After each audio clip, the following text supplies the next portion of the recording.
Yeah. Turn my music up. Yeah, turn my music up. Turn my music up. Yeah, turn my music up. Up louder. Turn my music up. Yeah, turn my music up. Up louder. Turn my music up. Turn my music up. Up louder. Turn my music up. Yeah, turn my music up. Up louder.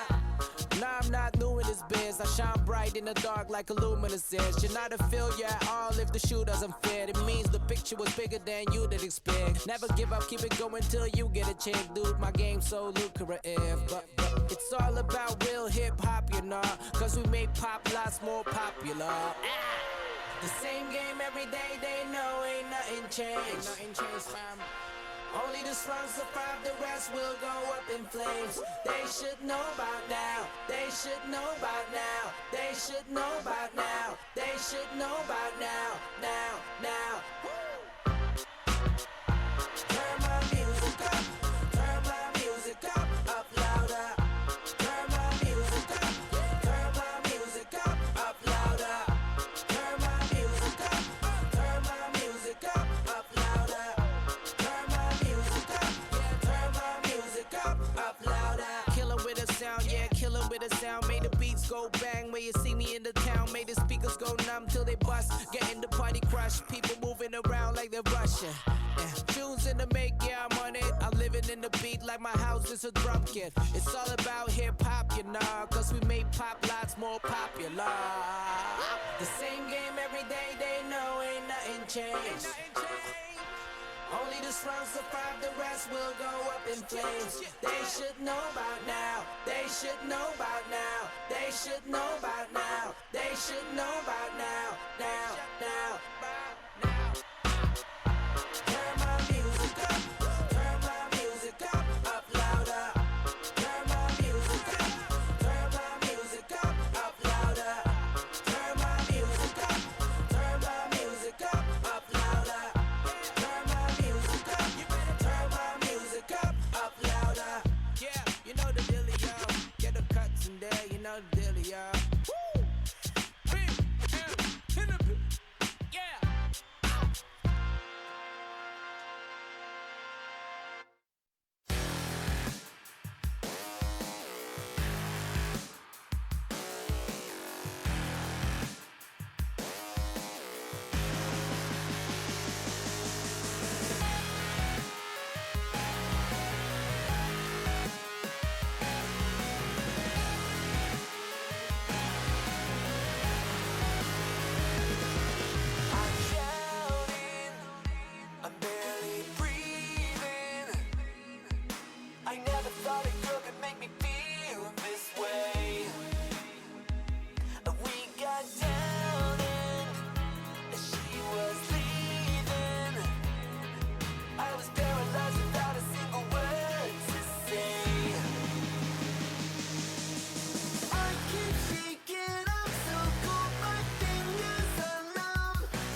or the end of forever? Did we destroy ourselves or just break under pressure? Screaming 1,000 times, but drowned out by the night. How we lost our here, or just blinded by the lights.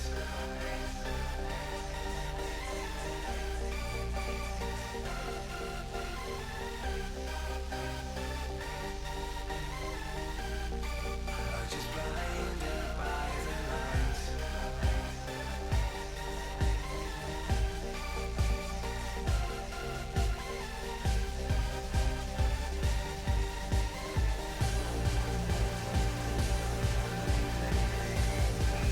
Just blinded by the lights.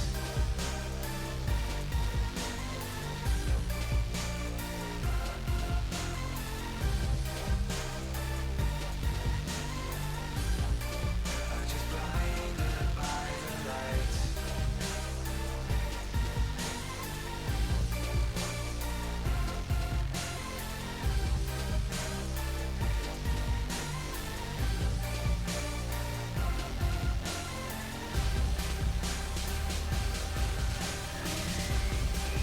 Just blinded by the lights.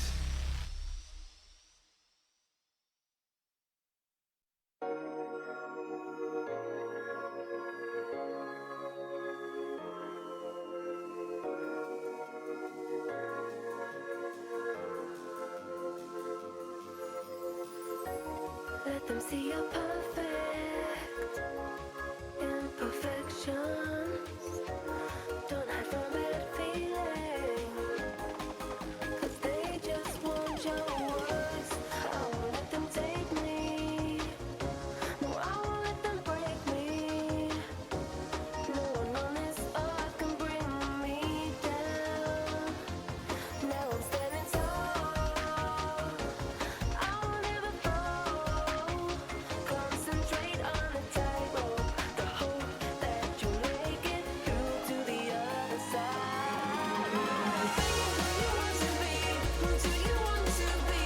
Oh, oh, oh, oh. Be who you want to be. Who do you want to be?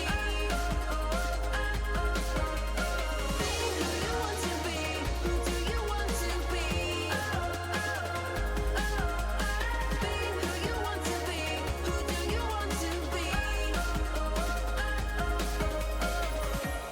Let them see your perfect imperfections. Don't hide from bad feeling, 'cause they just want your words, words, words, words,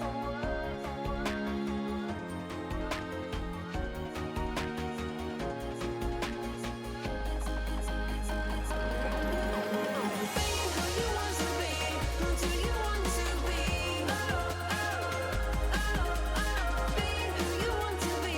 Who do you want to be? Oh, oh, oh, oh. Be who you want to be. Who do you want to be?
can't escape it, baby. It's you and I dream it in the evening.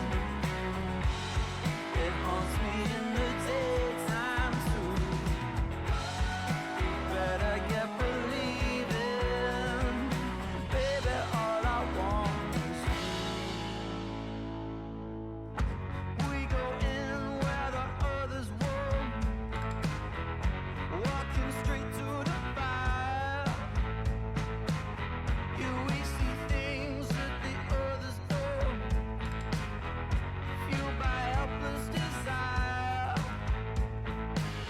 You tell the woman no matter what I do, I just can't shake your cold. When your heels come strutting through, every man's gonna fall.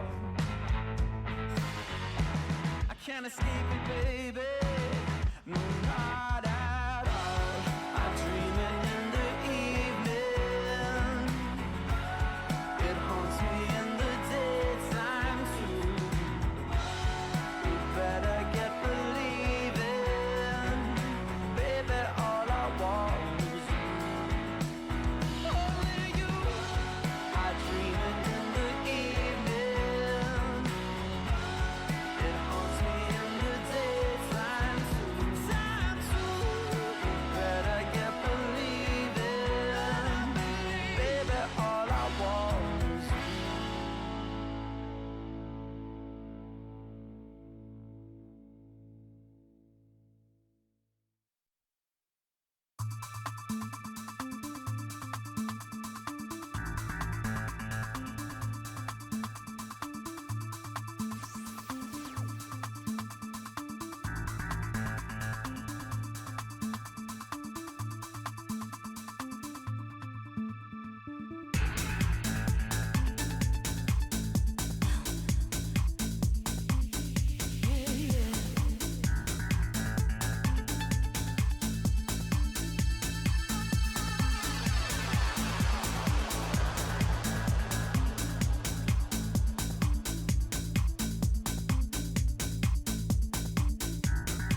privilege for all who can witness this. I am close to divine. Know the moment is mine, need no omen or sign. Sprint. Providing a back sound to all the squares that ask around. We getting it, my skills pay me. Trying to get a million, baby, with an adopted flow that God gave me. Nino. Tell whoever runners that they spot is temporary till I take it, it's mine. I'm selfish. Yo, will. Tell Miss I'm on my wealth tip. So when we cash out soon, I'm just investing. No yes men. I've been a legend since before mom and dad had me and was best friends. I chew through comp, don't test them. I chew on tracks cause after that I bless them. I just do what I do. You see me? I just do what I do. I just do what I do. I don't know about you. I just do what I do. Check. I just do what I do. See me? I just do what I do.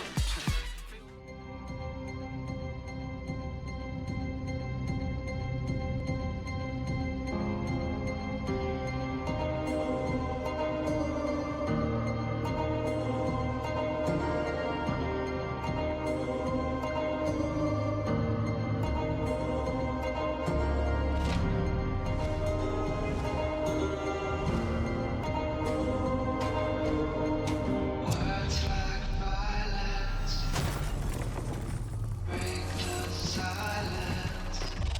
Words of very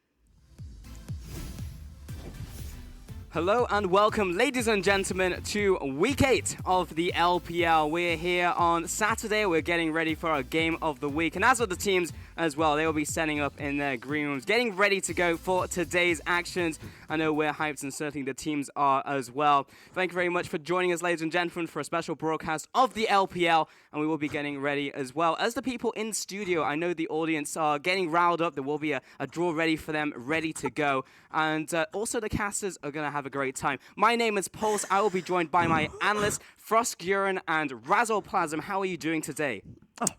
I'm doing quite well. How's it, Frost? Pretty good. Really excited. We've got our game of the week Invictus Gaming versus RNG. So super pumped to get this one started. Yeah, it seems like you. Is there a problem? No, there's no problem, Raz. Yeah, I mean, the match of the week is going to be incredibly Yeah, watched. I honestly don't know what the problem is here, Frost. I actually was going to say you guys look exceptionally fresh today.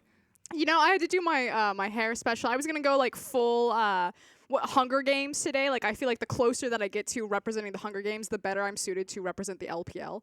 That's true. That's Yeah. very true. I feel like we've definitely gotten to that point in the LPL. Is there any particular reason you feel like that, Frost? Because I feel like, it's almost like the LCK throws this festival like every single year where they just, choose certain players from key districts or teams to send into this tournament. A couple of years ago, it was the likes of Acorn and then Marn. And, eventually they forge through it. They get out the other side. Marn's like, it's okay. I'm on a Freak of Freaks now. Like, everything's fine. And this year it's Duke. I think he's kind of the tribute that everyone's really watching and hoping to see if he gets to Victor's Row or not.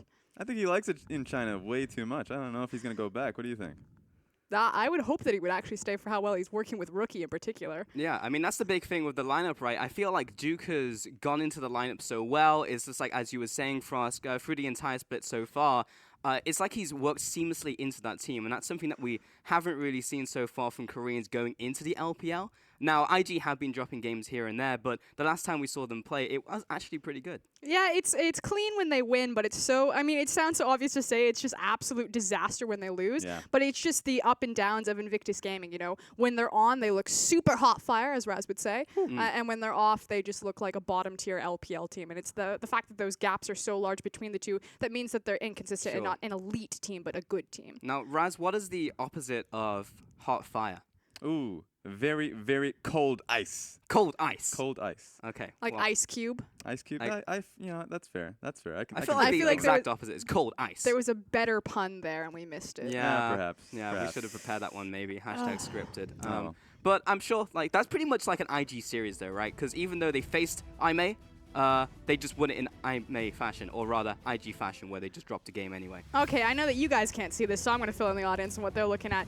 There was some special people appearing on your screen right there next to Marge. It was actually Xiao Xiao. So former Invictus Gaming support, bam! Look at that lineup. PDD, Kid, Rookie, Marge, and the legend himself, Xiao Xiao returns. Yeah. This is a roster if I've ever seen it. Back in the heyday when IG, top 2 team in the league, it looks like they found the key.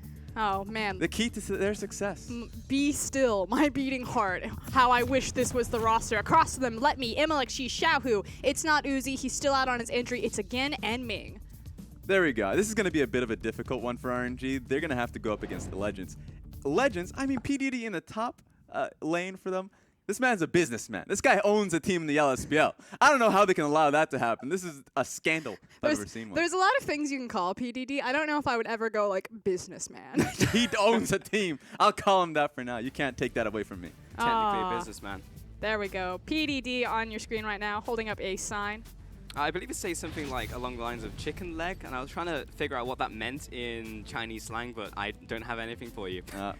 For now, I'll put it off as shameless self-promotion. So all you need to know about PDD is he is a hyper carry top laner. Like, you think you know hyper carry, Yep. you need to redefine your standards. This guy will build 6 Bloodthirsters on Renekton top lane and kick it off. That used to be meta, and he used to do it. I'm not even Amazing. joking. This guy actually had the Undertaker sign. He's just like, saying he'll kill his opponents. This is unfortunate. Wait. There are kids watching. Oh, there's kid. Yeah, you can see that kid. There's one of the kids watching. I mean, if we're talking about historic legacy Invictus Gaming teammates, you also then have to go to Kid, who's still playing on the roster. Probably one of the oldest players still left in the LPL, across from Uzi and the likes of Clearlove. Kid's been playing from the very beginning, switched from AD carry now into the jungle position, so Rookie's right hand, if you will. It's funny because you have all the legends on that roster. Xiao Xiao, and you have PDD. And guess what? That one lasting legend still on that team. So it's hilarious that he's on there in the sense that, it's still showcasing that he is that legend, but he's still an active player. And He's still going hot. This is really a game for the ages as well, as you look across from these like contemporary organizations, IG and RNG, versus like Starhorn, Royal Club, and Invictus Gaming. And we always talk about like the pillars of the LPL. That's like OMG, WE, IG, and RNG. So, if we're looking at the top lane, of course, PDD is coming in over Duke. Now, would you say that's an upgrade for Skirin? No. Oh, it hurts. A If- businessman. If we had to talk about it, Duke is my tribute to watch. He's the guy that he's coming in from like District 2. He's been groomed for this all his life. He's an MVP. He has sharpened teeth. Yeah, exactly. Filed down. He's ready to go. He's just as pretty as that guy too. I don't know. PDD has gone through a lot of experiences, real life experiences now that he's off the team. This man can make some amazing deals. Does that help you on the rift though, Raz? Like, are you trying to sell your top lane or something? My favorite part about Could be. Marge's sign though is that I can't read any of it, but I can read the TP, and it's like, Duke, please come bottom. TP, send help. They really do need that help. They need some TPs coming in there. Especially if he's got Xiao Xiao sitting next to him. So Xiao Xiao, notorious Uh-oh. for whiffing Sona ults. Yeah. Like, he used to Sona ult backwards. You think, like, God V's Varus arrow was bad. These are on a whole different level of cannot hit a target. Oh. And here's the sad thing about this. I like this man as a support, but his lasting legacy is a Sona ulti. That's how it is. You That's get why he had to memed come once. back. Yeah, he does. He needs to come out looking better than before. He actually does a lot of casting these days. Casts a lot of LSPL. Sometimes he casts LCS as well as LCK in Mandarin. So he's been talking about businessman. Xiao Xiao's been getting it done, putting in time. There you Yeah, go. you actually saw him on that lower third. He was in a suit. He looked actually very good in the suit. Get that white guy on screen. Wow, I don't think I've ever seen a foreigner in the audience. I It's haven't super either. rare. Wow. It's Incredibly actually rare. really hard to get Big thumbs up to that guy. tickets to the LPL as well, just because you have to have a Chinese account. Yeah. It's Oh. like a ridiculous process. So the fact that he got in there, like, get that guy Wait. camera time. Don't Yep. you have to be level 30 as well? You actually have to level up that account. Have an account as well. yeah. Yeah. So, wow, that guy is dedicated. He did his Wow. work. He Yeah. did it. He went in there. He's got it done. And Let Me has a bit of a task going up against PDD. I Good don't- luck. His Bit of a face doesn't task. seem to say that it's going to be too hard for him. He's like, PDD, who's this Yeah, guy? he's trying to hide his giggle with the sign. I mean, let's be frank. PDD retired before Let Me was even in Yeah. like ready Yeah. to play, Yeah. of legal age. This guy was still in the womb. That guy was definitely. I was not- kicking ass before you were even born. And then Harry Potter himself, MLXG, with his adorable glasses, Ah. will be there we go. facing He is a across from wizard. the Yeah. Legacy Kid. And it's funny, you know, we talk about Legacy's Kid has certainly cemented his from the AD carry position now into the jungle. MLXG, you know, 2 years ago, he was just that new rookie, like, hotshot Chinese jungler, but now he is, you know, right up there with Condi and Clearlove in conversation in terms of, like, best jungler in the LPL. So Yeah. cementing his legacy since his MSI One of the performance. staples now. Yeah, it seems like PDD definitely saw inspiration in that. Said, hey, my AD carry Ning, put him in the jungle. Kid did it. Maybe you can do it as well. Play only Graves. The man's an Graves. inspiration. Probably has a kid poster up in his wall. Oh, look at that eyebrow raise from Xiaohu. Xiaohu always reads as kind of the bad boy in the LPL. Have you noticed that? Like, anytime he's in his poses, he crosses his arms. Okay, that's everybody. That's like Too almost many every people mid laner. cross their arm. Icon, Xiaohu. No, Icon gives you the Yeah, he gives you- fingers. Yeah, Oh, 'cause he has the hand yeah. tattoo. He Yeah, says, so come he- at me. Exactly. Come at me. That's still the bad boy look. He right? like Vanna Whites his hand, like, look at this hand. You know it's about to steal your girl. I mean, that's also like all of OMG. That's like the OMG theme. Yep, they're all pretty good in terms of getting those poses out there. Again, it could have been Uzi, but the man is injured. Too injured to hold up a sign, apparently. My favorite part about again being announced, because unfortunately again Uzi is injured, wrist and elbow, so again is starting for him, is the confusion that this caused on Reddit when the the title read Yeah. Uzi injured again starts for RNG. They're like, Like, what? Wait, what? Wait, Huh? it's like Why did he leave and come back? Who's so starting? Uzi starting? That's again with a capital A. And he's back. This he's is always so why happy. I love Punctuation matters. it. Punctuation matters. It does. It really does. Grammar matters, kids. It's kind of like when people use the word resign, but they don't have the dash in there, so it's resign. I was like, all right, well, is this guy gone or is he? Is he in- resigning? What's Is he happening coming here? back? No. And finally, Ming in that support position. Now the shot caller for RNG. You want to talk about rookies who are trying to cement their legacy. It really starts at ground zero with this guy here. And he has been quite impressive, drawing targeted Leona bans. I believe still has a Yeah. 100% win rate on that champion in the 4 out LPL. of 4. Nailed it. Incredible. But he cannot take down the beast that is Xiao Xiao. That's just not going to He happen. can definitely take down Xiao Xiao. Not going to happen. Look at him. So confident. Yeah, I mean, Ming had the game face on. He wasn't giggling. He was like, I didn't even want to hold this sign particularly, but I have to. Look at on the opposite side, Xiao Xiao ready to go. It was hilarious when Kitties ended up the replacement because IG's yeah. bot lane used to be Kid and Kitties. You know, that's pretty much one white van away from a bad day.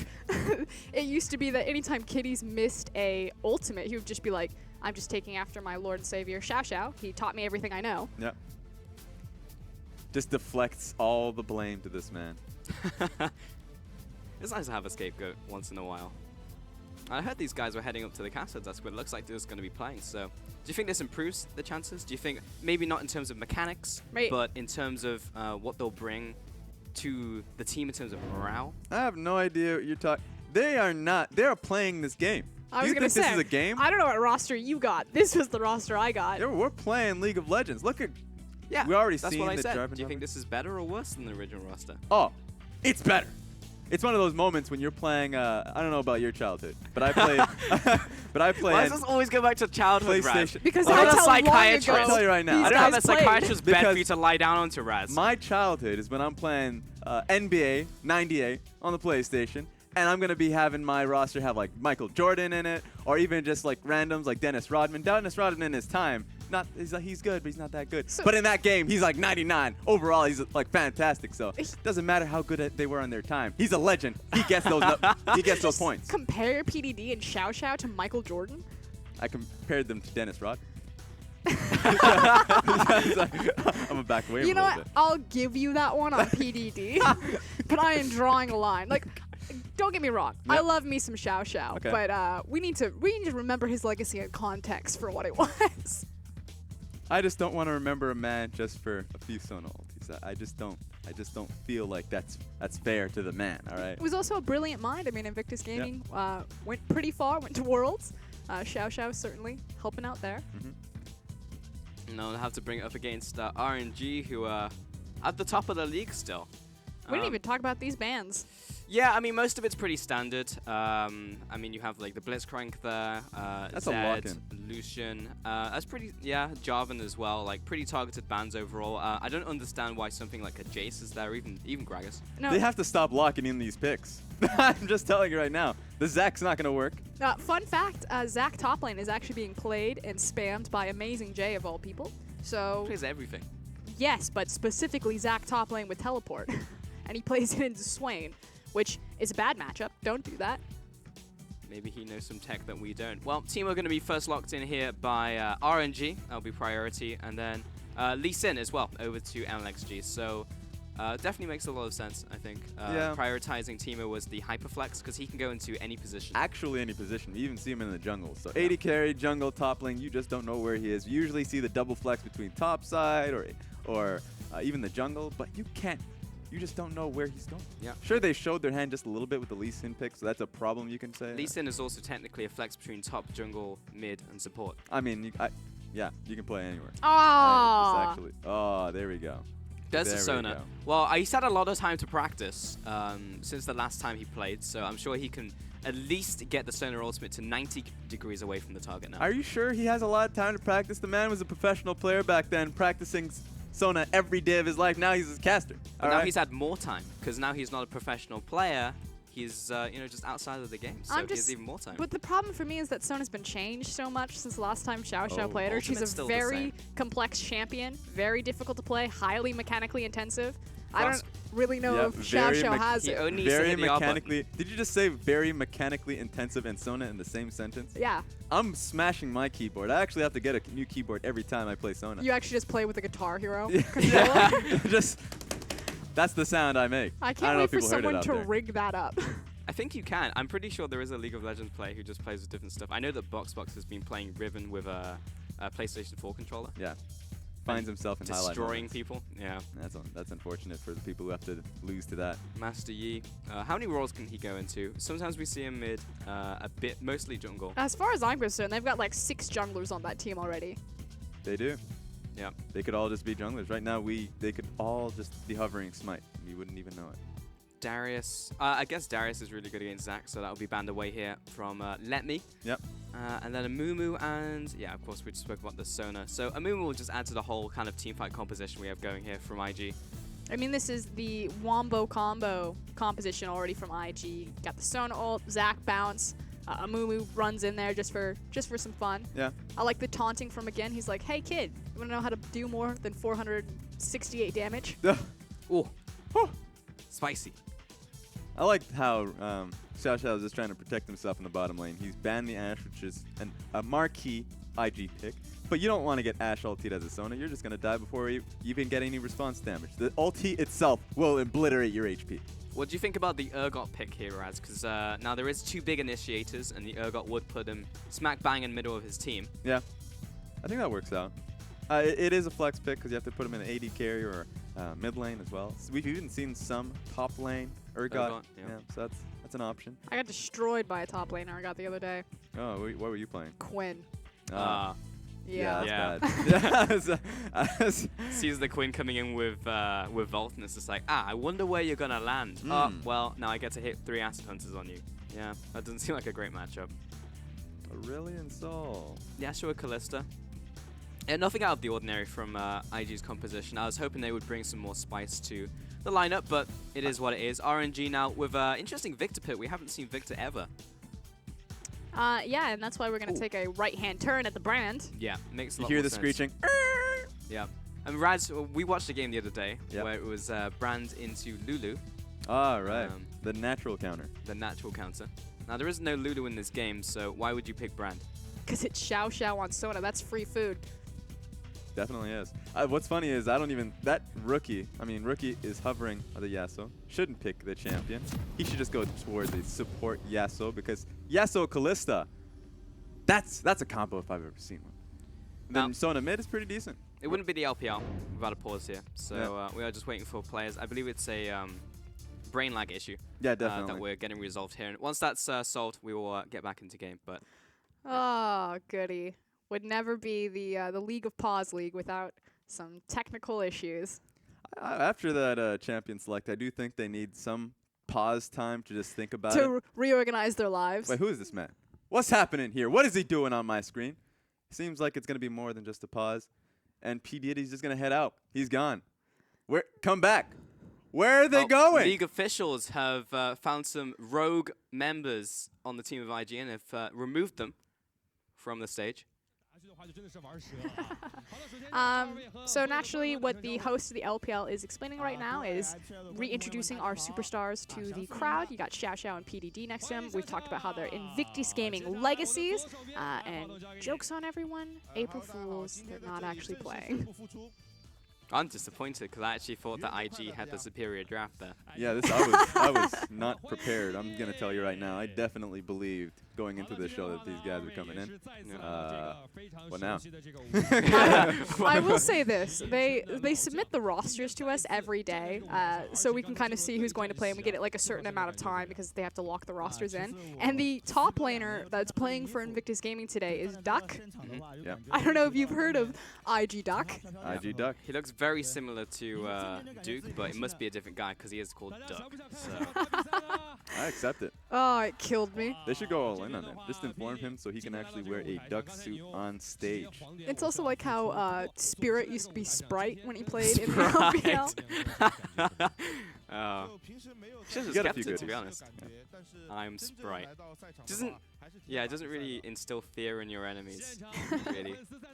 Yeah, it definitely does. I actually dislike Sprite I hate the drink. And now, I'm sorry, Sprite out there, if you ever wanted to sponsor the show. I apologize. That's like the harshest stance that you've Oh ever my taken God. on anything. because people know that I am a Coca-Cola fanatic. I just, every Raz is second going of the day. full sellout. So that's just my problem there when I just taste that drink and it's like, it's not Coca-Cola, we have a problem. Oh, speaking of selling out, look at that. And That you can buy is- this for the cheap price of $25 from the right merch store. Is it really on the merch store? I'm pretty sure. No, I don't think it. Oh, no. Okay, see, because I Yeah. would love that. It's just Debated. like the Tibbers Love Bear. It is, except Yeah. the original Tibbers Bear is better. Controversial opinion. That is my favorite Gnar skin, though. So what they're doing right now is they're giving a handout into the crowd, so you can see that the host is helping select someone, and then they will get some sick little Gnar merchandise. Oh, it seems like someone has already been I chosen. selected a grill. Where's the random foreigner? Yeah, give it to the random foreigner. He's the only one. He should be easy to spot, at least. He'd When- be like towering above everyone else in the audience. Yeah, I I got to don't go know. to some esport or Chinese esports events when I was visiting China. We went to G League, which was super exciting, but it was just like hilarious how the cameraman was just so shocked. Oh, he's so happy. I'm sorry Man, about he's your on story. top of the world. Cutting off Frost right there. That is the cutest thing right there. The run and jump into The run and PDD and Xiao Xiao's arms. Yeah, yeah, that is fantastic. I mean, wouldn't you? That guy Yes. is as happy as the guy who blitzcrank fisted Uzi in that 1v1. Oh, that was good. That was good. Definitely was a performer. That man, I'm still very suspicious about that individual. This guy, though. Oh, he's Wow. going to give it to him. Ah. Good connection. Now, Use now both get arms. off my stage. That was full chest-to-chest contact.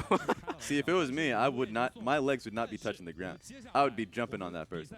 Now, whether or not they can withhold my weight, that's another problem entirely. But Raz, that's not my issue. you're probably the only human in this world who is lighter than me. Ah, yes. I don't want to hear that. No, literally, Fish asked the other day, he's like, how much can you bench? I told him the number, which I will not share, and he's like, so you could bench Raz. Yep. Yeah, Yep. yeah. Yep. A multiplier of Raz. Here's the thing, 1.5 Razes. I test Fish almost, not every day, but every week. Because whenever I see him, he's like, hey, and then I just jump on him. So, that he's gonna set, if he hears this right now, he's gonna be like, oh, so he's testing me. And he's not crazy.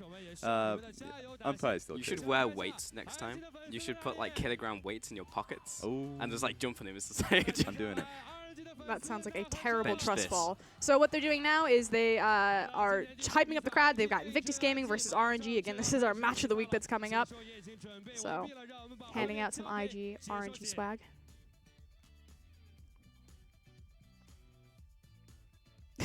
Oh, there they are. It's gonna be a quadcast for this one. Yeah, so you got Xiao Xiao, Aaron, Remember, and PDD. Aaron is, of course, formerly known as EDG's coach. Now in EDG's upper management, he's the guy on the left-hand side. Remember is the caster on the right-hand side. and that is beautiful PDD. They They're not haven't given looking them very- headsets though. They're not looking very good on camera. They're asking them questions, but they're just not answering. So I Yeah. can't talk to my producer, so I'm going to do this on live air right now. Can you please ping China? I need that cardboard cutout for my bedroom. Would specifically like Xiao Xiao. Thank you. Can I Alright. get the other one? The other one. I'll take PDD. No, and then I'll gift it to Raz for his birthday. Ah, Spoiler. Yeah, that's a pretty big spoiler. That's a pretty big spoiler. I just have to neuralize you now. So you just forget this ever happened. Great. Forgotten. Forgotten. Don't remember it. Oh, What a great. That was goody. fantastic. You wouldn't have known that this match of the week coming up. Like in Really? in like Yeah. 5-10 minutes. Yeah, you wouldn't have known. I That's mean, great. technically, that was going to be match of the week. So. We already Does had it even get better than this? Now that we had PDD and Xiao Xiao? Ooh. I feel like we just baited the entire audience because at that point, people are starting to come in. You're getting the added view counts. It's like, oh, it looks like they're adding PDD and getting Xiao Xiao in. Maybe IG has a chance. False. False. It's not looking good. That would be the savior. Yeah. I don't even think that IG's chances are that bad. No, it's going not. against like RNG. No, not Yeah, at all. I no, mean, the no. reason why we chose this as match of the week is because it was the last time that RNG would possibly ever really be tested. Yeah. I think like the change there would be if like I may had like defeated IG, then we'd be like, oh well, there's like a clear divide between like the top of the table and everyone else. But actually, the fact that they won there means that like IG are actually like separated. And I guess today, depending on how like good or bad the series is of RNG winning or losing, we can actually see if there's separation between the top of the table because RNG are like definitively the best in Yeah. Group A. I don't know definitively best in the league, but we haven't seen their full roster play the other group, right? Because when it was against WE, and both yourself and Miraz was saying that WE were going to win this, but then they got kind of handicapped by the fact that Yeah. they had no MLXG. Definitely was a bit of a cliffhanger when you come into the set and you're like, well, this is going to be definitively who is the best team. And sure, RNG is still performing incredibly well, second best, even without their star players. Where before it was MLXG, now it's Uzi. But when they finally get their rosters, I think they are. I'm not going to say they're the best because I already believe that's going to be WE. No, hold on. I'm on. gonna. We're contesting here. uh, So when WE beat RNG, it was under the asterisks that MLXG wasn't playing, like Pulse said it. So it was Uzi, and then they ran. I always want to say Yeehaw. But his name Yeehan. translates Yeehan. Yeah. It translates Gohan. to regret. Oh. I know, right? But you said that the team wouldn't have been better with MLXG. Now that you've seen the team without MLXG and then without Uzi, what iteration of RNG do you think's better? And would you go back on that statement? Because to me, they look better when they have MLXG versus if they don't have Uzi. I don't think it's so much. I'm going to have to go back to the VODs on what I said. But my current opinion is that MLXG and Uzi, that is their best lineup. How much better? There's no It's- debate if both of them are on the roster that that's the one that you Oh, want. which one is it? Yeah, gonna but I'm be? saying that if they didn't have Uzi against WE, but they had MLXG, would you still go for WE? Because Yeah. I'm saying Yeah. no. That's Oh. where WE will lose. Okay. No, I think WE is better. So that's where it comes down to. The reason why I do think they're better is their team play is just how smarter on it. On top of that, I think Condi is much better than MLXG currently. I think that's the position that is the Whoa. hardest one to really hit up because Condi is just performing incredibly well and incredibly consistent. MLXG, on the other hand, sure, he's taken up a bit of a different role. He's still on, not so much on top of his game, but his role is to prop up the other members of his lanes. But Condi is that focus for WE. That's true, but when have you ever seen a game so far in this split where MLXG, you've said that was a bad game, or even just like that was a subpar game or even mediocre game? It's always been good to great from MLXG in every game he's played. There are a few moments, but that's just based off the fact that, of course, his focus is Elise, so he'll be primarily focusing on ganks in terms of ganking lanes and experience. So then he goes into the, like 1v1 skirmishes and he gets out leveled in certain circumstances. So you're right, he plays his role well. Every member does, but that's just because WE and RNG are on the top of the table in their individual groups. So when they face other teams, you don't see the problems come up until they face each other. And we didn't get Sure. to see that with MLXG. Yeah. So we don't have that sample size. Yeah, Yeah. makes a lot of sense. Next time we will see them is most likely going to be in playoffs. Still to this point, no team is actually locked in, so everyone just still control their fates of getting out. But here are the real rosters, and Duke has been renamed back to Duke. It's not going to be Duck today. I wish he actually just stuck with Duck. Yep. Kid, Rookie, Marge, and Megan.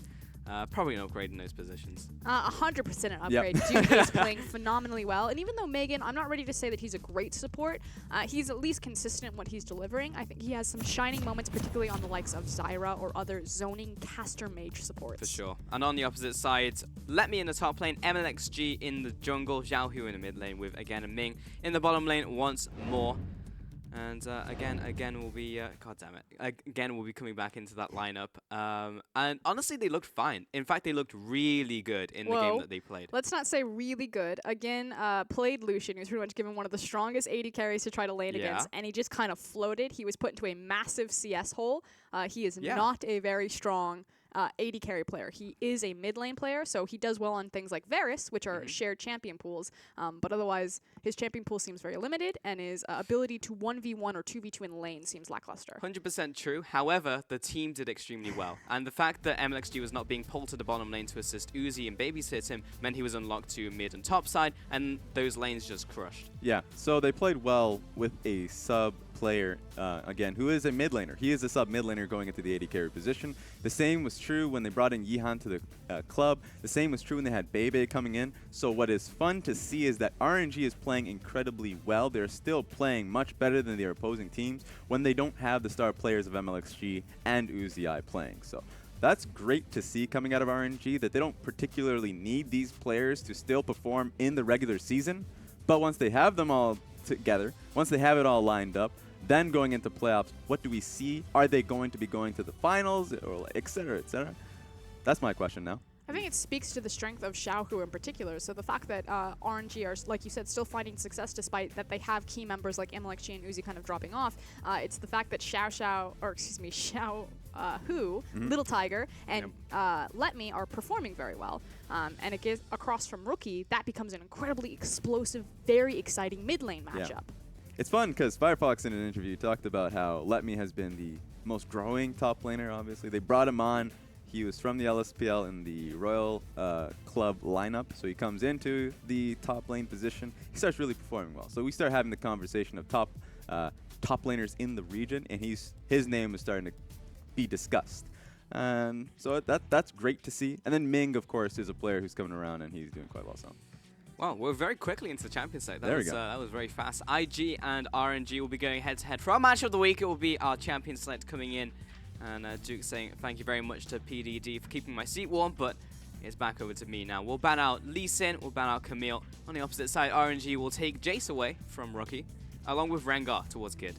I know we see Jace bans go down all the time. He's still an incredibly potent champion in the global meta, but I feel like the only guy he's really worth taking away in the LPL is Rookie. Like Rookie and Coco, you cannot let them have Jace. I would almost give Jace to anyone else.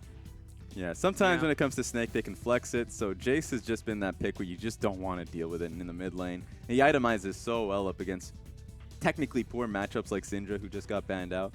So that's just don't deal with it, and that's their answer. Because sometimes it just goes off in the mid game, and then you're gonna have a bad time. Syndra, as you said, Raz will be banned out here. Elise will be banned out against Kid, so double bans towards him. And now IG, it's over to them. Lulu's open. I'm gonna make a bold prediction and say Lulu's gonna be picked. Oh. Ooh, It's not been locked in yet. bold. Cut Damn under. it. But you would say that this would immediately be the response of Lulu plus, X. X. And that's what's fun when you watch IG pick ban. Their first priority has always been jungle. They lose the Rengar. That's usually been the pick that they give for themselves. So if it's not Rengar, it is the Graves. If they lose Lulu, then they trust in Megan's champion pool to really give them something good. And this is could be a karma. the thing, though, is that MLXG and RNG have sculpted this out. Kid, he can play everything. He has played the Kha'Zix, but he looks far better on the likes of the Rengar or the Graves or the Elise before he starts getting to that Gragas and to that Kha'Zix. So the fact that they knew that was probably going to be the priority pick, MLXG knows exactly what he's walking into. And it's great to see the bans come through to respect Kid. Last time we saw him up against Aime, he did go off on the Elise, and he was showcasing that he can play that champion so damn well. So, I want to see what just how does he play on the Graves now? But here is one of my questions. Yeah. So, in an interview, it was talked about how in the LPL that Gragas is considered a counter to Rengar. Just because when Rengar tries to leap in, how Gragas can bounce him around, how he can disengage from him. So the fact that they're still banning the Rengar, when you know that IG would also be a team, because like you're saying, Raz, they do priority pick their jungler a lot, would probably take that Rengar. And then if you get Lulu Gragas in second rotation to just completely counter it out, it again shows that they are giving so much respect to Kid. Yeah. Yeah, for sure. And Kid is a person that you need to be in a good situation. He'll set up those lanes, but he's not necessarily that carry by himself. You'll have that kind of once in a blue moon, he'll kind of just dunk a team. But on IG, they'll pick up their bottom lane here. Ashe and Nami coming in. Which I mean, I think this means that Varus needs to be picked up right here, just because if you have the Nami, you already don't want to pick the Jen, just because if Jen opens up his ultimate, the tidal wave can reach into the back line. Although instead, they're going to leave it away, so you would think that it would be pinched. Yeah, And right. that's the big thing. RNG, their Varus priority has been pretty massive when they've had Uzi. It's again now, so the question is, has their priority changed? I think it has. Ryze has been a priority still for RNG, but they've decided that Lucian is still available, Ezreal is still available, so they can just give, again, any leftover champion. I just find it concerning because I think that Agin's best performance has been on that Varus. We don't have much tape from him, Exactly, like yeah. you're saying, so maybe he just pulls out like the pocket pick Ezreal and he could just start going off, but it's been Varus and it's been Lucian, and one of those champions was significantly better than the other. Oh, yeah. Orianna will be taken away from Rookie. And there's Varus as well towards again. So that will be off the board here for us. And they have to ban Lucian after this one. IG, it's pretty easy for them to just focus on, again, to pick the Ezreal. So we'll have an Ezreal Lulu very realistically, and then Ashe and Nami should do quite well up against it. And they're already sculpting this really aggressive or potentially aggressive bot lane with a lot of kill pressure there. You know, you have the hard CC of the Arrow at level 6. Nami can threaten with E as well as Q if she locks you down. Graves, we've seen cheeky level 2 ganks happening there already from other teams. So you have to think that there's just this big target that's being drawn on Agin's back. And is RNG going to be strong enough to keep him afloat? Or will Invictus Gaming get in there? I mean, he's the clear weak point in the armor to see if they can expose that. Ari was banned out once again It could against be a Rookie. Caitlyn. Yeah, so it could be a Caitlyn here because Caitlyn is another matchup that can deal well with Ashe and Nami.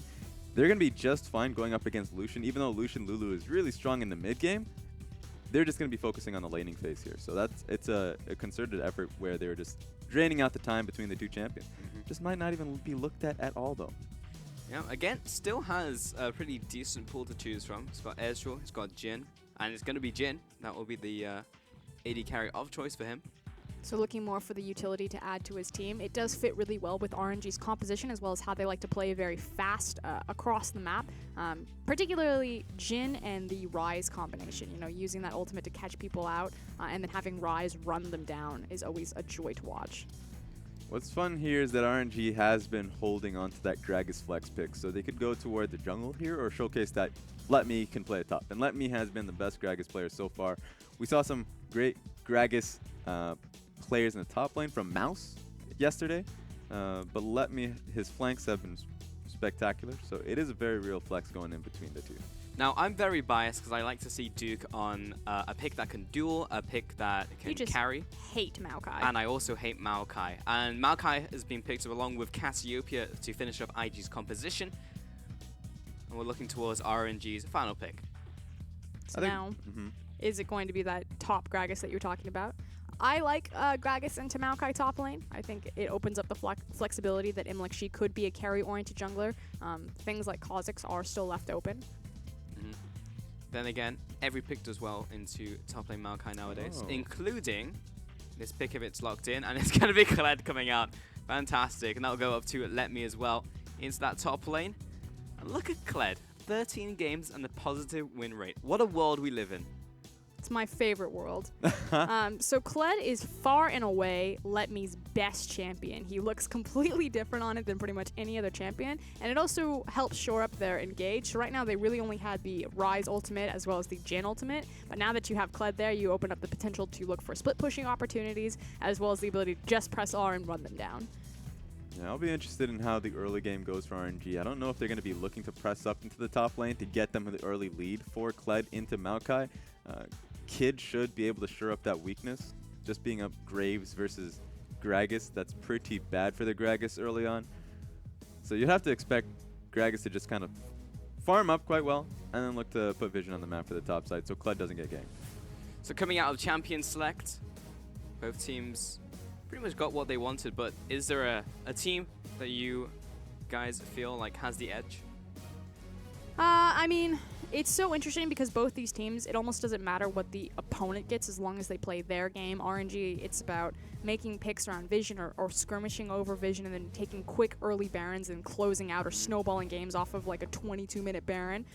Invictus Gaming, it's like, I don't care what the other team's doing, just focus on you guys. They tend to do better with kind of poke or siege compositions. This one's more of a 5v5, but it does have pick potential with the Ash Arrow. So I'm kind of weighted towards RNG just because they've shown more success with this type of comp. Sure. Whereas when IG draft this, yes, it looks so stock standard, and all of these players can play these champions. But for whatever reason, when you try to put this puzzle together, IG seem to lose or drop pieces. The reason is because this is a pretty good team fight composition. They have good setup with the Ashe, sure, but the Cassiopeia and the Graves and the Maokai, that's great setup if you're playing around objectives like Dragon or Baron.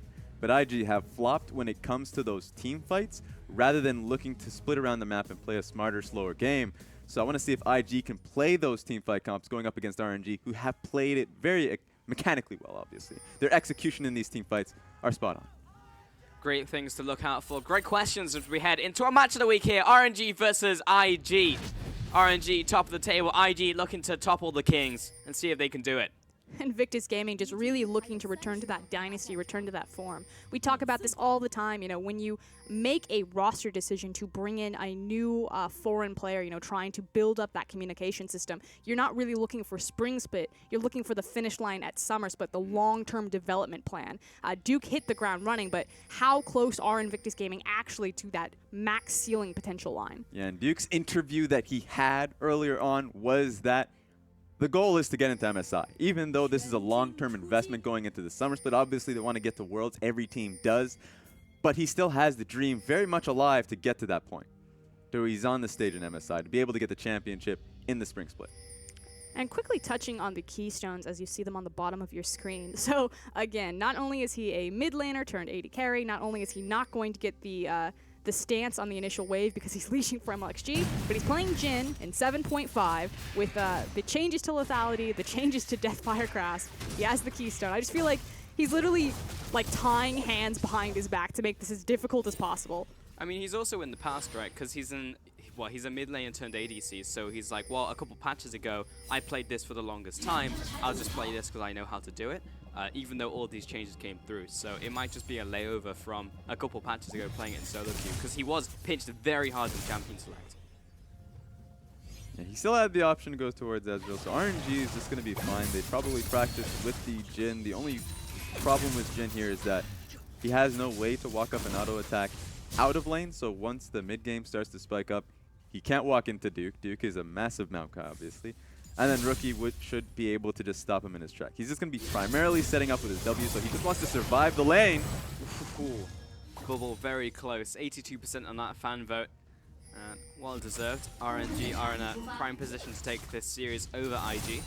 And this is two lanes that the observers have really showcased us, mid and bottom, where Invictus Gaming are just giving it to RNG, zoning them off of creeps, but that does mean that there's a weakness somewhere. Trap on the rope will drag Duke back in. That'll be W used to MLXG. Is he going to burn a flash, or is he just going to say, I'm dead? Flash will be following afterwards. Q lands. Here comes Kid as well. Skull dismounted. Let me taking a bunch of damage. Kid, does he have more in the tank? Just forwards, end of the line. Not enough damage. No. Turn around. Let me get Skull back. 2-0 to start the game for RNG. What a disaster in that top side of the map for IG. That is something they did not want happen, obviously.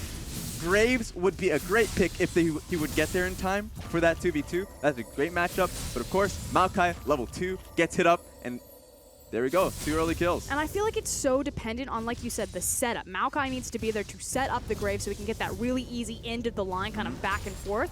But if he's showing up for a counter gank, especially if Maokai's already dead, I don't necessarily know if they win that automatically just because of the chain CC potential from Kled as well as Gragas. And then the fact that Skarl not only dismounted and then dropped tower aggro, although I think he cleared the aggro anyway, but then came back at the very end as like the cherry on top. It was like no chance that Graves was ever going to get the kill right there without that being a 2v2. And RNG started this game so incredibly strong. What does that actually mean? 2 kills to Let Me, and he already has a team at 4 minutes. That's you said it best. A Tiamat 4 minutes into the game, he's going to go straight into the top side of the map, and he's going to have instant clear. He's going to be able to instantly win out in that matchup. The best Maokai can do here is just stack up the rings. So what that means is that MLXG doesn't need to go top lane anymore. He does have that option where if it is a 2v2, Invictus Gaming will automatically already lose it. Yeah. Or he could play it where Let Me can absorb all of this pressure or just organically win his lane. And MLXG can just pop into mid lane, you know, help him reset that wave, get that early back to the tier, go down into the bottom lane when, again, has his ultimate, maybe bring Xiaohu with him. It just opens up the audible options of plays for the rest of his map. That's what and he has MLXG red always buff. looks towards. Oh, and red buff as Yeah. well. This is just like Duke's lane is just gone already. He's gone for those double Doran's rings. He's picked up an extra health potion to help him survive. But MLXG, when you look at him as a player, goes towards those lanes, facilitates those lanes. And right now, top is already rolling. He can go wherever he wants. Kid, often kind of jokingly called a moving ward in comparison to Rookie, as we're looking towards this top lane fight. Let Me has been dismounted, so he's not as scary as he once was. And he's really just going to wait. Duke has a very tiny window to punish Let Me because as soon as that Courage gets stacked and he gets Scarl back, he can just walk down Maokai and kill him. Yeah, but the cooldowns of Duke now being back up, he can have that. He has that small window of just bursting him down. So Yep. Let Me has to just back away, wait for the minions to come in so he can regen. So that was a good point from Duke to be able to play that out. Red buff is no longer on Let Me. He's got a good time to back to base. Yeah, if Duke only had Flash, that was definitely a kill there. But Let Me, knowing that both flashes are down, definitely safe. Looking towards the bot side now. See that CS advantage opening up. But again, we'll get a nice bit of harass down, playing with the defensive bubble. And talking to that triple Doran's ring start, we saw him with the previous double Doran's. He's now got his 3 rings to rule them all, as well as his cloth armor there. So Duke's actually in a much better position than he was. Still doesn't have his flash, so needs to be careful because vicious tendencies will just cut through him like butter. But at this point, I don't actually think the Maokai is in too terrible of a spot. Not for the necessarily the 1v1, but if this turns into like a 3v3 or a 2v2, he's quite tanky. Yeah, there are going to be small windows for Kid to be able to impact that matchup directly in a 2v1. It just comes down to what MLXG's decision is. Does he go towards the mid lane, help out Xiaoyu? Does he go towards the bottom lane and maybe, because that lane is also constantly shoving into RNG. He has a lot of options, but if he goes back topside, he secures Kled's position on the top side of the map, and for him to not get ganked out, because Graves and Maokai still has great setup into a Kled, who's going to obviously be constantly shoving out with the Tiamat that he's purchased. It's so easy to get those setups in that lane as well, because Maokai is not going to be able to really realistically dodge out of Bear Trap on a rope. But MLXG so far just been farming the jungle. Oh. Ultimate hits the backside of Zhao Hu as he heads back to tower. Rookie still has a very nice gold advantage in that lane. He's getting collapsed upon, though.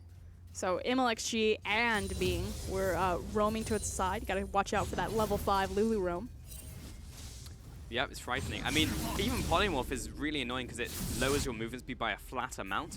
And when you don't have boots, that's a lot. You feel like you're moving like a slug. And he's just moving on to Duke. This is going to hurt a lot, actually, for Duke. He doesn't have the damage to instantly burst out Scarl, but it's going to be too bad in the end. Blue buff heading over to Xiaohu. And MLXG already 6, so we could expect some more high-impact ganks in the near future. Do wonder, now that Xiaohu is reset. level 7, if he's going to be looking topside for that 3v1 dive. Maokai, he has that Doran ring, so he's going to be fine in the individual matchup as long as he doesn't run out of mana constantly up against the manaless champion of Let Me. But if he gets constantly skirmished on, Rise, if he has the opening in the lane, he can set up for that top lane dive now that he has his ulti available to him. Which is why the vision from RNG is so important right now. You can see that they had control over all the neutral vision in the river. Megan's actually doing a good job kind of getting underneath and finally placing these wards alongside Kid in the bottom side river, but that top side path is still completely wide open for Xiaohu to make a roam. He needs to get control of the wave, however.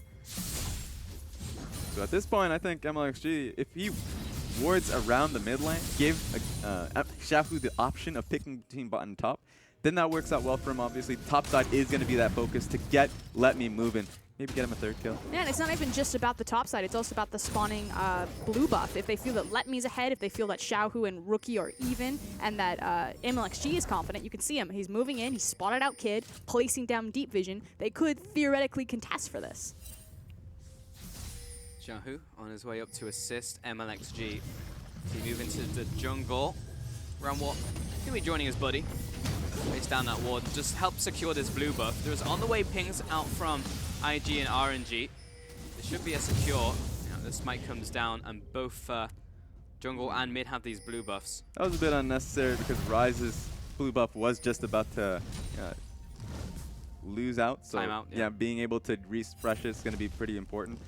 But MLXG recognized it. He's just going to smite it out. Graves was looking at the best. I love the confidence of Duke. He knows that he has flash, and he knows that Gragas is probably up there, but he's just like, if I time this well, and I know I will, I'm not going to die anyway. So like she's like, Yeah, it also, with triple Durance, he almost has enough to one combo down Skull. It just took 2 more Qs, maybe another auto attack, and that would have been Skull dismounted. So at that point, Kled is not that scary, so Duke knows he's in not too bad of a position. And what this means is that, sure, the early lead that Kled was able to get for himself there, it's not being used at the very moment. But the investment Duke made for the triple Doran's ring means that going into 15 minutes, he's not going to have the item to purchase up the Sunfire cape that he could be looking for.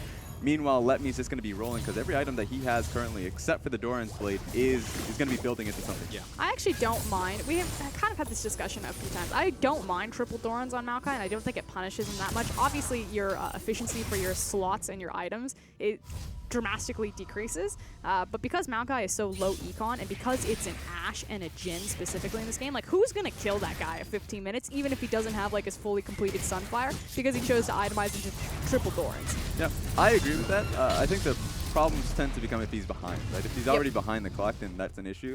Where if he's even or ahead, then he can find a way to be able to build that item and still find those key components like the Sunfire Cape and the Spirit Visage. Yeah. Because it boils down to the fact that he's 800 gold behind his regular build path, right? So right now he'd have a Chain Vest and he'd have a Rupee Crystal instead of the 2 extra Durans. And that would accelerate him towards that, but it's not too bad in the end. There's a lot of people in mid lane. Ming is sat in the wings.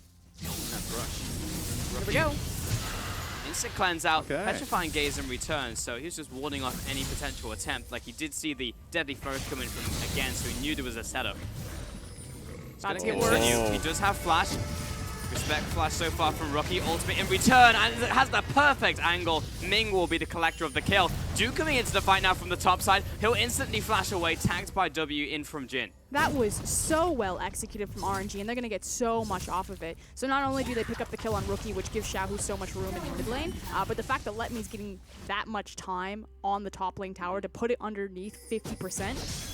Just at the mind game, too. The mind game specifically from Xiaohu, because he set it up. The Jhin snare came in as well, but he backed away because he knew that cleanse would come through.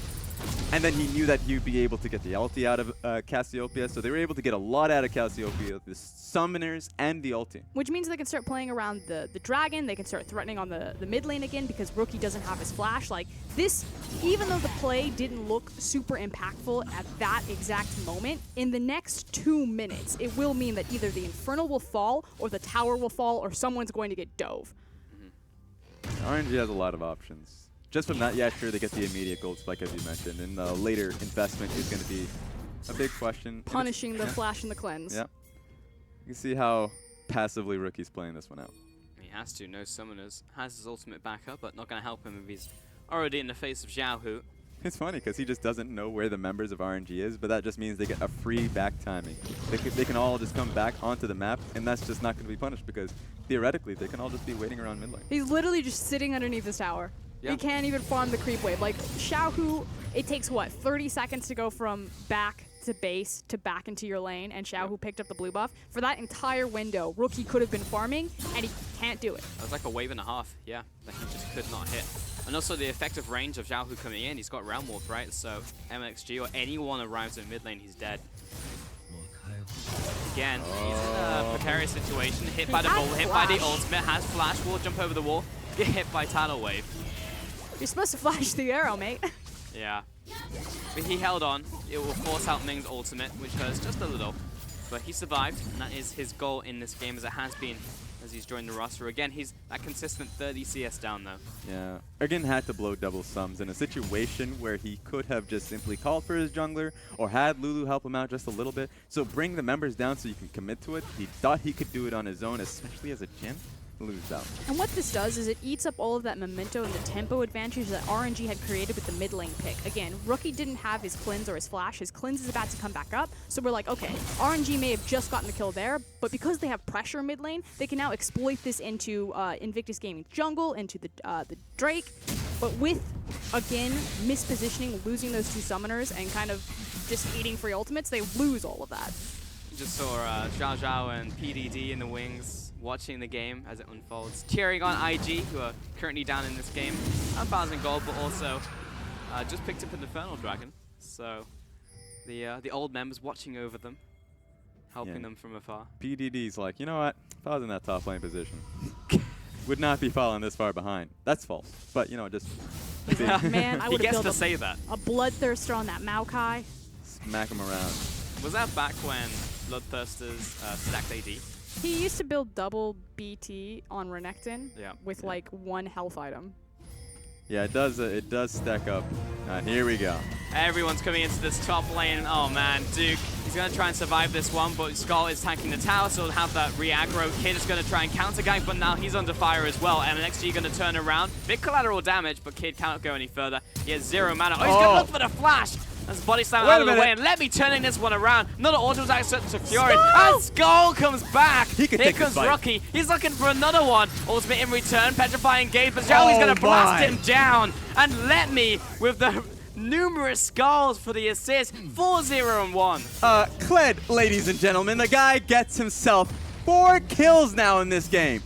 And it was just on the bait. Kled just keeps coming back. Skarl's with him as well. I cannot wait for an LPL team to go internationally and pick Kled and just upset this global meta right now, because no one else plays this. And so we were watching this one. This was the dive that we were looking for. It starts happening. Kid is ready for it entirely. But this is where the communication starts to get muddled a little bit. Kid recognizes the Cassiopeia is here, so he can maybe stop him, get the kill on MLXG. But nah, Kled's like, what are you trying to do? I don't think you're aware of what I can do to you right now. And Rookie just comes in, doesn't understand what he's walking himself into. Uses the joust to gap close away from the poison. Like, that just showcases how confident Let Me is on Kled and how well he understands all of those mechanics. His ability to manage the courage there, knowing that Skarl was going to come back, that he could flash forward, that he could get that extra dive onto Kid, and then his ability to outplay Rookie. Yep. Yeah, and this is confidence coming out of the kid right here for the top lane. It's incredible to watch because remember that interview with Firefox where he just says that Let Me is that top laner to watch for because he has improved so much on the team. And so for him to come out with this performance, sure he was gifted that double kill early on, but he is really rolling it for them. But my concern is that Let Me doesn't look nearly as impressive on any other champion that isn't Kled. You can see that he's gotten a lot of playtime on it. You know, it's quite a popular pick in the LPL, but it's still not banned out as much as it probably should be against them. But I find like this is a super easy fix for IG. Just ban it away. Well, it comes down to degrees, right? Because Kled, yeah, sure, he's had a lot of success on it. Same with a lot of top laners. This is the champion on that one. Long Amazing as well. J, Long. But he has done very well with the champion, especially the one we see on the map right now, the Gragas top lane as well. So Let Me has done quite well throughout the entire split. Still has a lot of room to grow, but this is a good showing for him. This really just comes down to what Flask was saying about the knowledge of his courage mechanic, because I played Kled, I looked at that and I was like, there's no way. And he was just like, oh, 25% courage and gets it back with the kill. Like, absolutely insane. And it's plays like that which really separate the Kled players in the LPL and worldwide. There's not many Kled players at all. And 4-0-1 means he is almost 2 items. Probably taking this tower, or even already he may just have the Black Cleaver. And Rusty has talked about this before. You know, you think back to the Xiaogu composition when they even ran Kled in the mid lane. It's particularly about Lulu and Kled. So the cool thing about Kled is he gets to be so tanky while itemizing not much into the health stats simply because of the Skarl, you know, getting to dismount and remount her. Well, then you pair that with the wild growth. Suddenly this guy is unkillable. The Skull is she? She. Yes? Think so? Ooh, we're gonna have to look into this one. Someone This is- fact check that yeah, one. We're doing this. Get the lore detectors out of here. How's Marge doing? Well, he's still very, very far ahead of Again, but he's got that extra assist, so he's in top side. And pretty much Marge is just in a lane farming at the moment. Yeah, we've opened up since both teams have traded towers. It's 2-2 right now. We have long lanes on both top and bot side. You can see that they're bouncing the waves between the respective AD carries, Jhin in top side, Ashe in bottom. The things where this gets quite hairy is where is Kled going to match lane assignments, because he has kill pressure on every single one of Invictus Gaming's champions. Yeah, and that's the key point, because right now RNG has the tempo, right? They're able to get the vision towards the top side of the map. Meanwhile, the bottom lane was still being pushed up by Ashe. So they have the ability to use Kled to get these kills in the long lane. Right now, Maokai can't show himself, or he's going to find himself dead. He's hovering above. They do spot them because of that ward in the upper river. Just take it. Just be brave, RNG. They don't have again. Yeah. Believe in Skull. B Skull. Oh, ultimate. That was close. That was really 41 close. HP. Yeah. That was very, very close from MXG. He tried it because he had the tier 2 ultimate. He just hit that level 11 mark, so worth a shot. This is actually a mistake from RNG, though. So the reason why they couldn't contest is because they didn't have a 5v5. Because if you look at the bottom side of the map, you can see that Agin is down there, so the Jin's not with them. This is twice now in this game that Agin have cost RNG the correct play to continue to snowball and advance the momentum that they have. Because they are 100% stronger than Invictus Gaming, but they are just getting put at deficits because this guy's not where he needs to be. You know, he was caught by that Ashe arrow and that tidal wave, which forced him to flash over the wall, so they couldn't punish Rookie in the mid lane, and now he was bottom lane when the blue buff spawned, and he couldn't help them 5v5 that. If they wipe right there, walk to Baron. That's a fair point. I think what right now RNG is looking to do, they did refresh right now, but the fact that he was pushing out in the bottom lane does help him out just a little bit. Look where Marge is right now on the map. Dragon just did respawn, so they were able to set up towards the bot side because, of course, the shove that he got in initially. And so it looks like if that was their main focus, if that was their main objective, he's on the wrong side of the map, right? But it seems like they were kind of planning a bit far ahead, and they were able to set up well for this guy. It's not a bad play. I guess the phrase that I'm looking for is it's not the most optimal play.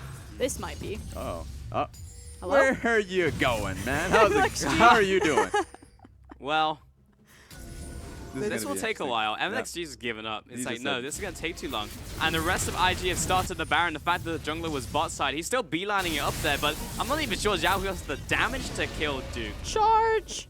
Yeah. No, Duke's teleporting. He can't. Oh, he killed him! Huh? Yeah. Wow, he yeah. actually just killed him. He was never going to be able to teleport up against the Ryze anyways. The snare would come down. It's not going to be a good time. So he's just dead. And the Baron play is not going to happen because Kled was watching. Nice That's flash. how That's you the do it. flash we There were we go. looking for. Good Yeah, flash. that's how you do it A again. plus. A plus flash. Uh, so in that Ring of Rosies exchange, it is RNG that come out on top because not only do they stop the Baron, but they then have inside track on mid lane because Invictus Gaming funneled themselves into that little pit. So IG, you know, they take a gamble because Duke's overextended, and they get punished. And they already set up the waves as well. Kled was threatening on the top side, as you mentioned, but he was also setting up the waves. So now they're already going to be going towards this top lane turret. No one's going to be able to stop it. It might just go down. There we go. Tower's dead. Let's see how much work the IG can do, though. Ultimate use on Oni Lemmy from the Petrifying Gaze, and that will just mean that RNG can simply walk away. Does Skarl's ear flaps or mud flaps extend when he uses Joust? Oh, I think so. I think so, yes. Yeah. That Because is- that's what lizards do. They make themselves appear bigger when they're threatening their opponents. The And most adorable And hidden animation. onto your earlier point about this man, or at least I was about to say man too. Don't assume Don't assume my gender. Yeah, don't do it. assume Don't Skull's assume it. gender. Because Yeah. there is no gender. no gender. at all. Skull is genderless. we She's found out. it's a lizard. It can be whatever it wants to be. That's go. true. Yeah. Today we learned. I sexually identify as Skarl. A Skull. That's a good one. RNG now 7-0, 5-2 towers.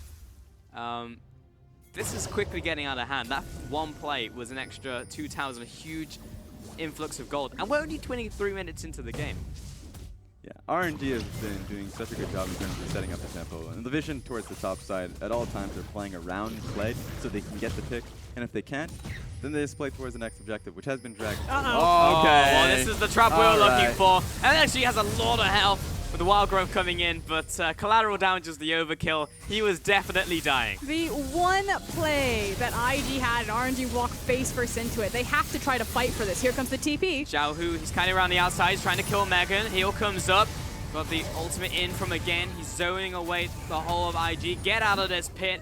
Let me chase them down. He's Finding looking for refuge in the bush.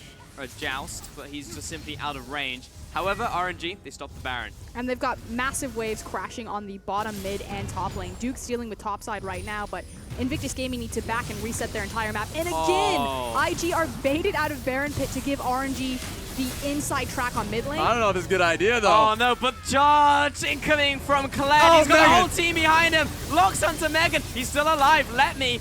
Pretty good for now, but he's going to drop out of Skull very soon. Again, takes a big beating.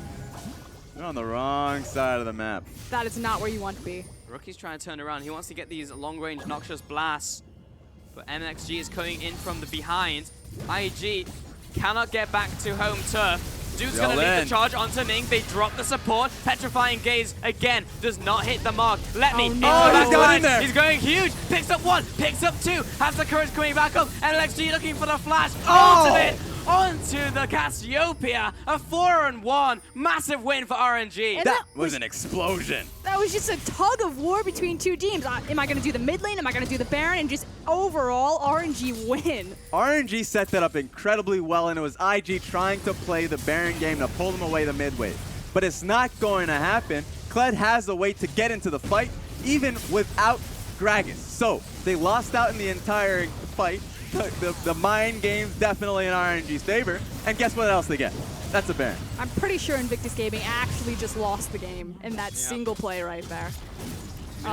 They tried to pull the trigger, but this was just IG being locked out from their base. Duke had to do something. And the thing is they have no other option. They know that they're locked out of the base. They have to kill them because they know that they're just being caged in this tiny little corner for MLXG to show up. But this is where the swag points come in. He literally just dunks on Rookie, just like Shaquille O'Neal. Bam. What I loved about that was Duke was leading the charge to get the fight because they needed to be able to pull through and get back to their base. Issue was, of course, Kled is going to be able to flank him through. Runs on over, says, I'm going to ignore Maokai altogether, and I'm going to get into your backline. They're pretty tasty. Okay, but this is do or die for Invictus Gaming. So the reason why I'm like, okay, IG, you probably just lost the game in that single play, is because RNG are so punishing with Baron buff. Continuously, their like one consistent win condition is they get the first Baron, they take all of your inhibitors off of it, they rotate for second Baron, and then they end the game. Yeah, you can't cat on IG. One thing that they've done before, they were able to get the kill on MLXG because of these Bush plays. Now, of course, the fact that Ming did That's purchase the hilarious. Spooky Ghost, it's kind of calling that one out. That's actually a surprisingly good pickup from the support role. Yeah. You don't see that Frost Queen's Claim all the time. Usually you would just go into the eye item, but yeah, that's a pretty good itemization choice and swap it from Ming. And I understand, you know, why we don't see a lot of Frost Queen's Claim this time around, but it is actually so good at countering what LPL teams like to do because we constantly walk into these Baron dances, and even when you lose vision, if you just pop those Spooky Ghosts, you can walk in freely. Yeah. It's like a compass as well. You know Oh, here we go, exactly where dropship. they are. Dropship into the mid lane. And Jiaohu, with all his little friends, should be able to get this tower. That's a lot of weight clearing from Rookie. Letme's just dueling Duke in the bot side. He's going to get collapsed on, but he just had the GA, so he's fairly safe. Ash Arrow just land onto it, but he's still not down just yet. Tidal Wave coming in. Big knock up into the whole lineup of RNG. This is a good fight for IG, but they lose their front line. Again, opening up with the curtain call. Locks down Rocky, following after Megan. Marge is trying to skirt to the outside. The inhibitor go down. Megan also drops, almost drops, and will be good for now. A 5 versus 4 RNG. What are they going to do? And that is how Lulu and Kled work. Notice that Kled still has his GA. He goes through Skarl, he falls off of Skarl, Wild Growth is then used through the duration to get him back onto Skarl. And he's like, and I'm totally fine, my GA is still up, we can still go, like frontline is still ready. Yeah, they didn't lose much at all. Duke is going to be coming up in 10 seconds, so they're just going to disperse. There's not much else they can get here. The defense from IG is clear enough to be able to stop them on this image. RNG even turn on to the Dragon for a second Ocean. They had Baron. They are almost 10,000 gold ahead. They will be very shortly. 8 towers to 2. It seems like RNG's game 1, and we're not even half an hour into the match, and it looks like a complete dissection of IG.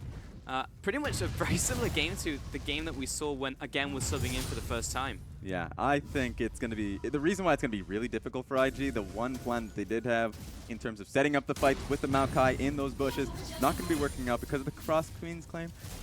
If they can bait it out the first time and get those sneak fights, because they can still win the fights with the composition that they do have backing up with the Cassiopeia, if you can get a key ultimate, Problem is, RNG is very aware of that, and they're not going to allow that to happen. The Let Me is split pushing quite well, so they're just going to be playing it patiently here. It's also why the Rise is so important. We saw the dropship being used. You know, Xiaohu does this pretty much every single time when he picks up that massive creep wave and then he pulls it over to where his team wants to siege. It's even more important into the massive amounts of wave clear that IG has. Against Lunt.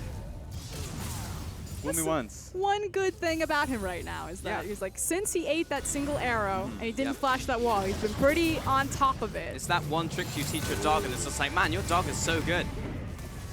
He knows exactly how to do that one trick, and that's all he needs to do, because RNG will carry the game. Someone's going to go off. It could be Let Me, it could be Xiaohu. MNXG's going to facilitate. Again, doesn't need to be a carry. He needs to be fire support. He's literally just has to be Jin for this entire series.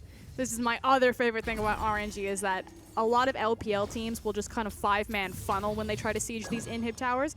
They actually will break this up and they'll push in separate waves. So they're good with their side wave control and how to break base. Oh, that was so good. Again, and Ming, another good fight. Both the bot laners die. MNXG under attack. Xiaohu doesn't have any damage to return. He was exhausted. They drop 3. IG, great situation. Zhonya's, and there's the ultimate coming up, and it gets out as well. Styles on IG, and Let Me was just by himself murdering mid tower. Really fantastic combination from Duke and Megan to get the fight on top of their carry. So it was obliterated. IG setting up that fight really well. It was a desperate play from them, but of course from desperation, they're able to regain control of this. Now the question is, what can Invictus Gaming do in the next 2 minutes? The second rotation of Baron is about to spawn. They don't have their Baron inhib. Let Me also took the mid inhibitor. It's not as detrimental as that bottom one, but it's pretty much like IG need to push as far forward as they can, get vision around the Baron, and just pray that they get that second one. Yeah, losing out on the fight, so the pings are coming through. Let Me is in a good position for flanking, but IG... Uh-oh, okay, you know what? He's in a pretty bad position. Asher lands, but what's even the point of trying to kill him? He's just so big. He'll go 1 versus 3, and he's killing Marge as well. See you later, ADC. Moves on to Kid. He'll have to use collateral damage to escape. IG are pretty confused right now. They didn't know whether to go on him, and they recognized, no, actually, the rest of RNG is coming up. He didn't even need the rest of RNG. He just blew up Ash at that point. He's a massive tank. 7-0-4. Not much can stop him. He's also a massive carry in this game. He's everything. Randuin's Omen GA. Now he's got the Spectre's Cowl on top of the rest of his damage items. He's level 17. Duke is 15. Yeah, Megan 30.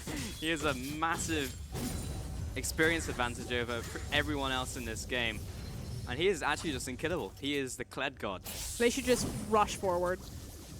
Yeah, IG, they're going to be trying to hope for the same play that they did last time. Not going to happen. Well, tower's gone. Let Me jumps immediately onto the mid laner. Duke is tanking up, but I'm not sure he's going to last that long. Damage coming in from Xiaohu. MLXG force. Good defense from IG. They've already lost the tower, though. That is not the front line that they wanted there. Again, they need to use Kled, they need to use Skarl, and they need to use the Wild Growth on the Kled and Skarl instead of just letting Gragas drop down. Tower fell in the midst of that fight. But the problem is they don't have their smite, so they can't immediately rotate to the Baron. Yeah, so this is good from IG, even though they're slowly losing a lot, or at least pieces of their objectives. They lose the Nexus turret, they lose their inhib turret on the top side of the map. So these are bad points, but the fact that they're still winning these fights, winning these skirmishes, they even know they're not on Baron right now because they use the redemption on top of it. So they don't even have to walk towards it. This is buying time for IG for the next play. Yeah, and buying time for IG's inhib to come up, which the bottom one now has. So it gets a lot more breathing room for Invictus Gaming as long as they don't lose control over this. That's going to be a hard ask for them. Well, everyone from IG beelining it towards the Baron. Probably going to drop before they get there, though. Again, just a lot of damage. No, it's going to be backed away from IG. They'll just let the Storm crash. And this is one of the bigger problems of Invictus Gaming. You know, the fact that there was that indecision where Kid starts rushing towards the Baron as soon as it starts going down. You know, there was no one saying our bottom inhib is up. We can contest the Baron, or we need to start moving forward and placing that vision. If they had, you know, maybe it's a 60-40 team fight, but now that they've lost the second Baron, it's almost 100% the game. Yeah, I think the decision, you were right, they needed to be decisive because they had a lot of time in which they had to plan towards the next play. Realistically, they should be comfortable with how little vision they had towards Baron, so giving up the Baron was the right decision, but they should have had a plan towards that. Clearing out the waves in the bot lane. Sure, the inhib is up, but you have a lot more waves to clear to set up for the objective or let the Barons coming and crashing at you. So they did it up pretty late, and that's going to be a problem. RNG starting to crash it. I just wish that they would have done anything. You know, Gragas wasn't there. They knew that RNG couldn't just burn the Baron. They were probably sitting in a bush, but they have Ashe. Use Hawk Shot. Yeah, they actually have an ability that allows them to just scout that one out. Kled is pushing up the top lane, 3-man in the mid lane. It's a classic 1-3-1. RNG just playing it slow. Inhibitors have respawned, so we're slightly slower than just running it down mid. Where's the dropship gonna go? Good question. I think they're just going to try and split them up from that point. They don't want to... Oh, just kidding. MLXG instant engage. Rookie wasn't in range of the lockdown from Xiaohu. They'll just turn their attention to this inhib. That's their objective for now. RNG claim it. Curtain call. Trying to chunk out some members. Redemption coming down, but staying in that circle, precarious. Xiaohu still kiting around the outside of this Nexus. He wants to try and find a pick. Rookie, lots of damage on towards him from, again, Duke. He wants to get on top of a priority target. Xiaohu trading with Marge. He'll back away. Duke can't really do anything right now. He turned into a Kreta, and he'll probably just drop right here and right now. He'll back off towards base, but we're charging in with Gletme. He's right onto Kid, turns around with the violent tendencies, takes out one, takes out two. RNG back away, no casualties so far, but with these 2 kills, they will convert this into the game. RNG, 35 minutes in, claim game 1. The 2 Baron 2-step from RNG. It's pretty much every single time they win a game. First Baron destroys the base, second Baron just puts him in the sleeper hold. And even before that, just setting up towards the Baron, it was just very difficult for IG to set up and try to get any vision towards RNG. They knew what their objectives were. They set up very well for it. They were very disciplined. Didn't matter that they didn't have Uzi. They were prepared. And that's what really solidified this win for them. And that's a big thing for me, is that if you look at RNG and about when they took, you know, not as optimal steps or kind of slowed down and lost any bit of control of the game, it really was around kind of playing around that bottom lane, you know, not having Uzi in that position. You have to think, if he was there, would they have looked even better? And I would say automatically yes. It was honestly just a strong game from RNG pretty much from minute 1 after the double kill went down to Letme. And of all the players, Letme didn't have the highest opinion of him starting the split, but he has gotten better and better from week to week. And we've seen performances where he was straight up carried in games, and this was one of them. Just an unbelievable performance on Kled, and to convert that lead into something more. Converting is the big point, where you do see a lot of top laners, they find themselves with those double kills because of the unfortunate top lane situation that happened for IG. The fact that they were able to take that and completely stomp the game out from then on forward and use Kled to his maximum ability every time they had open lanes, and they had open lanes for a very long time for that game. They just used him to ulti towards targets, and if it wasn't available, they sent him towards lanes where he was always in contact if the team fight did start, if it did happen. So that was great setup for RNG. Yeah. And there's not much else to say about that game other than the fact that RNG got an advantage, and there were some sloppy moments in it that can be said about RNG, but I always feel like that is very similar through a lot of RNG's games, where they play so fast that eventually the fact that they come at you so fast and so hard that they're going to drop some pieces here and there, but they're still going to win the game, and very quickly. But you really have to look critically at Kid and Kid's jungle pathing. Again, the composition was a Maokai and a Graves versus a Kled and a Gragas. And if Maokai sets up for the Graves, that's a really strong 2v2. And you already know that you have an Ashe Nami in the bottom lane, which will directly counter out the Lulu Jhin, and you know that they're going to suffer down there. Like, Kid should have been giving all of his early attention and focus towards that top side, because you're going to go bottom anyway once you have the teleport as well as the Ashe arrow. So you need to get that Maokai ahead. And it's just like time and time again, he doesn't path to the correct area. He's outmaneuvered, and it just led to this massive snowball problem. And the thing is, we talked about it in Pick Ban, where that was his point of focus for the very, very early point of the game. And he was pathing there very slowly because he was greeting on camps.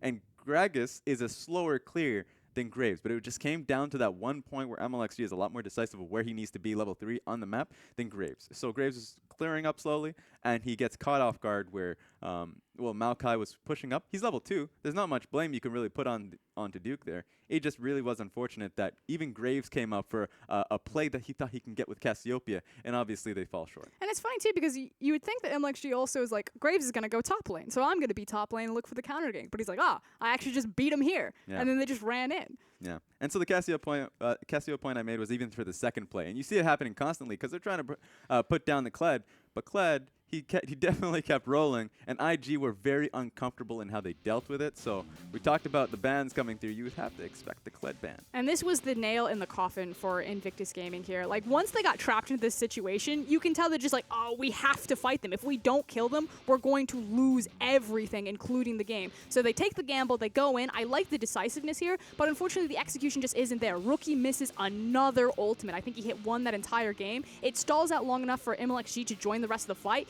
pushes Rookie out on the back half, and then Kled just runs through them. Yeah, unfortunately for IG, I think that was the best play that they could make. Maybe you can say that they go on Kled instead of the rest of the team because Kled is the only one who can really force into the backline. Problem with that is there's far too many factors, especially with Gragas making the long road towards the team fight with a flank as well. So RNG had all the chips in that fight and a lot of options in terms of how they were playing it out. So I think it was very difficult for RNG to even come out ahead. They made the decision, but the fact that they were there to begin with, very difficult. And does bring us to our MVP. It's going to be Let Me. It wasn't going to be anyone else, realistically. 8-0-5. Didn't even die once. And once he had that Guardian Angel, it's just like there is too many health bars on this raid boss. This is not possible with the amount of members that we have. We need a bigger team. And he is never playing Kled again. So Not in everyone this say set. goodbye. Not in this set. At the very least, not in this set. They don't want this happening anymore. This is what's fun. The indecision. They were like, okay, we need to get out of here. We're not going to pick this fight. It's hard enough to bring down this beast, but the rest of RNG is coming in as well. So, yeah, they definitely sacrificed Ash at that point. There's not much you can do. That's the only real play there is to say, you're on your own. I'm gone. Yep. Hopefully, we don't get chased down. I don't need to outrun the lizard. I just need to outrun everyone else around me. Yep. Just throw everything. If you- Graves looks at Nami, looks at Ash. He's like, I can do this. whatever's weighing you down, throw the shotgun if you're Graves, throw it on the ground, just keep running out of the base. Anything all that's you do. weighing you down. But you saw IG and they just saw like Crouching Skull hitting Kled in there, and it's just like, I don't know what to do. Do we kill him? Fire an Ash arrow at him, see what happens. Nope, we don't want. Nope, bail, get out. And it was just like, well, at that point the game was pretty much already over. So get rid of the Kled. And I know this is an opinion of Passion, but don't put Duke on Maokai. Put him on something that can like duel. Don't put him on a I'm gonna W someone and that's my contribution to the game. I mean, it works so well if Graves had gone up there and was like the benefactor of having that low cooldown of the W, but he wasn't. But he needs to be helped by someone. He can't just be self-sufficient. That was the problem. Either way, we are going to take a quick break as we set up for Game 2 of our Match of the Week here between RNG and IG.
Welcome back to the LPL and our match of the week. It is RNG versus IG. RNG taking a very commanding game 1. We'll see if they can replicate it in game 2. We're back on the desk to break down what we're looking for towards game 2, and I think we need a lot of adaptations in from IG. First, Kled. Second, don't put Duke on Maokai. Third, Proactive. Third, come on, bro.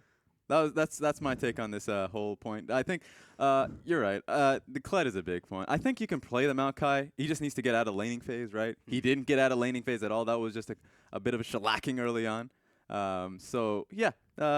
Make it easier for him. I think banning out Kled would be just easy. If it's going to be Gragas versus the Kled or Gragas versus the Maokai, then I'm okay with that. I just think it's like, again, I said it, I'll say it again, it's like proactive versus reactive play. In Invictus Gaming, you can see the indecision, the cautiousness, that they have no idea what they're doing or planning ahead, and it's just biting them. Like, you have a Graves Maokai, like, go top lane, set up that Graves to succeed. He was just way too slow to do that, so he's being reactive. He's trying to counter gank when the Gragas has already beaten him up there. They're trying to do the Baron because they're trying to be reactive to the push that RNG are placing in the middle lane, and then they get caught in that upper corner. They're trying to be reactive to the fact that RNG are starting the Baron and they're delayed laying down the vision. Like, just have a plan, like, 4 minutes in advance. I think that's kudos to RNG to put them in that position constantly. Now, fun thing is that IG did have a proactive composition. They had the Ashe, they had the pushing lane. It looked great for them in terms of what they were planning to do, and the shove was constantly coming through there. They never had the opportunity to play it through because of what did happen through top. So you get that moment, and they did have to play very reactively. There was decisions that they made towards playing towards the top lane and dealing with the Kled rather than maybe playing towards bottom lane and making those plays happen. They had moments where they wanted to be proactive, but ultimately they did have to respond to what Duke was going through in that top side of the map. Yeah, and it was ultimately a lane and a situation where Duke needed help. He didn't need Kid, who was being so slow through the jungle. He actually arrived at the very end of that trade when the Maokai was already dead. Then he died as well, and Sister's like, well, when you're in solo queue and your jungler comes in and feeds your lane as well, it's like, well, this lane is pretty much done. And he actually salvaged it fairly well. Triple Durant was ahead in the farm, actually, if not ahead, but equal.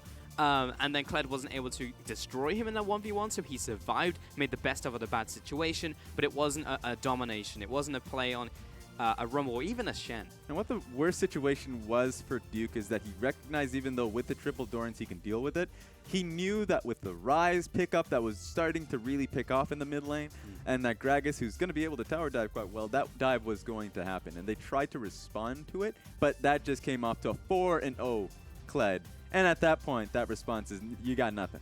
You ask your team, what are you going to do at this point? And no one's answering that question. But the scary thing is when you match up RNG versus Invictus Gaming, you're like, probably the one lane that IG should win is that top side. You never go in there and be like, okay, RNG won a game over IG. What happened? Oh, their top laner destroyed Duke, went 7-0, just was massive. That would be like the last thing that you would list, and that's what's incredibly scary for Invictus Gaming now. Yeah, stop tying both of Duke's arms behind his back and then tying his shoelaces together. At least allow him one arm to fight back against Let Me. That's all I ask for, IG, as we get into our second picks and bans here between RNG and Invictus Gaming. We Lulu and Jace banned away, and it looks like Camille and Lee Sin from IG. We got a Lulu ban. We got a Lulu ban from blue side. Incredible. Unheard of in the LPL. So it's going to be a priority pick of a jungler. We nailed it, boys. Finally. Thank you, RNG. You have to ban Rengar. If you don't, you're going to have a bad time. Yeah, Kid will instantly pick that one up, and that RNG has been does. banned away. This could be a Graves priority coming in from MLXG. Could even be an Ashe priority just to get counter picks in the rest of the map. RNG does have a lot of plays here. The fact that they're banning these two champions mean that they have a specific plan in motion here. Yeah, I thought for sure it was going to be a priority pick of the Rengar, but since they, like you said, banned it from blue side, it's either Graves or Elise for me. I think you ban Elise here. Let's see if it is a jungler. Aww. It's Kled. Yeah, we definitely forgot about that one. Take that away from Let Me, because that probably would be a first rotation pick from him. So it will probably go down to jungle. Yeah, there's the Elise you were talking about, Frosk. But here's the thing. 9 times out of 10, Kled actually isn't picked in early rotation. They don't really like to showcase it, just because, especially if you're across from Duke, like, if he knows you're taking Kled, because that was the cool thing about RNG's draft last game, is it used that Gragas as the flex that Raz was talking about. And then it was like, surprise, I'm going to play Kled in the top lane. You probably knew it was going to happen, but now you know for sure. Whereas this time around, I actually think you don't ban Kled away in first rotation. If they want to pick it up in first rotation, you give it away and then you just have Duke counter it out, and you pinch it in second. It depends on when RNG wants to. Well, I guess that just IG just doesn't play the Kled, so they're not gonna even look to pick it up, and RNG just might show the Kled early, just because IG has had the propensity they showcase their top lane pretty early. We saw from, I suppose, Maokai came in late, but as a general issue, they've showcased like the Maokai's early, even the Nautilus. And with Malzahar's natural predator off the table of Lulu, he will be first rotationed here by IG alongside Gragas for could be Kid, could be Duke, we'll see. So already Invictus Gaming have really great lockdown potential and really good defensive disengage potential from just 2 picks out of their 5 showcased. RNG bring the Jin for a gain, and it wasn't even with an AD carry pinch. They were just like, well, it was good, so we'll just give it to him again. Rise then? Or you go for Nami. Neither of those picks will be Syndra in the end for Zhao, who was banned out against him at last game. Now IG final pick before they go into bans once more. IG could just go towards the Vladimir pick if they're afraid that it gets banned out in the second phase. This is now a question towards IG and how much they want to pick out their mid laner early. This phase, it could be good. They don't want to get pinched out this quickly. It could. I agree with you. I would pick Vladimir here, but because it's rookie, he might feel that he has a wider option, that he doesn't necessarily have to go through the Vlad and they can hold their hand. So this is kind of unexpected that they would go for Lucian of all things, but It will be Lucian. I guess they want to focus down in this bottom lane to just prioritize the matchup. Interesting. I wouldn't have gone in that direction. That's a lot of faith in Marge early on. but you think that the Vladimir ban has to come through now. Vladimir and probably Orianna, or Vladimir and Rise. Shen will be banned out against Let Me, that's for certain. RNG now back over to their side. They are taking their time with this ban. They are thinking about it. 5 seconds left on the clock. Let's see if it is aimed towards mid lane, and it is, but it is in the form of Ahri. Yeah, I guess the question is whether or not Rookie even prioritizes or plays towards that Vladimir pick. Don't remember the last time he's played it. Yeah, pretty much every mid laner in the LPL is capable of playing the Vladimir. Yeah. But Rookie just plays weird things. Yeah, A little that is bit true. somewhat kind of fringe. He could also go the Katarina. Could also go Um, Fizz. Just kidding. It's banned. JK. There's the Fizz ban. I guess that's aimed at like Let Me, it has to be now. Yeah. And then RNG's final ban. Rookie isn't the same crazy as Doinvi. He's a different type of crazy. He's a different crazy. Yeah. More of those assassins. Echo's still So- open too. Those So fringe, yeah. Echo Good, would yeah. be good, yeah. And Orianna, okay, very kind of vanilla ban there out against Rookie. So back over to March. It will be a mid laner or top lane or jungle. I You- would say that it would be their if they want to hide their top laner, then they go later on. The next point they would say, okay, top laner last pick, or they can just showcase the Echo early on. Now, obviously, we kind of had a problem. It's okay, technical issues, but we can just have a little bit of the discussion of what that pick could be. What do you think, Ross? I just think there's so many viable mid lanes still open that I agree with you that they should look for the counter pick in top lane or make that the last rotation. Or excuse me. Yeah. Because they already have the Gragas, what they Yeah. could do just pick their top lane early and make it a Nautilus because that's still up and available. Yep. That would be interesting. I think they would. I think they should put out the Nautilus and just see what is up and available. So, yeah. I just heard there was also a wrong pick as well on top of that. So we are waiting for the players to get back into the lobby. And He's like, Lucian? What? why did you pick me Lucian? Pick me something else. Yeah, so we will also look at a different pick for the Lucian as well as mid lane. Wow, really? Yeah. Crazy. It was a miss pick. that deep in. We have to check it out with once we get into pick ban. Whether it's the ban, whether it's the pick. I would say it was a miss pick because I don't like Lucian, but that's just that's actually Wait, just, what? that feels weird. That's coming out of actually my just mouth. Did that, false. sorry, Wow. did that sentence just come out of your mouth there, okay. Raz? My apologies. Pick Lucian at every time, any moment. At in all time. costs, At pick all- up Lucian. First pick. But no, in that situation, yeah, I would have had the Vladimir. I I'm would have pretty had sure your Echo. Tinder profile says like best Lucian Os. If I was trolling my Tinder, yes. It's also on the main one. Right swipe. Haha. Anyway, so what mid laners are left open? Echo, could pick up. Vladimir, Katarina. Rise, Yeah, Katarina. Cassiopeia, He has, Katarina. Yeah, he has a lot of options. So I guess that just comes down to putting Duke on a blind pickable champion. Whether he gets the Gragas or maybe even pick up the jungler, right? Say that's a Gragas top lane. And then you can get a new jungler. Kha'Zix even. The nice thing already about Invictus Gaming's adjustments is that Kid is playing Gragas, so you have to think that they're moving their carry potential towards their solo laners versus away from their jungler, which I already find creates a lot of success, especially against Syndra and Jhin. So that's Gragas. That's Jhin into Gragas. So low mobility champions that a cast can really just rain on their parade. It is a possibility. I think either way, Duke's getting something good, or I have to hope. Man, if I would actually just ban out the Maokai, like, when it was my turn to ban. It's just like, nope, not again. You're just assuming the man hates Maokai. Maybe he's a Maokai enthusiast. But it literally hasn't gone well in any of the games that he's played Maokai, Raz. What about his solo queue account? So what about that? 5 out of 10 retort. RNG and IG. We're back into Champions Select, but we got all the way down into second phase of bans. We finished second phase of bans, then we were looking at the Lucian pick, which was apparently a mispick from The Lucian IG. pick was done before second phase of bans. Was it? Yeah, it okay, was then the what rookie was the... Yep, yeah, that's the question. was That's the why I pick think the That's why I think the Lucian is an actual pick. Now, So what else ladies and do we have? gentlemen, I think it just comes down to sitting back, putting your seatbelts on, and we're going to be taking on this ride of what's happening in this pick ban. I still think the Lucian has to get locked in. But, yeah, there we go. I would like to get off the LPL's wild ride, please. No, it's already started. If you get off now, there's a chance of death, so you're going to have to strap in till the end of the ride. Keep all appendages within the ride. Thank you very much. No guarantee that the belt is secure, so you might have to bring your own. Or if there is a belt. Oh, that's a realization you don't want to find. As the ride has already Yeah, started. you're like, oh, no. I went off. You go in, it's supposed to like lock down, and it just pops back Yeah, up. I was like, no. help. Yeah, that's RNG versus IG right here. Okay, so Fizzban, and then the final one was Orianna. It's Ari, Orianna, Shen, and Fizz. yeah. And then there was no picks. Can I get an, I was about to say, can I get an Echo ban? There is no please? picks, because Lilia's banned. Oh Badum. boy. But Today's gonna be a Ish. long day. You're getting rid of me after this series, so you better hope it's a 2-0.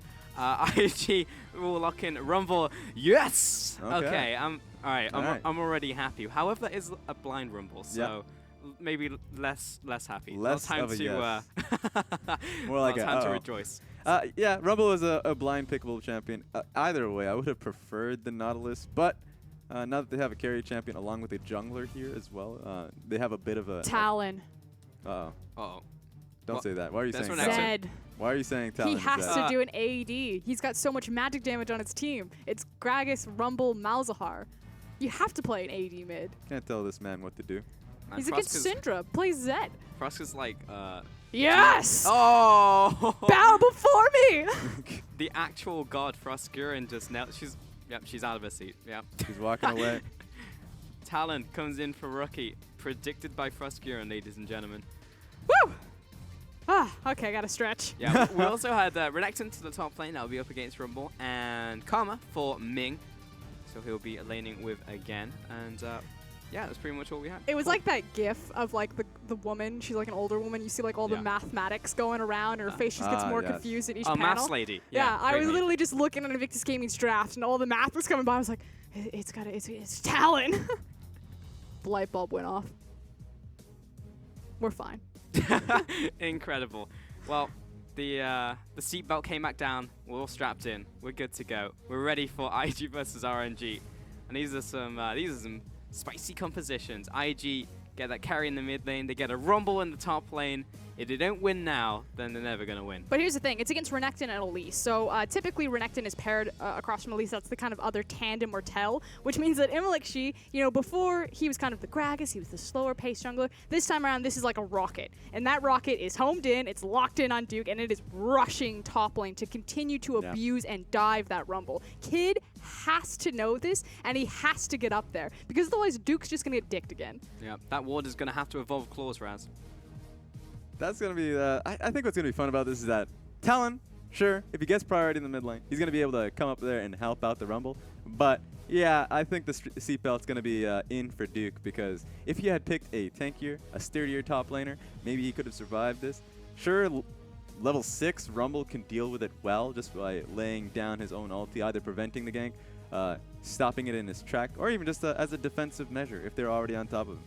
So I want to see how this goes. It looks fairly good, especially now that MLXG is on his marquee champion on the Elise. Signature pick. Ready to go. Yeah, had some great performances on the Elise. All right, we're getting geared up for Game 2, Match of the Week. RNG versus IG. You can hear the crowd also pretty hyped for this one. It was a full house from what I could see. Ooh, and an Infernal Drake. Things don't get much spicier than that. Fantastic. Scripted. And that's pretty much exactly what both these teams want. An Infernal Dragon would be great for everyone. Imagine like a game with 3 Infernal Dragons on Jhin. Ooh. Forget that. 3 Infernals on Talon. So let's talk about Talon a little bit. I think Okay. we've seen him maybe a total of 3 times so far in the LPL. He actually hasn't hit the ground running so much as he has seen over in the LCK. And the nice thing about Talon is that he got a lot of his... So what kept him out of the meta previously was kind of his inability to compete with wave priority and shove, when shove just became the ultimate way to pressure in your lane. And it's still going to be hard across from Syndra just because she can go Force of Will, she can go for her Dark Sphere, and she can push harder. But Rake actually offers Talon a lot of push priority on a lot of different matchups. It's then also the safety that once he has parkour, he can step forward in that lane and he can look for aggressive trades and just parkour towards the side. Yeah, the base stats on that champion definitely increase, and he should be able to be a lot safer. What's great about this is that it does do well for IG's identity. This time around, going to be playing quite well around Rookie. And remember how we said that MLXG was going to be that rocket racing towards the top lane? He actually just got like the sickest red leash into a Raptor camp to propel and springboard him even faster through his jungle clear. He is already on his blue buff, and Renekton has the wave pulled in. Can I just say that again, hit that bottom wave at the perfect time. Got all of those minions with the dancing grenade. Mid lane, Rookie, so much damage onto Xiaohu, but he will get punished on the way out. He's got those twinkle toes though. Yeah, Stormraider Surge I think was also procced that allowed him to blue suede shoes, like I said, twinkle toes, and dance out of the Dark Sphere damage. What's interesting about this is that MLXG got a lot of experience, and he's already challenging Kid. But he didn't complete his own camp in the Raptor camp. Left a big Raptor still up and available. Oh, it turns all the way around, finds Kid. He's going to get beaten up on the way out, and here comes Rookie as well. Going to get a little bit of extra distance onto the crowd. Has to flash the wall. Did not want to die on that one. Does land the cocoon, but there's no extra follow-up onto Rookie. So with that invade, it didn't pan out for MLXG. Yeah, and frankly, it was because Rookie has control of this middle lane. You can see how he's trying to outplay the Syndra using his various gap closers or dodging abilities. Didn't do it that time. Outplay this. To dodge Force of Will and Dark Sphere, which gave him control and priority there, which allowed him to collapse sooner on MLXG. And he's going back for round 2. He's like, red buff, it's still up. No, top lane. Oh, top lane. Well, the wave is pushing in now, so the window that he has is fairly small. Yep, it's going to be hard for him to... It's just a jar. Here. At this point, Nope. MLXG should just look to farm, especially clearing out the Raptor camp that he did leave for himself. So, and then in the opposite direction, I think that IG is still fine. Kid's going to be farming up just as well, and Rookie is going to be going towards his Hex Drinker. So he's going to be surviving quite well into Xiao. He did have a bit of a difficult time early on in this game, but it's going to get better from him. Yeah, again, does not know how to farm on the Tower of Jhin. That is what I have learned. Got like 1, 2 of those minions, and that's resulted in almost a 10 CS advantage. On At like 4 minutes Yeah, in. 4 minutes. That did not go well. Both mid laners have been trading so much, they're actually on par with a game CS. And Maj has basically picked up everything. Top lane's been somewhat equal, but MLXG is sat in that brush now. He did not listen to you, Raz. He's pushing in. Repel comes up, instant flash from Duke. Can he get in range for the cocoon? Yes, he does. Duke surely going to go down here. Lots of damage onto MLXG, but it's not enough to claim the kill. And that's exactly how that works. Anytime you see the Elise, you have to suspect that a Renekton will come out because they pair so well together. The amount of kill pressure in that lane with the chain CC, the dive potential, the raw burst damage early game, it's absurd. And that's the risk, as you mentioned. He didn't go towards the bot side of the map. He didn't look to clear up. He just decided, no, I'm doubling down, going back to that top lane. The wave is starting to bounce in my favor now, and he gets the kill. So the fact that that didn't go away. Like, for instance, if Duke was able to get out of that situation entirely, that would have been so bad for MLXG because he's so far behind in farm. 23-9, but the fact that he's able to set up his top laner in that scenario works well for him. And he's gone so hard as well. He's gone for the mobility boots, which is just an MLXG thing to do once he's got that first blood under his belt. I've seen this before when he gets like 2 kills in the early game, but it's just an assist, so he's very all in at this point. And that's the thing, he has to snowball now, so you'd have to think that he's going to repeatedly go back towards that top side. Duke doesn't have his TP, he doesn't have flash, so he's the most fragile that he's going to be for the next, 4 minutes or so. Oh, nice mechanics from Rookie. We'll jump onto Xiaohu. One more auto attack will finish up Blade's end, but we'll jump back in. A bit of extra damage, and Xiaohu will be bleeding out, but it's not a kill just yet. Xiaohu has to be very careful, because these mid lanes are going to hit 6 in a wave or 2. Yeah, he's definitely going to be calling in his jungler because at this moment in time, doesn't have any potions at all. He has to be looking for a back. If he doesn't get it, then he's just dead. Rookie doesn't have much mana, but he's going to be just fine in here. And you're looking towards Gragas, who's setting up wards for him as well. And Xiaohu struggling actually pulls MLXG towards that mid lane like you're talking about. He needs his jungler to be around, which means it pulls the pressure off of Duke. Suddenly, Duke is super far forward, extended in his lane. Doesn't have flash, he doesn't have TP, but he knows that Elise has to hold Syndra's hand. And now so much so that Karma has to hold Syndra's hand. That's hilarious. So yeah, they've pulled in a lot, so Xiaohu's able to get the shove, and it's not awkward for him to back at this very moment. And now that MLXG's off of babysitting duty, he's like, okay, I wanted to be here about 45 seconds ago, but it's fine. I'm here now, slipping in. I'm in. They can't see me. I'm in. Diving Hacker in. voice. They got dominance. And he's going to lead the charge. No. He's No. not. Da, da, da, da. John Cena is definitely not here. You can see me. MLXG didn't get the gank up, but he'll be back. Definitely camping up this lane. We pretty much expected this from MLXG and Let Me, but we also wanted Kid to be more proactive in counter ganking and not just farming. But Well, he hasn't really done that just yet. Yeah, he can't do much right now. He just needs to be able to set up the farm. It's nice that that's the jungle item that he did get, so he got extra wards under his belt so he can be on the map for as long as possible and set up for Talon so he can roam with Talon. And this is IG's style. If he can roam around the map with Rookie, get the plays going for himself, maybe get Duke back into this game, then that's what IG is looking to do. But that just comes down to step 1. Help out Rookie. Rookie right now is he's just trying to farm up against the Syndra. I mean, he's punching Syndra repeatedly in the face in terms of like his 1v1 trades right now. And he's also got his Hex Drinker. It's a little bit scary, like you're saying, because she's got ultimate now, so the burst potential's there. And teammates, apparently, because Ming right now, he has constant shove in the bottom lane, looking to help him out. But I feel like Duke's best friend for the last 2 minutes has actually been Xiaohu, because Xiaohu was struggling so much in his lane that it alleviated so much pressure away from him.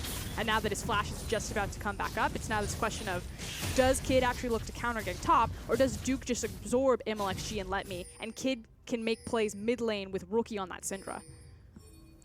It's a good question. We'll see if that pans out. Still only that first blood, but has not culminated in advances just because of all the extra gold out from jungle and bot lane, from Kid and Marge. It's just mirrored vision on both RNG and IG. You can even see the Renekton coming outside because right now, RNG has good vision towards... Oh, I guess the vision did just clear right now, but their vision control was in the top side of the map, and same for RNG on the bottom side. But now this is going to be a little dicey that the vision just cleared out, so they want to be able to set that one back up. It's just going to be second wave of buffs being given over to these laners right now. And Let Me back to the top lane. We'll carry on farming. Very even lanes, honestly, apart from bot lane. As you can see, Marge. Oh, the ultimate from Megan. He is just dead to right. Teleport was instantly cancelled from Let Me. No saving again in that scenario. And that was just straight 2 versus 1 kill. We haven't seen Malzahar much in this meta, but that's something you kind of have to expect, being able to flash in an ulti. That's his main benefit as a champion. Again, had to recognize that and be able to see what was happening. The Bilgewater Cutlass active was put into him. He needed to be able to flash away and recognize that was happening. He had both thumbs up, just didn't see Malzahar coming in. Yeah, gotta expect and respect. That ultimate, Rookie parkour over the wall. He'll find Zhao, who turns around, Rake lands. Does he have the rest of the damage though to follow? MLXG is here. Shadow Assault. The prediction on the Cocoon. Kid pops the ultimate. He'll have to flash over the wall. No. Duke coming in. This could be multiple kills. Let Me turned around. Ruthless Predator. So many low memes. but it's going to be the kill over to Kid to start this one off. MXG on the run. Second kill to Rookie. Let me. Parkour. He needs to get onto this blast plant. He'll jump over the wall, but I don't think he's going to get out of this one. Rookie has the parkour ready to go. Surround him. Doesn't want to go. Come out with your hands up! Oh, Rookie. No, he's opened fire. He's going to kill him. Police brutality! That's enough kill! Get him! Oh! He was resisting police arrest! Oh my goodness! You can't just trust these people anymore. It's ridiculous. So that was a ridiculous 3v3. It looked very bad for Rookie, but the man had his ulti up, was able to dodge out the 3 members coming his way. Remember that play that we saw last game where IG were like backed into a corner and RNG were just like cat and mouse? And now the shoe's on the other foot. IG had him completely surrounded. Rookie making use of the parkour, how quickly Talon can get through the jungle and play around atmospheres like that. Just brutal to watch. Thank you, that Ross. wasn't okay. That was fantastic.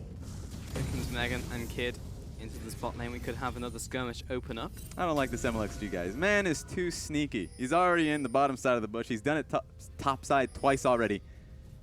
He has a lot of utility with the Jin. Oh, we see We him. found him. Get out of there. All right. Yep. Snake is Had now the fog out of the lights grass. on him. Spotted him out. But it's already an incredibly different game from game number 1. So 4 kills to Invictus Gaming right now, but a lot of their gold is actually on Kid. And you have to think, like, how different would it be if it was Talon who was 3-0 versus 1-0-2. Still in a good spot, has his serrated Dirk, has his Hex Drinker, so he can start walking into Fog of War pretty confidently that he's not just going to immediately get burst out, especially if his parkour is up on those available walls. And it's now about how Rookie can start hurting RNG around Fog of War through which side he disappears on and where they're taking advantage of this pressure. Yeah, I actually like the fact that Kid did get the extra kills under his belt, because now he's able to put down so much pressure. He definitely out-damages MLXG at this point because he's finished up his AP jungle item, so he's freed up Rookie, and that's all we wanted for Rookie. Sure, he doesn't get the extra damage. He's got himself the Dirk, and on top of that, the Hex Drinker, but these guys have to start running away because he's free now. He's been unchanged from that mid lane. Orange will get the first tower of the game. Ooh, 650 gold just to that one player. This is the other thing about IG's competition is that they spike so hard in the mid game. That is a Lucian Rumble Talon comp, and they're going to get an early Infernal as well as First Blood and First Tower gold. Like, this could snowball so quickly out of control from RNG. Can they weather this storm? That one minion survived and maybe just pick up this tower now that the Spiderlings are here. Man, had the ultimate been slightly further up and a slightly different angle, maybe it would have been one more wave and just saved a bit of time. But regardless, it goes down for a 1-to-1 tower trade. You're dead. And Ming is, no chance that he's going to get out of this. That felt good. Megan gave him the stare down. I guess it would be Megan if I was American, but I'm not. And Kid will take away red buff. What would it be if you're American? Megan Versus Megan. Megan versus I don't even. Megan? I actually Yeah. just don't hear the difference. I don't know what you're talking about. Megan. All right, fine. he's now that Canadian. you've slowed it down.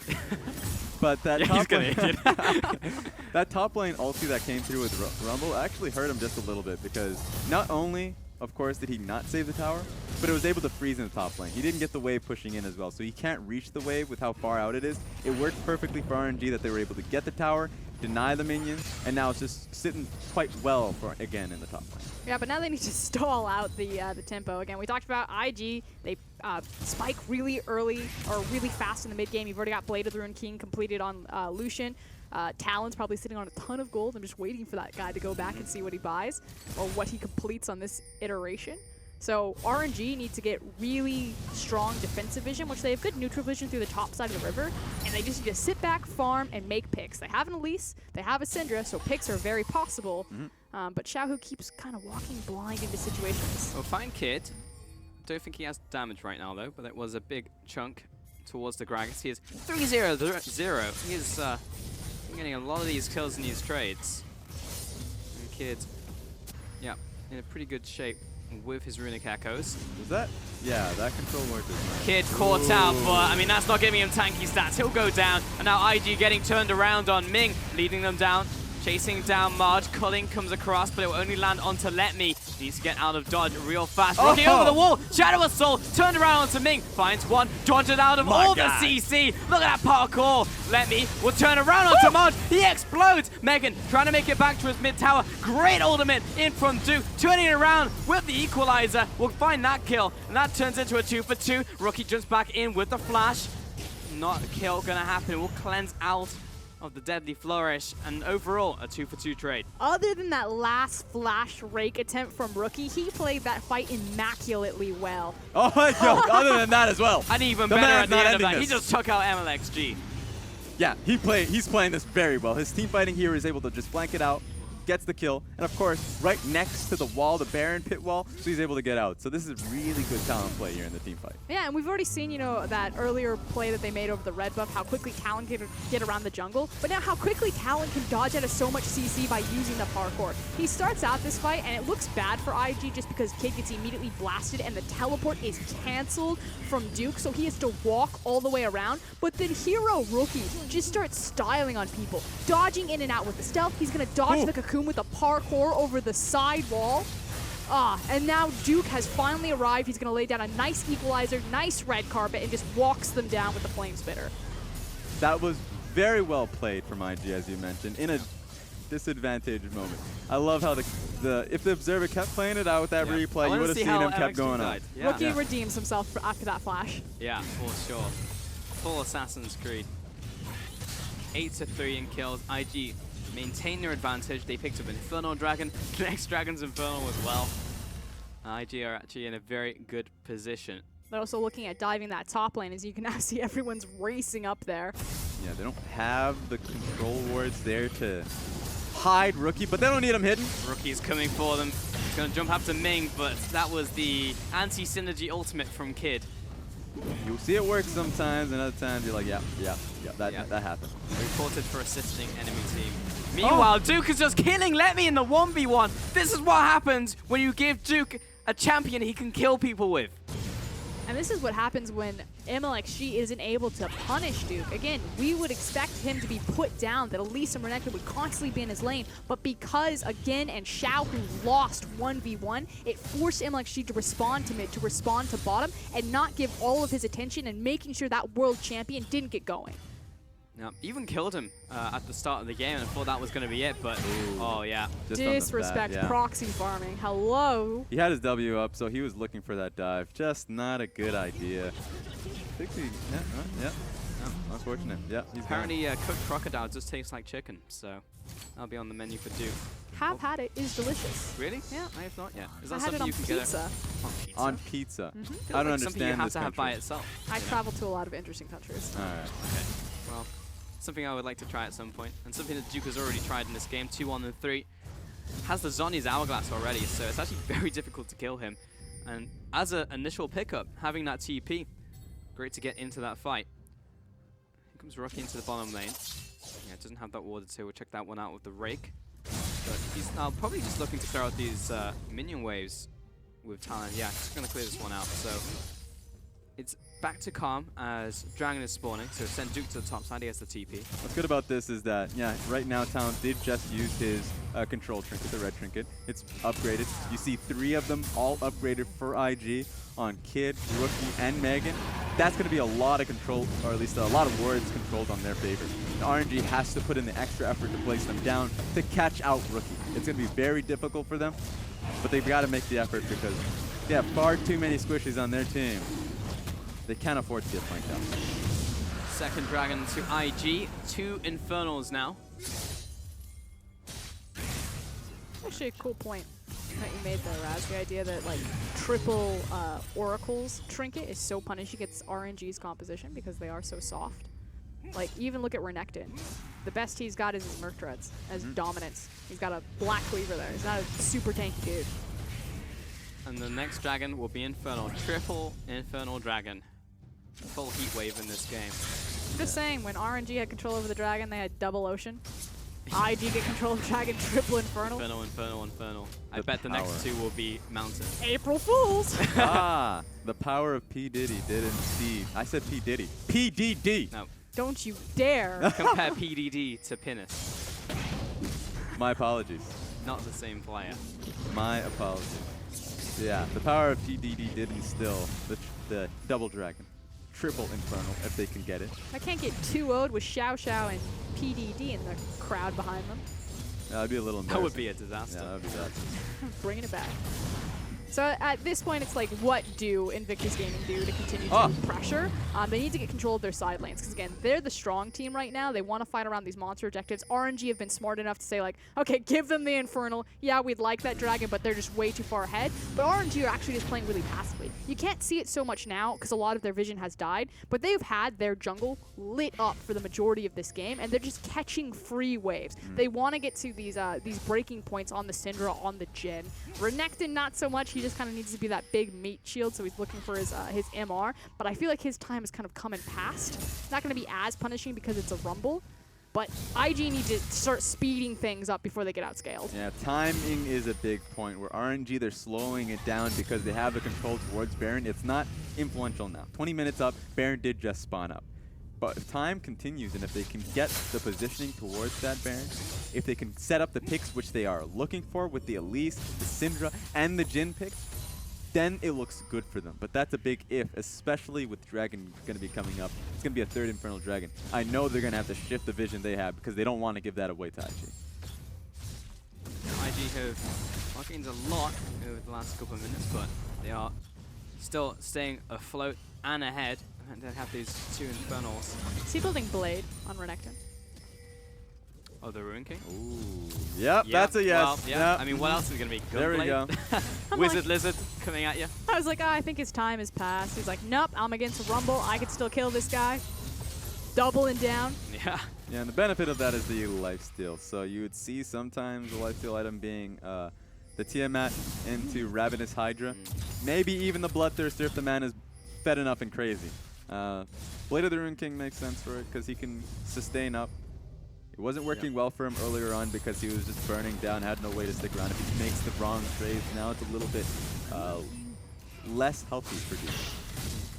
Yon hits really nice with Ruthless Predator as well. The fact you get 3 hits is just 3 procs of the passive, which is a lot of damage. Will yeah. help him out against Duke. The only problem now is that he's definitely shifting towards a split pushing build. He's not going to be able to take team fights properly. He is so squishy, which is very punishing against this composition. So if Rumble is ever in these fights, he has to be able to answer if he's not in a proper position towards these turrets. And that just seems to be the case. And suddenly, he becomes an easy target for Rookie. He was parkouring his way to top lane. Dominus Park turns it around, has a lot of damage, but that's basically all of it, and Rookie will keep on going. Kid turning the corner, MXG trying to stop him. Megan Marge on the way. Let Me has to get away, but didn't have to use his flash. Yeah, and he retains his flash. That's the big thing. I don't necessarily disagree with the idea of going Blade of the Ruin King and going to split push, though, because, like you said, you don't want a 5v5 Invictus Gaming's composition. Yeah, they still have good like catch and chase potential because Talon is so big. You can see that Rookie's still threatening even the tanky, quotation marks, top laner in that Renekton. But like a 5v5 is even more disaster for RNG unless they make an immediate pick and blow them up off the front of it. It'll come down next. Okay. Marge caught in the mid lane. He's instantly gone. Megan turns around, locks down Zhao. Here comes Duke, has the equalizer on top of him. Turns around, Electro Harpoon claims that kill. Kid coming in, hits the minions. Again, knocked back off to the side. There should be a 1-for-1 mid laner for ADC exchanged. Good response from IG to be able to pick up a kill on top of that, but that was a good initial engage onto Marge. Marge is definitely caught off guard by that one. The issue is that Marge still has his flash, whereas again, burned both summoners there.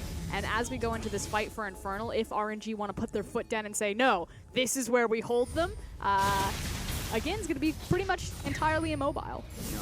We have 50 seconds until the dragon spawns, and triple Infernals to IG would be disastrous for RNG. There's a lot of extra ability power over to them. So what, 24% ability power and AD? Pretty Which disgusting. Is a lot. And every single one of these champions is going to be benefiting from it. The only one you can have a debate about is the Gragas, but Gragas does have a bit of base damage, and he's built the AAP for himself as well. Yeah, he has Runic Echo, so even if he helps, gets the benefit from that. Dun-dun. Oh no. He's trying to get the angle on it. Yeah, again recognizes it though. He clears out the wave. And here's that's the real Run! risk. That's the real risk. No one on RNG can be able to take this split. Let Me could barely do it, and he's the only one who's tasked with that one. So Xiaohu, if he's in a wave, if he takes down one wave and tries to push it forward in the side lane, he's going to get chased down by just Talon alone. They can't split push. The 5v5 is still incredibly dangerous. Yep. Like, their only option is pick, Yep. which means vision control has to be so much on point. Look how deep Talon is right now. I mean, anyone who comes through is dying. And So. so they just simply can't pick up this dragon. They can't even contest it. They're not even going to try to. Oh, no, we're still sticking around. I think it's two little voidlings to help them clear it out. Triple Infernal. There we go. 25 minutes, triple infernal. Yeah, we're on track to actually have 5 dragons. What's the next dragon going to be? Probably Mountain? a mountain. Oh, that's Ocean. Oh! Oh, Ming caught out in the mid lane. Megan has his ultimate on top of him, but he's going to survive for now. The flash out from Rookie. He'll find one. He'll find two. Turns around. MLXD, he's too late to the party. Mid tower goes down. Let me. He's turning around onto Megan. He has been exhausted. Should have the damage. Gets the support. Turning around onto Mud. He's so squishy. He'll fall. A 1 for 3. You can see it. He could get the Megan. Yeah, that was the only pick he was going to be able to get. But he is so squishy. He did get exhausted. These are picks coming from IG.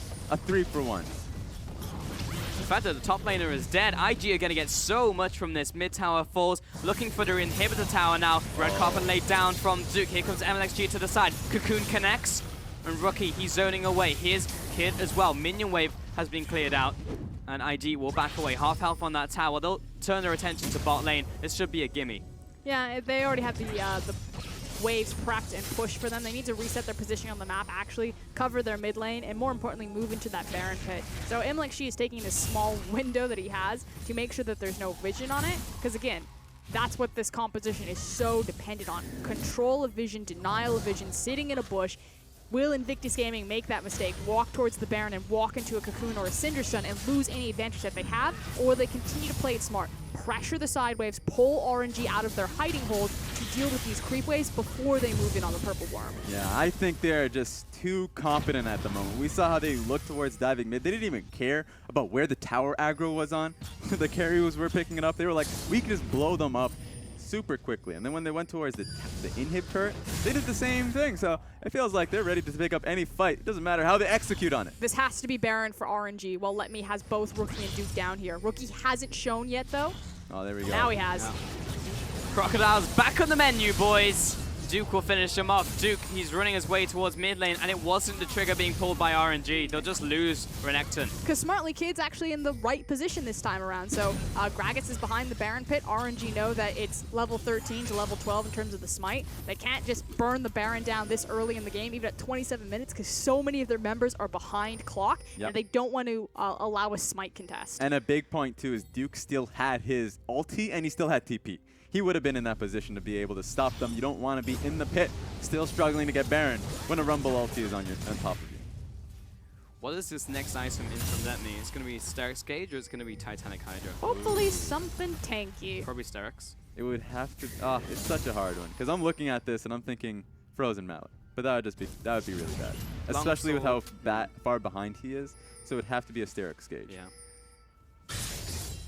Longsword does tell me Sterix, but we'll have to see. I mean, the damage is coming in very quickly, so he'll survive for another 0.2 seconds. Yeah. That'll be nice. Rocky is very big. He will pop anyone. He's triple item with a serrated Zerk. Uh-oh. That was close, but Marge, good timing on the QSS. Oh. Equalizer coming down. Oh, Rocky's gonna kill someone. Rake comes out, slows down everyone from RNG. Dude's gonna turn this opportunity into more kills. 3 kills go down. MLXG over the wall. Duke has a redemption on top of him. Oh, he's popping Rocky pops one, looking for a second, and Kid will just slam down his target of MLXG. A 4 for 0. IG may even just look for an inhib here. Let Me also, he cannot die here. They might lose more than an inhib if he does. This is the best talent I've seen in the LPL, and it's a little bit of a cheating because you know what? He's a bit fed at the moment. But he is so confident, the rest of IG is too. They're going to be able to get the inhib on top of it. They'll take it fairly slowly, but the rest of the team is moving towards the Baron area, probably looking to get walls down. Look for the recall. Let Me taking away this minion wave. He's doing an SOFM. Yeah, this is not going to be looking good for him. They didn't have the intent of pushing on for a win here. So now they just know that they need to catch up with Let Me because he's behind them. He takes the whole camp. It is fully an SOFM. Yep. The full SOFM. Never go full SOFM. Oh, He's getting can he tracked. outrun Talon? This is Ruin Forest. I think it's fine. Probably. Yeah, I think he's good. Yeah, they are. Place your bets, ladies and gentlemen. No, I think we're He's still fine. looking. Rookie's No, committed Rookie- to this. He wants him dead. He's a man of justice. He Yeah. will find this guy. Justice? No, he's an assassin for pay. He's assassinated that ward. That's all he needed. Let's move on out. Let him go. Mercy. I'm not sure. He's waiting for anyone to pass him by. He doesn't have enough gold for the Edge of Night, so he's just waiting for a kill to happen. He knows the ward isn't detecting him. He's found Syndra. Oh, but he's MXG spots him. yeah. Back into the shadows. Rookie's just terror right now. Was that a solid snake? That was definitely my hand at a solid snake. Gotcha. I tried. I was just trying to walk past it. I was like, is this Zelda or is it it's a solid snake? Ba-da-da-da. What have they found? The Baron. They found Baron. Yeah, get in there. This is dying very quickly. Triple Infernal turns out does a lot of damage. Kid does a lot of damage though, but now the Voidlings are starting to tank. Alexxi's in the area though. Megan can lock him down though. Down to 2k. This is actually really Smash good secured. positioning between Rookie as well as Megan. Megan walking forward into the Pixel Brush. So even though MLXG was in the area, could have tried to go through the Miracle Smite steal. As soon as he shows himself, immediately Malzahar ult for the duration of the Smite. Yeah, it's a 12k gold lead in favor of IG. They have 3 Infernal Dragons. There is no way RNG wants to pick up that fight. So the big question is, what do they want to look for? Yep. What do they want to get, Frost? What? Nothing. They can't get anything. They're going to try and look for picks, but that's a very small window. Wait a minute. Rookie turns the corner, finds a cocoon. That doesn't do a Oh, lot of get damage. in there. Let me. Okay, we'll finally jump Oh into the my fight. God. What? Where did he go? Let me. Not sure the flash was gonna help you. Redemption comes down, and 2 kills. Basically, just a Rookie. Duke will turn the corner and help out his ally. Oh. Yeah. The perfect flash, the perfect parkour. Yeah. Rookie is insane on this champion. That was a good setup, too, from Let Me, because he's like, all right, Elise is about to come down. I'm going to be able to pop in there, get a snare, and Yeah. we're going to try and kill him. Elise is dead. He's like, oh, goodbye, friend. So long, cruel world. He's literally styling on them like this is a solo queue game. Yeah, Rookie killed him so hard. MNXG is feeling that in real life. Xiaohu and Ming, 2 lone defenders in top side, while bottom is just gone. Is Probably just going to finish the game. Anyone gonna stop them? Anybody at all.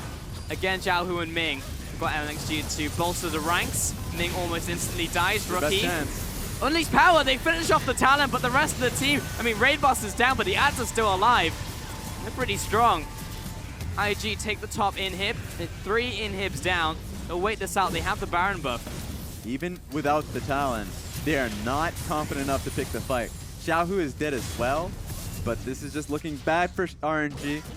That's sure they got the best pick they could possibly get, but it's just not enough. But here's the thing, Invictus Gaming could have 100% ended the game right there, but they decided to try to look for the fight with the flank from Duke and Rookie to kind of merge up with the rest of their team. So that was IG literally playing with their food that gave RNG this, scrap of mercy. Well, 21 kills to 6 and a 15,000 gold advantage. I'm going to say that game 2 should be going to IG. But this is the problem with Invictus Gaming. Like, I am so happy to see them at a ridiculous gold lead. Again, long-time IG supporter. But we never know. What's going to happen in game 3? Are we going to get game 2? Are we going to get game 1? It's a coin flip. And that's what really sucks, because when IG play well, they are a top-tier team. Like, look at this team fighting. This 5v5ing, even just the skirmishing between Duke and Rookie right now is absolutely incredible to watch. Yeah, I think some of our criticisms were about their full 5v5 What team even fight. is this? This guy's just walking across the map. Gliding. But their 3v3 skirmishing is incredible. So that's what really set this game up for them. Getting Rookie, or at least with Kid, that massive lead early on. So when Kid got that gold lead, he's like, all right, you're free to go, Rookie. Oh, well, NXG not free to go. He might have just died to these minions. Rookie is in a little bit too deep. The rest of the team is turning the corner, and there's the flank coming out. Xiaohu is down, so is Ming. NXG escapes with his life. He's looking to recall, but again, chased out by just Megan. And these minions are going to town on Let Me. And Marge, he's actually just finishing the game. Do we have enough time? NXG, great wait a dodge. minute. Megan turning around, has the jaw. Oh, He's kills up in him. the air. Oh, bleeds out in midair, falls back down. Death Spider, minion waves. flooding into the base. And game 2 over to Invictus Gaming. Man wanted to style just as he ended the game as well. Great from Marge, great from the rest of IG. That's tying up the series going into game 3. Rookie pops his neck to one side, does a little stretch. He's like, that felt good. Great series from, or great game from IG. It's just what type of IG is going to find us in game 3. And we've had two polarizing games back to back. You know, RNG, they come in, they smash, led by Let Me. Invictus Gaming, they come in, they smash, led by Rookie. And it's just this matter of, like, again, I feel like if both teams just actually ignore what the other team is doing, they actually play better. It's when they try to, you know, deny and be reactive as opposed to proactive in their own execution that things start to fall apart. Look at this. It's a copy paster of the first goal graph. It's literally the same thing, but with Infernal Dragons. Yeah, that last point's pretty it's pretty scary. RNG could have set up around the Baron a lot earlier on, and they did. That's what's really frightening, is because they set up around their picks, and they were like, okay, we're going to set up around this area. This is where we have solid vision control. We are far behind, but we can still take out a point of strength. But then, yeah, the Fire Dragons kept coming through, and so RNG had to play towards that objective. And that's really, I mean, IG probably would have still won from that point forward, but RNG recognized what they wanted to do, but they had to play towards their weakness because it would have just been too powerful for IG. And it wasn't even just playing towards their weakness in that one scenario. I'm really glad that you brought that up, Raz. Like, this goes back to the very early game. We'd said it time and time again. It's Elise, it's Renekton. They're going to run top lane. They're going to try to dive Duke repeatedly. But they only got to do that once. You're like, okay, it's working. Imlek he didn't get quite the timer that he wanted on it, but he kept going back, and he was finally rewarded. But then Rookie, he's not just that massive talent late game, he was that incredible talent early game, and he was just bullying out Syndra time and time again, forcing Xiaohu to pull Imlek away from the top side and start babysitting him, forcing Karma to come up and start babysitting him, which then left again alone, so he gets solo killed 1v1. Then Syndra's getting bullied around 1v1, and Imlek like, I'd like to just babysit Renekton now, but I'm trying to, you know, pick up all these weaknesses across the rest of the map. This is the early red buff play. This is what ticked the game, because even with Syndra kind of falling behind in the mid lane, she was holding it down firm. It was still fine for her. She was scaling up, getting items. When this play happened, when Kid's starting to get all these kills for himself, you can see how it just came down to a mechanical 3v3. And this is actually quite poorly played from Kid. He takes a really long time to kind of get back into the play. He eventually makes up for it. But I feel like Rookie, this is him just absolutely flexing on RNG. The coordination here between all three of them, Rookie doesn't want to automatically parkour over this wall because he knows that Let Me has the vision advantage as well as the Fury stacked. And then also the fact that if he comes back across the other wall, we can continue to chase him. So just expertly coordinated from all of IG's skirmish potential, which is also what we said in that cast. You know, their ability to skirmish has never been in question. It's their ability to 5v5 that kind of leads things awry. Yeah, so even though Kid was a little bit slower at the end of it, he still gets the double kill. He's able to finish up his item. He's able to free up talent in the mid lane so he can go towards and roam up very well towards the bottom lane, towards the top side. It was very hard for Syndra and Jhin to pick up waves when they couldn't farm in the side lanes. So that was hard. That's the players are just going to be coming back to the back and say, what can we do? It's not so much pick ban. Maybe they can blame it on that point, but they can't just stop talent from coming through unless if they take blue side or at least give IG blue side and take red side.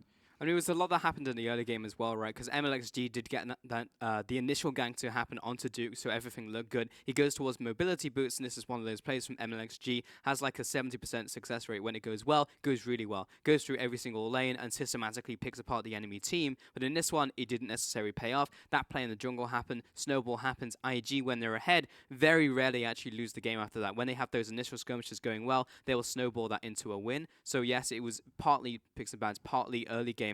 Probably mostly early game. So going into game 3, adaptations will be needed to be made by RNG. But Rookie takes home the MVP, 8-2-10, most damage in the game, blasted everybody on Talon. Yeah, that's his 11th MVP. This man is, believe he's leading the charge. He's gotta be. Yeah. There's no way like anyone else has that. And we get a nice little peek back. He dodges the cocoon there with the parkour over the Baron wall. Like, amazing. Incredible. Like, I keep using these words, but I'm just so blown away with how well Rookie played Talon. Like, you know that anytime you give a professional player this much mobility and this much outplay potential that the skill ceiling is untouchable, but you rarely ever see it like Yeah, exactly. maximized. And honestly, we're running out of adjectives to describe Rookie's play because it's pretty much whatever he's on. Like, you can take the talent away, but it'll just like pick Katarina or some other pick because he has not only like the meta champion pool, but the fringe champion pool, and he plays both just as well. So it's not something you can ban out, something you have to focus towards in game. Vedius did a really great piece of content over at the EULCS where he was talking about picks that were coming up into the playoffs, and he highlights Talon. I actually really agree with him. I think Katarina's still kind of on that fringe, but I think Talon's actually going to be seeing a huge spike globally as he's already started to pick up in the LCK. Well, maybe. Let's see if they can replicate that performance in Game 2. IG take Game 2 as RNG look to fire back in Game 3 of the series.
It follows me around every bend, like a voice in the breeze.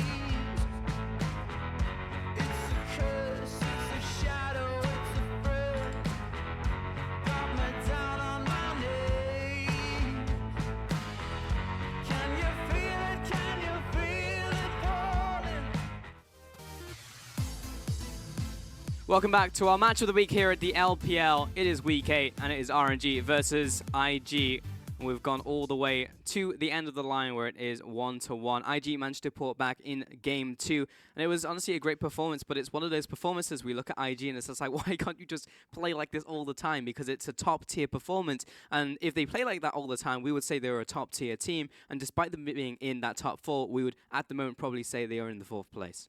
Yeah, I think the snowballing is what got for them. Like, for instance, that skirmishing that was really good for them to be able to barrel this game forward with a bit of a help from Dragon. But you're right. There are times where they can play just that good when they had the triple red trinkets for them to just kill out Vision. We want to see them do that. I think their lane assignments were a lot better than the usual. So if they're playing as disciplined as they do now, then that's great. But they just need to be able to play that to that point consistently. My issue is that they're really only good on the snowball because, again, if you can see so many problems in kind of their proactive planning about when they fall behind, then it relies on the rest of the team to be perfect. Whereas if someone gets snowballed ahead, 9 times out of 10 for Invictus Gaming, it's going to be Duke or it's going to be Rookie. And at that point, like, the train is leaving the station. Everyone just jump, hold on, get my backpack, like, tuck in your arms, make sure you don't lose an appendage, and just let me do my job. Whereas as soon as Invictus Gaming are playing from the back foot, suddenly I don't give them any sort of measure of confidence that they'd be able to pull that one off. They can almost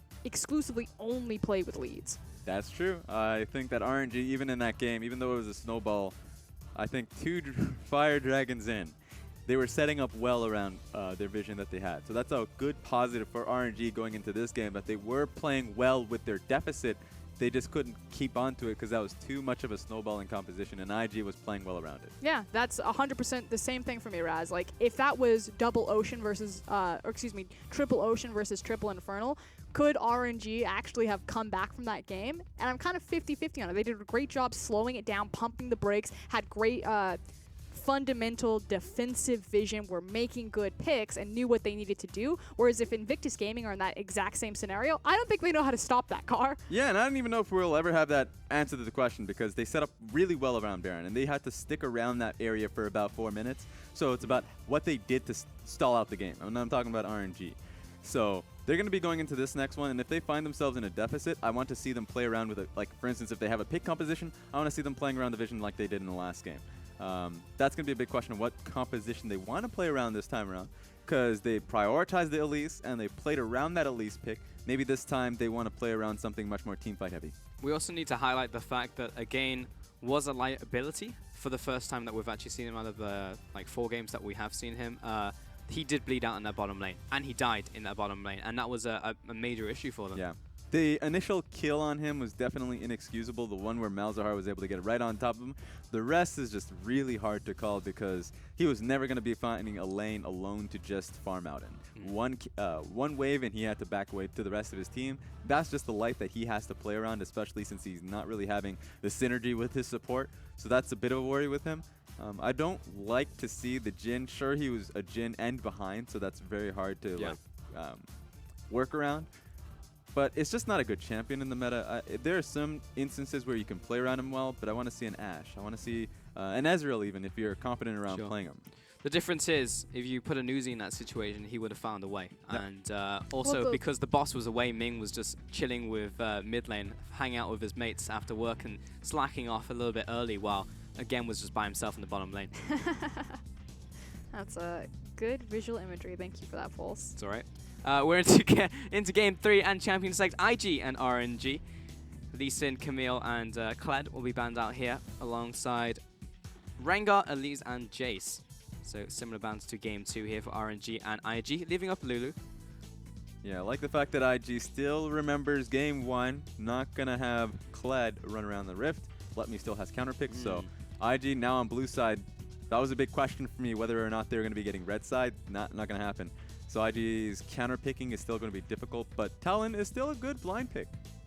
This also makes the flex pick so much more important from blue side because they don't have that counter pick potential from red side. So things like early rotations of Gragas, because it can go in Duke's hands, it can go in Kid's hands. We saw how successful he was with it last game. It is one of his kind of staple champions of the jungle that he'll go back to. So quite impressive so far to move towards Gragas versus the Lulu. I actually really like this idea. Yeah, Gragas as the flex as well. We'll bust out Lucian as the first pick. Yeah, it was just like, hey, the Jhin, if it's behind, just doesn't work. We'll prioritize a strong pick for our sub. Oh, no. Oh, MLXG bringing out the Ivern.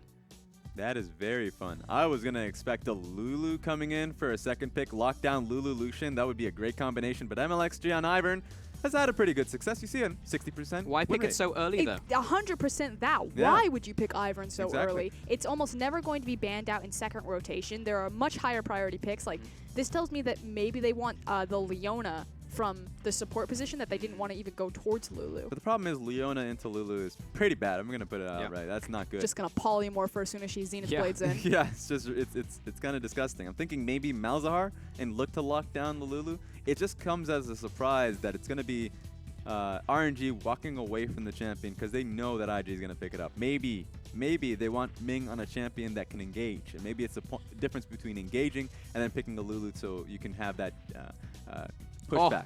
Wow, I That's just said it locked. was bad, but you know what? Incredible. They're okay with it. It wasn't, yeah, now that the bottom lane's been locked in, they'll actually just pick up the Leona right now. But here's the thing, I 100% agree with Raz. Like, we had to think that it was going to be the Leona because they took the Ivern instead of the Lulu, but 100% Leona is not a great pick into Lulu. Lulu can just work her around the lane. You know, it's Yep. range versus melee. Polymorph when Leona tries to engage. It's also a Caitlyn in tandem with that Lulu. That is going to be a very tough uphill climb in a 2v2. But it does mean that Ming is that much stronger in a 3v3 when the jungler ganks, or if he unlocks himself and starts to roam mid. Yeah, and so there's still some openings that Leona has pre-6. Pre-6, before Lulu can really help out Caitlyn. The 2v2, the all-in is in favor of Leona and Lucian because Lucian can still proc out the passive coming in for Leona. So I do want to see this. This is going to be really fun coming out of RNG because nowhere in the world will you see a Leona pick except from RNG. So here's my thing, though. Like, in a 2v2 duel, 100% agree with you. Like, Leona, Lucian, that's an incredible 2v2 matchup. But it'll never just be Leona, Lucian versus Caitlyn and Lulu. It's going to be Caitlyn and Lulu and their army of creeps behind them because they will always have the push priority, or they should always have push priority, unless Leona gets to put her, what is it, Daylight, Starlight, her passive across the creep wave to allow Lucian just to insta-clear them. I think it's Sunlight. Yeah. 100% win rate on this champion. 'cause Over 4 games. That's 100% Ming. That's what that is. And so, yeah, you're right. It's going to be interesting. I think MLXG, pick the Ivern. Ivern is a great, impactful champion early on in the game. He might just look to camp out this bottom lane. Yeah, Kennen was banned, so was Fizz, Syndra, and Ryze. As soon as that Kennen came through, you have to start thinking about Rumble coming in as the first pick in the second rotation from RNG, and indeed that will be the takeaway. IG back over to them, and we'll see what will be. 8 seconds on the clock. They are looking for a mid laner, top or jungle. But here's the thing, because they rotated the Ivern so early, they had to blind pick Rumble. It's not a terrible position, but Ivern really only succeeds if he has pushing priority in at least 2 lanes, so he can create a strong side of the map, which Rumble will have really good push against most top laners. It looks like it's going to be a Gragas because this Graves was locked in, but like Lucian Leona, again, you're going to lose control there, and unless Xiaohu gets a good matchup in Orianna, like I feel like the Iverns kind of kneecapped them a bit. Yeah, it really has. I mean, like, Rumble isn't even a fantastic matchup into Gragas just because of the body slam interaction maxing out W. He will actually trade very well against Rumble, so it's not necessarily a pushing lane. And now with that Orianna lock, that's the full composition. Oh. Varus, final pickup. Hang on a minute. That's a Varus mid. It's a sieging Oh, composition. but It's a... here's the thing. Lucian? Xiaohu has played Lucian mid. Now, Yeah. that is something he's done, not in competitive, but in solo queue. So it's an option. But I do expect the Varus mid. We've seen it from Athena once early on in the split. You can still go towards... Oh, he swapped it! Yeah. Of course you have!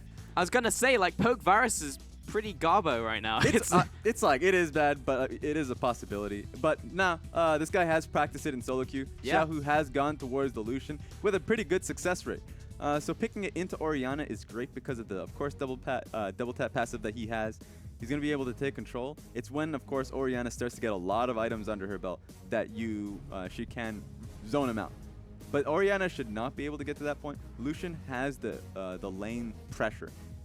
So that's a double AD composition with Ivern. It's going to be looking interesting from RNG. But now this makes so much more sense for the Ivern pick because now you also have the added pushing power of Varus in the bottom as well as that Shane CC lock or the kill threat there. And it's a sieging comp. You've got 280 carries. You've got a Rumble. If Ivern rocks up with Daisy in his brush, like any tower should really just blow over for RNG. And this is like the definition of a spicy hot pot composition. MLXG is just laughing. He's just like Ignis from Final Fantasy. I've come up with a new recipe. And it's like, guys, we're playing Lucian mid, Varus ADC, Rumble top lane, Ivern first rotation. You got it, guys. Let's go. Let's do it. Leona, let's throw that in there. This is like, yeah, just because we just throw something in on top, just like that random thing that goes into a stew, you bite into it, you're like, is this meat? Is this bread? Like, I have no The idea. best part of this pick and ban, too, was that Rookie definitely had to pick the Orianna. Looking at the counter picks that he could have gone to, theoretically, his blind pick, I guess an assassin is blind pickable like the Talon, but you don't want to pick a Talon into the Ivern. You don't want to pick it into the Leona. We're already getting into this game, and he has picked the Orianna for himself. It's going to be a tough one for him. Yes, we are, Raz. Game 3 of our match of the week. It's all come down to this. It's basically a best of one where RNG have come up with such an interesting composition that I'm going to give you guys a couple seconds to think about what this composition actually does. But on the side of IG, definitely something more standard. he took Ignite! Oh, he did. He took Of course he did. Lucian mid Ignite in game 3 against the second place team in his group. Like, here's the thing that kills me is that, normally you see kind of like a cheesy, I don't really want to call this cheese, but that cheesy strategy. But usually it comes out in game 1 of like important series because if you drop it, it's like it's fine. If you get the free win, you can't do it again. But you're already kind of that one win up. This is like backs to the wall, like Yep. nothing left against the second place team in the group. They're like Lucian mid Ignite, let's go. I mean, they looked in the pantry, there was nothing else, and they threw out the Gouda. This is what we have coming in here for RNG. I honestly just don't know what to expect. This is a flex pick I expected to see if Uzi was on the lineup, because suddenly it'd be like, all right, now they have shared champion pools, but they're leaving it up for this one. I want to see how he does in the laning phase, because it should be slow for him. Oh, wait a minute. Okay, all right, nice word, nice word, nice word. It should be a slow push for Lucian. Doesn't want to trade up very early, but once he starts to get more AD under his belt, going to be getting some long swords, then he should be feeling free to go up against Ricky. I feel like Raz is like a little league coach. Like, that's good. Good hustle. Good All right, hustle, get guys. him in there. Get that ward in. Oh, wow. Again, trying to farm from max Oh. range Q. He's even laughing about it. It's just like, well, yeah, this is the life. Ming is even like helping him get back into the lane. It's just like, come on. It's like the substitute teacher, just like tossing things at him. Well, this is the scary thing. So Ivern is really dependent on a strong side of the map because he makes so well use of how quickly he jungles, which opens up more space for him to either gank or contest the enemy jungler. And if he contests the enemy jungler with Smite up, there's no contest there. But if he doesn't have that strong side of the map, Xiaohu on the top side of the lane, lining himself up against the wall as well. The flash, here comes MLXG, the shield, No the way. turnaround, not gonna happen. Kid, he's very low, he is ticking down from the ignite, but MLXG, not enough damage. Letme even came down for the fun. Really? First, like that was a really good gank coming in from Kid to be able to stop Lucian in his tracks and pressuring that lane. He's going to come back. Doesn't really have an item to buy. I guess he's going to get boots for himself. That was a really smart one from Kid. Yeah, and we just talk about Kid as well, holding on to end of the line. It was just like he knows how juicy it was, so Yeah. actually waits until the flash comes out, then uses it, so there's no escape. Very well played. Xiaohu will drop. Bot lane is 15 CS to 4 currently. This is one of those moments where you say, hey, you know what, Xiaohu should have been looking towards, just like leaning towards his junglers, man. He was. That was just a very interesting situation where Kid was able to get in there undetected while MLXG was in the top side of the map. I believe the word that you're looking for is ward. And it's because he put that early trinket ward on the red that he didn't have his trinket up to place in that brush that normally you would have it on that ramp, so you would see a jungler getting in underneath you if he went for an early gank like that. This isn't starting well for RNG, gotta say that. I mean, it is a team who can play from behind, but this isn't, yeah, it's not going well. Xiaohu has picked up the boots though. Come back to this lane, Rookie with the double Dorans now. He's going to get his blue buff though. He's actually technically going to 3 buff Kid. Because he went Yeah, for the early gank that is true. on mid lane Yep. with his red buff before going towards blue, and Ivern's now going to take it and maniacally laugh. The thing is about this, Ivern still has a lot of options here. A lot of shoving lanes, or at least lanes shoving against his team, which is a good benefit because he can look for a gank here. I hate this skin. Same. I hate his walk animation. I hate Ivan actually. Yeah, everything about this champion. Just saunters around. Worse than Pugmore. Oh. Kid's into Pokemon the enemy isn't jungle even as out well. yet. Just give it a chance. Yeah, no, it is out. Is it? Yeah, it just got released. Oh. Here comes Xiaohu, returns fire, but he's actually just getting shoved in constantly by Rookie. But like Raz says, that does leave him exposed for the Ivern, which is why Rookie is playing so far to his 2 control wards as well as Kid. We just take a second to explain. Well, I'm looking at bot lane as they're getting absolutely pounded. Why Xiaohu on Rookie? I'm never gonna get to ask this question. Not gonna because Kid happen. is waiting for this gank, and that's Well, almost an instant kill onto again. It's going to be Comes hard around, because minions Ming coming can in. stop him. There's the Q, end of the line, chasing down again. Marge, Oh, the no! flash, there's surely a kill. Ming goes huge, finds one. Again, charging up the Q, but here comes Rookie as They're well bringing into in the the bottom fourth man. lane. Megan coming out, but MLXG and Xiaohu with the collapse. This is going disastrously wrong for IG. Rookie's going to get chased down. MLXG, he just needs to land his root caller. He'll get vision using the brush. Marge, don't know why we're looking at him. And Rookie jump after with Ming, and that's just going to be the kill. MLXG secures it. Diving a Leona, but I do want to give a shout out to Again there, who pretty much cosplayed as like Duck Hunt. He was just walking back and forth in a straight line with a max range Q held. Yeah, that was a very hard dive to come through. It was very difficult because you don't gank the Leona, or at least diver. It's very difficult. If they can get on top of again, sure, but they try. And it's March who picks up the tower aggro, which is where everything goes wrong. So you see he caliber nets, and Ming then grabs him. But check out Again right now. Literally back, forth, back, forth, back. Got him. Mama Ming in to save ya. This is the collapse coming in. Xiaohu able to chase him down, and that was the end of that story. So RNG now turning it back around with a pretty sizable gold advantage, and everything that we said about the early game is pretty much flipped on its head from that dive.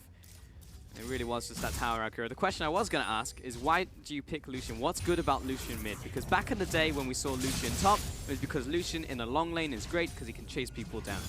Why mid? It's a short fairly lane. similar. It's still a short lane, sure, but if he's able to hold the wave to his own tower, then he does have the Build Trotter Cutlass. That's a new build, of course, that he's able to get for himself, so he can still chase you down with the slow. So that's a benefit in his favor, but also it's just great for the composition. You look towards Lucian, and Lucian is just a great champion because he scales up. So he could always lane mid lane. It was just the fact that now he is better as the game goes on. They even built a composition around him with the Ivern on top of it. So this is something that they really valued in the Lucian pick. See, this is the question I have. I'm like, is the composition built around the Ivern or is it built around the Lucian? Like, I can't quite decide. But it's just that staple siege comp. You approach a tower, it'll die. So many gank opportunities because Ivern's the one bringing the hard CC and so much dueling potential with that Lucian or chain CC between Varus and Leona. And really, it's made possible because Ming is able to play the Leona pick. Sure, he could have gone for another pick, another tank support, but it gives Let Me the option to go towards a Rumble, so they still have a lot of threats. Triple threat, they got the AP top laner. If they didn't have the AP top laner, it would have been really hard to fit in that Lucian with a tank support. See, we thought this was just like a random stew. Like just a random chili. We just throw everything in there, and Leona was just like a byproduct of like, I guess this is going in too. Joke's on us. Yeah. Perfectly crafted. Michelin star. We were like, what is he doing? Oh, Ming jumps on Samaj. I mean, it's not going to be a kill right here. Again, was actually hit by a trap, but the chase is still going on as Here comes MSG Ivern. was on the way into the bottom lane. He's going to wait in the bush, but the counter gang coming out from Kid. He is right behind. Teleport in from Let Me. I'm not sure if they'll get the range on this one. Let Me has been hit by that trap. Megan dropping off everyone on top of his face. With the root caller landing, there is no getting away. A kill over to RNG. Xiaohu trading off with Rookie, calling pretty much the full combo, drags him in, auto attack, not gonna happen, and a slowdown from Distance. Xiao could have killed him. Turn around in the bottom lane, Ming. He's low, but he gets the heal. March surely gonna fall as here as well, but again, traded in return. MLXG has to flash away. Absolute fiesta. Just a circus everywhere on the map. RNG, though, do come out ahead in the mid and the bottom lane, as well as pressure on both towers. Back to Xiaohu, though. He's got flash. Rookie doesn't. He 100% could have killed Orianna. But he played the safer game. And he's on top of the tower, all right? Done with the safe game. So that was good from Xiaohu. He's like, all right, I'm not going to like go for the 1-for-1. He's just going to say, okay, you know, Orianna escaped. I'll let it pass. He already almost has the tower here. So that's a big investment that now RNG saying we were able to like pressure down bottom lane. Let's go top. Let's go mid lane. I will give you that, Raz. If he had decided to flash forward, he probably would have died 1-for-1 and not gotten that massive damage on tower. But it would have been hype, and it would have been LPL. But I find this like constant conflict where I'm like, that's not the optimal play. What are you doing, RNG? You're wasting your tempo. And then I see plays like that. I'm like, flash, kill him! Yep. You want the optimal You're never happy. play. You're just that disappointed parent where there's nothing you can do, actually. I was a disappointed coach all the time. You definitely have two Frostgurens. One that wants optimal play, one that just wants full blood. aggro. If you Get ever, in there. if you ever play solo queue with me, you understand very quickly what type of player I am. Can You, confirm. you find the mix in both. That's definitely You've got to find the balance, Yeah. right? Yeah. You know, it's always looking for that balance. Work and life balance. Is it, or is this mastery over the forces of? No, see, the work is the Good and perfect evil. executed dive on mid lane. The life is the don't execute the dive perfectly. You don't want the tower. You want to kill the Orianna. Flash after him, kill him. The YOLO. So Yeah. that was the work. They took the structure. They got first tower gold. Everyone golf clap for them. Well done. They're not going to rotate bottom and apply the same pressure bottom or kill them. I was very tempted to clap on Mike. I'll give you that much. I was very tempted. You Where only they get to do going? it when Maokai's Oh, in the see, game. but here comes life. They're like, oh, we could just play bottom and siege that tower, or we could kill Rookie. Rookie's playing smart though. He's playing with his head. It's a lot of good control that RNG has towards this red side jungle, and they're just abusing it. This is something that's always been good about RNG. Even in the second game where they lost, they know where their control wards are, or at least where their trinket wards, and they're just playing towards it. Don't back like that. I don't hear that song. It's like modern day Siren Nami. Where's this the sea spirit? Ah, Nami or yeah, whatever. yeah. Yeah, river spirit. The good old Doa shut up. Yeah, Nami. shut up Nami. Yeah. Yeah, now we get shut up Lucian. I don't know. It reminds me of that saxophone player. The YouTube video. Oh, that one where he's just like in the mall and in his random places playing the song. Pretty much is, yeah. You could go around spamming that song. RNG are going to pick up this dragon in the first one of the game at 11 minutes, so it's actually pretty snappy. So get 4 or 5 in this game. And here's the best thing about RNG. They're just about to get their primary spike, which is Blade of the Rune King on Lucian. I think Varus has his as well. He's going to have to take a few more ways. He's going to stall just a little bit. But once you get 2 Blade of the Rune Kings on top of an Ivern, they're going to be looking towards getting more towers. And the only towers that are up and available right now is going to be bottom lane. That could be the next focus for them now that they've gotten Dragon. Or once they are able to deal with that, help out Let Me on the top side of the map. Redemption completed there from MLXG. Pretty much standard. Mid lane, Xiaohu starting off the Blade of Rune King. Do you think we'll see anything different in terms of item build, or just the same as AD carry Lucian? It should be the same because the item build gives Lucian just everything he wants in the Black Cleaver. Yep. The only big question is after that point, what does he get after Blade of the Rune King Black Cleaver? He might just go towards more armor penetration, like a Last Whisper to just get more damage off of his ultimate. Now, again, has maxed Q, actually. Is that just because he needs to farm in lane, or? I feel like yes, as he went further in this game. Yeah, definitely. He's getting shoved in constantly. He needs to be able to farm up. He's pretty far behind right now in CS. This is going to help out. This is a very delayed play. RNG should have made this about 30 seconds ago. They've been kind of wandering back and forth, but Xiaohu has had control over the mid lane, and that should have bled into the jungle much earlier. It's not too bad simply because they did pick themselves up a Rumble, so if there is a trade happening, if IG goes towards that top side with Graves, with the Gragas, the ultimate from Let Me can come down, help him out just a little bit in terms of the shoving.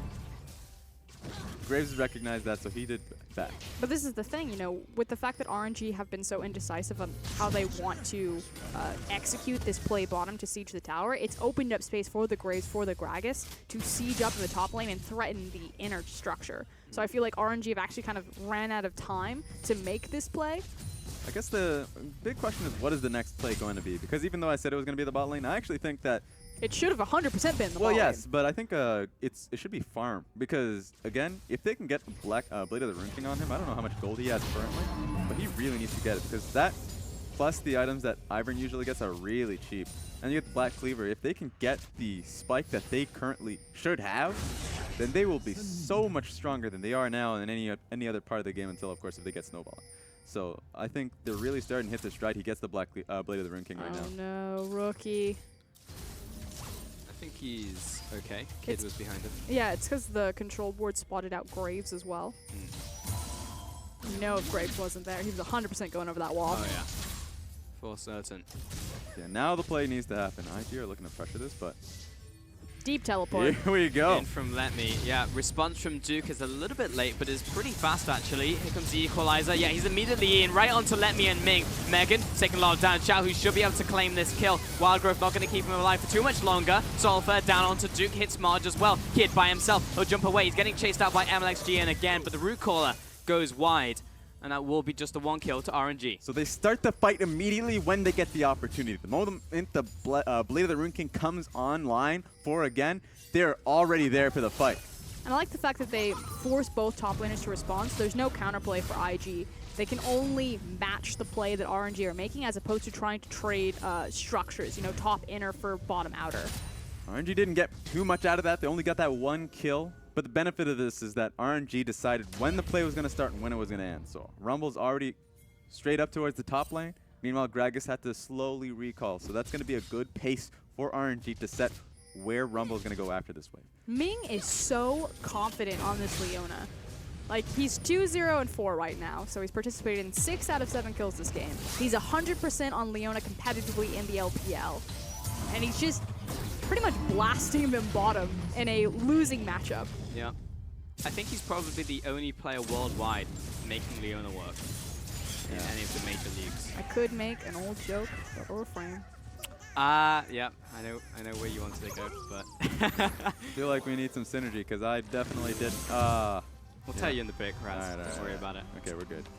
Get this skin out of my That's face. such a that Get him recall out. animation. Yeah, everything Man, about him. everything about that recall. Everything about Ivan. Who's gonna pick up the red though? He's such a cool champion Xiaohu. conceptually, though. Like, I really like Ivern's kit and how he fundamentally changes the course of games Yep. and the tempo of games. I just hate his him animations. Thematically, yeah. He's so creepy. So this is essentially what's going to happen. Xiaohu getting red buff for himself, and the pressure just it shouldn't stop. Even though that's oh wait a minute. Oh, perfect solar flare.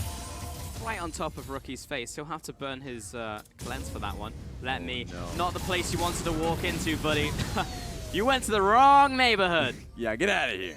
This is Yu-Gi-Oh! Town! No? No one? Nope. I just Nope. watched the YouTube videos, it's fine.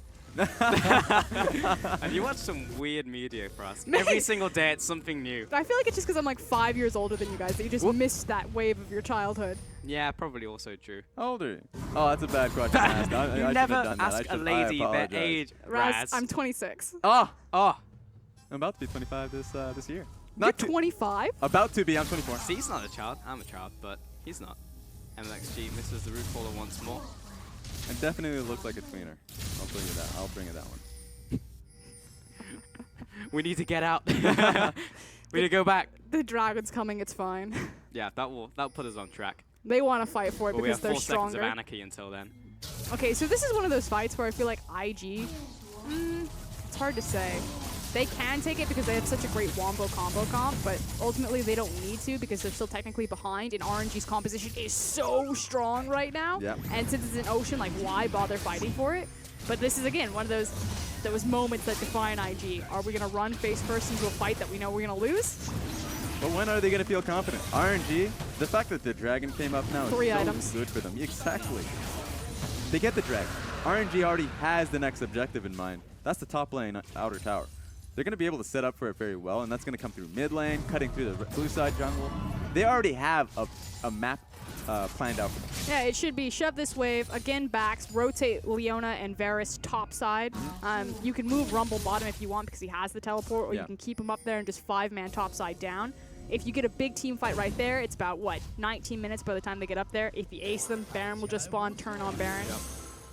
Especially with double Blade of the Rune King, with Ivern, with Daisy, that's a very easy Baron. So this composition, they're really rolling in. Even though early on they had a bit of a stopping point, they did fall a little bit early, but they're back on track, and it's looking very good. This composition, really cutely outlined by RNG, is starting to work for them.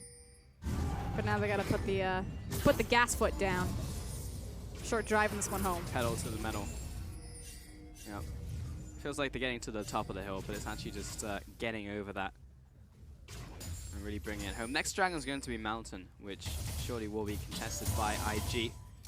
And that's the scary RNG thing. have the priority. That Mountain Dragon will actually time fairly well to where an IG are significantly strong. We talk about Yeah. their breaking point. It is 3 items for the Caitlyn as well as the Orianna. They won't have all 3 items by the time the Mountain spawns, but they should have 2 completed items plus some ingredients depending on how well they farm or how many kills they pick up. And you can never discount a wombo combo like a Shockwave on a Gragas ultimate, on a Graves ultimate that just annihilates 3 or 2 key members. Yeah.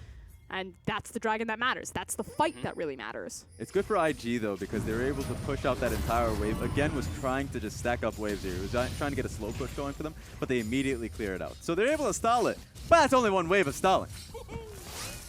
Should have mined them. Woohoo! 2 firms in the shield. Alright, we're going to push up top lane, but minion wave will dissipate. That's not a lot of traps. I feel like, where's the points gone in from March? Oh, He yeah, max Q. rank 3. Yeah, okay. Checks out. Wave pushing. Yeah. But they're just going to be patient here.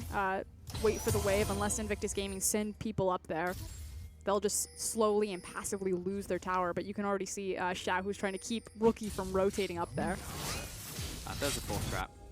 Xiao Hu. Oh. He's located Rookie. Kid is just around the corner though. He's found him. End of the line. Comes in. Shockwave. Ooh, nice flash. But he's on the run Get out of from there. the cops. Get out of there. Here comes the Riot team. And Kid found him. Nerf. Yep, nerfed. That's going to happen very soon. I just feel like that at any moment. Mr. Riot will come in and just nerf. Hit him with the Lucian. nerf bat. Yep. Yeah. Let's get him. Shoot him down. Didn't deserve that beating. Not right now. Not right now, no. Well, RNG, 3 towers. 2,000 gold advantage. 2,000 gold advantage. and a half. 2.5. Xiaohu's dead. He learns his place because Varus takes the red buff. Ah, yes. I'm yeah. the real AD carry. Well, he was around for it. What is with all these mid laners fighting for Uzi's position on this team right now? Man, did we actually just pan to the corpse of Xiaohu? The Observer's been a bit fat-fingered with some of these.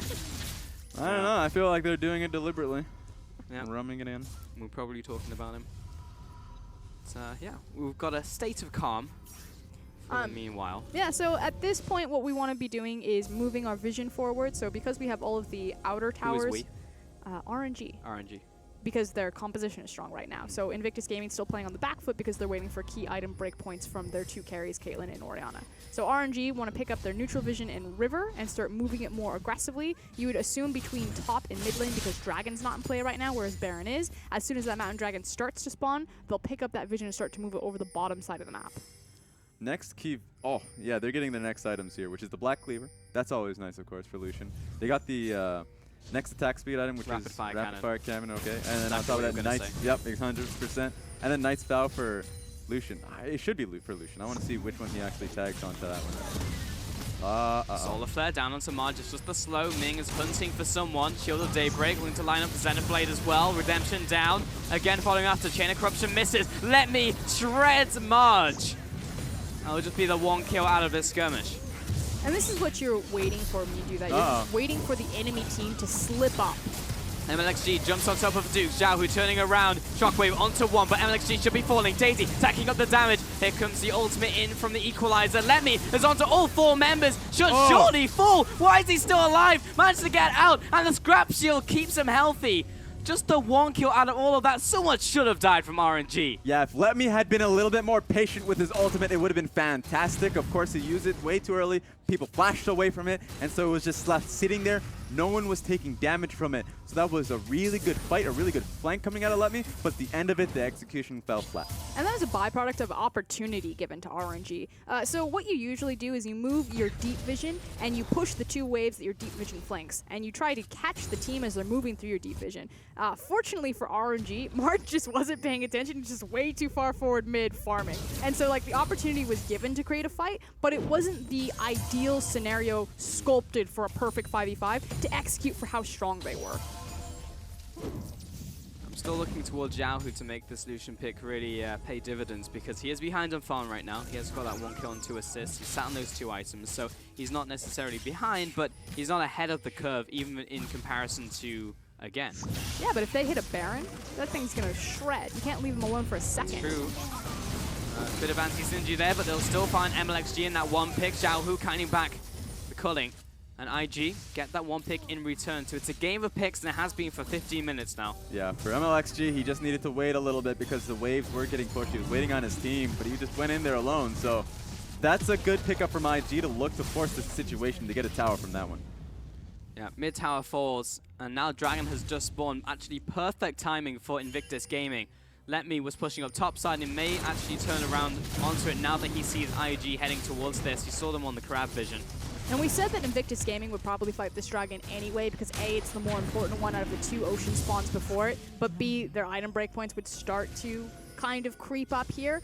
It just makes it even more easier because the jungler ran face first into them. But Oh, they're going to start this is auspicious. We talked about the Baron potential because you have 2 Blade of the Rune Kings.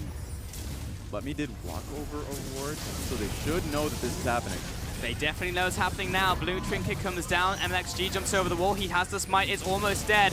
1,000 HP secured by MLXG. We're turning it around there. Rookie jumps into the fight. Ming gonna fall. It's 5 versus 4, but 2 kills instantly. What an equalizer from Let Me. Kid has to kite away. Xiaohu chasing down the Caitlyn, but that's another kill over to RNG. 3-1.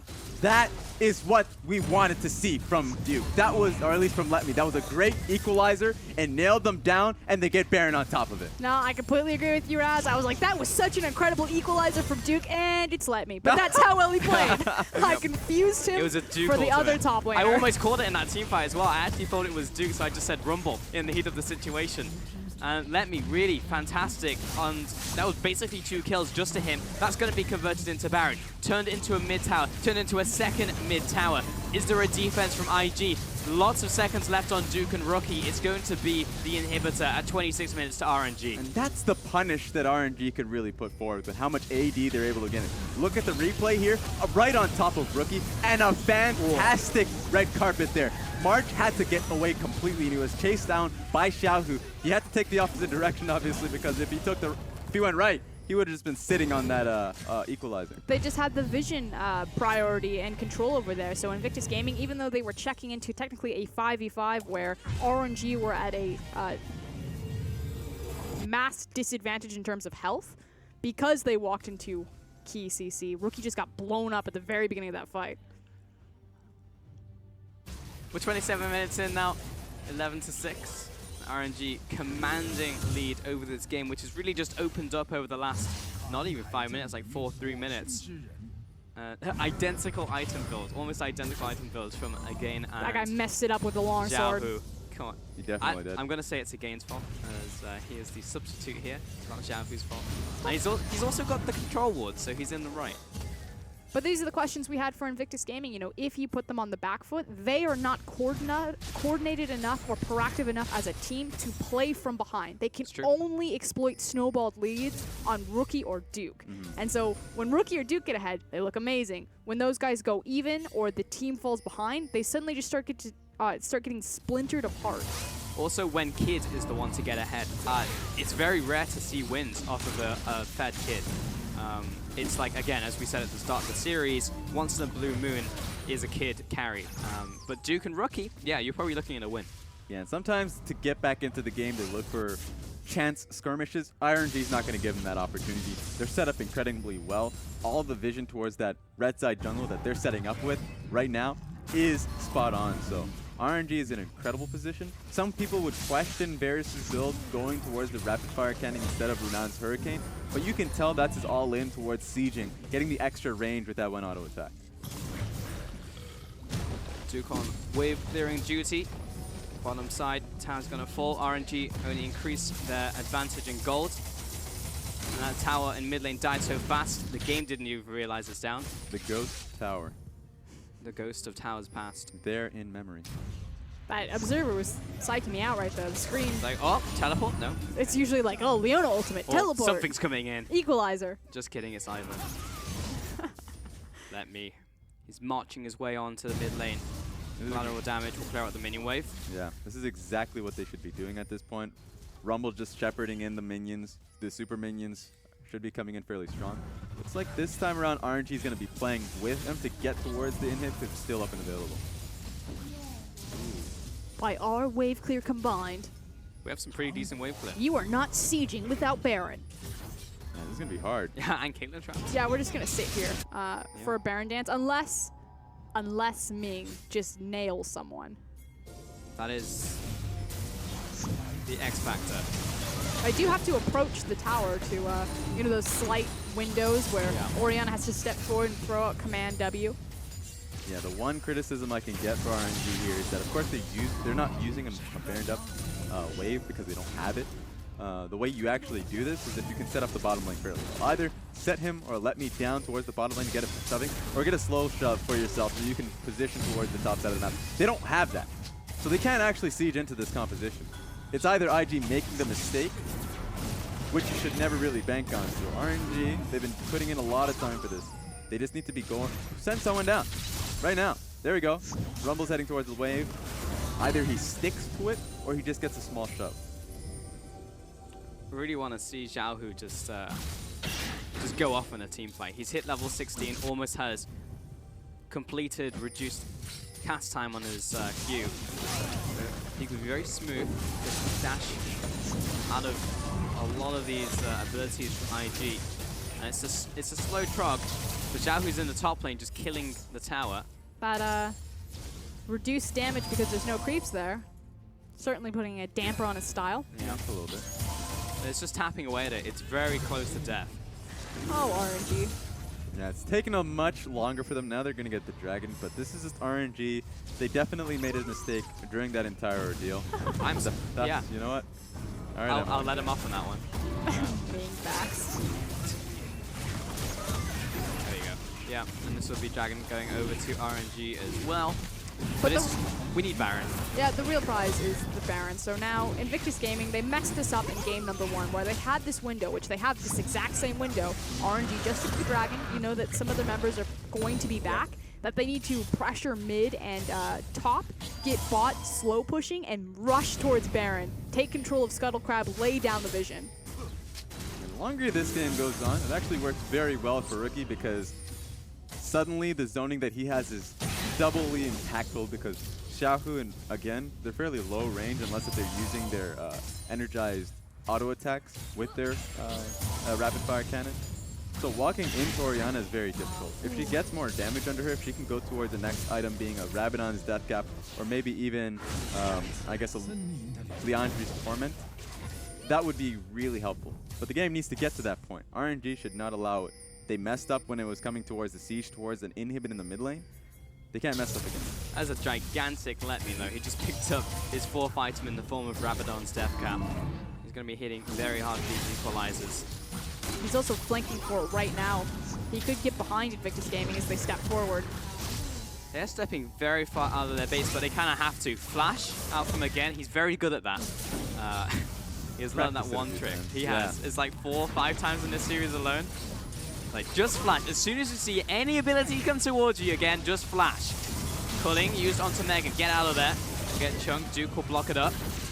MLXG, he's looking for the root callers to connect onto any of the squishies, and he'll pull the trigger. These rushes are incredibly obnoxious for IG to do anything into, but now it might actually help them siege. Yeah, let me, or at least Xiaohu's ulti didn't really do much in terms of dealing damage to Megan, but it was just to regain position into the mid lane. I was just playing King of the Hill over these brushes. Oh yeah, thank you very much then. MLXG is just assisting the enemy team at the moment. This is just flipped on its head. Now IG is sieging RNG's inner. Because Invictus Gaming are finally strong in their build pass. You know, Rookie's got his blue buff. He's the Orianna at 33, come 35 Yeah. into the game. Hit Likewise, hard. Caitlyn. Are we pulling the trigger? Yes, we are. Equalizer down. Solar Flare on top of Rookie. He'll instantly cleanse it. Xiaohu dashes forward. Turns onto Duke. Daisy. Sacrificial Cupcake. Oh, no. Ultimate onto MLXG. He does have the Guardian Angel. He's still not dead yet. All of the healing coming down. Finally, he dropped. Turning this onto Marge. This is the damage. Ming will have to flash away. So will let me down into the Zhonya's. Xiaohu on the side flank. There is no one to hit right now. There's great zoning from Duke, Rookie, and Marge. And only 1 kill. It's down onto Ming. Advantage IG. So the important thing was that IG survived the initial wave of RNG's engage. They survived the Equalizer as well as the Leona ultimate, which allowed for that beautiful counter from Duke. Culling, splitting Oh. up Duke. Rookie, squad out. He'll flash over the wall. MLXG following. Let me into the fight. Doesn't have the equalizer. He has the flame spitter running. There's no on it. He falls. And Xiaohu joining in. Fights 1, fights 2. Again, chasing after. There's the blast pan. He'll die midair. 3-2. Rookie onto MLXG. Finds the root caller. Finds the kill. Gets the increased damage from the brush. And that was a messy fight, but RNG come out on top. What a risky TP, but he gets it down. The team comes forward. Xiaohu's able to net a lot of damage in there. So RNG picks up a massive advantage off that. It's the decisiveness, the coordination, and the communication that puts RNG over Invictus Gaming. We say this time and time again. That's all 3 things that IG struggle with. This is a roster that's looking for summer. They need to focus those communications. Man, RNG are looking to finish off this game. Megan trying to stop them, but he's the only member alive. We have 8 seconds left on the ADC. Minions are here. He's trying to clear them out. Has the ultimate running. Daisy is tanking. It will be falling. Run to the Nexus. Only respawn is Marge. Nexus down to half. This will not be the defense. Ming coming in to finish it off. RNG finish off the series 2-1. Did that Lucian go off enough for you, Pulse? Yeah, that's acceptable. Woo! All right, that was a set. That was an amazing end to a series. To see the Lucian come out of Xiaohu, to showcase what he has in his champion pool, to say, I can play this champion here.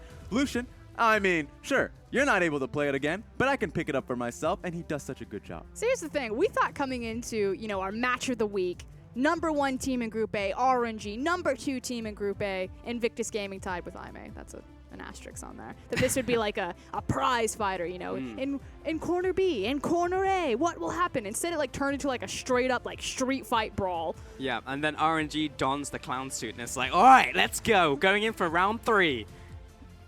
Just brings out like the flower with the squirty flower. It's like sprays them in the eye. It's like, you didn't expect that, did you? Lucian mid, buckle up. Throws out the cupcakes from Ivan, and that was just that was a mess of a composition that played incredibly well from RNG. But this showcases so much coming out of RNG that they can take the win, even though IG came really close. Yeah. And so this is great for IG going into playoffs. Sure that they're growing, but RNG to be able to take this set win up against the second place team in their own group, and they didn't even have Uzi. Yeah, without Uzi. Like, that's what's so terrifying about RNG is that they still continue to be an elite or competitive team despite not fielding their best roster. Like, this isn't even my final form. Yeah. Just wait. Because Uzi, he'll just win you games just by himself. Just Yeah. doing Uzi things.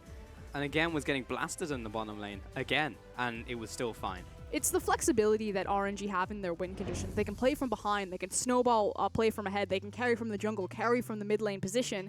There's just such a versatile threat. That was a big jump in the game at like 24 minutes. RNG claims a lot of those dragons, and overall it was a good performance. IG, they turned it around when they had to. They pushed out of the base when they needed to. And we criticize IG for not being able to play from behind, but I think they did flex some of those muscles in that game where it's like, those are 2-3 times when they actually stepped out of the base at a good time, played the team fights exceptionally well in terms of micro. So we can actually say that maybe some of that has been remedied, not enough to take on the organization of RNG, but they're getting there. Yeah, let me. Yeah. And to your point, and this is what's going to be interesting, IG, they did make a few plays to get back, or at least try to get back into the game. They were going up against an RNG who had a lot of proper setup. And so even though the micro was there from the rest of IG, it was the macro, or at least the setup, to try and get something going, try and maybe work off of a cute ward to get a control ward, to get a flank. But it was never an opportunity. Duke was pretty much invisible because he could never get that flank position off. And so even though you see a juicy composition of a double 80 carry, though it might be difficult to get on top of Lucian, if that flank did come through forward, then it would be very impactful for RNG. They set up their vision very well whenever they sieged up on a wave. If a play ever looked to be coming, then they would back away. It was very smart from them. IG needed to really try and contest for these wards, and that's where it really fell through. And it, like you said, the contention over the wards, and it's so well showcased in that very last teleport play where Let Me just, throws it all to the wind. The Hail Mary toss where he comes in, he pretty much dies, but he sets up his team for massive success because he's like that straight damage rumble. Like, he had the Void Staff, the Death Cap coming in as 4th item. And, like, that's the difference. Like, that's the line where Invictus Gaming don't have that. They don't have the coordination to make that crazy play, that split-second decision, and that's why they continuously fall down behind if they're not given these gold leads from just their 1v1 lane phases. It's also another series in which IG did not get the advantages on the mid lane or top lane, and again, that's where we do see them fall down. Even if they are behind, they sometimes find those ways to catch up, or if they do manage to snowball, we can have an even game, but the gold is centered on those carries, and we get a game like Game 2. And here we go. Let Me has just teleported in. He goes down, but look at how much damage. And a lot of this damage has also been left over because this fight has gone on for about 45 seconds. But RNG, it's just this really scrappy, chaotic, crazy fight. Oh, I love MLXG. And it's worthy of a reaction like that.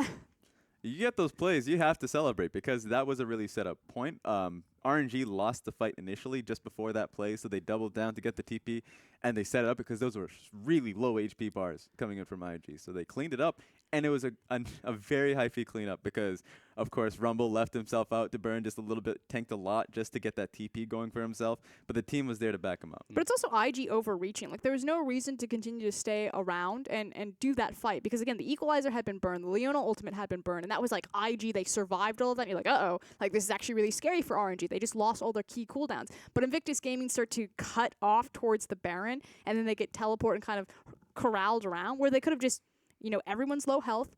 RNG can't immediately Baron because most of their members need to back. We need to back. Let's just reset the map and try again. That's the big point there. IG, when they got those small victories, they definitely look to see if they can get more. But going up against RNG, they are going to punish you. And those were very heavy punishes. They weren't going to be happy, or at least RNG weren't going to be happy with how the trades went. If they have higher HP bars, they're going to try and keep you on the map. But also, whenever they lost fights, they were so damaging because RNG had such a lot of AD on their team. They just barreled through tower upon tower just off of just a one team fight. They get 2 towers. And in the end of the game, it looked like the fact that they were able to get the inhib tower, the inhib itself, and be able to just barrel through the Nexus turrets and win the game was just because of how damaging it is if you just lose one team fight with RNG. That fight lasted so long that Varus got off 2 ultimates. Yeah. He actually got off his first ultimate on the very beginning of it, and then he Yep. got off his second ultimate in the middle of the. It was pretty crazy. Yeah, Yeah. it was the full cooldown in that one. And that also comes back to the composition as well, because we had 2 ADCs, and you were talking about it, Frosk and Raz, like, as you were going towards that Baron, if they turn on towards that, if they get a pick, it's going to die. It's going to die very quickly. And then it did. It was the Baron straight into the team fight, and then that was one of the big turning points at around 25 minutes that we actually managed to get there. And it's why RNG are not just a successful team just because they have, incredible talent like Xiaohu, like Uzi, like MLXG. We talk about like their strong fundamentals, and part of that is recognizing when they're strong and what their composition does. And RNG know exactly what their comps do, even when they're wonky like that. Well-deserved MVP to let me some fantastic equalizers. The equalizer at Baron springs to mind, Yep. where he just killed everybody with that equalizer. Let me on the Rumble. Just really great. And that TP as well that we just saw. Yeah, he set his team up very well for those fights. When they were coming out of those fights, blinking red HP, then it allows for Varus and Lucian to walk in. They really needed him to set it up properly, and he was able to do that in most of the time. So it was good for us to see him get that. Really, hats off to the man. Yep. Yeah. It's Yep. just kind of another. Yep. Yeah. It's another string in Let Me's bow, really. My biggest problem with Let Me right now as a top laner is I feel like his champion pool, or I'm going to call it his effective champion pool. What he's actually good at playing is relatively small comparatively to someone like Duke, who feels like he can play everything and be incredibly detrimental on it. But if Let Me has, the Gragas, the Kled, and now the Rumble, you can't really ban him out. His Renekton, I still think, needs to be pulled up a little bit. He's not as strong on tanks like Nautilus and Maokai that I would like him to be comparatively to his competition domestically, never mind internationally. But he's definitely climbing at a very steep trajectory in his growth. That's why it's hard to criticize or at least kind of compare top laners between these teams, where RNG was able to set up flanks very well for Let Me simply because of how they were controlling their wards. And so he was always able to get those flanks, especially when he was on Kled. Duke, in the last game, couldn't get anything off for himself. He looked relatively invisible. And the reason for that is because there was no setup for him. Even though it was hard because they were behind, the only setup that they really put themselves in were those 5-man sit in a bush and wait for something to happen, wait for someone to come through. But IG was, or at least RNG was smart enough to be able to catch them out and saying, yeah, we probably recognize you're in there. That's the only way you can win this game. So they were smart. They smartened up throughout the entire series. Yeah, and a lot of that credit goes to Ming. MLXG, of course, is very core to their vision game, but Ming, the support actually coming through the rookie for this split, being trained up next to Uzi, being trained up to be the shot caller. And funny story about Ming, he used to be on the LSPL team Young Miracles, which was owned by PDD. It all comes round. Oh. So in the end, April Fools, PDD just got you in Victus Prophesized. Gaming. Yeah, it was the prophecy has come true. And also, still 100% win rate on Leona. Yeah, 5-0 right now. Yep. This Ming guy is a just keeps- monster. I Ming is cannot great. wait for if RNG are the MSI representative and they pull out Kled Leona on a global stage. What do you do? Mithy's like, what? Can you imagine like any team going up against that composition we just saw? Because like we just went through it and it was just like that director who just likes plot twists as like a motif and he just does that too many times and like no one knows how to like draft into that. It's just like, is that the final plot twist? No, it's Lucian going into mid lane and we're swapping Varus and Lucian at the last second. Like no one is prepared for a game like that. Yeah, any staff that's going into, let's say, a global competition, if they know they're going up against RNG, just looking at if you do the analyzing, you say, hey, they play a lot of Leona. How do we want to prep against it? I guess we play against it because we were pretty confident this is a garbage champion. Exactly. That's the scary thing because there's Yeah. going to be that game where it's like we know he's going to play Leona, give it to him anyway, and it's like we could beat it like it's Leona. Like Yeah. Yeah, you, we'll just play Lulu into it. you Whatever, know man. so many champions that are just going to destroy that. And then So- it's kind of like Alistar from China last year at MSI. People are always like, oh, Everyone Alistar's not going to work disrespected it. here. And then Mata just flashes forward and just nails like 16 people with Pulverize. Yeah, we'll see if RNG can get to that point. They have to be able to beat. I would say now they're only focusing on WE. Yeah. It looks really good for RNG, especially if they can get Uzi back in the lineup. That WE, maybe EDG, they're starting to get their the team together, so that could be a threat. But RNG is looking so good without their star player. Yeah. I can't even think of two different, more polarizing teams between Team WE and RNG. And we have to put it into the context of, like, I mean, you just cannot defeat this team, and IG was going to be the closest thing to challenge them. Either way, an incredible victory from them in the end. We'll be moving away from Match of the Week and looking at the rest of the day.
if they lose this and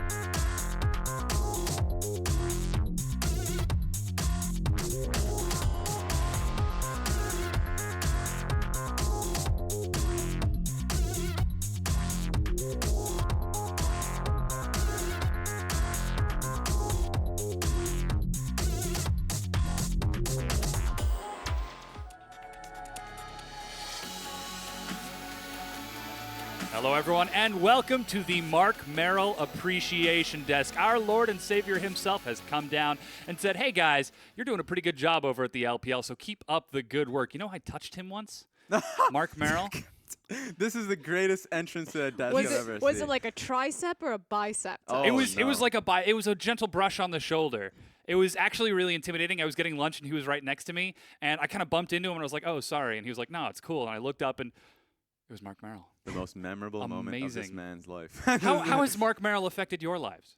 Well, hasn't. I'm sitting at this desk. Oh, yeah, that actually, yeah. Yes. that one, So that he one, has yeah. smiled upon you indeed. And you as well, Raz? Oh, God. Yes, I'm sitting on this desk. Well, very good. Of course, we cannot just continue to talk about Mark Merrill. As much time as we would love to give to him today, we have to get into our next matchup of the evening. So I beg your forgiveness, but it's time to move on from the Merrill himself. We're going to get into OMG versus LGD for our next matchup. Can we go back to Mark Merrill?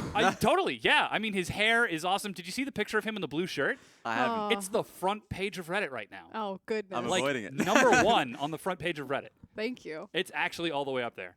All right, why do you wanna avoid LGD? Oh, because things are going a little bit sideways with the LGD bet. So the bet is that if LGD make right now playoffs, Yeah.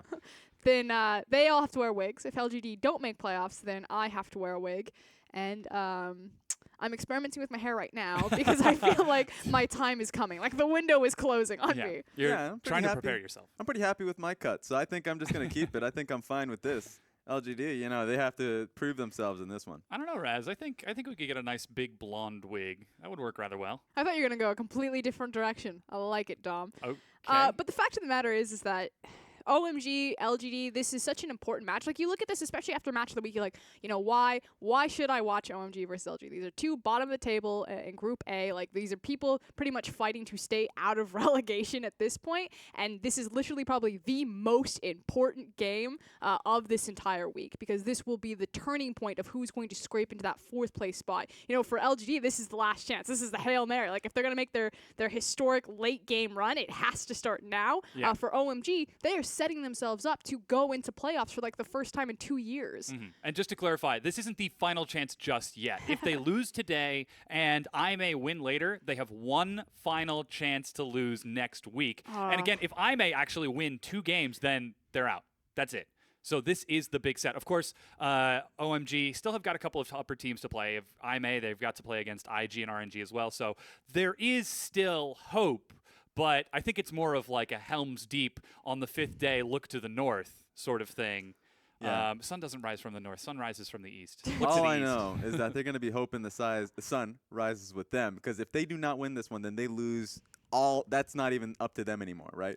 That's pretty much the only control that they have here is Yeah. if they do win in this one for themselves. They need to be able to take out OMG, but they don't have any, at least if you look towards their last games. There's no reason to believe that they will. And here's the thing, you know, when we were discussing this internally, because we were trying to kind of rank, you know, who do we actually think is going to make playoffs at that exact moment? And we all really put OMG. And the reason why we got behind OMG was their jungle mid synergy. And I know, Raz, you feel really strongly about World 6 in particular and just how he's kind of turned OMG around.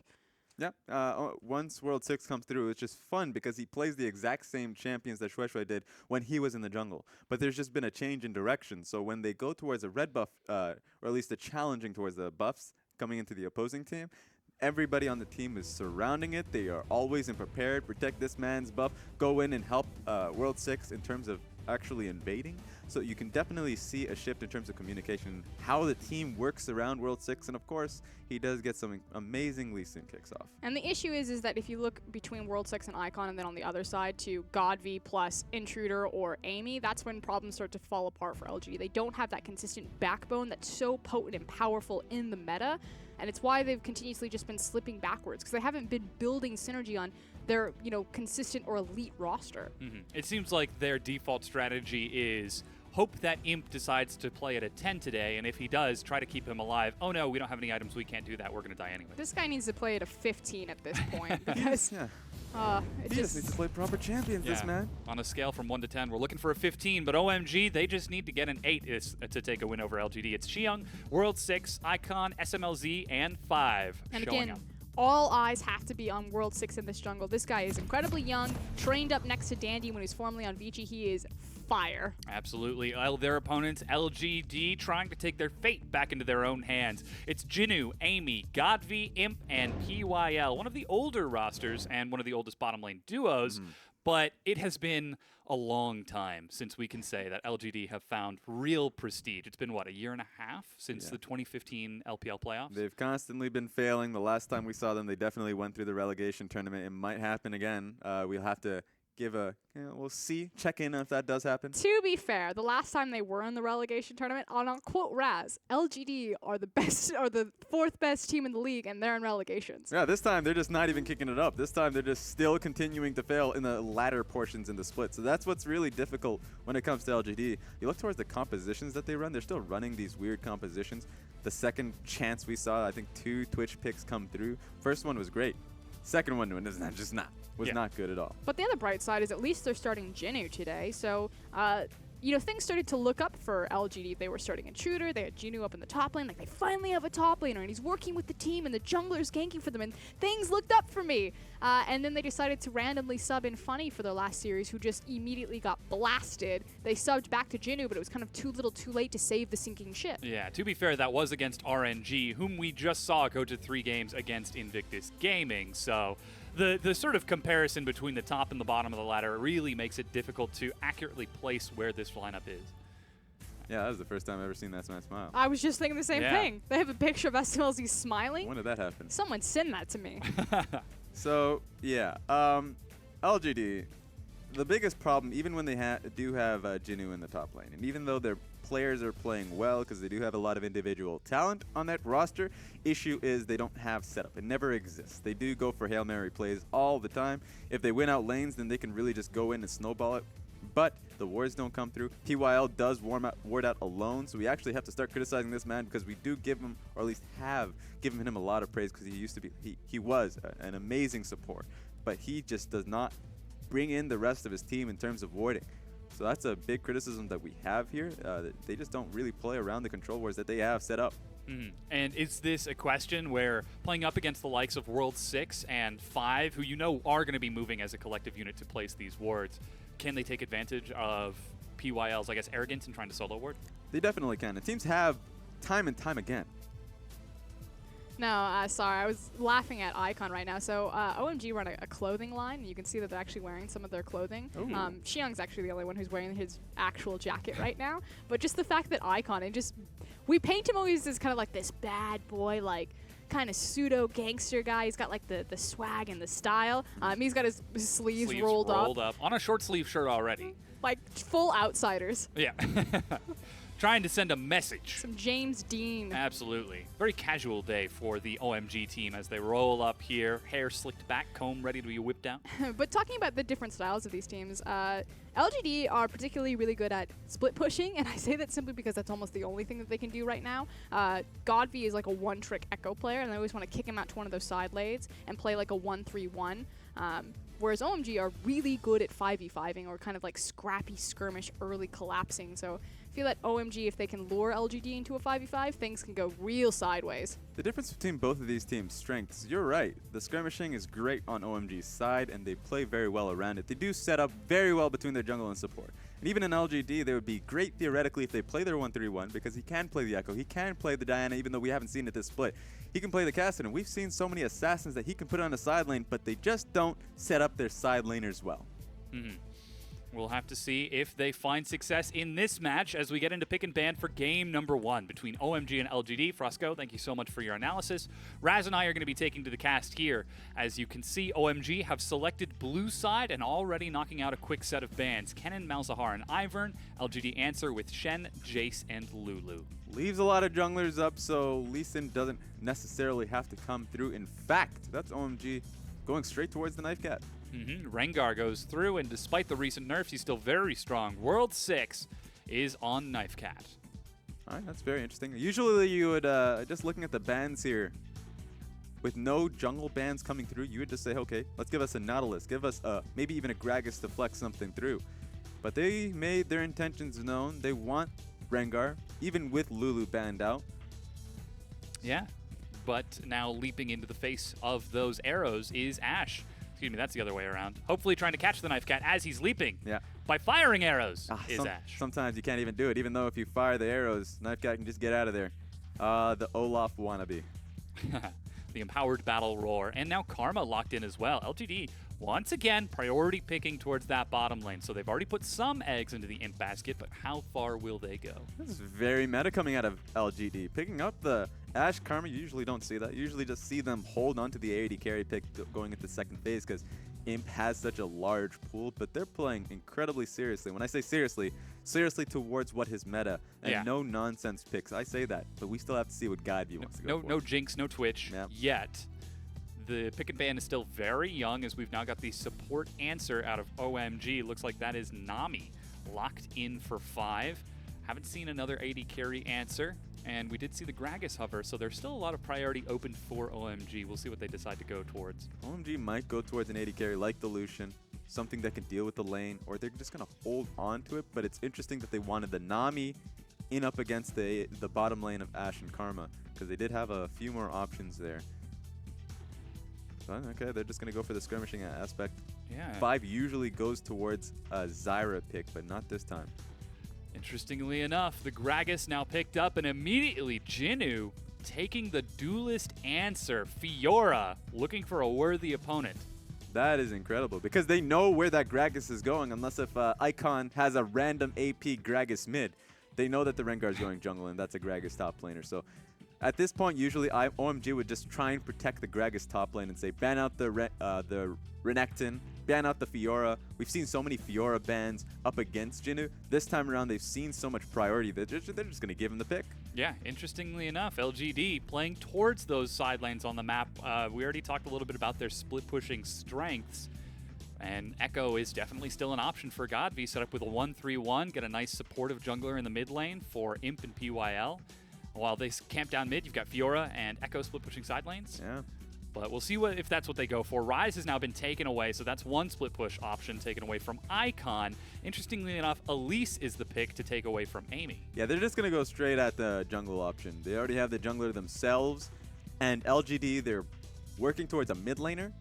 They're pretty confident that that's not going to be a Karma mid, though I wouldn't be surprised if Godv decided to pick towards it now with how crazy the pick ban has been for LGD already. But they're not going to go and pinch out the mid lane picks at all, especially since they have their mid lane pick. They're just going to go straight for that jungle pick, especially since they already have that Ivern banned out. Yeah, we'll see what the next one is going to be. Lately, we have been seeing a lot of pretty strong things out of Amy. He's been relying on Kha'Zix and Graves, so that is still an option he could fall back. Well, there we go. Seems like they know, right? Yeah, they definitely wanted another jungle ban. So I'm interested in what LGD is looking to pick up here. You look to Amy's his past life, he has been a Lee Sin player. People don't look at that anymore because he used to be that all-in, crazy mechanical jungler, but now he's the direct opposite. So I would be really surprised to see him go back towards the champion. He still has Kha'Zix and Rek'Sai and like the old fallbacks. He's also even played an Olaf game, so we'll see what that is. As interestingly enough, they decide to pick up Orianna for Godv in the mid lane, and suddenly the split push Fiora becomes a team fight Fiora? Yeah, they might be looking to just set up a 1-3-1, or just set up, just a 1-4, because they have the Fiora, they have Ashe and Orianna, so they can look for team fights. I am incredibly interested in what that next pick is going to be for the jungler, because but that's going to decide the real composition for LGD, how they're going to play this one out. OMG, though, they're already set to answer it as they now pick up a Lucian for SMLZ. He's been playing that pretty well. So far, only played it once in the LPL, but after his Kog'Maw performance 2 weeks ago, you've got to imagine he's still awfully sharp on the reflexes. Now, Icon, he might be taking a page out of Godfrey's book and answering, you know what, you're going to play the Control Mage? Fine. I'll play the Assassin. Yeah, and Icon is an assassin player, so even if he doesn't lock in, that Echo still has the Ari to fall back on. Yeah. There we go. Locks it right in. So LGD, I think at this point, Rek'Sai might just be the pick that they want, especially since they have the Orianna. They can have the ball set up for that champion, and they give it a good amount of, I guess, safe vision control for Amy.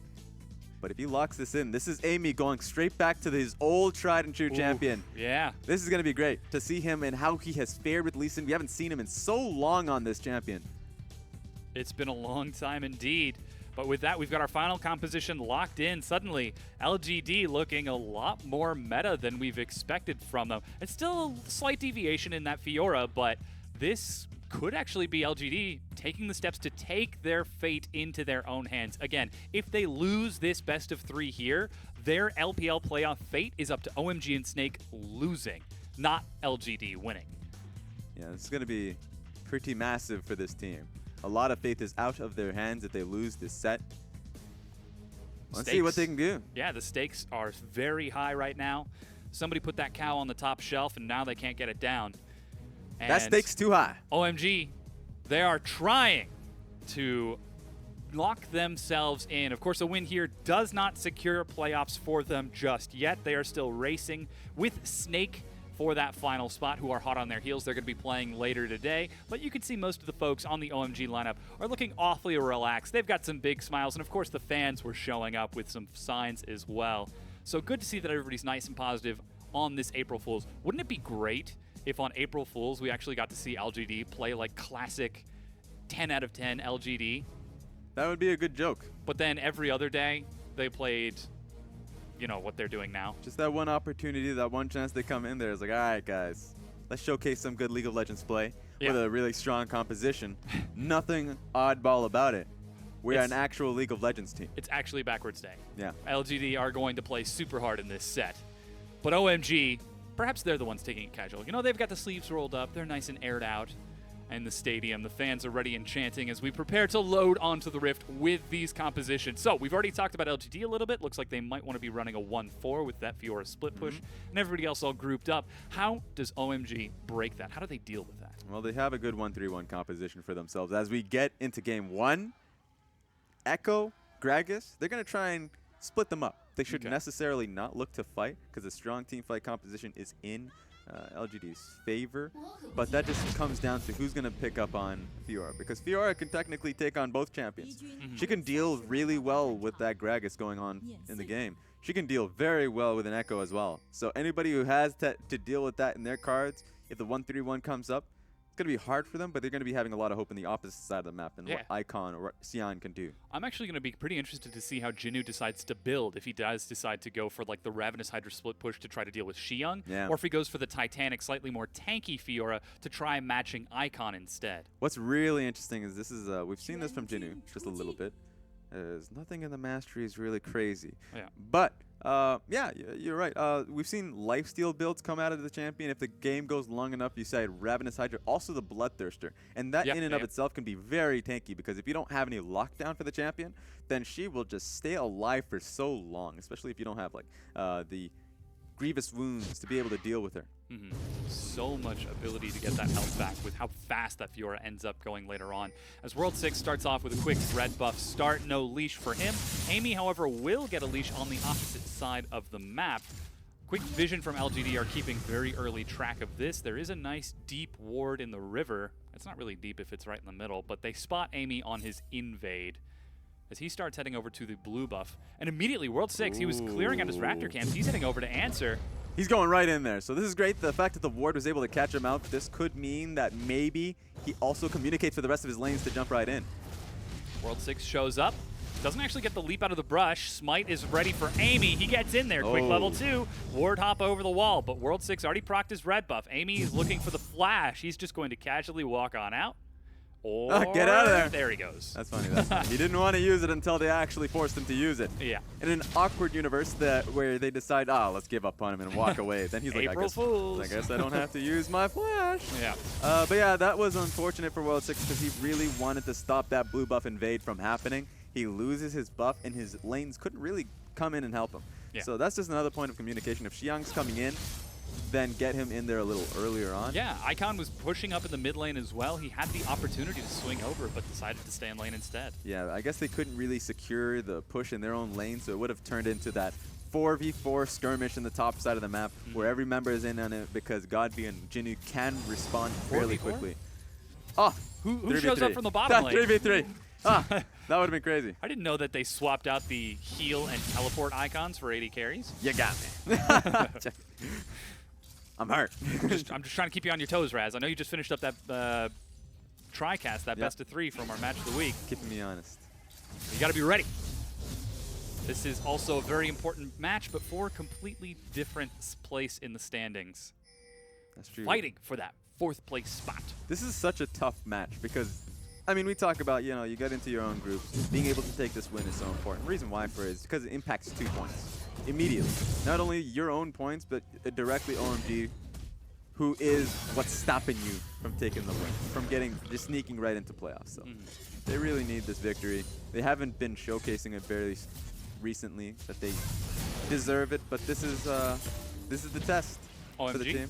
For LGD. LGD, For yeah. LGD, yeah, this is definitely a test for them to showcase that they deserve to sneak right in there. I mean, it really is a difficult question. When is the last time we can say with confidence that we've seen LGD actually playing at the top of their game? It's been a while. It has. I think every time we cast or at least see them play up against EDG, they really turn it up. So if they're They going try. up I mean, against, last time they played against EDG, It was it a was 2-1. 1-2 Yeah. in favor of EDG. It happens every single time they go up against EDG, even though EDG have been trading games against most teams here. That whenever LGD goes up against the team of EDG, you see top tier play from the team, but it never amounts to wins. And they need to take those wins as well, because LGD, they go into a lot of 2-1 situations. They have to actually convert their high-level play into wins whenever it does happen. Meanwhile, in the bottom lane, you saw Imp and PYL bullying SMLZ in 5 very aggressively. Not seeing any CS missed out of SMLZ just yet, but PYL is just being a big bully. Yeah, you don't get to see SMLZ and 5 lose lane very often. They are so focused on winning lane. This time around, Lucian and Nami are pretty bad in terms of contesting the shove. Lucian very early on, even though he's such a popular pick, is pretty bad in terms of the laning phase because the range still matters. In fact, very early on to the game, the Q buff that we saw is actually a Q change where it's a nerf early on to the game because it's changed from, I think, a 0.35 to 0.4. So it just comes out slower. The early casting animation has a slight Exactly. delay, but it does scale better late game. Exactly. So once he gets to that point, Lucian's going to be just fine. And in fact, once he gets early items like the Blade of the Rune King, he wins almost every matchup, which is really fun to see. Oh! Ooh, level 6 from Godby. He immediately pops the Shockwave to try pushing Icon out. And with Jinnu pressuring in the top lane, that's actually all 3 lanes from LGD.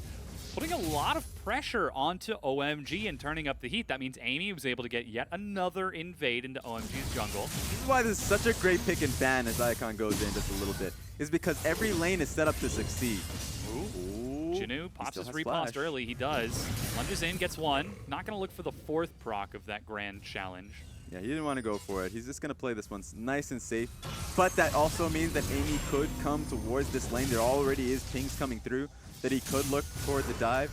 Uh-oh. That's actually Ghost from Godby. Flash auto! Wow. He wanted it. He wanted it real bad. World 6 is up there, but so too is Amy, level 5. That's a quick riposte. Stun onto Xiang, but Jinnu split on the far side.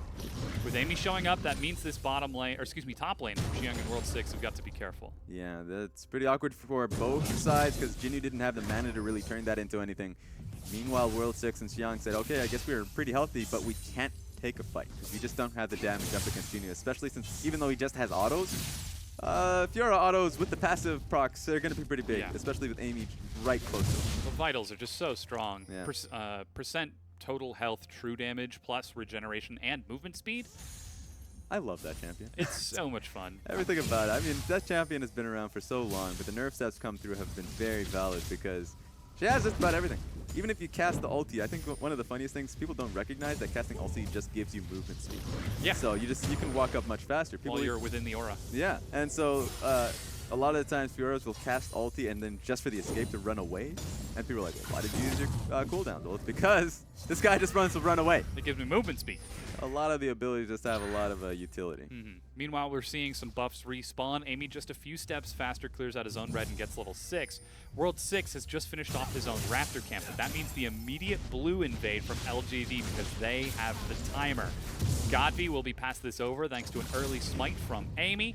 But it appears that World 6 is now invading on that bottom side. He's clearing out Scuttle right now, and we'll see where he ends up going with his Thrill of the Hunt. Yeah, World 6 does have to watch out because if that's his mentality, okay, let's see what we get here. He's got no flash again. Remember, he used it earlier. There's the Thrill of the Hunt. Godby's the target. Leap from World 6 first. Blood despite the kick. Yeah, that was unavoidable. Godby took way too much damage going up against Icon, so theoretically you think about it and you're like, oh, you know what, maybe Orianna, if she can get away from that entire ordeal, there's more damage in front of her Godby and Amy, but she just lost way too much HP, so that was just unfortunate. Some trading in the bottom lane. SMLZ's like, aha, I can finally trade back. I have Adoran's blade. It's not much. He had World 6 actually in the river and playing towards that side of the map, getting a ward over by the Gromp.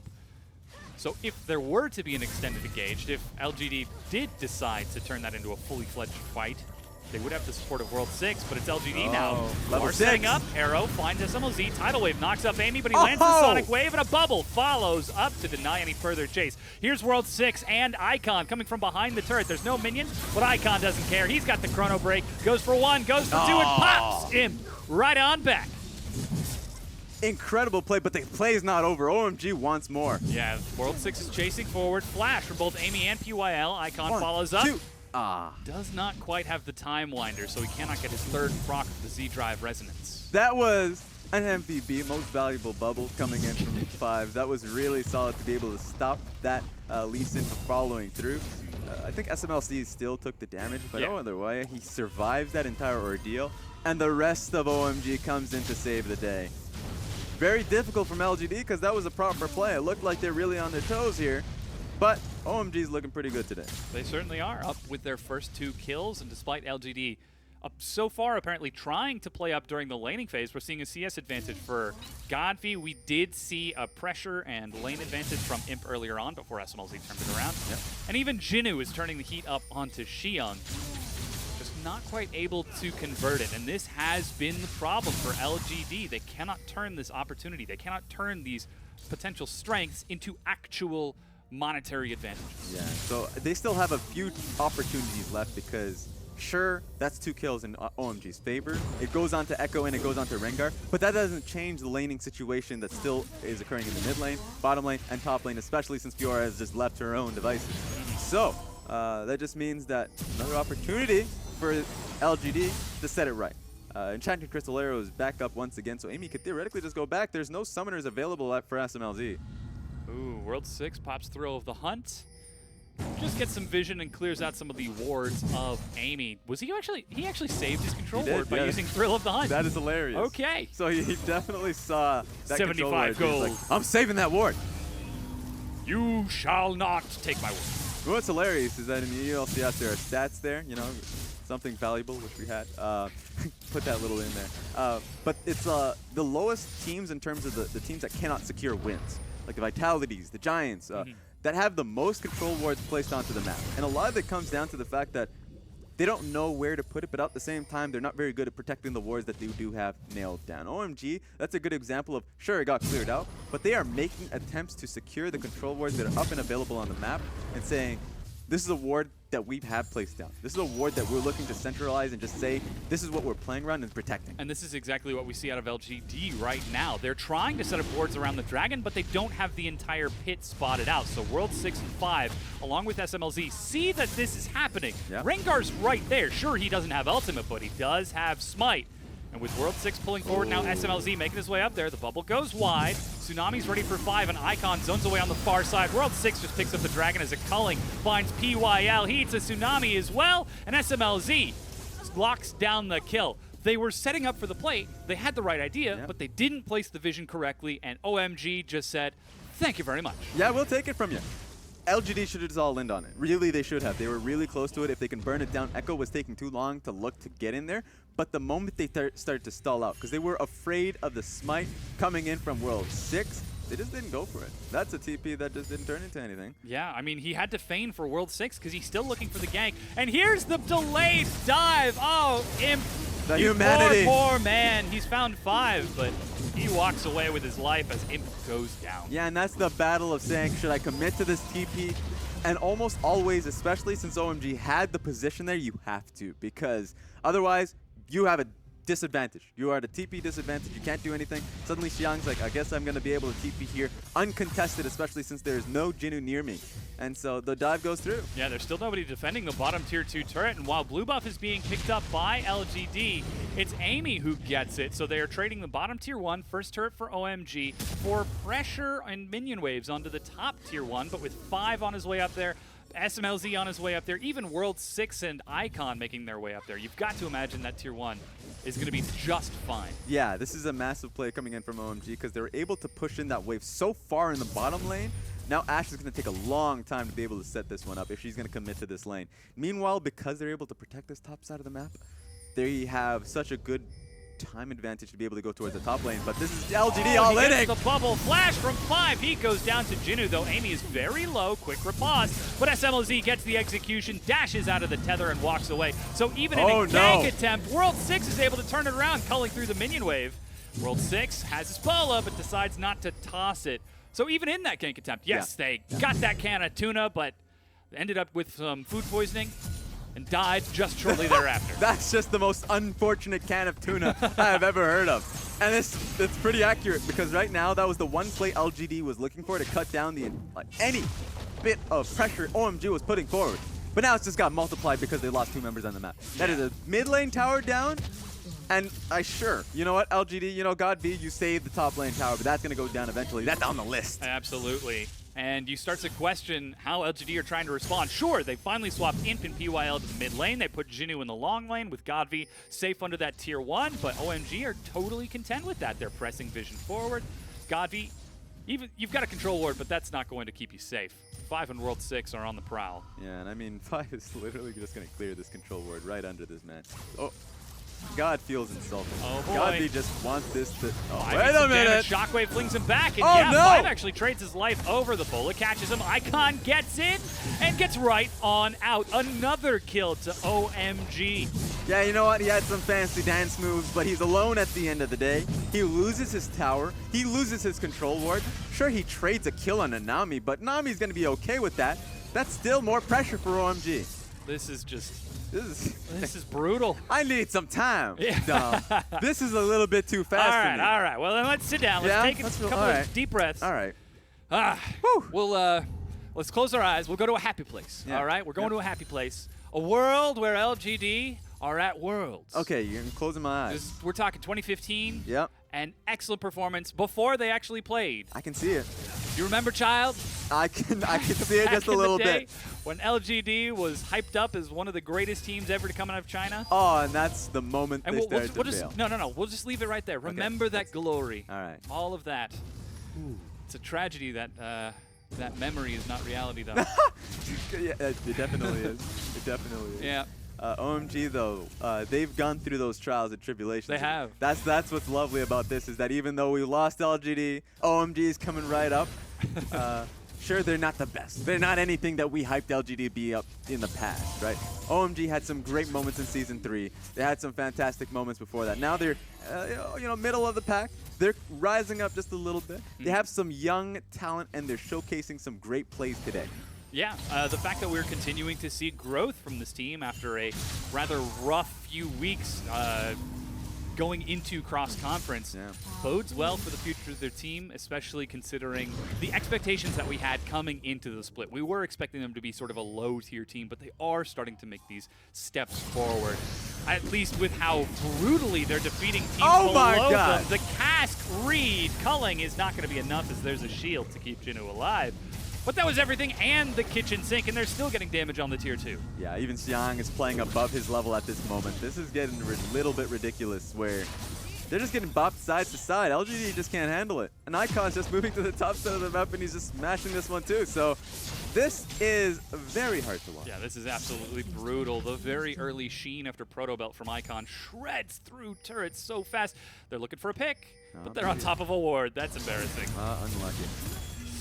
And so here's the thing. It hurts me because Amy used to be a fantastic Lee Sin player. Doesn't play it a lot. Maybe he doesn't solo queue. It's one of those situations where it comes down to the fact that he's such a confidence-based champion. You play Lee Sin, if you get a lot of kicks off and you go into the next game thinking, I played Lee Sin fairly well last time. Yeah. I'm pretty confident in my mechanics. You level up even more. It becomes that much more of a threat. Yeah, but he just, of course, he had a bit of a rut in his career when he was in Unlimited Potential, where he was known as a carried jungler. The Echoes, the Lee Sin, tries to make plays, failed a lot. The team went into the LSPL. And so now he's coming back. I like to see that he's going towards the Lee Sin once again. I like to see him branching away from the Ivern. But You can't just laugh like that. I could, at your and I own did. joke. I did, all right? This is why I'll never be a good comedian, because I laugh at every joke I make.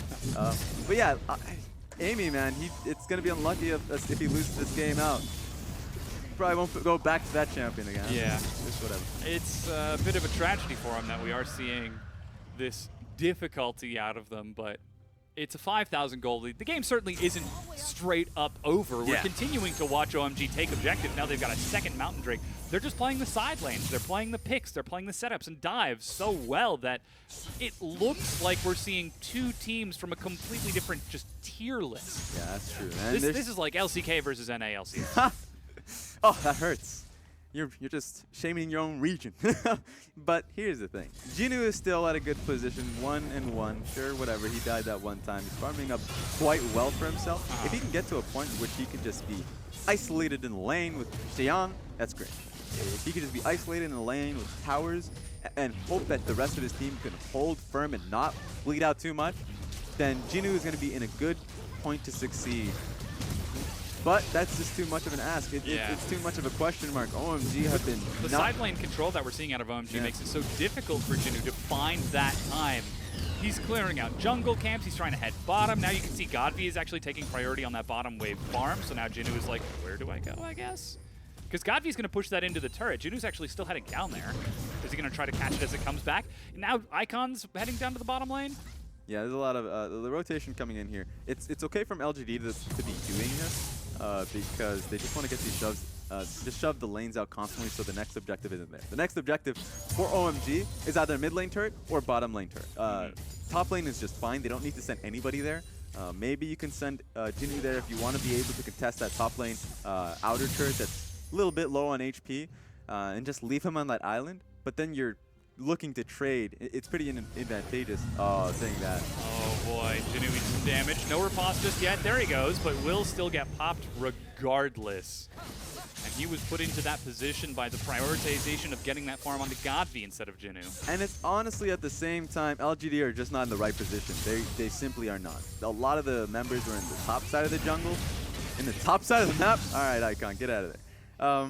They need to be defending mid and bot. They need to be pacing between the blue side jungle, and they're not. They're losing way too many points because they're just not there. They're losing minions in the top lane. Imp is trying to duel with Xiang just outside, just in between top and mid, and missing all of those CS. Finally, he goes to answer it.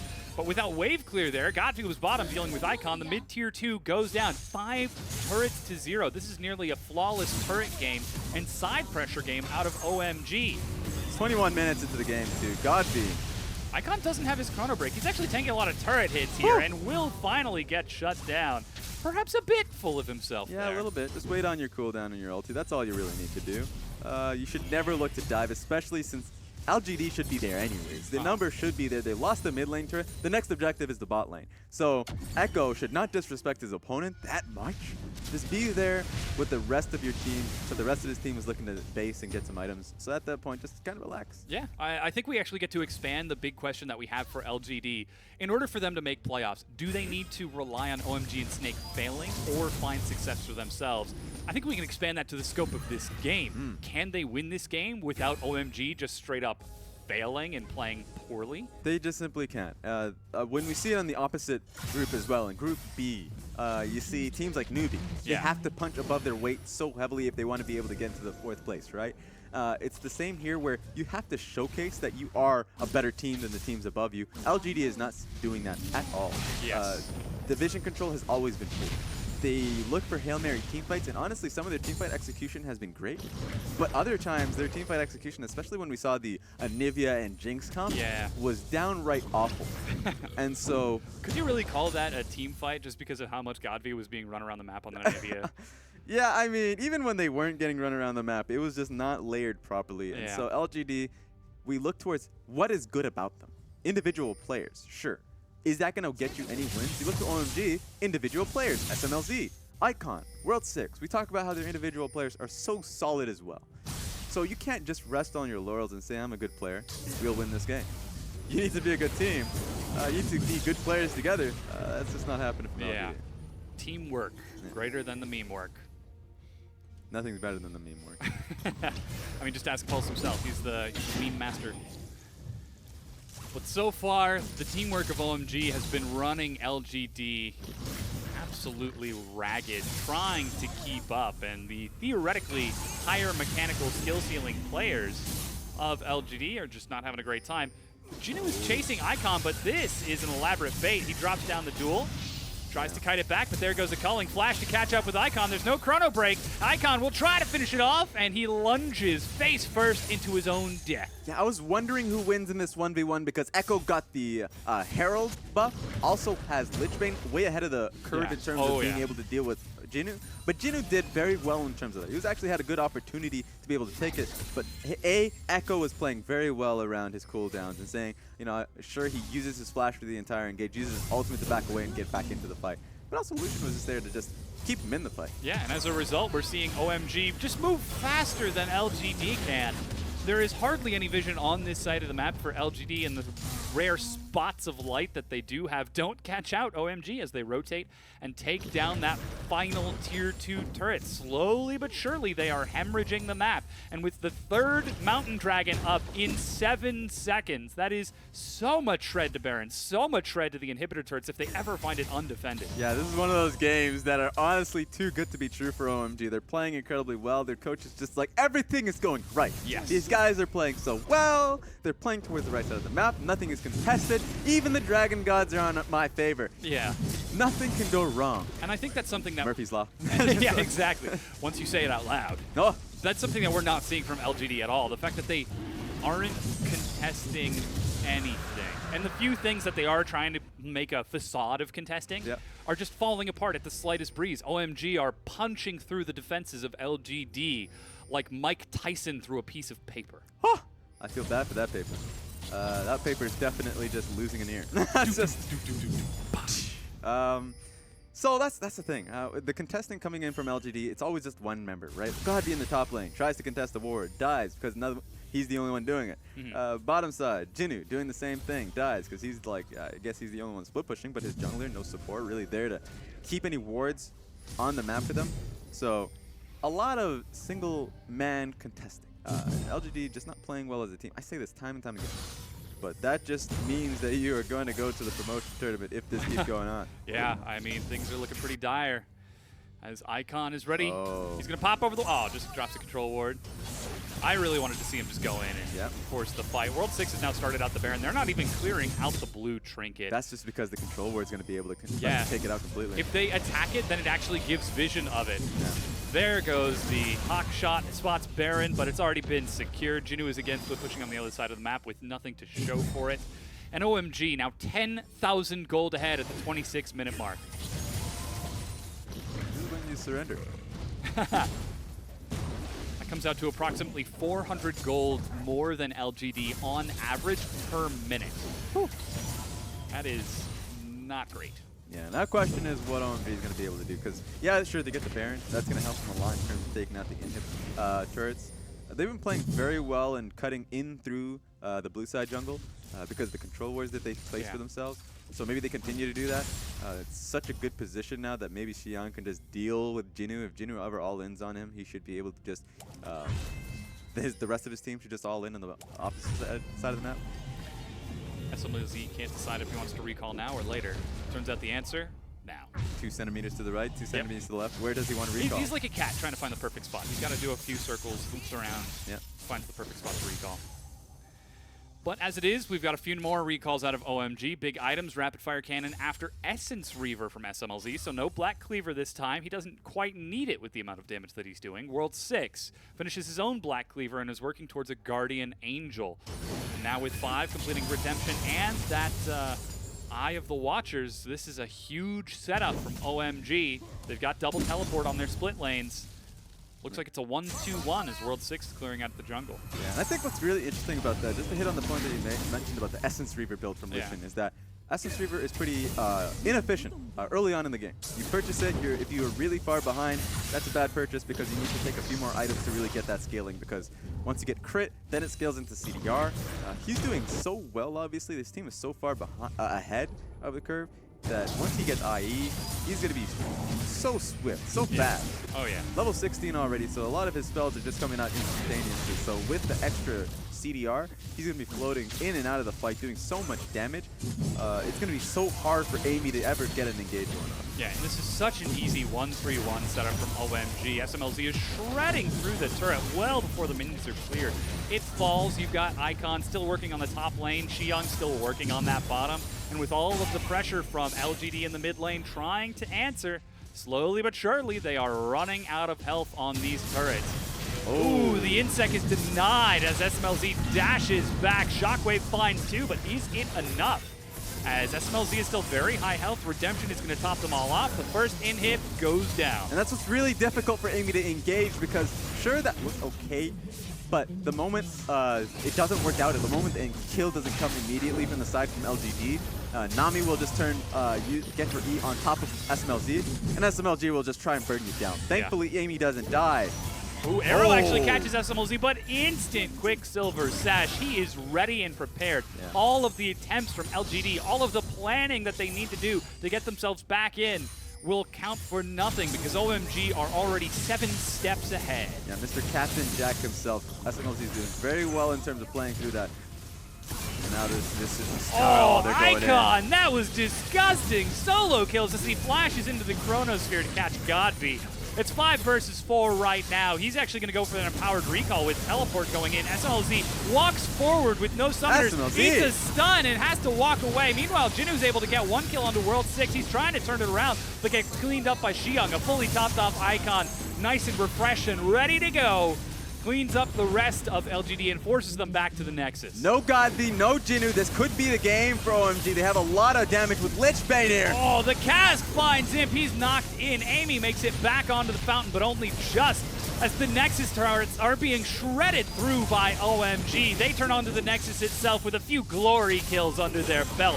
12-4. 13-4. Can they get the last kill? They're looking for it. Amy makes it back. 13-4, 30 minutes in. OMG tear LGD apart.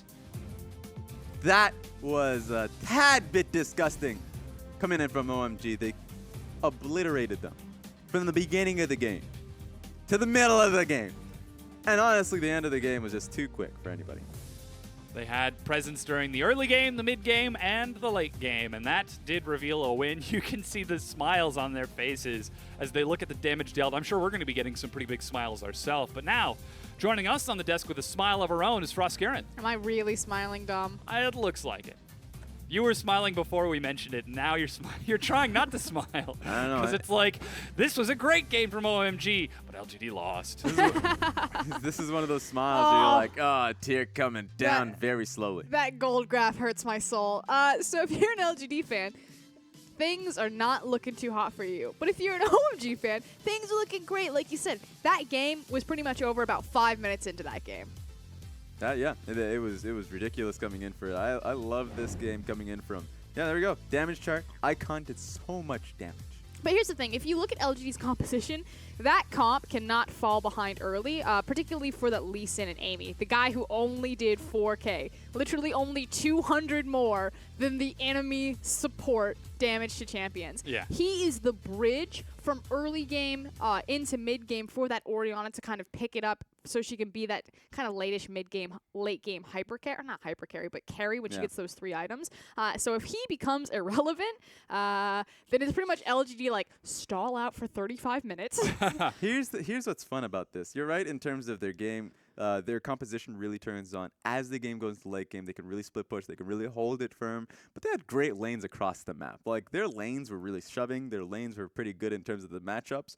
But it just didn't matter because a lot of it, like the early, for instance, a lot of the fights didn't go in their favor. So that, sure. The composition, they just need a little bit more time. But OMG was running them around the map. And let me show you the fight that defined all fights. The turning moment where I actually clinched backstage and I was like, this is over. And it is this most beautiful, like you said, the MVP, most valuable bubble you will ever see saving SMLZ's life. And at that point, LG are like, we've overcommitted.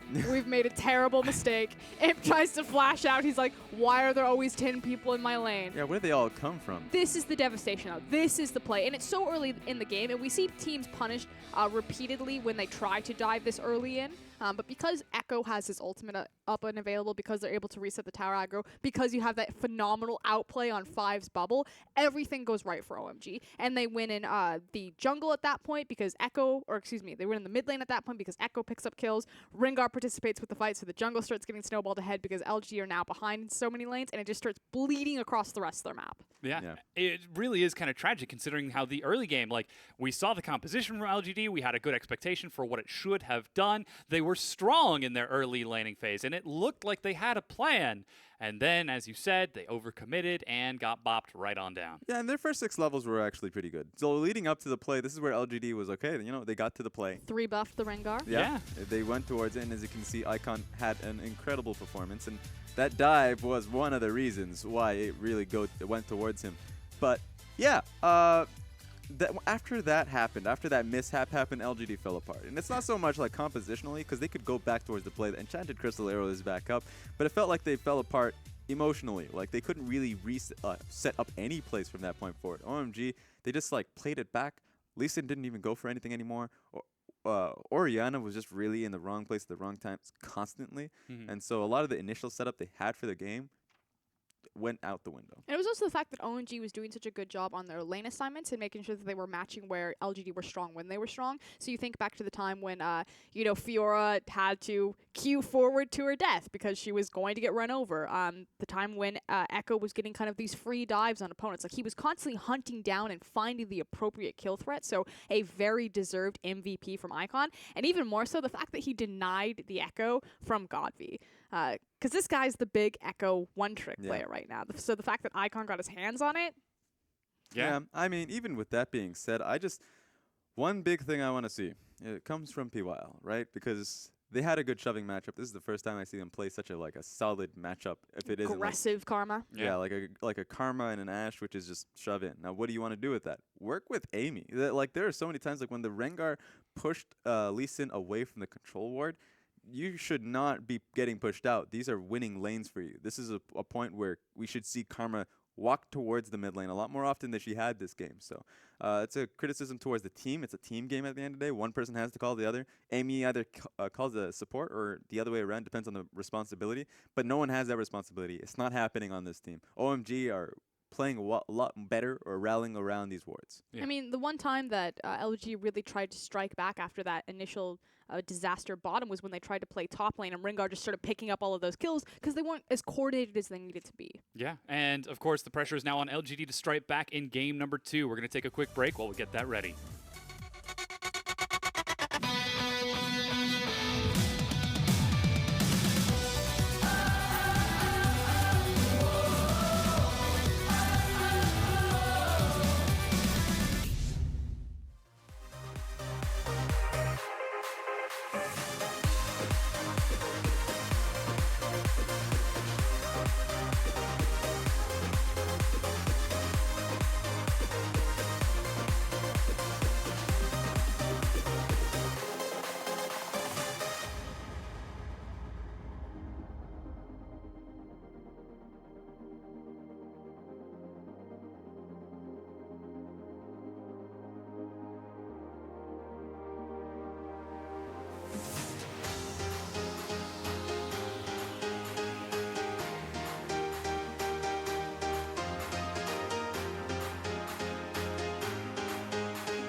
Happy Mark Merrill Appreciation Day, everyone. We're just about ready to get into our second game of the day, and we can only assume that Mark Merrill smiles upon you as well, as he did smile upon OMG in their first game, their first absolute crushing win over LGD. Currently, they have earned Mark Merrill's ire, and the question is, what can they do to turn their fortunes around? Well, first they gotta pay their debts, pay their dues. You know, a few change in charity for the Yeah. great man of Mark Merrill. That's all they gotta do. That's it. Done with both of you. The reason that Frostgaren is so sad right now is because Whoa. LGD are losing really bad. If they lose this set right here, their fate is no longer in their hands. Their fate is in the hands of OMG and Snake. And suddenly it becomes, I don't want to root for LGD, you want to root for OMG and Snake to lose, which changes your alliance a little bit. Yeah, it gets a little bit risky. Backstage, Rusty was showing me some of the wigs that he had already picked out for Oh, me. there He's we like, go. "Do you want to be Lux? I can make you Lux." Which one did you settle on? Or do you still have time to decide? No, she's not gonna pick anything. Wait, I've already picked you guys out your wigs. Like I still have Okay. faith. The miracle can come so then through. we get the ability to pick her. All right, what are we going to... No, we're gonna have to. We'll After get stage, back yeah, on we'll this. get to Yeah, that yeah. one. I'm sure we could pull So- Twitch chat to find something for this. Yeah, Oh, so- mercy. It is. That's what I want. It is looking pretty brutal, though. I mean, the fact that LGD, this was supposed to be the game where they take their fate back into their own hands. They start climbing once again. Yeah. They make the path to playoffs and return to glory, and they just kind of didn't. Yeah, and there's gonna be debate on terms of which is their best jungler, Amy or Intruder, but they put in their Intruder. best lineup. They put in their best lineup, and honestly, even regardless of whether Amy or Intruder is there, Intruder. they just You're right there? It's just it doesn't. I don't know. It's not a bit of difference because this team just does not play properly around each other. Even without Intruders, it's like, well, is PYL ever going to lead the lane? But here's my problem. Like, we have so much more footage of Amy versus Intruder. And, you know, the thing is Intruder may be a similar problem to Amy. We keep having these things where Amy and Intruder will actually invade at really poor times. Like, that game, even though they got the 3 buff, Icon could have swung down and collapsed on them. They, you know, they had pushing priority at that exact moment. And you see this from Intruder as well, where he'll just be like, time to invade because my camps are all gone. I could gank lane, but no one's calling for me to gank, so I'm going to invade. Oh, look, I'm caught, and now I'm dead. But the thing is we have so much footage of Amy. I've seen this guy fail time and time and time and time and time and time again, and he has never been the solution for LGD. I don't have as much footage from Intruder. Like, he could still be that X factor or grow into it. I know what Amy's ceiling is, and I'm done. Like, I'm ready to call it and be like, this is not the solution If we're for talking about LGD right if now. we're talking about proper tape, or at least like how much footage we have footage about every single one of these members of an LGD, and I don't want to look through the footage. I just it's just- Yeah. So I don't Even know. the inset kick that we saw at the end of that previous game looked lethargic compared to how snappy and how fast some of the other Lee Sins we've seen in the LPL. So I just want to focus on not so much the people coming down the aisle right now, I want a little bit more on OMG because they're looking really good in terms of how they've been playing recently. It's fun to see them really pick it up. A lot of confidence in their players. Individually, these players are shining through. And on top of that, they're really playing to their strength, playing to control wards. So I like the fact that this team is really spreading up, coming up, and maybe they can take the second win on LGD. What's really encouraging about OMG fans is it's not just that they're playing like clean fundamentals in terms of syncing up 5 with World 6, you know, playing around that vision that Raz is talking about, but they're also just straight out playing their opponents. Like, you think about that bubble play in the Yeah. bottom that Yeah. stopped the Lee Sin. Holy cow. How many times do you get to say that I just mechanically outplayed LGD? Like, that's the one thing that team's actually decent at. And when OMG start to be as mechanically solid as they are macro-wise, that's when they become an actual threat to move up from, like, bottom of the barrel to kind of mid-tier LPL team.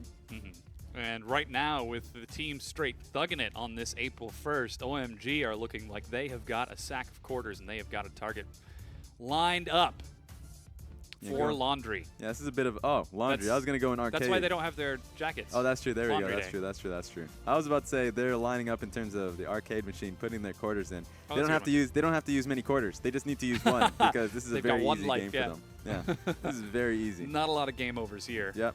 But you can see Godvi perhaps not feeling too great coming into this next set. I mean, LGD has not seen success since their set against Newbie and Vici in the final week of cross conference. They got smashed by RNG, and We can before that, go lost to Chagu and WE. a lot farther back. LGD have not seen success in it feels like a year at this Yeah. point. What was once a established, powerhouse of the LPL, consistently fourth. They used to be the curse of the LPL before Snake came in and decided that they always wanted to be fourth place. It used to always be LGD, like just short of making Worlds appearance. They finally get it in 2015, the golden year for them. And since then, it just feels like it's been a roller coaster of Absolutely, yeah. so many emotions. And we were talking about I think back then we were talking about the building of the EDG dynasty and the chance that there could be a secondary dynasty building as well. The fact that LGD were competing with EDG, but that conversation has long since turned to ash. Yeah, that's no longer a rivalry. I'm not sure if it ever will be, but time will tell its own tale. It will indeed. Will the hourglass turn itself back around for LGD, or are they running out of time in the LPL in general? Nobody knows. But we're in picks and bans for game number 2 here. It's LGD versus OMG. You can see that there are Shen, Jace, and Gragas now banned away from Xiong and Icon. Meanwhile, Rengar, Lulu, and Ivern taken away from Amy and PYL. It's a lot of jungle bans coming through. You might expect Amy to pick up the Graves, and that is it, yeah. Yep, there goes the Graves right away for Amy. This is something that's a lot more standard for him. This is something that's a lot more safe, but could see some difficulty when it is absolutely locked down for 4 seconds of suppression. Yeah, definitely will. And OMG are pretty happy. They're not too shabby when it comes to the Graves versus Lee Sin matchup. No way. Don't troll me like that. Yes way. Don't do that. It's April Fools. Nah, he's not going to trick me like that. So I would much rather see the Malzahar and Lee Sin World 6. It's definitely a safer pick for him. And even though, yeah, sure, it gets bullied just a little bit by the Graves early on. Graves does a lot of damage to a lot of champions very early on if they come out even. So Yeah. he still has the playmaking potential. And part of the success that we saw in the previous game was that the lanes were so efficient for LGD early on. They were maintaining presence, they were maintaining Oh, the early trolling. pressure, and now they have given up that early pressure by locking in a Kog'Maw for Imp in the bottom lane. That is outright full-on Do trolling. they just take Karma here and focus on a push lane? Yeah, I mean, they have to solidify the support. It has to be any support. The Or Tahm they Kench- just straight up commit, put everything into Imp basket. Yeah, that's what it's going to be. So, yeah, Kog'Maw with no Lulu. That's number 1. Kog'Maw, blind pick, not sure what lane they're going into. That's number 2. And 3, if they lock in the Tahm Kench, they're definitely going to be picking themselves into a bad matchup. That's number 3. I can list a lot more for you why this is not a good rotation coming in from Kog'Maw here. From LGD. Yeah, I mean, they're thinking of something. Question is it League of Legends or what they're going to have for dinner when they get home to the house tonight? They're probably just thinking about dinner. Here's the thing. This is the only thing I can give them if they're still trying to be cute and if it's a Kog'Maw mid. Now, Kog'Maw mid is okay at best, not good at all. The Yeah, AP Kog'Maw, yeah. So, like, maybe they're trying to flex it. Maybe they're trying to give him the whole trickaroo. But, nah, this is Imp. Yeah, So ever this since is- the ultimate yeah. change to get full AP scaling, or reduced AP scaling and increased damage to low health targets for execution, we've really seen a lot of drop off on that target. I mean, the Ooze only does so much. Yeah, and Ooze, I think the other point is the ulti is great in terms of the missing HP damage. Like, it does a lot of execution damage, which is okay if you're AP, but it's much better if you're AD. You don't need to, like, all in on that one, just being your AP damage source. So I've been talking a lot about AP Kog'Maw. That's bad. So I've just been trying It's to... probably not. We're trying to justify why this is a good idea from Yeah. LGD, but the fact that we already see a Tahm Kench with it just doesn't bode well. Yeah, I want to see what OMG will look to pick into it. I mean, they already have the Malzahar and Ashe. Yeah. So- Arrow plus Nether suppression? Yeah, so that's the thing where Tahm Kench is good. Tahm Kench is good in terms of dealing with that as the game goes on. But what if you target the Tahm Kench? There we go, then that's bad.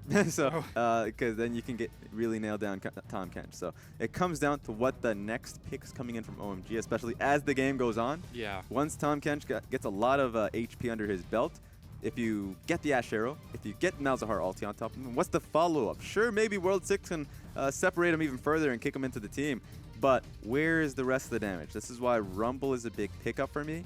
and I want to see maybe Xiang go towards it. Yeah, and you can see right now OMG are actually pressuring Godvy's champion pool in the mid lane.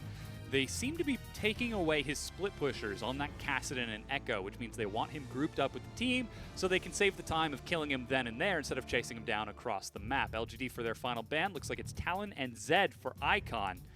He's already got a whole bunch of other assassins, and with the AD assassins removed, he might have to go towards some AP assassins.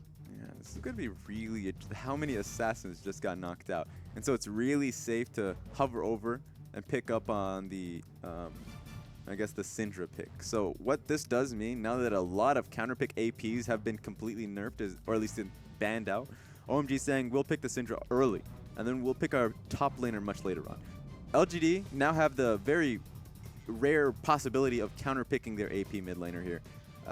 So it's going to be awkward. I mean, he goes towards the Orianna because he still needs to go towards a protection comp, but he very well could have gone towards like a Katarina, or maybe even...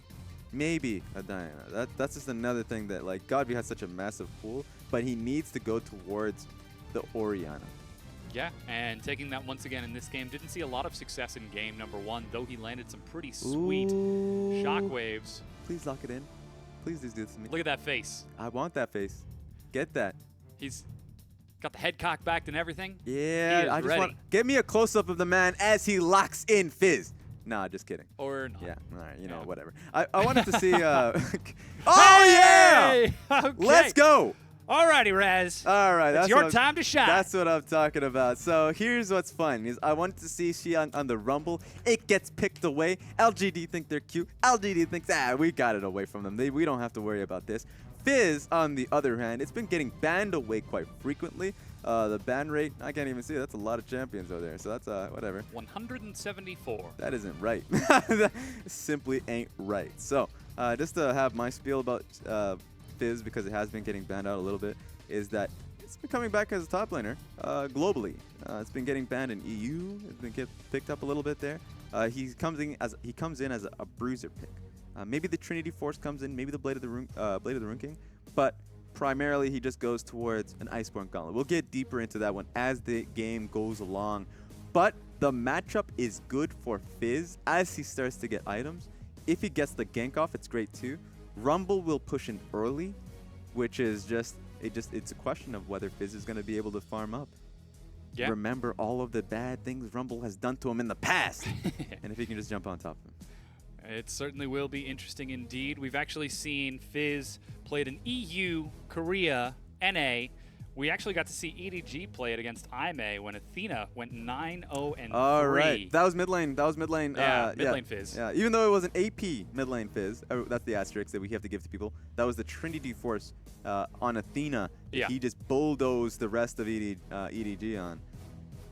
So it's not super popular so far. I think this is one of the sleeper picks that we've kind of been expecting to go huge, and now we finally get the chance to see it here in the top lane in the LPL, the first time in the LPL to see it in the top lane. Yeah, and so it's going to be on Xiang. He's going to be going up against LGD. This is going to be an incredible task for this team as they swept them up game 1. Now it's going to be Xiang looking to get the split push going. Try and deal with Jinnu, who had a great split pushing Fiora in the last game, even though he got nullified. Yeah. Let's see if he could pick up and showcase that, Xiang is a pretty good top laner himself.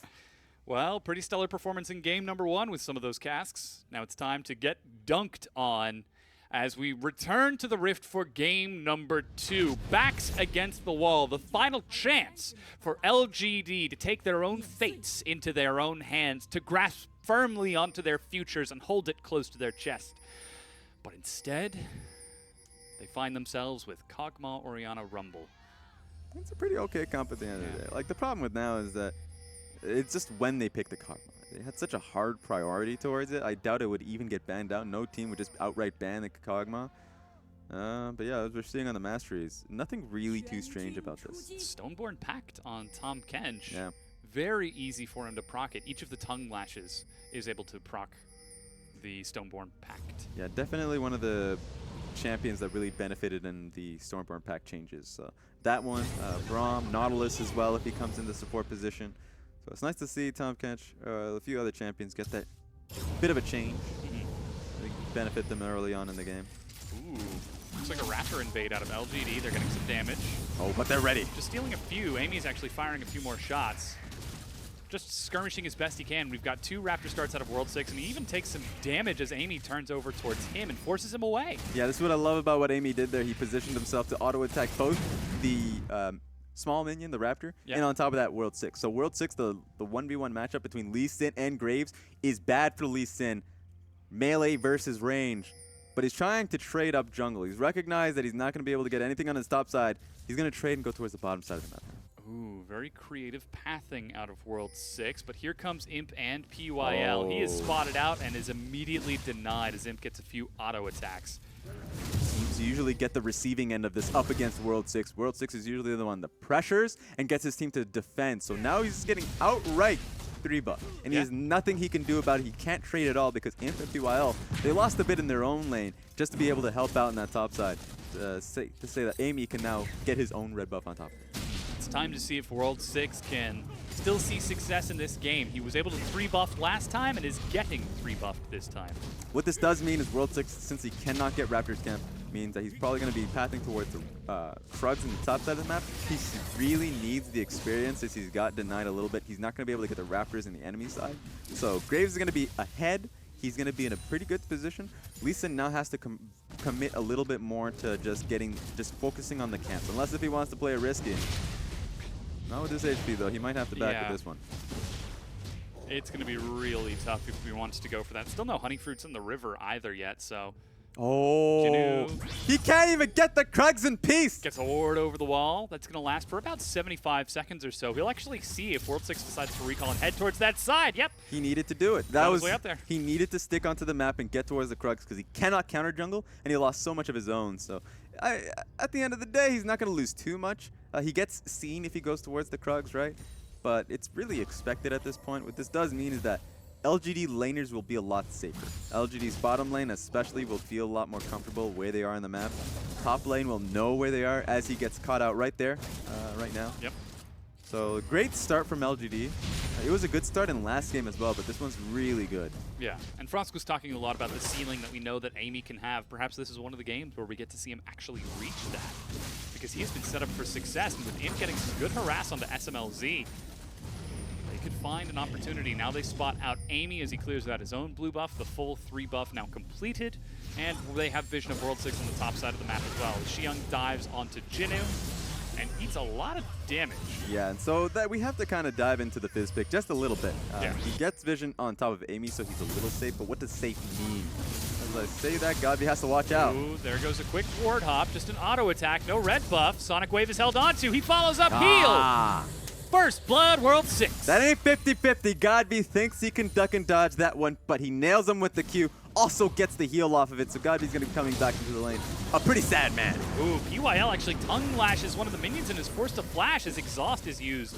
And SMLZ still rocking both of those summoners. Imp is the only one with sums on that bottom lane for LGD, though. Wow, Imp is pretty fortunate that the... Ooh, that's it. Surprise, surprise! Out of there. And something with Blind Monk, he doesn't care too much about that smoke screen. Uses a control ward to hop away, but eats a lot of damage in answer. Imp's going to be happy just going back to the last play is that the Gremlins, little minions coming in from Malzahar didn't focus onto him. World 6 is going to die to his own. Just kidding. Just joking. He's close. He's very close. If Icon hadn't have shown up, I think he might have. Yeah, he could have very easily. But Lee Sin got the earlier skirmish, but you need to walk away from that. He didn't have double buffs, and Amy will be able to chase you down with the double buffs he had. So, then just a bit of a short-sighted coming from World 6.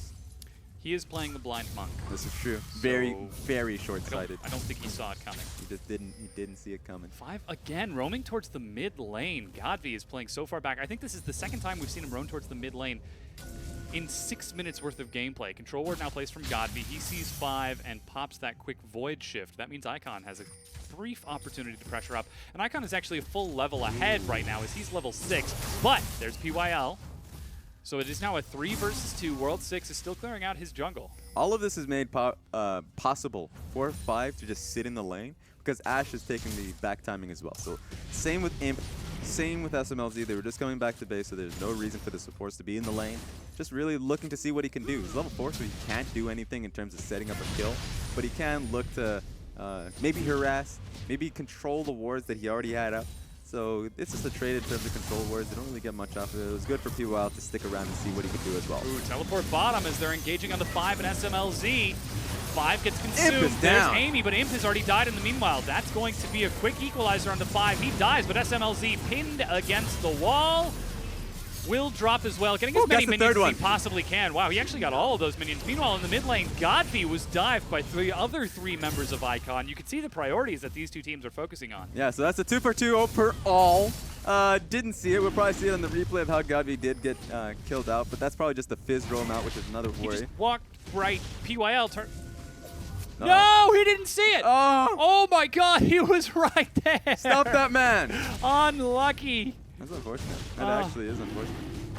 That is so unlucky. He walked right by it. I think if he was actually watching, he would have seen the attack animations of the dragon. Yeah, maybe. But- that's hilarious. Oh. I'd rather see the replay of him walking past the dragon. now Yeah, more from than his ever. perspective.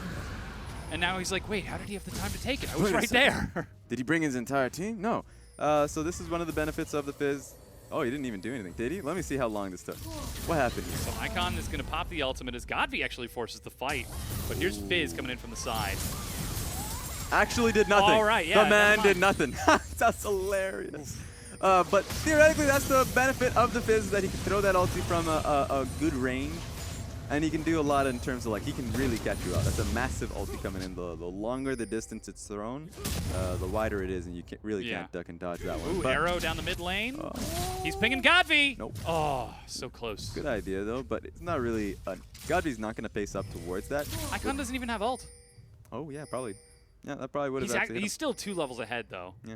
So, It just comes down to the mood on that one, because Godby, he's feeling pressured, definitely 0-2 right now. Yeah. So you probably want to aim the ulti behind the turret rather than in front of him, unless you think Godby's just that much of a man. it is Godby. He's got the shockwave.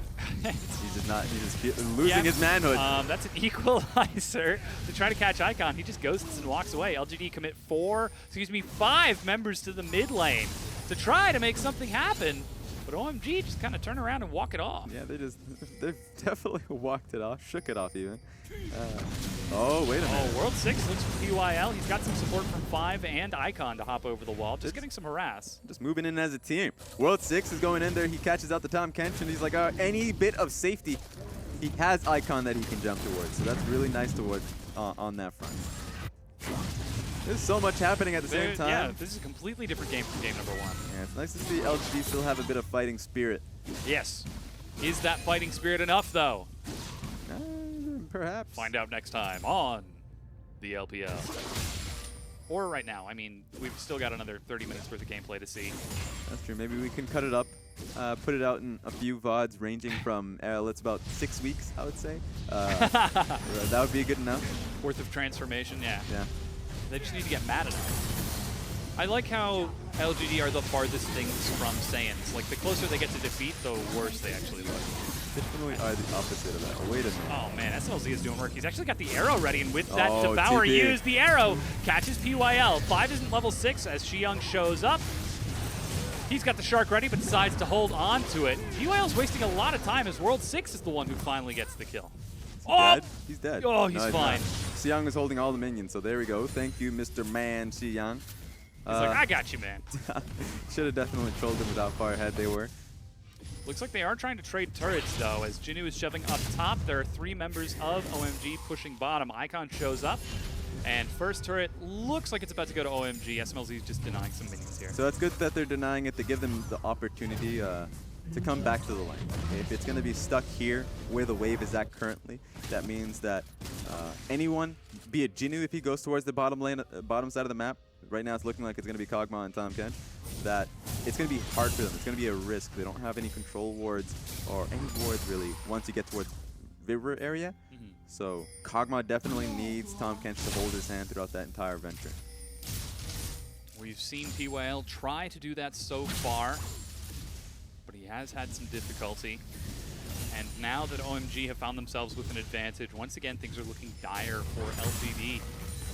They're only down about 1,400 gold, and they've certainly got a scaling composition if they can last long enough, but will OMG give them that opportunity? They're pushing forward into the jungle of Jinnu. Did he just pop his ultimate? He did.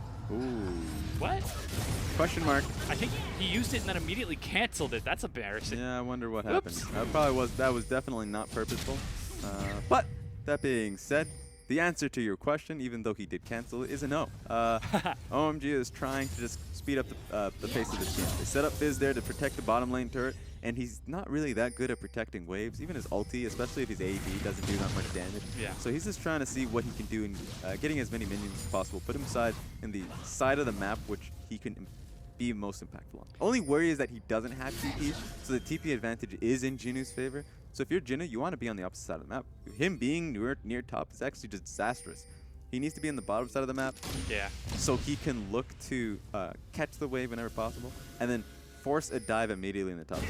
He's finally making his way down there, clearing out Krugs right now. He's actually pretty moderate amount of CS ahead of Xiang over the laning phase.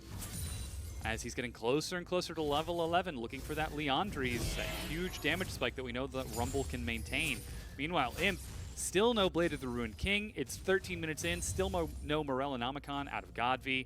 And with Icon continuing to press forward, and even World 6 showing up, they are just slowly but surely whittling away at this mid-tier 1 turret. Yeah, not often do you see a Lee Sin kind of lead a wave in to get a siege going there, but looks like the all-in's coming in. Yeah, that's actually exhaust used by PYL. He's taking a lot. As Milzy flashes back, he's slowed down, but the equalizer is doing even more. Imp is trying to catch up. Harpoon. And that's a quick lockdown from LGD. Meanwhile, dive in the mid lane. Xiang and World 6 follow as the fish goes wide. The Abyssal Voyage is getting both PYL and Amy back towards that mid lane. However, the mid-tier 1 still goes down. Icon flashes for the kill onto PYL. Looks like the new 7.7 patch changes came early for him. And so it looked like a great play from LGD. Top side of the map, they make the pressure known. They have a TP advantage, so here we go. But look how OMG is playing this, and they're trying to stop LGD's top side from ever reaching safety. Yeah, Xiang is trying to head them off. That's Wait a a quick minute. turn onto Amy. They've got a lot of damage, and they lock him down. 5 will die as Godby burns his flash for it, but he was able to secure that kill onto Amy. Meanwhile, Godby now has no flash of his own. He's CC locked, and OMG, Icon, and Xiang get yet another kill. And they're just able to nail them down. Look how manly Xiang is at this point in time. He only has a Spectre's Cowl and a Sheen, but he was able to just consistently get in and out of the fight, and he's doing so much damage. You saw how he was able to get the last crit to be able to kill Godby. And just hitting up on the point of Fizz, yeah, crit.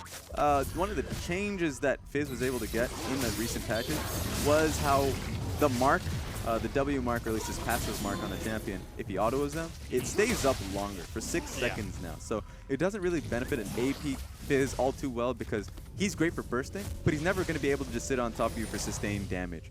Fizz is going to be able to do that in the top side of the map. He's looking like he's going towards Trinity Force because he's much tankier, obviously. He's able to output more damage. If you get more CDR, which is going to turn into a Spear Visage, then he's going to be able to output his W damage a lot more often. Yeah. And so that's a great change for Fizz. We can see he's actually using Teleport to catch this massive minion wave down bottom as he builds even closer and closer. Is that another Mountain Dragon for OMG? That was 3 in a row in the first game, now 2 in a row in the second. If the next one's going to be another Mountain Dragon. We're betting. Here comes Rolls the Dice. Oof. There we go. I'm getting in there. Gonna be tough. Wait, it's taking a little bit longer now. I reset just a tiny bit.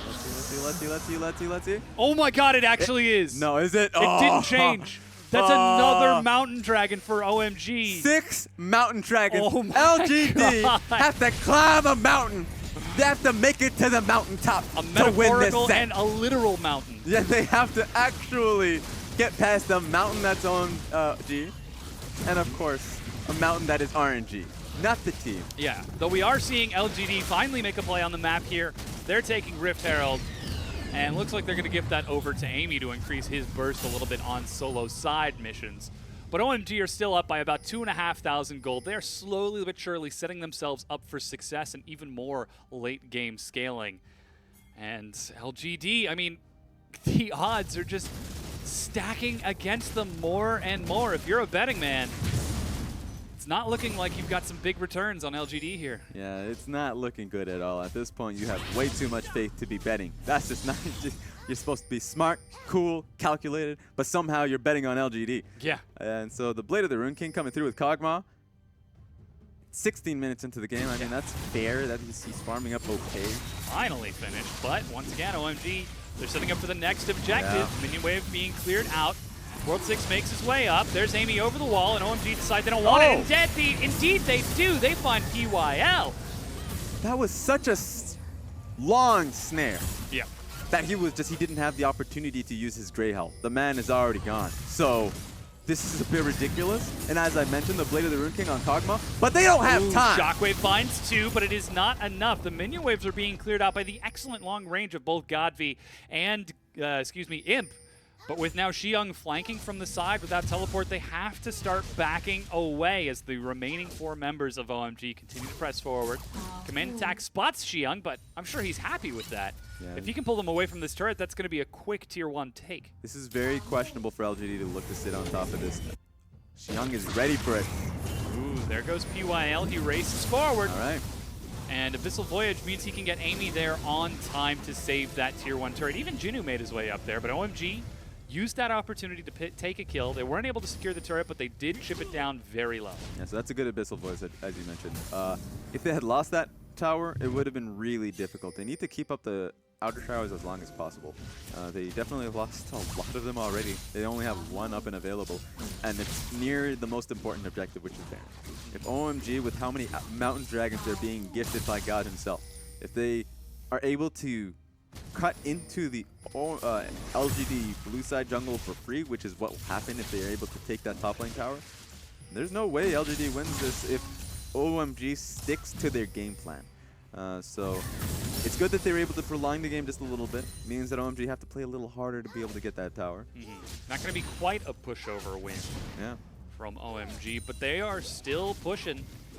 LGD slowly but surely are giving up ground as some of the big core items are now being completed by OMG. Xiong nearly has got his Triforce. He's actually going to recall right here. And there's nobody else to defend that bottom tier 1, so they could just be willing to trade that for the top tier 1, as it looks like SMLZ and 5 are making their way back up there. And things are coming through, so it is definitely a trade. Jinu is playing with his life right there. No one's going to be able to follow up if Malzahar gets him. So this is going to be turning into an old-fashioned race. Yep. A lot of attack speed coming in from Kog'Maw and Graves. OMG, they probably don't want to look to continue this trade, so you can see Malzahar and Lucian just backing away. Yeah, Imp, PYL, and Amy now start working on that tier 2. Xiong has got to respect the damage of that Kog'Maw. Blade of the Ruined King can shred through any target. Meanwhile, Arrow is fired across. Catches those minions. Well done. If there were to be a fight, that would have hit somebody. Yeah, so that was really fun coming out of OMG. You saw the arrow coming through. You even saw Syndra rotating. So if that was LGD saying, we're sticking to this, we're going to be able to get this tower because you're taking too slow. Not slow enough, because that arrow would have meant a lot. So that was good for MLGD to back away. Yeah, we just saw the observers toggle the vision of LGD. This was something we talked about earlier, that their vision was absolutely terrible in game number 1. It's still a bit sporadic, but there is more of it. Yeah, they're playing better, especially with a composition that is much harder to play with. So right now there's 0, 2, and 1 and 2. And we're doing those checkups on the Kog'Maw. Every year we look around and say, okay, is the Kog'Maw doing well now? Is he doing okay now? He's getting to his items, but here we go. If they get this. Double control ward plus World 6 over the wall. Yeah, that's a back blue trinket spotted out. Very early attempt from OMG, and it is immediately sniffed out by LGD. But that was good on LGD to test them out, to be able to be on their toes, put that blue trinket up and out there to showcase what OMG were doing. 'Cause they can't do it for free. If LGD contests, they still have the ability to teamfight them very well with the, A Kog'Maw, but B with collateral damage coming out of Graves ulti, of course, and Rumble being able to use his equalizer. But now the next big objective is up in 30 seconds. The third and final Mountain Dragon. What could be the last in this series if OMG close out this game here? God, I can't believe they got 3 in the first game, 2 in the second with a third now spawning. RNG is in their favor. 5 just points and clicks the arrow to follow up. Let this man They've got move! the unleashed power, but the shield is saved, and PYL will manage to survive. Meanwhile, teleport from behind, catches him as he's making his way out, flashes the wall, but the fish finds Imp instead. Sonic Wave is going to miss as World 6 cannot get the execution, and OMG force everything to push LGD back off of this Mountain Dragon. Yeah, that was a Hail Mary play they were able to get there. It was really well coordinated for OMG to get it right on top of PYL.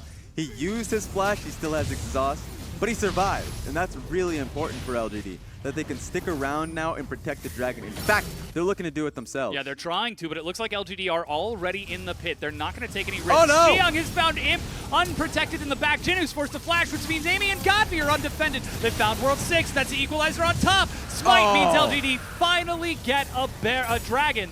Their first Mountain Drake of this entire series. Meanwhile, Xiang was able to escape with his life as well. Meanwhile, LGD now swinging towards the mid lane. They've got 4 minions, and OMG have got to take the long way around. They might just be able to break down this mid-tier. Well, there go the minions. Nope, it's still up. It's still a breath of fresh air coming in from LGD. The fact that they're able to take that, sure. Randomly, Godby used his heal. I don't know what that was for. Oh, wait a minute. Oh, he was actually able to get past that ward. He's going to flank them from behind. Oh, no. Oh, he's even going to bypass that avoiding one. the vision. Here comes Xiang. Spotted out. He finds Jinu, not the big priority target he wants. Okay, thank goodness. And that means that LGD get to walk away with their lives, though the tier 1 is still standing. These are great TP flanks coming in from Xiang. It was not that long ago. I think it was last split that I criticized Xiang for not looking for flanks as much as he should have. That is night and day from today's Xiang. So, I mean, he's not nearly as good as, of course, as, let's say the top laners that... The Duke. Exactly, the Dukes that are coming through. He's going up against Jinu, who's also an upstart. So that is also why he's kind of being able to showcase a lot of improvements that he's making. Yeah. But that's a good Fizz play coming out here. Five is actually going to show up. He's got the ultimate. Catches him out. Does Xiang have enough damage to burst through? Oh my god. Five cancels it a bit early. He's taking a few turret shots for no reason. You didn't need to do that. Xiang now turns it around. And with World 6 showing up, they're finally able to get the kill 1 for 1. But that's LGD now racing bottom to defend their tier 2. They are responding. There's nobody covering mid lane, and SMLZ is actually getting some huge damage onto that tier 2. It's a lot of damage coming out of OMG for a play that honestly was an outplay in terms of Jinu. Jinu was able to come out of that 2v1 very well, especially since the Ash Arrow hit on top of the Malzahar ulti. Yeah. He was stunned down for so long, but he does a lot of damage. He was able to survive quite a bit. And Fizz does not do as much damage as the old Fizz did when he was going Bruiser.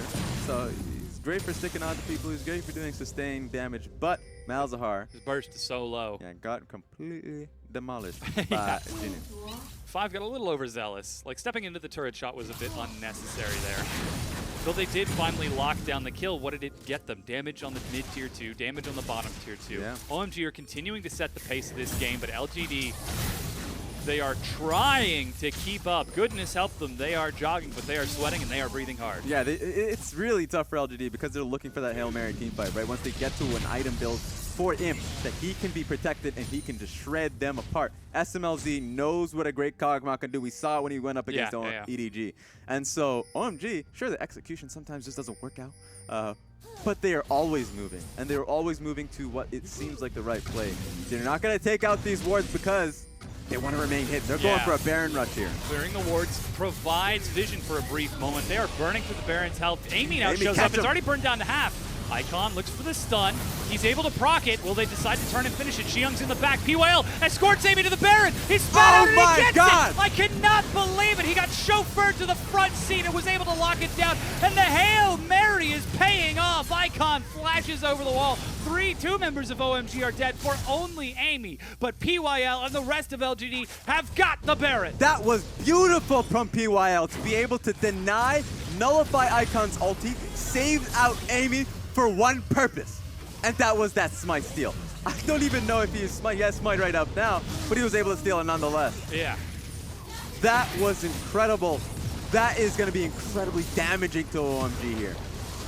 A lot of their momentum is going to be halted as now 2 turrets go down in the mid lane. Finally, for the first time in this series, 25 minutes into game 2, they are the ones in the lead. What a beautiful play if you take a second look at this. They all in on the man. He comes out alive. Comes in, he definitely smited it. So that was his last dying breath. And PYL assisted him to that final location. And they just get completely cleaned up. And you don't want to get into a Baron pit fight with the Rumble, with a Kog'Maw. It's over from that point. Oh my goodness. You can hear PYL in the comms. You will smite steal that Baron, or so help me God. You know what? I'll do it myself. I will carry you there. Carry your dead body. Yes. towards the Baron. And I love how he even brought Xiang with the Chum the Waters, Xiang's Chung the Waters in there with him. Yeah. He just brought him all the way. It's like, we're going in.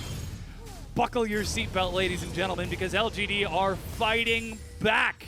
And OMG, they're playing against the late game scaling of an Orianna and a Kog'Maw, and now that they've got the Baron buff, LGD are starting to propel forward. As 5, they take the top tier 2 without any fight from OMG whatsoever, but at the inhib line is where OMG set the barricade. And LGD finally got themselves the goal lead with a fantastic composition. They're setting up. There are flank wars that they are not able to clear. That's just another problem. They're going to have to think about that one in the back of their head. Looking towards Xiang is, they have to worry about that constantly. He's right in front of them, so that's something that's stricken right out there. But they can't set up for the siege because of how many wards that they're having to deal with. They're finally forcing Vision. Huge 3-man stun, but no silence afterwards from 5 as it's just out of range. But they're continuing to play the map.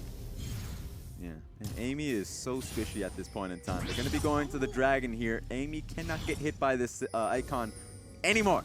And he doesn't have himself the Hex Drinker just yet, going into Mama Mortis, hopefully. Don't yell at me. Yeah, calm down, Dragon. And relax. Just because you're Cloud Dragon. Oh, no. Oh, he just... They're just gonna. He's been yelling too much. They just couldn't deal with it. He was probably like, no, I don't actually want you to run away. You can take me. He's gonna act Yeah. tough. So it's one of those Poor guy. chihuahuas. Yeah. Just barking at you. Just yipping up and down. There goes an equalizer onto SMLZ. But the mid tier 2 is defended as OMG call the bluff of LGD and force them to pull back. Meanwhile, Xiang is working on the top lane as he's getting that minion wave forward. Despite LGD having the Baron buff, they were able to take 3 turrets so far. Their indecision on the next objective to take has led them to sort of roam around the map here. Yeah, they need to worry about the waves getting dumped in against them as they're going for this objective. Sure, they're taking Cloud Dragon. That's like, you look at that and you're like, that's not that good. Especially since the next one's going to be Cloud Dragon as well, I believe. But OMG's already on the next objective, which is just these waves getting into the next tower. LGD need to be able to answer to this. They have the Baron buff, but they're not able to use it, so they lose a tower for a Cloud Dragon. That is not the right play to make. Sure, that's a 2.5k gold lead. They've got to defend that these one. turrets. Oh! Shockwave pulls Icon in, and he actually gets popped. Wow. As he gets a little bit overzealous, tries to get some damage onto Godby as well, and almost kills him just with the power unleashed. Man was already dead, but the balls did their work there for him. Yep. So that was nice. But yeah, that's just a little bit too much. Now that Icon's dead, this could be an opportunity for LG to try to push without the Baron afterwards. They're grouped up as 3 in the mid lane. Godby's topped off. PYL could have scored him back to the rest of his team. Amy still has a long time with that Herald buff on him as well. So he has a lot of damage in terms of if they get the fight going for them. Without Icon, this could be a good opportunity for LGD. Imp perhaps relying a little bit too much on PYL. Eats some harass before healing himself back up. He's got Blade of the Ruined King and Rune Hands with Quicksilver topped off as well, so he can keep himself safe, and he knows he's got PYL to protect him on top of that. But LGD, they've prepped a bottom minion wave. Xiang doesn't have a lot of wave clear. What's really scary when it comes up to Kog'Maw sieging up is that if he uses W for the range on this, it goes down, and the fight could happen. Goes in, the equalizer is dropped into the back. PYL is consumed and brought right back into the front lines. Icon knocks him back, but there's a quick cleanse. Jinnu is doing what he can, and World 6 with the flank gets one. Shockwave finds SMLZ, but he flashes to annoy the execution. Xiang diving into the back kills him. Therefore, turning to Godby. World 6 follows up for another, and that is LGD getting stuffed. Completely wiped. Amazing team fight from OMG. They got outscaled, but it didn't matter because the playmaking potential out of this man, World 6, was solid and eliminates Jinnu. And of course, the outright powerful damage from Syndra was able to do a lot of dirt there. So Imp just couldn't survive that one. He didn't have much protection, especially since he got kicked in with the PYL. So it was hilarious to see that one come through. I mean, they used the Quicksilver Sash, they used the Devour, they used even the protection from Godby. Yeah, here's the kick that comes through. It was PYL that was the target, but he brings in Imp because he was afraid that Imp was going to be that target himself. So this is a great target for World 6, gets in and out. SMLZ just avoids being killed off there. But yeah, that's the damage that you have to watch out for. And Xiang's already on top of him. Poor Amy. Once again, taking the Chum the Waters, but escorting it right on top of Imp. And with him dead, That meant that the fight for LGD became a lot tougher. Now it's OMG back in the lead. They've got 2,000 ahead right now, and they've got momentum on the map. Though LGD are certainly finding themselves closer to a position to fight, it is still a very close game. And 31 minutes in, that Kog'Maw starting to turn online. Orianna now 3 items in. And with Baron up in 20 seconds, double mountain on OMG and 1 single mountain on LGD, this is a huge objective. Yeah, I'm still trying to figure out what Imp's going with the Caulfield War. That's Reaver. Could be. Really weird. Very weird. So we're going to have to get an answer on that one a little later on. Could just be going into... Oh, well, I'll have to figure that one. That's just weird. Yeah, you're right. OMG in a great position now. LGD already clearing up this. This could be a good Baron density for both teams. Looks like they don't know he's there. Not yet. I'm sure they're about to try scouting it. There they go. That's the ward. There we have it. Meanwhile, in the mid lane, SMLZ and Icon are split from their team, and with OMG in a 3-2 split, they finally have to recall and back away and sacrifice the vision that they had just set up, as they are now trying to control these minion waves. All of the tier 2s have been cleaned out for OMG, so they have only got that inhibitor line. If they lose a fight, LGD are going to break through that thing like a laser through butter. A laser through butter? Yeah. Have you never seen, like, because of whatever. Baron. That's another thing we have to see afterwards. Yeah, Baron is the huge objective right now. OMG cannot afford to lose this fight. They have had momentum. They crushed game number 1. Yeah. In game number 2, they had so much momentum, then they started stumbling. LGD are finally finding their stride. OMG just can't stumble now. Especially since they're going up against such a difficult composition. And this is kind of a comp we wanted to see from LGD, even though it was really haphazardly put together. Because LGD, they have a lot of weaknesses. A lot of the weaknesses come from the vision control that they can't set up properly. But if they have such an easy-to-use teamfight composition, and if they can get led towards the later portions of the game, it's 33 minutes and it's still kind of up in the air. And that's something LGD... Sure, practice can make it better for them, but this is the best they can ask for. Yeah, if they just keep on relying on these Hail Marys over and over and over again, it's just up to teams to catch the quarterback before he can make the throw. Yeah, and so it's just OMG. If they play as cleanly as they did game 1, it feels inevitable at this point.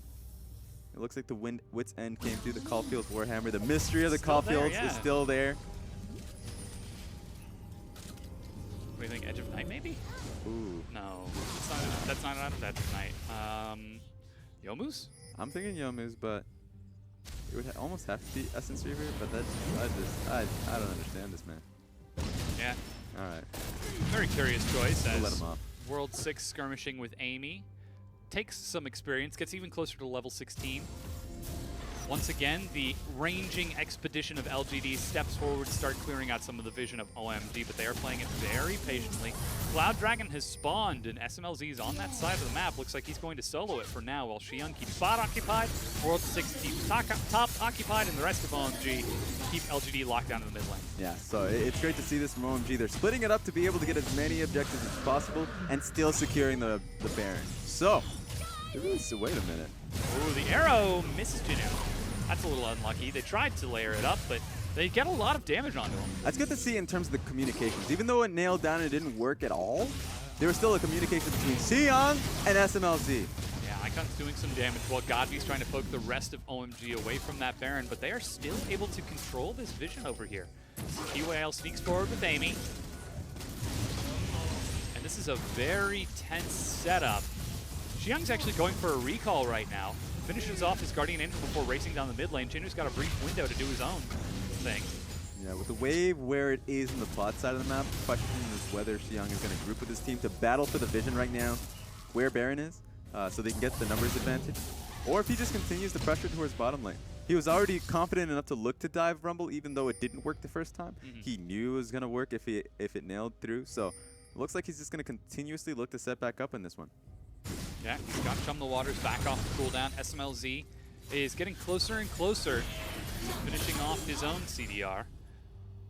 Has currently 3 items, 3 attack speed, Blade of the Ruined King, Phantom Dancer, and Runaan's, along with a Hex Drinker to keep him alive if he finds himself in a rough fight. Meanwhile, Baron is being started out by OMG. Yeah, they caught out where Kog'Maw was with that great hawk shot. Ooh, oh, SMLZ no. has to flash away from the command attack and dissonance. Meanwhile, They're LGD keeping now it turn open. onto it. Xiyoung is splitting bottom. It looks like they're going to try to call this bluff. There's the teleport flank from the far side. Redemption is going to call this fight. Imp is in the back, stun onto PYL. He's still got the Devour ready, but Xiyoung is able to get the fish onto Amy. He dashes away, so it doesn't knock up Imp. Meanwhile, World 6 finds PYL, kicks him in. Equalizer layers this fight across, trying to burn through OMG. Icon goes in and trades his life for Godbeast, but Xiyoung is diving into the back, and Imp can only sit there and try to stall this out. SMLZ is firing shot after shot. It's 80 carry versus 80 carry, and SMLZ comes out on top. 5 dies to the Bio-Arcane death, but it is OMG acing LGD. And you have to believe that is the most valuable Runan's Hurricanes of your life as he just shoots them all at the same time. Great team fight, great flank coming in from Xiyoung. It still doesn't turn into a kill immediately, but they just turn onto Tahm Kench. They get the movements there, and now it's an inhib. Could this be the game?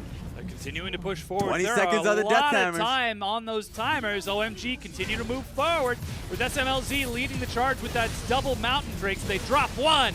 They turn onto number 2. And just like that, That's it. LGD's fate is no longer in their own hands. They suffer a defeat at the hands of OMG 2-0 and now find themselves at the mercy of this team for the final playoff spot. Yeah, and with how good OMG is playing, especially in this set, it looks far lost. Look at the players' faces. It's a really tough time for all of them. Now, realistically, they have to start thinking about the relegation tournament because unless if a miracle comes and they get into the another second chance at playoffs, they just got to focus on staying alive. Don't get in the final spot. Fight up against, I believe it's Snake. If they can surpass them, then thank goodness they don't have to deal with the horror that is the promotion tournament. Yeah, it's not done just yet. Now that they've lost here, if OMG win one more game, then they're out. LGD, the assumption is they have to win every single one of their next games to tie with OMG. And that's excluding the possibility of Snake making a run for that 4th place spot as well. So things are not looking great for LGD fans as they might find themselves returning to the relegation tournament for the 2nd time in a row. Yeah, and it depends on how this is where we start to talk about what the promotion tournament actually looks like. Because if it's anything like last split, you're either in the playoffs or you're in the promotion tournament. There is no in between. There is no safety point where you just sit around and take a vacation. So that's what it's looking like. We'll have to have a conversation about that in the coming weeks when it comes to LGD and how they face up directly against Snake, who is honestly, that's our next matchup going on. We'll get an opportunity to see how that works out in just a little bit, but now joining us to help break down this match and share how she really feels about the current position of her bet is Frost Gurin. Not great. How does it feel? Not great. How did just talk about it. Put it all out there. Not great. No. No, it's yeah, it's pretty bad. Yeah. You can see that.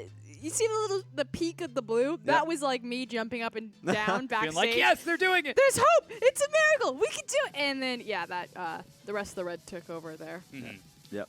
It's like if Gandalf showed up to Helm's Deep, stood at the top of the mountain, then tripped and fell, and just kind of tumbled face down. Oh, don't worry. We'll get on Lord of the Rings in a second. All right. I'm ready. I am prepared for everything Lord of the Rings. But as we take a look at these compositions, so again, LGD draft a very late game composition, the Orianna, the Kog'Maw, and they actually get there this time around. It looked really scary for the early game, but then they started kind of trucking it back, and it's going back and forth. There's this big tug of wars, and then just bam, Fizz into the back line every single time. Yeah. Xiyoung lived in that back line. He was roommates with Imp back there. Didn't want to be, but he was just hanging out. They couldn't evict that man. That is the college roommate you do not want. But the first replay that I want to start with is actually like the hope for LGD. That peak of the blue. This is literally like the Lord. Like, I cannot make it. You have to toss me. Get in there. You'll have to toss me. He Uber eats his way, gets tossed in, gets the amazing smite. People was like, I can't smite, but you can. Get my backpack. Let's go. And you're like, yes, LGD, we've got this. Kog'Maw's going to get late game. Because the important part about this Baron is that they don't really get anything off of it in terms of the towers, but it means that OMG really can't siege into them or at least break their base because OMG do take a bunch of their towers in response. It stalls out long enough to get Kog'Maw to kind of those breaking points in itemization, to get Orianna over the line to her breaking point of itemization. So you're like, okay, the Baron, that was just like the pause button. Now we can actually ramp forward. And then it gets to to this fight in the bottom lane. Ooh. I wonder what happened in this fight. It's bad. So Fizz hits the fish on Graves, and Amy actually pulls it down to Imp, and Imp just gets blasted. He pretty much kills 2 people with this fish. You can see it right. Bam. Oh, Did wow. you see that that's a disgusting knockback. damage? That is a knockback if I've ever seen one. Syndra hits him as well. He explodes into shrapnel, and as Imp is blowing apart, all of my hopes and dreams are literally like floating in the wind. That's like that Luke Cage shrapnel that's in your Oh, body. It's just like, oh, God. get this out of me. I need to. And then I was like, no more replays, producer. I can't. Please stop. No more. I can't take another one Yeah. because then that pretty much directly after that is that last team fight that we saw at the end of this game, where it comes to another Baron fight. Like, this is the time, and Xiang just gets right into the back line with a sick flank. You can see Imp. He's on Kog'Maw. He's like, go. Where do I don't know where to look. You guys need to help me. I just can't, and he's dead. And so He was trying. That was a great set from OMG. That looked really solid from everybody, especially Xiang. Xiang, sure, he was going up against Jinu, and now Jinu's playing well. He's an upstart. Is he gonna get it? It's Icon. He did a lot of damage. Sure, I'll still talk up Xiang. You can't stop me. You can't stop me. Whoever's in the back. Xiang did a lot of great flank plays. Seeing Fizz back into the top lane is always a treat. And so, yeah, he was always in the back line. But I think the thing where Icon really shines was particularly the early game. Because the early game started out really rough for World 6. You know, he was getting 3 buffed. He was super delayed on starting his blue buff. And it's only at around 4 minutes and 50 seconds when he gets the first blood. And that's set up from Icon. You know, Icon 1v1ing Godv in the mid lane. And then World 6 shows up and just gets like the cherry on top. Chases him down with the Q. Finds the first blood. And that pretty much compensates for all of the struggles that World 6 had been put down in the jungle. So from that perspective, it was really on the back of Icon that kind of jump-started OMG back into the game. Yeah, he definitely was winning out the lane very heavily. And even in that one play where there was a bot lane play, but then you have to look at the replay because apparently it was happening in the No mid more lane. replays. Too many replays in the game, out of the game. All of them get him away from me. But that mid lane play where he just 1v1'd, I'm sure Fizz was rotating towards the lane, but that's just Icon playing so well in the lane. Sure, it's an Orianna versus Syndra, but he knows his limits, and he knows when Godv should be gone and away, but he's not. And so he gets the kill for himself. Yeah, I mean, things are looking good for OMG now that they've been able to take this win. They are one step closer from eliminating their opponents from contention. If they take one more win, LGD is out. They only have to worry about Snake. And here's the thing. OMG are on such a meteoric rise in terms of their skill potential since adding World 6 to the jungle. I'm not even sure if it's fair to say that they're the 4th best team in their group. You know what I mean? Yeah. Like, they're probably going to scrape into that just because they really struggled in the early game. But after watching Invictus Gaming, like, also struggle really hard, that is a much closer matchup. Like, I'm not 100% sure who you give that to either way, and that speaks a lot to OMG. And here's the thing, when we talk about playoff picture, if OMG is able to get in there as the 4th place team, they go into the actual playoff bracket itself. Maybe they face up against teams in Group B. We've had a discussion how Group A teams are in the middle of the pack is much stronger than the middle of the pack in Group B. And on top of that, OMG took a win off of EDG. Like, that's just as simple as it gets. They were able to smash them. And so OMG, they're still on the rise. They're one of the main beneficiaries of the, I guess, including game talents of the cross-conference. And so this is looking great for OMG, and how far can they grow? Yeah, and their success really goes back to, again, that jungle and that mid position. World 6, in Raz's terms, is hot fire. That guy is actually just very good at being a very aggressive, tempo-setting jungler. Icon, he's, you know, you're either going to live or you're going to die by him. He's a double-edged sword. He'll make those crazy, flashy plays that can win you a game, like he'll Azir sec everyone, or he'll completely whiff it and he's going to lose you the game. But with paired with a jungler who's working with him, where they're both going the same direction, you get these really crazy, flashy outplays. But what's beautiful then is you have people like Five and SMLZ who are just this consistent chugging backbone. You're always getting the same performance from them. And now Xiang's starting to pop off. And that's when things get scary for everyone else looking at OMG. And the team play is insane because we don't see teams doing this ever with the Ashe ulti, where anybody like the Malzahar gets an ulti, immediately Ashe ulti cross map is going to hit them because they know the timing of the CC. Same with Fizz on the bottom side of the map, even though it fizzled. That's a funny one. Even though that was like, I was like, that all moment right. where you're like, good joke. There we go. Good Pat me on the joke. back. Done me. But even though it didn't turn into anything, that was still great communication because if that ulti did land, then 100% the Ashe arrow would have landed. So seeing the communication come through and the growth in that aspect is great for OMG and what it looks like if they can get into the playoffs. Again, the evolution of the team is something that we're really looking forward to. The question is, we also have to look towards their opponents, even if it is just a brief. What are we looking at? Let's We'll look talk away about from them. LGD. I don't want to see this opponent. So we're seeing OMG wrap themselves in a cocoon, and we're starting to see the signs of this beautiful butterfly emerge, whereas OMG, they have wrapped themselves up. And is it going to be a slug that comes out of the relegation Oh, you're tournament? talking about or- LGD? Yeah, the other way around. Sorry, OMG are in the cocoon. Sorry, was LGD, they're in a wrapping paper. They're just That's the completely, one. they're just like, what do I can't get out of this. They're pretending to be, yeah. Are you an only child, Dom? Oh, wait a Yes. minute. What's happening here? No, because there's that thing like siblings will, because obviously you build like pillow forts or Yeah. whatever, and then you like end up rolling someone up in like a burrito. You've done this. Every college student has done this. For like, oh, finals, nap time. You just like roll up into a taco. I mean, I'm pretty sure we've done that with Pulse. Probably. Yeah. But the thing is when you have other siblings, especially older siblings, like once you wrap yourself up like that, because you're like, nap time, they'll just like sit on you. Yeah. That's LGD right now. The rest of Group A right now is just kind of all sitting down, and LGD is like, guys, we're still down here. Get off of me. Yeah. I can't breathe. It's a bit unfortunate, but not all hope is lost. The chance is still there for LGD, but like Frodo trying to get to Mount Doom, it is going to be one heck of a climb. We're going to be back with our final set.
Hello, everyone, and welcome back to the Mark Merrill Appreciation Desk. This time, we've got a new fan here to talk to us about his thoughts on Mark Merrill. That's right, we've swapped out Raz for Zach Rusty Pie. And of course, joining us to help break this game down is Indiana Frost Karen Black. That is a venomous look.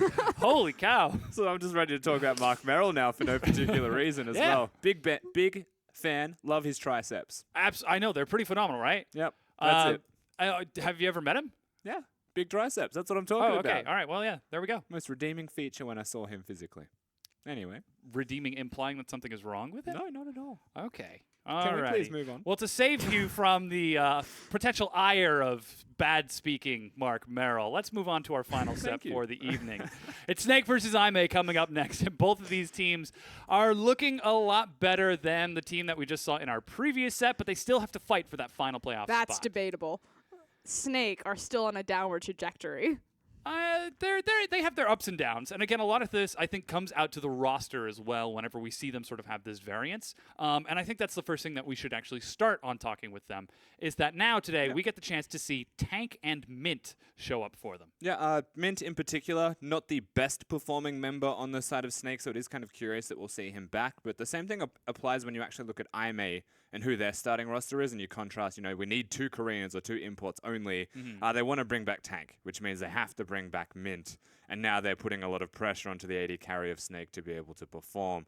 And so this roster is a risky decision, especially when someone like Zatai is always there on the ready and has been playing decently well. Yeah, it certainly is some risky business. We'll see if they'll break out the socks and white t-shirt later for the guitar solo, or if Aimee are going to take this series here, because Aimee, they're just busting up parties left and right. Yeah, and you really have to credit their jungler. And what's really exciting is that we get to see SOFM versus Flawless today. So Flawless has kind of come into Aimee's roster, shaking things up. I was kind of curious, what direction it was going to go, just because you'd think that there'd be communication problems with the rest of the team. Aimee have been working with a mixed language team since their creation, so it's not like they're not used to it, just not from the jungle position specifically.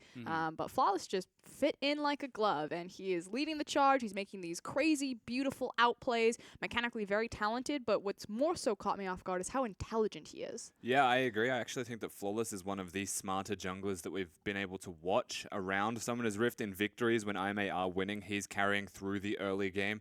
He's able to have Amazing J still teleport well with him. He's always in the right place at the right time. But unfortunately, when they're losing, he's getting invaded and people aren't protecting him. And when you actually look at this matchup head-to-head, that's going to happen. Yeah, Pretty that's much 110%. the terrifying thing for Snake fans is the word teleport there and team fighting. Snake can't do that at all.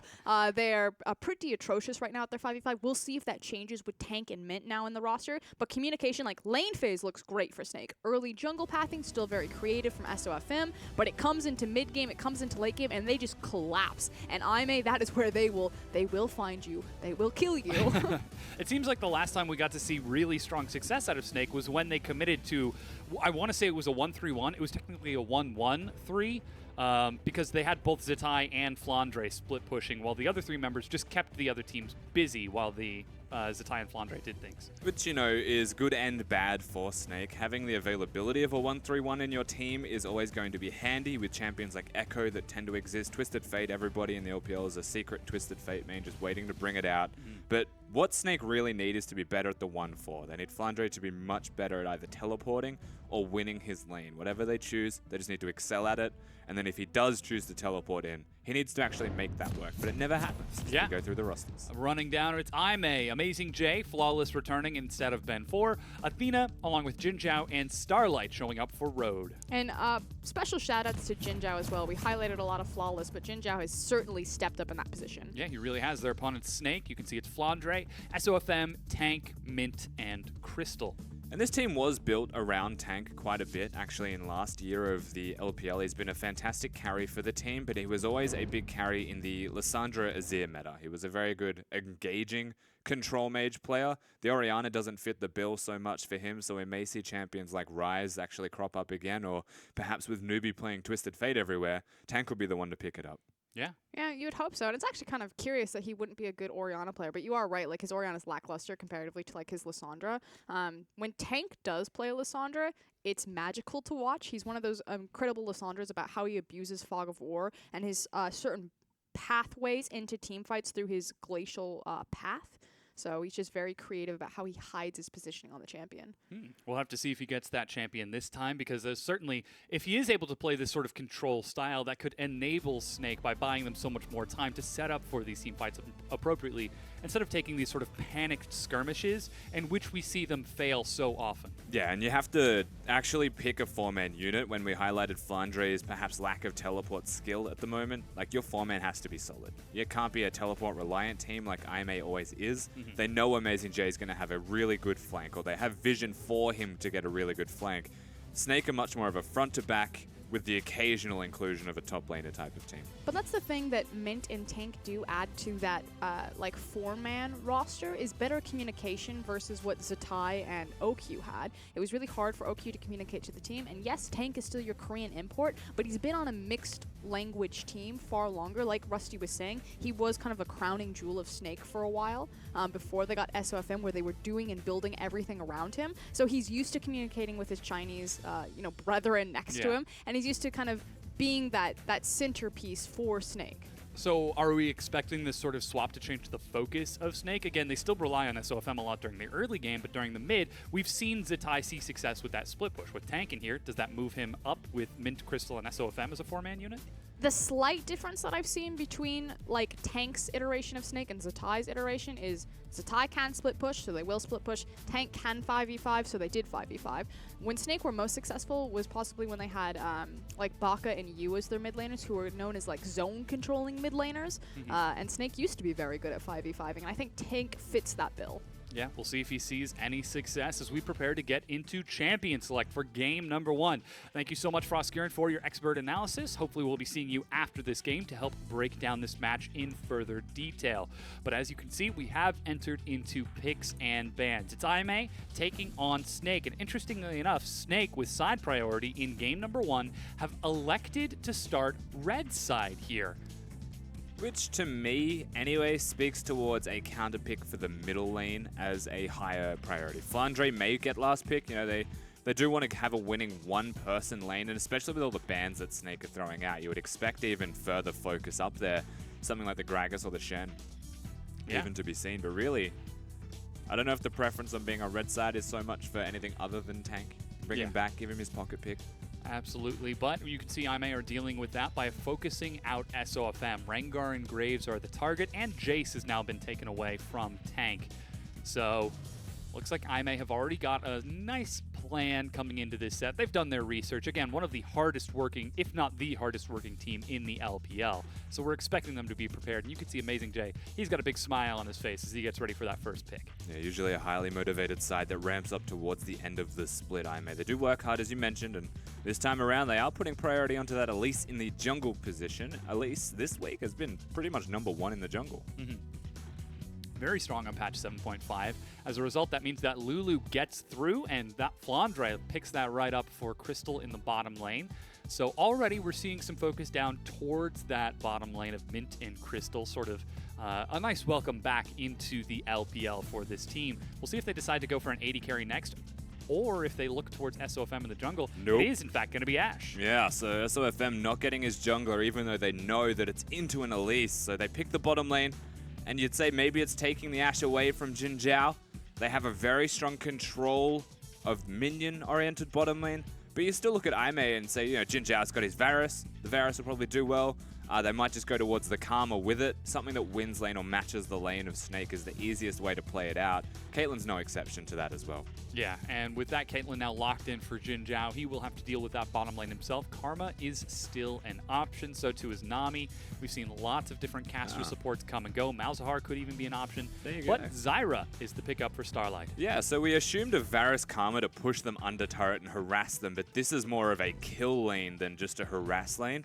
They have a lot of potential to control the minions, but IMA can afford to sit back in the 2v2 and let the Lulu Ashe come at them and just kill them with a jungle gank. Very strong ganks for the Elise. With that, we get the next pick from Snake. Looks like it is a top lane setup so far, as Rumble is now locked in for Flandre. Huge priority in the LPL lately. Yeah, but they banned away the Fizz, Camille, and Nautilus, so they're taking things from Amazing J, and they're continuing to ban away from him.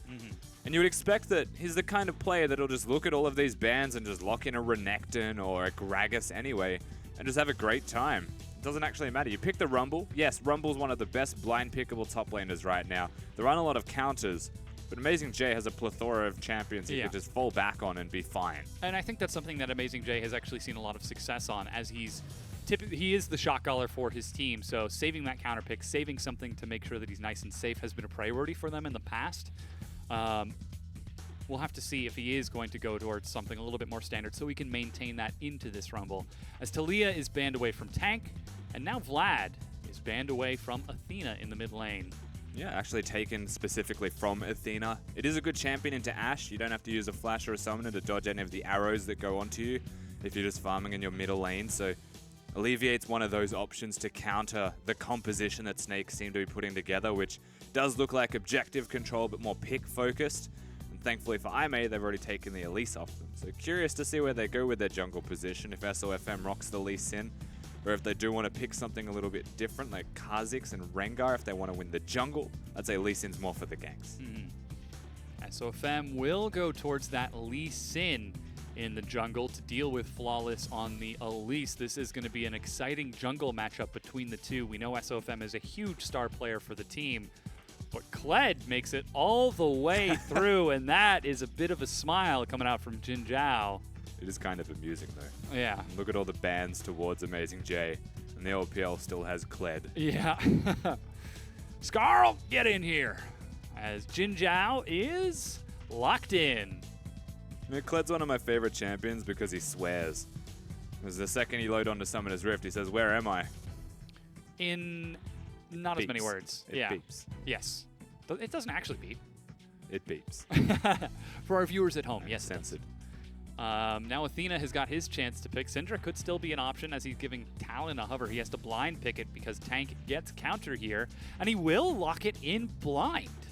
So the blind Talon is not a strictly wrong decision from the side of IMA. We saw a lot of strong play from Rookie earlier in the day, and Talon himself, very good at roaming, has potential to 1-3-1. You know, with the team composition that IMA have got, they can choose to split push or they can choose to just hard engage with the Kled. But he's now going to be their primary engage tool. Actually, just hitting a Cocoon or hitting a Kled ultimate onto somebody is going to have to be followed up by the rest of it. And Athena being this Talon doesn't exactly provide that to the highest order to what they would like. Yeah. Just more damage. They have a lot of damage, though. It is a lot of mobility. Perhaps he could try to follow Flawless across the map. If he ever sees Flawless wants to invade or perhaps start skirmishing with SOFM, because we did mention that was one of Flawless's weaknesses. He suffers when people invade on him. And this is SOFM, who essentially lives in the enemy jungle.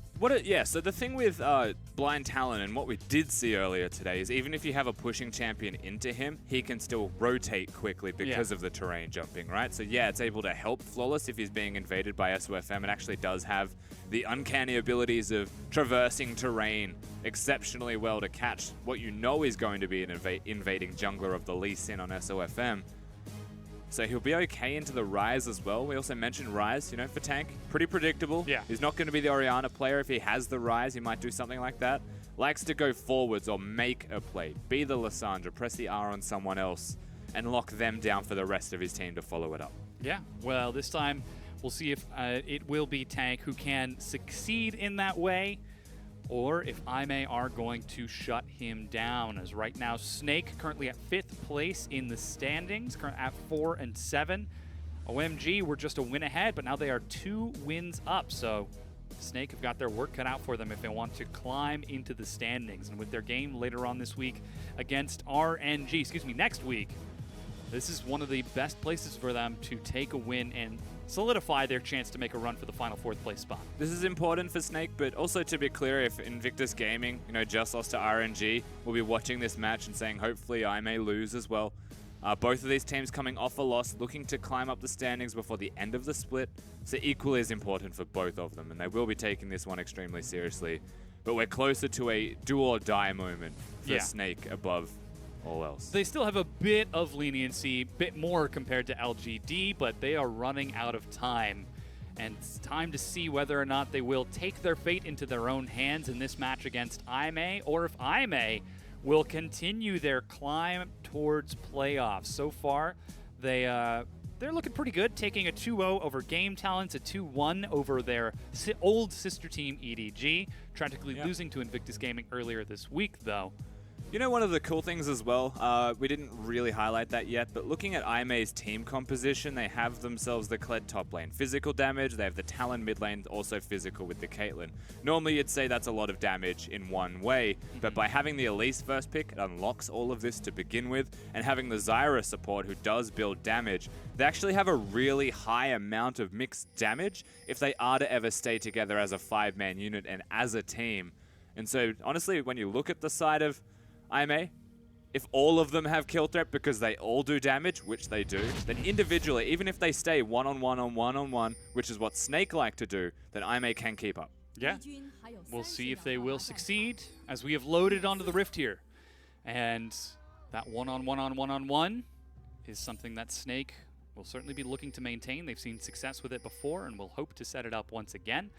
But a quick ward onto the red buff, looks to find the early starting position of Flawless. Starlight, however, he's already setting up a lot of plants. Watch what Snake do here. It's pretty obvious that when you're against the Zyra, you need to avoid this from happening, but Starlight is vigilant of it and might get some damage off before they interrupt his plants. This is the battle. Always a big mental battle in a 2v2 against Zyra. Ooh. He's able to get some damage, but Snake, Crystal clears out one, shields himself before heading towards the second. Pop those plants. Yeah.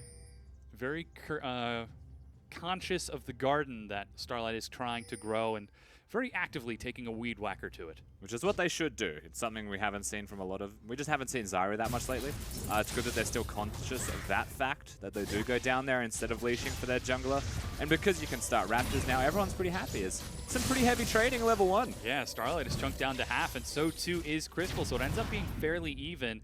Flawless, he needs to finish off blue buff, taking half a second longer than he needed to, but SOFM with a leash of his own is already working towards that second camp. Both top laners meet up on their solo lane, while the mid laners trade it out as well. And Rumble pretty good for leashing, you would have to say, at the Raptor camp with all of his Flame Spitter AoE that he can chunk out every single one of them.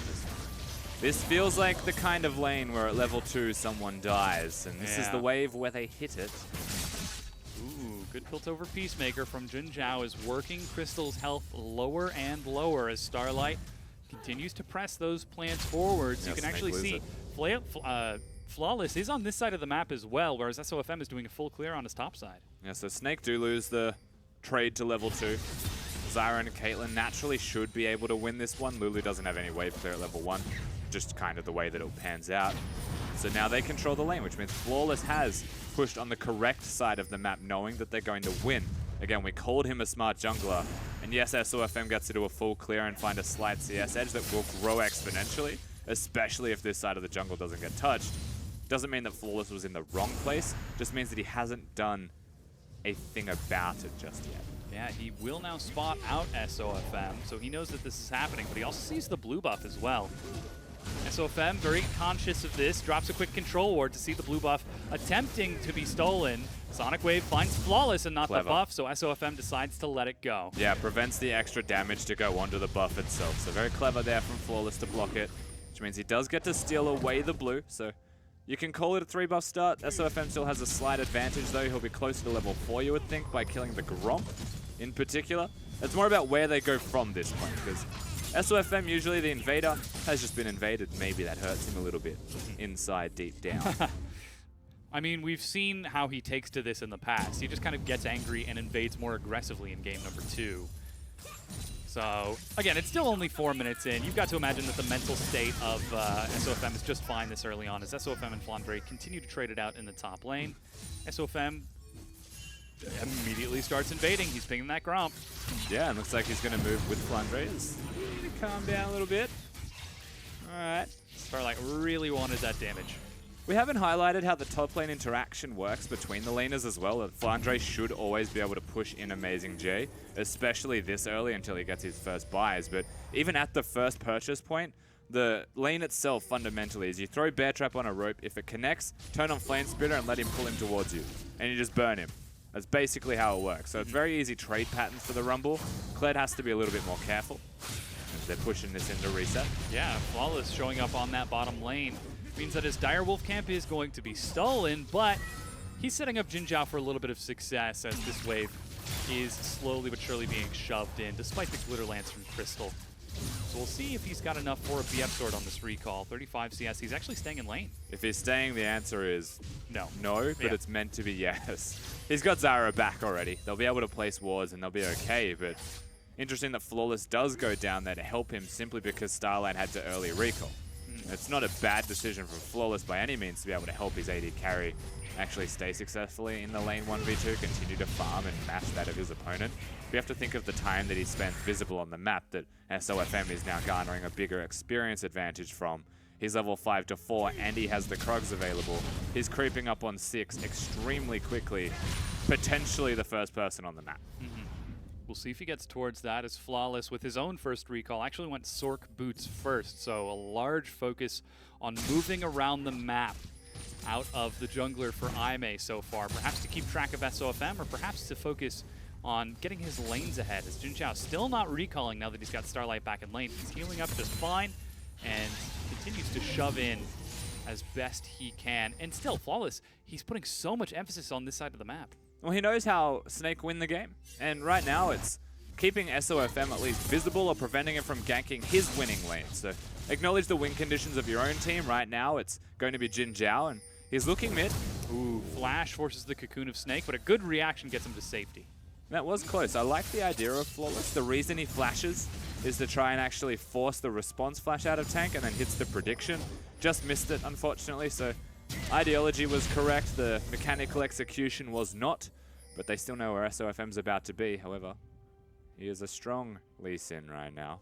Yeah. Very strong Lee Sin. 20 full jungle creeps ahead. You can see he's about 300 gold up as he procs level 6 at the same time as the solo mid lane of Athena and Tank. Meanwhile, blue buff is respawning. There's a ward on it, but SOFM is heading bottom. And he does the Lee Sin thing where you use your W to clear wards instead of hitting the ground. Dardoch would not approve. Yeah. This means you're at risk of being caught, really. As it is, though, he is just focusing on moving around the map right now, perhaps looking for an opportunity as he gets a ward behind the red buff of Flawless, who's currently on that bottom side of the map. Again, showing himself mid. He rushed level 6 for a reason, but so far he's not been able to do anything. Athena's continuing to catch minions in the mid lane. Amazing J is just fine up top, though he's at a slight deficit, but this looks to be the big trade as blue buff is stolen. Meanwhile, bottom lane, Crystal is forced to flash away. Jin Zhao? Lots of trading happening across the map, but nothing crazy or substantial being gained from any of this. A nice blue steal, I will say, though, from Snake to take that one away from Athena. Not just to take it from Athena, but to give one to Tank. And there's a minute until theirs spawns, and so the timing for even 2 blue buffs in a row will be fantastic for them. And they may actually look to contest their own blue if I may try to invade that one. I think that's an opportunity, perhaps, for SOFM to utilize his experience advantage, because otherwise, a little bit silent on Summoner's Rift from the jungle that likes to make plays happen. Yeah. Very much slower paced game compared to the previous 2 sets that we've had earlier today. There's a lot of respect between the two, a lot of emphasis on vision and keeping themselves safe. See, I would have raked that minion wave. Just cleared it out super quickly, but focusing on mana. He's got the Corrupting Potion for sustain. Yep. He also didn't go for a Hex Drinker first. Straight to the Serrated Dirk, so looking for as much damage as possible, opposed to surviving the laning phase. And that really does feel like the state of the entire team comp of Aimee. It's a 5-threat comp. Rush Sork Shoes even for the Elise. Everyone just rushes damage as soon as possible. I think it feels like, you know, the next teleport or 5v5 play as soon as possible for Aimee, really. Yeah, the only downside is that first dragon is Cloud Drake, so not huge incentive to fight over that early on. Certainly a nice objective to have, but not worth throwing your whole entire team at.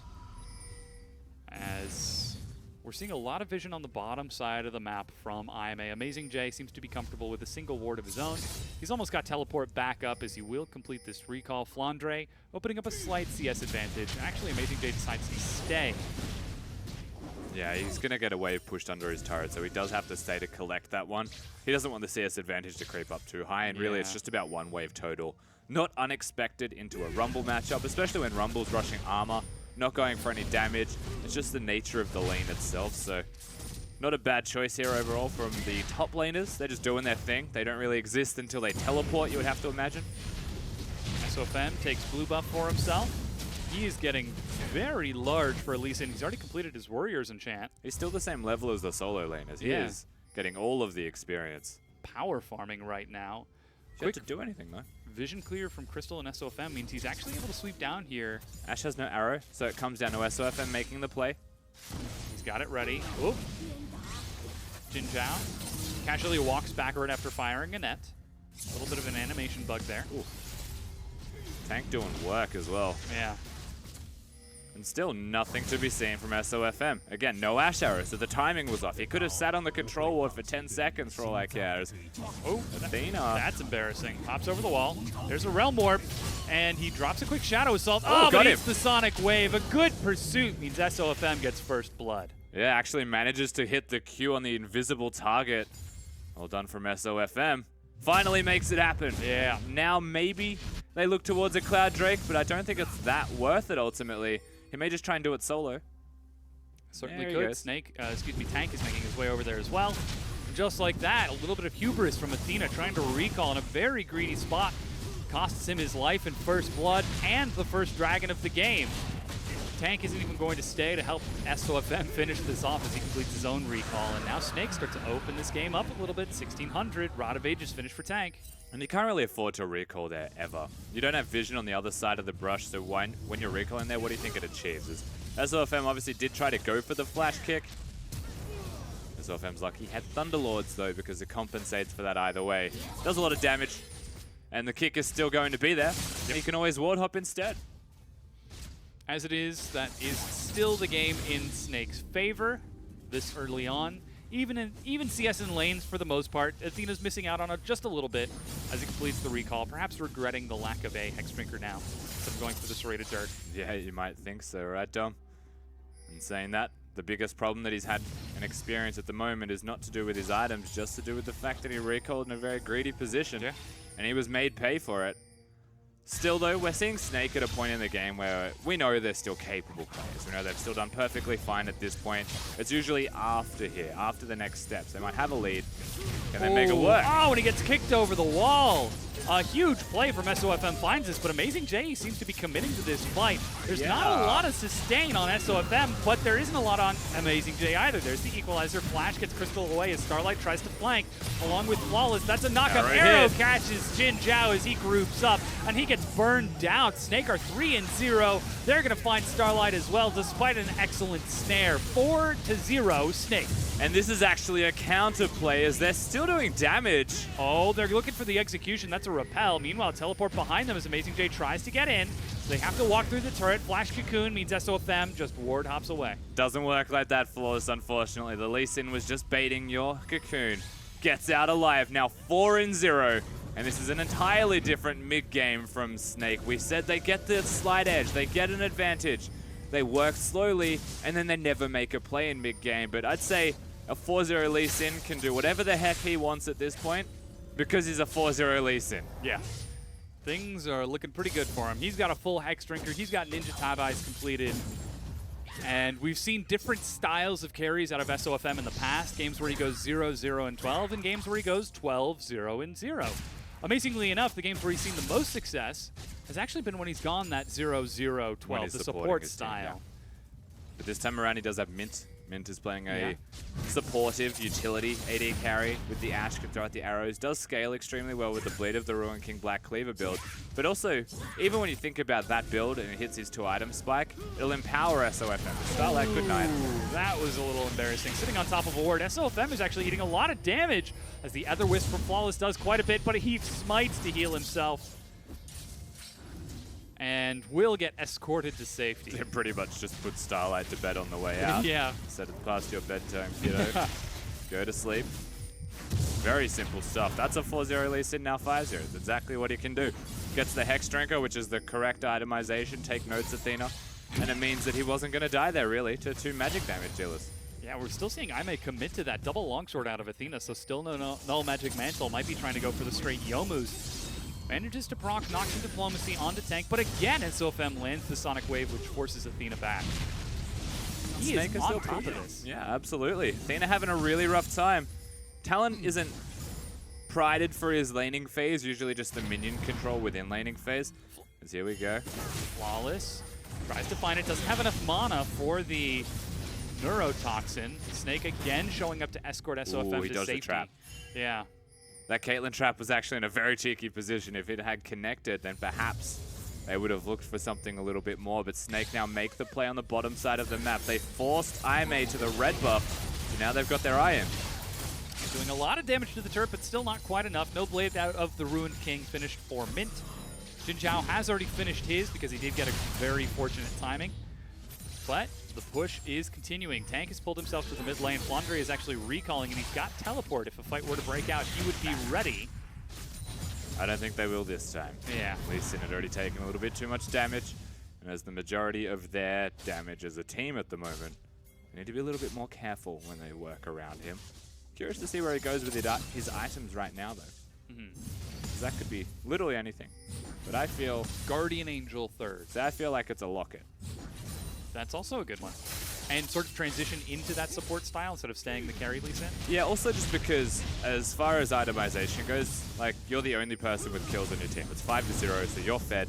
And instead of empowering yourself to be a one-hit Lee Sin, which is what a lot of Lees will do, you actually empower the rest of your team by giving them a massive shield that does scale quite well with levels. Playing the intelligent Lee Sin Playing the team game. instead of just the carry Lee Sin. And again, League of Legends is a team game after all. It is, unless you SOFM. Yes. And that is not a team game, it's an SOFM game, which is why I'll be surprised if that actually becomes a locket. But I'd like to dream. I'm trying to think what else has both a Null Magic Mantle and Rot the Cloth Portal. Armor. Yeah. Which can't be Rot Portal. Guardian Angel. Exactly. All right, we'll just go with it. It's going to be that. Yeah, we'll see what he decides to go for. He's currently being set up by Crystal, who, ever since his transition towards the support role, has slowly gotten better and better down here in this bottom lane. He certainly has a lot of experience as a previous Draven one-trick, but now that he's got SOFM backing it up, he's rather safe to clear out a lot of these wards and enabling Mint to push. There is a lot of wards still there, though. Yeah. So if Amazing J does choose to teleport, he has his way in immediately. There's no Rumble ulti. So now's actually still a decent time as Ooh, arrow to the face finds Jin Zhao, and Mint finishes off the first turret. There's even a Realm Orb coming in as SOFM shows up with Tank. That's a teleport. Flash over the cocoon on the Flawless. SOFM is exhausted, however. Does he have enough? As he's got Amazing J coming into the fight from the side. He's found Flandre, but that's already a dead Athena's Jin in. Zhao. Athena looks for Mint in the back and does get the burn. Auto attack bleed is enough, but now he's split from his team. Too far in the back line. Sacrifices his own life to get one of his opponents. Amazing J, shredded in the front, will die as well. 3 kills for 1. and Snake having that Lulu means nobody's going to have an easy time. Oh, flash snare, but the Spiderlings, not enough. The auto attack buffer means Snake turns it into a 4 for 1. And another kill on the way out. IMA don't know when to quit it. Conveniently, a second Cloud Drake could have been anything else, but it's okay now because they already have one in the back pocket. So 2 Clouds is good. Snake in the driver's seat because not just SOFM has the kills now. They've got 2 carries, everybody's fed. And surely the mid-game of Snake goes well from here. Oh man, that's another Everything's in Cloud threes. Dragon. That's great. Has there been a Drake today that hasn't come in 3s? I don't know. Oh yeah, that's right. We had Triple Inferno earlier in set 1. Triple Mountain in the last. Triple Mountain twice in the last set. Oh boy. RNG of smiles upon the riffs. Indeed. Happy April Fools, everyone. As 20 minutes in, Snake are destroying IMA. Yeah, so this is, again, SOFM, good flash over the Cocoon. Looks like he's in a bad spot, but Crystal exists. You know, gets the 2-man knockout, the other one's running away for his life. And so SOFM doesn't die. Athena actually comes in on Mint, and you can see the target selection actually is to support their AD carry and kite back. And Tank, throughout all of this time, is doing damage with Flying Drain. Again, that's the magic damage to back up what they'd already kicked off.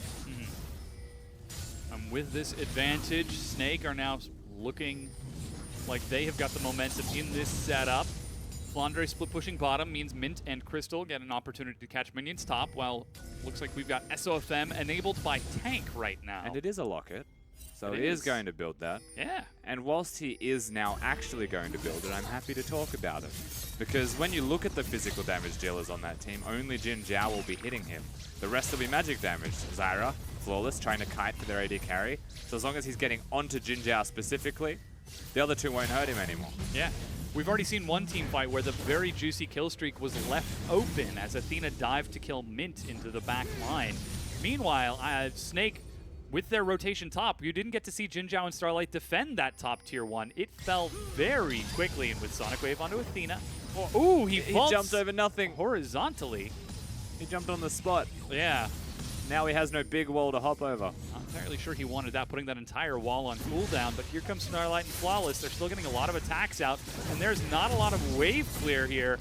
Mint keeps on firing shots as the volatile Spiderling is not enough. The arrow is almost going to kill him.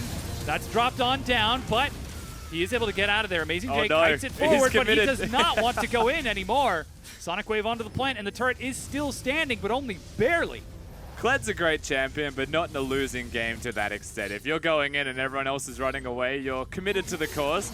So Snake should be able to continue this. They'll get down more turrets, get a bigger advantage for themselves. At 20 minutes, that's a pretty big lead. 8,000 gold, 21 minutes into the game.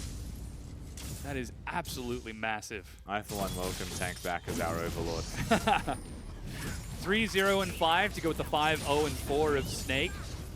Setting up SOFM for success, following him on the invades. But remember how all of this happens as well. The first kill is from Tank setting it up, catching someone recalling in an aggressive position, and even if it's a mistake from the side of IM8, it's Tank that picks it up, and it's SOFM that hits it home. He's a greedy player, he'll always get the last hits, but now he's giving back to his own team, and that's why Tank now looks 3-0-5 when he was actually starting off in a supportive role from the scoreboard. Yeah, I think that the big takeaway that we need to look at Snake for is that they're actually doing things this game. As Athena tries to assassinate Crystal, that's a support Lulu, Shadow Assault, but he's already been given vision. And Snake just immediately turned that play on their head and continued to set up for what's next. Yeah, because they had Ashe on the side lane. She's now going towards the red buff. We'll group up, and that's when you look for the engage. You hit the arrow, you have your damage to follow it up, and it's just as simple as running away right now. They have all of the time in the world, the biggest lead that they possibly could have at this stage, and it's just about what do Snake actually want to get next. If they want to wait for another Cloud Drake, then so be it. But you'd say it's preparation around the Baron. They've got a Blade of the Wrong King and a Rise. They'll destroy its health right now. And more so just bringing IM8 to the pit. Because they've got the Ashe to engage, they've got the Rise and the Lee Sin, and an Equalizer that is perfect in the jungle area if you catch them actually going to the buff. So is this a composition thing for Snake that allows them to find success here? Or is this a revitalized Snake that's finally making plays, finally converting advantages that they find during their strong laning phase? Well, they have the advantage and they are converting it now, which comes down to the composition, so it's a combination of both. They're actually playing better than I have seen from them in the past when they hit this mid-game stage, and honestly, I do have to say it's because they've got Tank and Mid back right now. I haven't seen the same stuff from the other players that fulfill these roles. Oof, arrow narrowly misses Jinzhao, but they go in anyways. Jinzhao says thanks for the save as SOFM kicks him over the wall heal to try to keep him alive, and Wild Growth. SOFM gets to hold the kill streak, but only barely as he walks away, and the rest of Snake escort the President to safety. The reason it didn't work out is because it was a great flash from Starlight. He was looking for the two-man kick there, you would have to imagine. Kick the Zyra in, knock the Caitlyn up. But the flash away means that he just looks like a fool and has to run away from underneath the turret. But thankfully, again, Snake have built a comp that allows him to do this, to make this play, to protect him on the way out. Good heal, good Lulu ulti. They get there just in time.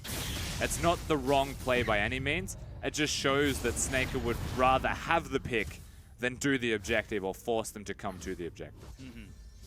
That priority has worked out for them so far, netting them a 6,500 gold lead slowly but surely. IMA are catching back up, but it is still definitely Snake's game so far. They've got a lot of momentum. They've got vision all over the map as they now reset and reclaim control over the Baron. Cloud Drake is up in 7 seconds, but currently Snake have got their eyes on the big prize, Bubbles the Baron. You'd have to wonder if I may even go for the Cloud Drake. It's just too risky to go to that area if they don't have vision. But right now they've got the Scuttle, and they do have some neutral vision actually set up, so they're okay with one way to the Baron. But you can see one straight line where they're comfortable walking. The rest of it, not a chance. So really, it's good that they have a ward over here, IMA. It's good that they know this is happening, and at best they'll get a steal on it. Sure. So now we see the final Cloud Dragon being picked up by Snake. They've got at least one more Elemental Drake. They don't quite have enough time to get on fifth dragon, but is there a way for IMA back into this game that precludes Snake deliberately throwing? Well, I mean, you can catch them not deliberately throwing by just being there ready to fight them, right? If Snake, we still don't know if they can close this out. The gold lead has actually shrunk about 1,000. They are still able to farm. They can put Talon in a side lane. They can put Talon and Kled in side lanes. And you would expect that a Zyra is able to hold on and actually help clear a lot of the ways with the Caitlyn. The danger is actually the Ashe arrows. So what I would say you would expect here from IMA if they acknowledge they're behind is a QSS purchase from the Caitlyn immediately. Or a Mikhail's purchase, which is not likely, from the Zyra. Yeah. You get the QSS, it means you're not afraid of the arrows as much. And you then have a you're better just- chance of holding on. Yeah, just kind of sitting back, letting yourself catch up in CS, wait for this gold difference to become effectively irrelevant as you acquire gold of your own. Snake, though, they aren't going to be so kind as to let that time wait itself out. They continue to press the vision and continue to look for opportunities to find these picks. I mean, Tank is a full 2 levels ahead of Athena. And let's be clear, though, it's not even just waiting until the gold's even. It is 1-3-1ing or trying to get turrets and trading, which is the big key word you have to take from that. They want to trade objectives, not just lose them. If Snake are going to group as 5, then you have to threaten top and bottom at the same time. As right now, speaking of. Yeah, Amazing J is starting to do some work against Flandre. It's getting nice and tanky. Equalizer on top of him forces the charge to safety. That works. Yeah. But that means that's both Equalizer and Charge missing, despite both of those top laners having teleport. Yeah. Too busy hitting each other. Yeah. Getting a bit caught up in the moment. But I think that delays this play any further, right? I mean, if, oh, the arrow, barely catches him. But there goes a Realm Warp to try to get Tank to follow up. Flawless with an immediate reaction gets to safety. That was sick. He actually had the sweeper running and saw the ward, so he actually used his repel to get to the ward and get out to safety. Didn't even have to use the flash where you'd expect he had to otherwise. It also means he didn't have to wait the full duration of the repel. He actually came down sooner. Yeah, so. before the Realm Warp completed. Lucky man, he was clearing wards. It's a good thing it's only patch 7.5. I hear 7.7 Rise just has so many portals. His Q's a portal, his E's a portal, his W's a portal, and his ult is the same. I legitimately have no idea what you're talking about. The 7.7 notes for League of Legends got leaked on Reddit today. Ah. And Rise got reworked. All of his abilities were turned into his ultimate. Okay. So he's Bard. Yes. Effectively. I'd rather play Bard then. Yes, but you're a support player. Ooh, they actually... If they were watching, they would have seen the Runic Echoes. Talk onto Crystal. They definitely still procced it. I don't think it matters too much. The danger is more, are they doing it, not does it proc. All the control wards are set up. They're in the right spot here, Snake, and they still want the pick. Ooh. There goes the Locket. Tank is slowed and is not able to find a Runic Prison. Meanwhile, Flandre is waiting just outside of Vision. Amazing J nearly has his charge back up, but Flandre is still there with his Equalizer off of cooldown, so Mint can just keep catching these minions here. And they're level 16 as well, top laners, so they'll be doing a lot of damage with the Equalizer in particular. The Kled charge, I don't know what it gets exactly from it, but not a lot compared to an Equalizer. He's range and movement speed. Yeah, so this is where they bring the Rumble in. They say, we will actually do this and force the teleport right now. Yeah, that's what's being burned. It is going to complete, and Flandre forces Amazing J to sort of get And out that's of a there. win. Snake are okay with that as long as they don't lose a fight right now. SOFM and Crystal are half health. Flandre's also taken a lot of damage. If they get recalls off, and I may let them get those recalls off, teleport advantage to Snake. Suddenly the next 2 to 3 minutes of playing on this map becomes extremely difficult for IMA to execute on. And they can't send Amazing J to a side lane. The second they do, you'll see an Ashe arrow fly across your screen and kill someone.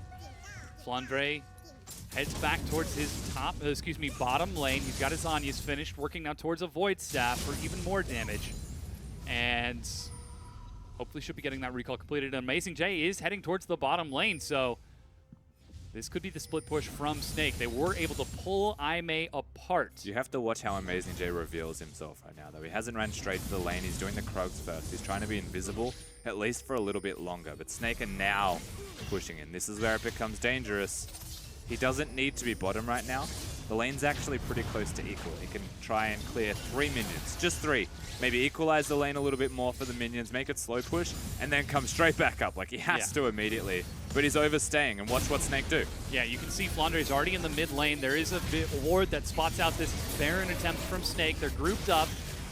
Arrow is fired and missed. and the Baron is pulled off of by Snake, but Amazing J is making his way there. And they're not using Flandre as a teleport threat or a split pusher to keep Amazing J down there. They're just going when Amazing J's there. They want the Rumble to obviously be here. And it's a little bit, this is where like execution is well off for Snake right now. They just haven't done anything. The ideas, you can see where they want to do it, how they want to do it. Ooh, they're trying to catch Amazing J. Ah, Flandre doesn't flash in front of him. And there it is. So the Kled ultimate is gone. The flash from Flandre and the ults. A few ultimates. What is an ultimate? Are down. It is a Grecian ultimate. Yeah. Yeah. Or like when Bard gets 100 stacks of his meeps, it turns into an ultimate. That'd be amazing, I think actually. just the meep is the size of a champion. That is Just, you know. such a good idea. Like, Athena, though, is split pushing up top, and there's no answer from Snake. This is actually going to go down suddenly. Despite the attempts from Snake to pull Aimee apart, that's a turret being taken, though it is traded over for this Mountain Dragon of Snake. and this is what they want. So Aimee want to trade. If they get the Drake, fantastic. You know, the Mountain Drake actually makes the Baron a little bit more scary, and that does have to be taken into consideration. But they get gold for their team. They're able to reset Vision a little bit better and just try one more time. If constantly Snake say we want to get the objective, and it's going to be the Baron, we're not split pushing, we're not using a teleport advantage, which by the way still exists, then Aimee are just going to keep doing this, rinse and repeat. Yeah. Take a turret, sit back. Set Vision. Expect them to bait and not do it. Though eventually Snake have got to try. I mean, 10 minutes ago, almost on the dot, I was lauding them for finally converting, finally turning those landing advantages into actual advantages. And almost immediately, 10 minutes later, I find myself having to eat my words. They're still finding advantages. They're not doing anything with it. Lose Snake. They're at it again. It's like they can hear us. No, it's like they haven't fixed their problems, is Oh, what it yeah. is. Gold is still close to 7k, which is good, because they haven't lost the lead that they have. We have to remember that they're still super far ahead. Ooh, SOFM, very greedy. Chases forward and actually has to back away as he forces that flash. And now he has to wait an extra minute. He has to go back to base, potentially. He's going to do red first, it seems. Try and get some health back. The regeneration actually is a big win for him. He doesn't have to recall now. But still, he could have. He could have chosen a recall, could have reset his health bar, given the red buff over to Mint. This is just typical SOFM. Ooh, actually lands the Sonic Wave, and Jin Zhao is caught. There's the Realm Warp. Jin Zhao flashes to the side, and that's Tank trying to pop him before the rest of Aimee show up. Amazing J is keeping the rest of Snake occupied as Athena is hunting for Tank. That's Zanya's to stall it out. He's taken 2 hits. And the Noxian Diplomacy is not enough to bleed him down. Ooh, Flash good Cocoon from Flawless, plus the execution over the wall with a Venomous Bite. Those are some big fangs with a very long reach, weirdly enough, but they get it. And so Aimee are the ones who get the kill onto Snake, but Snake have the inside line towards the mid lane turret, and they should be able to at least push this one down for a large chunk of its health. No, they're afraid. Yeah, they decide to back away. as Amazing J is Flawless teleport. flanking. They do need to respect that with one dead. It is 4v5, and with Aimee sort of playing around the Baron, Snake have got to respect it, and they find themselves pulling back. Amazing J is now grouping back up with the rest of his team. The mid-minion wave is stopped and reset, and Snake are stalled. Once again, everyone settles down because not that they aren't doing anything. In fact, they're doing the Baron here. In Vision. Yeah, I didn't know that this is happening. SOFM is right there. Arrow Oh, finds no. Starlight, and that's Flandre getting in. He burns it down. Mint is firing freely across Amazing J. Flandre, the tank, is slowly being shredded. He's still being stalled out. Athena finally gets the execution, but trades his life over. It's now 3 versus 3. And they're going to try to follow up. Volley finds his slow, but instead they decide to turn towards Flawless instead. He's still very quick on that Elise. Flash Whoa, from Crystal. Glitter Lance. He thinks he's he's got the Draven. rest of his team there as well. Yeah, he does. A Tank even is going to show up. He's got Realm Warp, but doesn't need it as that's teleport being used by Amazing J and canceled. And suddenly, I may end up throwing this. Now, SOFM has the red buff, so look at his health regeneration. Tank is back, and Mint is here. The damage onto the objective of the Baron is still available, so Snake surely, if they don't get impeded in any way. Amazing J is on his way into the pit. Jin Zhao is firing across. Baron is picked up, but it looks like I may want the fight afterwards as Amazing J kills Crystal. He's only got 4 more people to go through before he gets rid of that buff. He gets popped down. He's still got Scarl. Good kick. Oh, and Jin Zhao is the target who finds it. Amazing J gets 1. He gets Scarl back and follows up onto Mint. They could actually win this fight. Realm Warp means Tank is running for the hills, and now Mint trying to kill Starlight before Amazing J gets back up. Tank is on the far side, and Mint goes down. The only person with the Baron buff for Snake is Tank. And the traitor Tank leaves Mint to die. He could have helped him, and they might have been able to actually kill Amazing J. The Guardian Angel was taken, though. And kudos to Mint. He played it as best he could with what was being absolutely just thrown at him, and the onslaught is there. And so for what it's worth, they do still have the Baron on the Tank. It's not a bad thing that he abandoned his AD carry. They have a position that they can now group up as 5 and have that strong Baron buff on all of the minions available. Snake finally did it. They finally got the Baron buff. They did, but that was a rickety rockin' ride. They're still up by about 6,500 gold, but they suffered 4 members' deaths in order to secure that buff. And with Elder Dragon up in a minute, you can only imagine what sort of chaos that sort of neutral objective would cause for them. And they just don't do it properly, let's be honest. Every time they try and set up for the Baron, they get the vision. The vision's not bad, don't get me wrong. They're going to place it in the right places, and then they're going to bring Flandre when he has teleport over to the fight. And the logic is sound by bringing him over. We want a team fight. We want to make sure they come and face check. And then they come and face check and they don't team fight because they're hitting the Baron. I just don't understand what they're actually doing as a 5-man unit when the decision making is accurate. Ooh, Mint actually fires an arrow and catches Starlight. He gets burst by Snake as a quick kick over the wall helps Athena get away. That's a kill onto the support with Elder Dragon up in 30 seconds and Tank split pushing bottom. They could try to pull this apart. Athena will look for the duel onto SOFM while Flandre keeps the rest of Aimee split. There is a lot of damage still there on Jin Zhao. He has to be a threat for Snake to realize with no Rumble ulti, with no Ash Arrow, and with no Lee Sin kick. The Caitlyn, you'd imagine, is actually in a position to do a lot of damage. This is the secondary part of their play, though. They've got the Baron. They've pushed bottom lane. They got a turret. Now they move to the Elder. Amazing J is not rotating. This should be free. Yeah, they're burning through its health. Here comes Mint and Crystal to help ward from the side. And that is now Elder Dragon picked up for Snake. Let's see, 45, 90, 180, 225 true damage per auto attack. But most importantly, watch how fast they walk.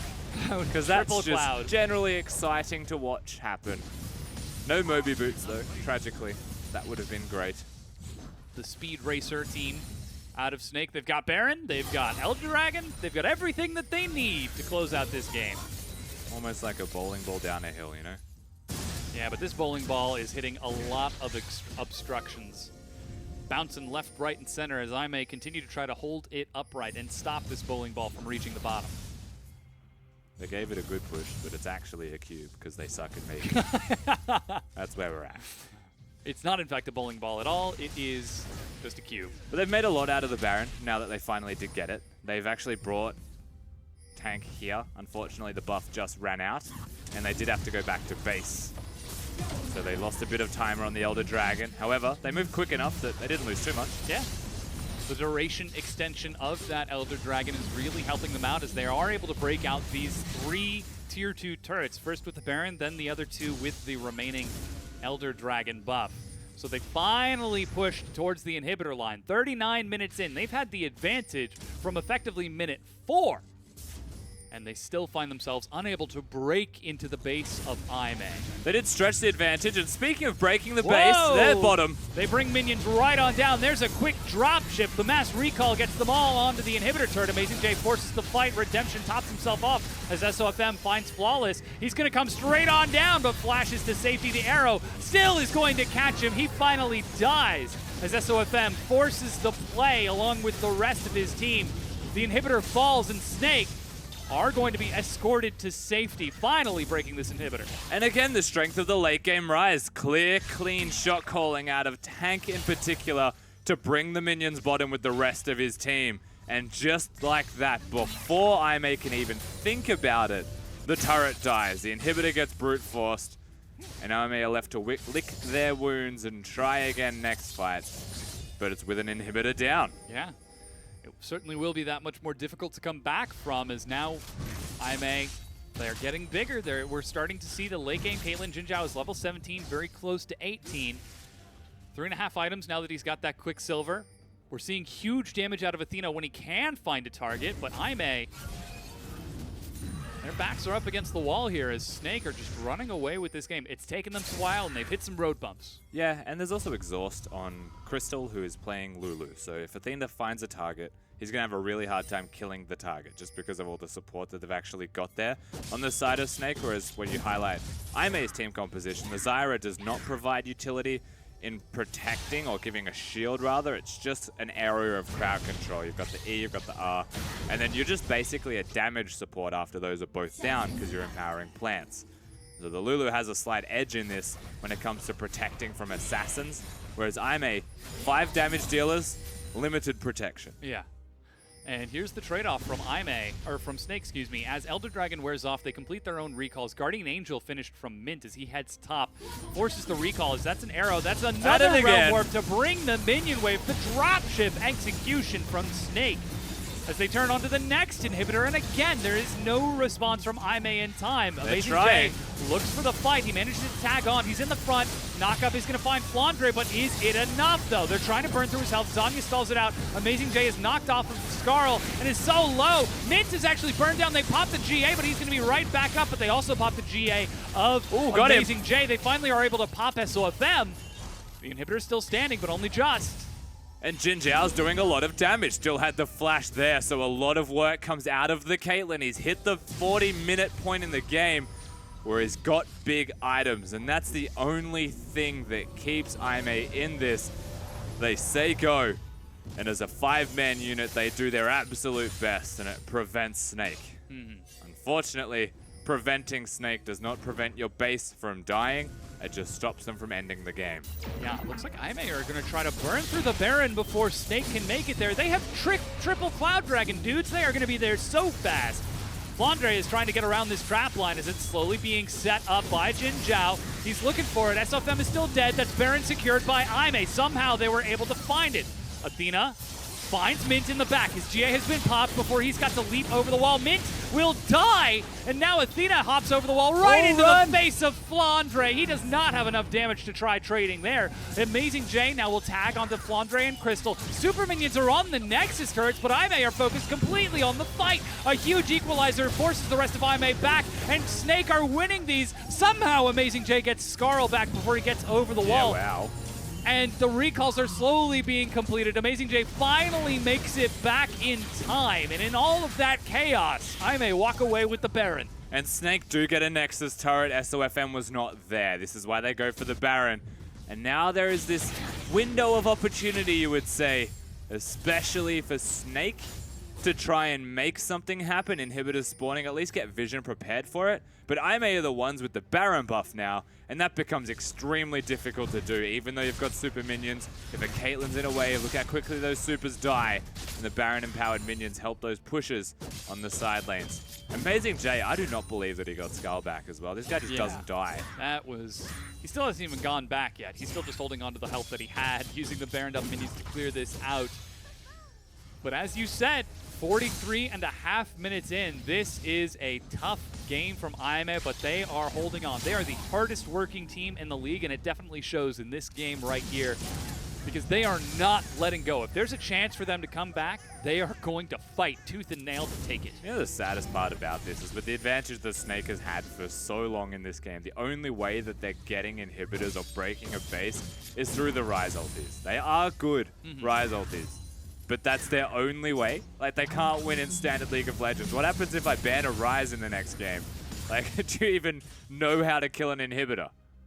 Is that where we're at? It's an excellent question, and something that Snake fans are going to have to ponder over the next few days because Aime are preventing them from just taking these inhibs for free for the time being.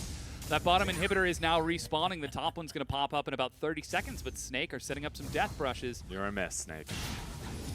They certainly are. QSS on Caitlyn, so they can't hit the Caitlyn. You'd want to hit Starlight. I think that'd be the #1 target.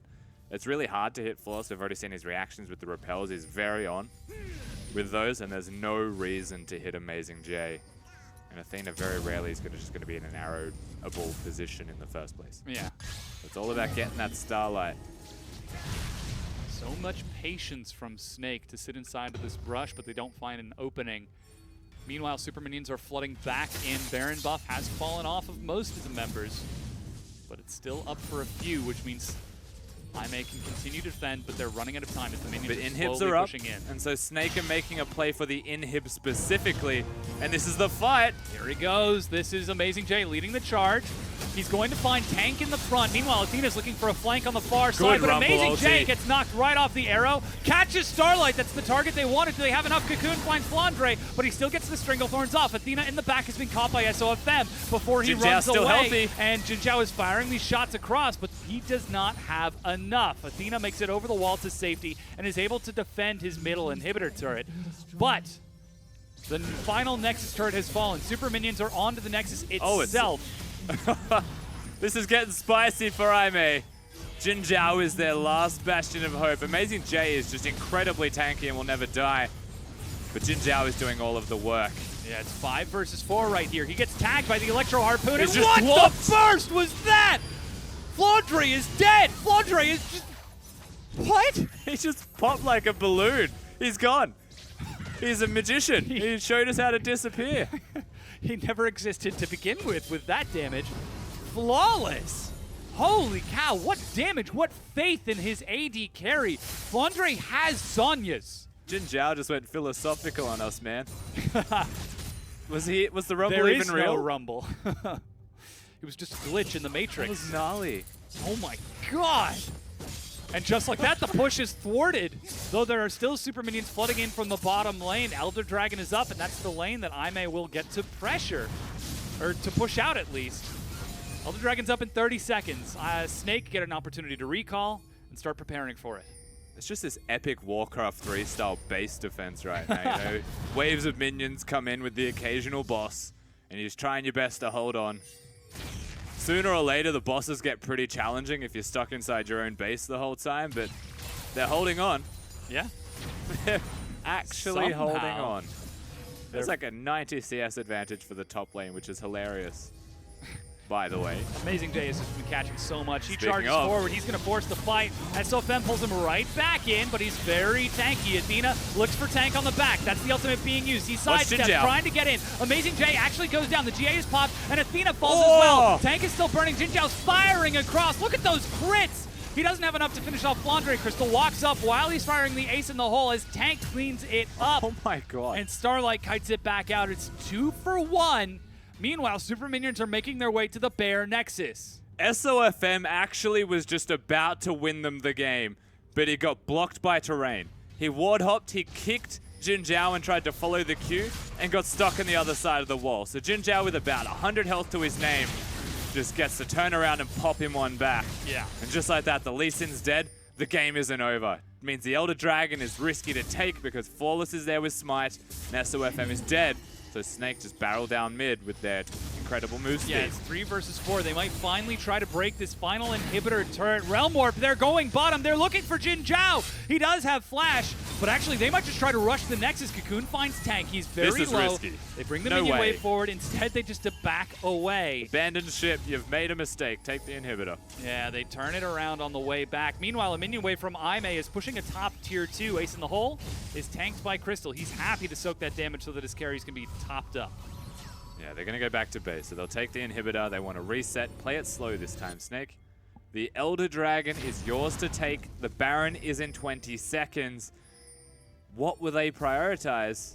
I mean, really, when you've got 3 clouds and a mountain, the Elder is a juicy objective, but no one's clearing top lane. Yeah, They are again. just straight on this. They might lose a turret to the minions. I think they're okay with that because they're still looking for the Nexus, which requires these big objectives. The Elder, the Baron.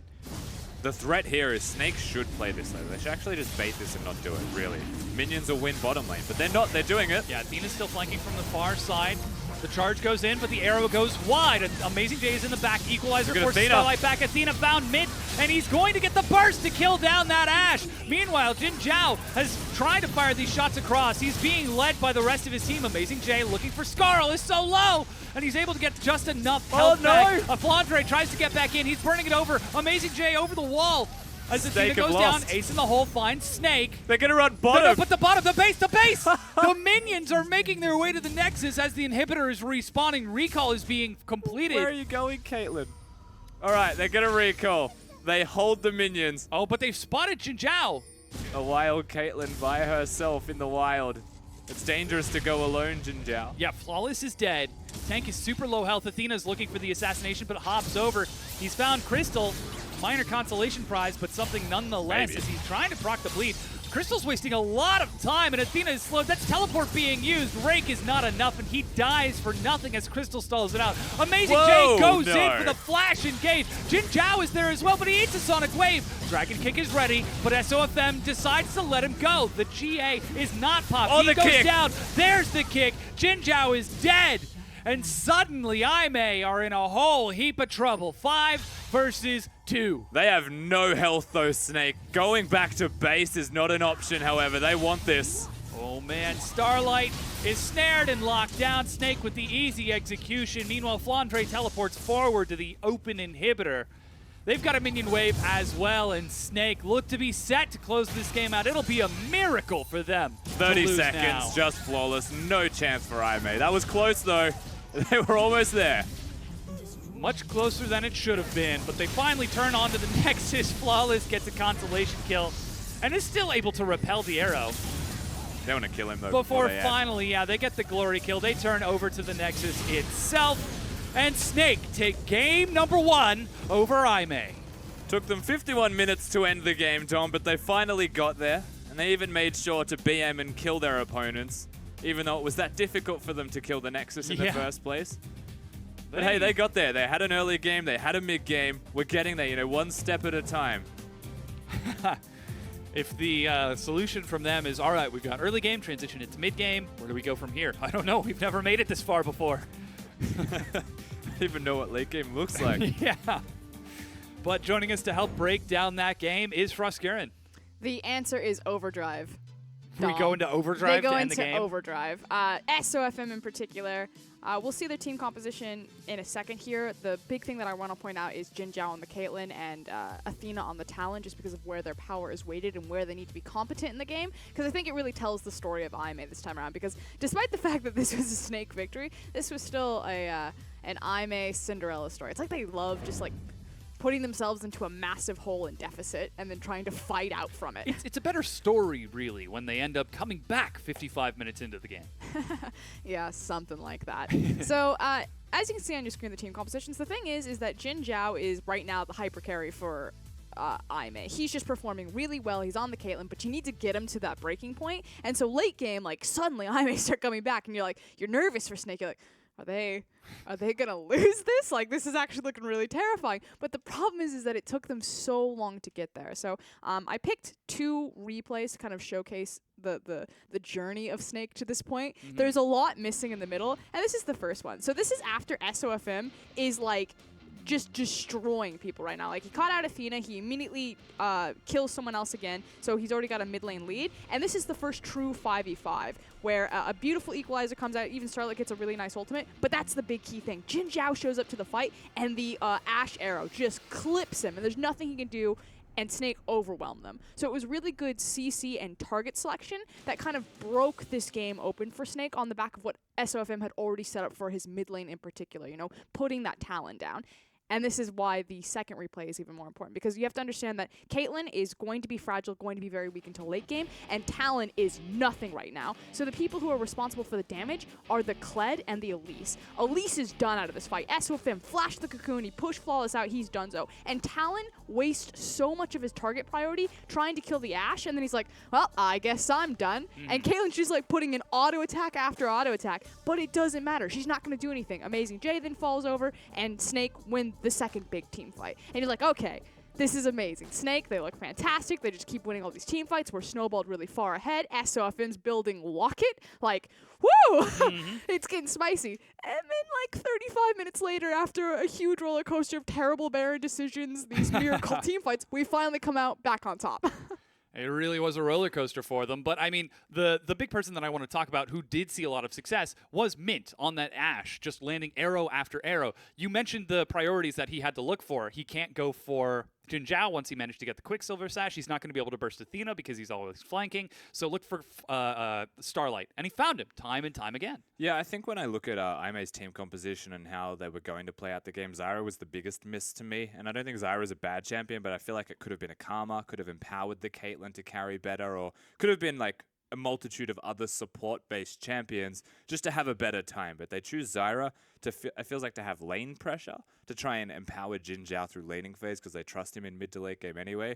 But I think Zyra was just generally the biggest miss and gave Snake too big of a target. I mean, really, when you pick Zyra, like you said, it does help with that lane priority, but it's also, like, so much zone control and so much, like, area in front of her. Like, even if you don't hit the Zyra ultimate, as long as you put it between Caitlyn and the enemy team, they won't be able to go over it. And if you look at Snake's composition, like Lee Sin, Ryze, Ashe, like, that Zyra ult did slow them down quite significantly. Yeah, and the MVP for this game, though, is going to SOFM. He deserves this, but at the same time, I feel like he almost lost it as well. Yeah. Like, his early game, so on point. Beautiful to watch. Like, he loses his blue buff. Doesn't matter because he's just making, like, crazy plays like this, where he's just insta-killing people because he's so fed. My issue is that Jin Zhao was only as effective as he was because SOFM wasn't killing him. There was actually a team fight bottom where they're pushing in, they're going to the Killian inhib, they could kill the game there, and SOFM chases Talon instead of trying to kill Jin Zhao. And that's when Jin Zhao turns it around and blasts Flandre. Yeah. Yeah, we'll see if he can fix it up in game number 2. We're going to take a quick break while we get that ready for you.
Hello, everyone, and welcome back. It's the Mark Merrill Appreciation Desk here. We're about to get into our what could be the final game of the evening as Snake are taking on Aime. And by the graces of Merrill himself, Snake have been able to once again take a win over Aime.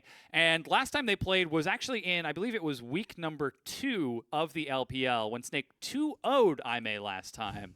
and was actually one of the first teams to beat them, where we really had to reevaluate our expectations of them. The irony is that it was probably the last time that Snake actually used this roster. Yeah. This iteration of the roster. Tank hasn't been playing for quite a while, and that was the kind of the big question mark for me, is like between Zatai and Tank. Tank offers a bit more 5v5 ability, Zatai a bit more split pushing ability, and at the end of the day, it was the 5v5 ability that eventually won them the game. Eventually. Yeah, like to be fair, SOFM played his heart out in the early and mid game. You know, he did all of these good and bad things combined. But that's SOFM. He's a packet, and you take what you get from it. Tank still won them the game with the Rise ultis. He actually broke the base. He actually did the thing that Snake can't do. And that's like the most important part of all. The big question is, he was able to do it on Rise. There's no way he's getting that in game number 2. Do they have a backup plan? Lissandra. I was going to say Twisted Fate. I like Twisted Fate. Makes Maybe I'm more just a sense. Twisted Fate enthusiast. Like Reddit is Mark But I feel like Merrill. that would be like the Zatai thing on Twisted Fate. I don't actually think that. Split push, Lichbane. You don't have to go Lichbane as Twisted Fate, though. Like, the idea is you want to drag people around the map. So what I'm saying is that, like, you can be Zatai, you can split push, but you can also team fight and make picks with him. We saw Froggen go rapid fire cannon and actually just play pick composition with it. I actually don't think that Aime will have the luxury of banning or taking away a Rise unless it's a denial pick themselves. Unless it gets pinched in second rotation, just because A, they're going to be on red side this time around. So their bans last time were Rengar, Graves, and Jace from blue side. On red side, they're still going to have to ban the Rengar. They're probably still going to have to ban the Jace. And I don't think... Camille.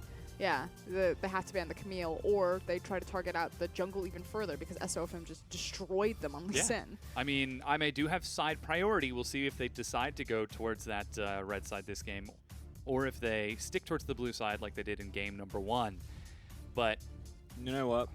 There is one thing that every LPL team just straight up sucks at. There was one team that did it yesterday. Ban Lulu. Absolute menace of a champion. This is why Yeah. RNG are on top. The Crystal biggest is huge. gremlin of a champion that needs to be put in the bin. And no one does it. I hate Lulu. I love the description of Lulu as a gremlin. She is. Oh, yes. Running around just trolling people as she laughs and tosses bubbles onto things. We've actually gotten into Champion Select for our second set. Looks like I may have elected to stay on blue side here. And once again, thank you, Frostgurn, so much for your expert analysis. We're going to go ahead and get into this as Lulu is banned. Thank the Lord. I don't even know what to say at this point. I'd like to thank all of my friends and family for this moment. I really wanted it to happen, and it did. So thank you all. Even Twitch chat, thank you for some reason. No, thank you, Rusty. Your analysis is what really has brightened up this desk in breaking down these sets. As we're hoping that it will continue for many, many games to come. Nah, not anymore. Lulu's banned. I'm done. I'm All right, good to cool. go. Going Excellent. home. All right, later, dude. Solo cast. Happy April Fools. Nautilus, Camille, and Graves are the follow-up from Snake, as it is, again, Rengar and Jace, along with that Lulu. Yeah, and again, not just the Lulu obviously banned, but specifically taking it from Crystal, and not because it's like enabling Crystal to play a fantastic support champion, but also because he plays Lulu and Karma, and they're now taking 2 of those away. So this means, you know, someone that's just transitioned to support may get pinched towards a Nami now, be forced to pick Nami and lose pushing in the bottom lane, which is why I am okay with what Snake have just done, and empowering themselves with a lane, or at least minion control AD carry. Yeah, the Ashe once again locked in for Snake, and SOFM this time taking Elise now that his jungle pool is no longer being pinched anywhere near as much by Aime. Yeah, the Elise definitely mentioned this last game, but #1 priority it seems to be for all of the LPL junglers. Crops up as one of the better pick champions and just general damage tool as well as utility. It kind of does it all right now and is just the best all-rounder. No Rengar or Kha'Zix thus far, and only Graves banned, or Rengar and Graves banned, so curious to see where Flawless goes. Yeah. You can see he's looking up in question as it looks like Caitlyn is the follow-up for Jin Zhao. So that bottom lane, again, early priority. We saw Jin Zhao on that Caitlyn in game number 1, dealing huge damage if he could stay alive long enough. This time, instead of dodging Sonic Waves and the ensuing Dragon Kicks, he's going to be dodging Cocoons and the follow-up burst. Thought that might be where they go towards here for Flawless. And again, SOFM has shown his prowess on the champion, but Flawless is the Lee Sin guy. Yeah. And so now maybe there's an opportunity for Aime to throw it back at him with the kitchen sink and just give him everything. When the other jungler on this roster is a highlight hunter. To step up over that makes a huge statement for Flawless. So we're definitely going to be keeping an eye on his performance here. The follow-up now is a support for Crystal. That's Malzahar. Yeah, so they have a very crowd control heavy team composition already. They've got Malzahar, Elise, and Ashe. All of those champions can engage in some way or another, and they all complement each other with further crowd control as long as they're not stacking it at the exact same time. This means you look at Snake, you say it doesn't actually even matter what the rest of the map does right now, because this is the primary focus of their team comp. This is the crux with which they now rotate around. If an Ashe arrow is thrown mid lane because the Elise is there, or the Malzahar is roaming and picks someone off, everything else can compound onto that. They just need damage, potentially, to follow that up. Yeah, this time it might be fortuitous for them to look for extra Cloud Drakes to follow up on the crowd control, these potential picks that Snake will be looking for. Kled is the final ban towards Amazing J. He had just way too big of a performance. I think at one point you mentioned he was more than 90 CS ahead of Flandre. And you wonder if he now goes to Cannon because it hasn't been banned away from him, yet was in game number 1. Yeah. However, when we look at Snake, and with the champions being banned away from them, it is mostly damage. Syndra, one of the better choices to actually ban away. And still one of the other champions that we haven't mentioned that is up is also, I was going to say Vladimir and Talia. Neither were banned this game. Yeah. Talia goes through and could be the pickup from Tank.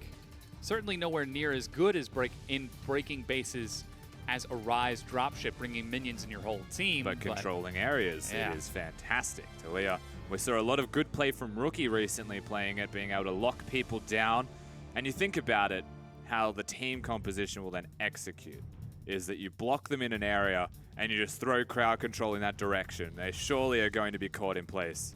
Yeah, Ahri is the follow-up along with Shen from the rest of IMA, so they've got a very well spread damage composition as they're looking for something nice and standard here. But you've got to imagine that Ahri into Talia is going to be a little bit risky. I know who they've been scrimming, IMA. I know who they lost to earlier in the week. Shen and Ahri is the answer. We just saw Duke and Rookie carrying people with this combo. Just Shen ult the Ahri. Ahri engages, flash charms can go down. They've got the Karma and the Caitlyn with extra ranges.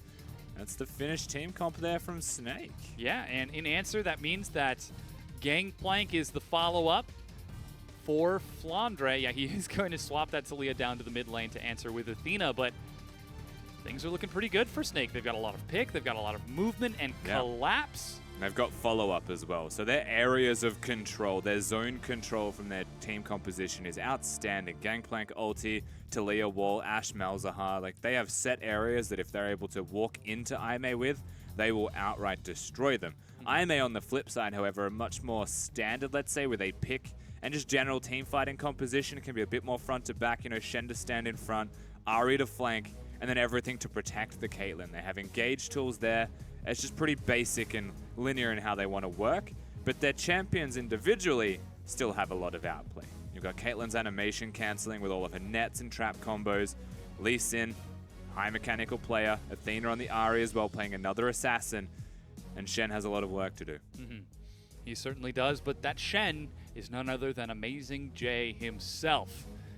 We'll see if he can lead his team to a game 3 in this set, or if Snake are going to repeat what they did in week number 2 and defeat IMA in another 2-0 victory.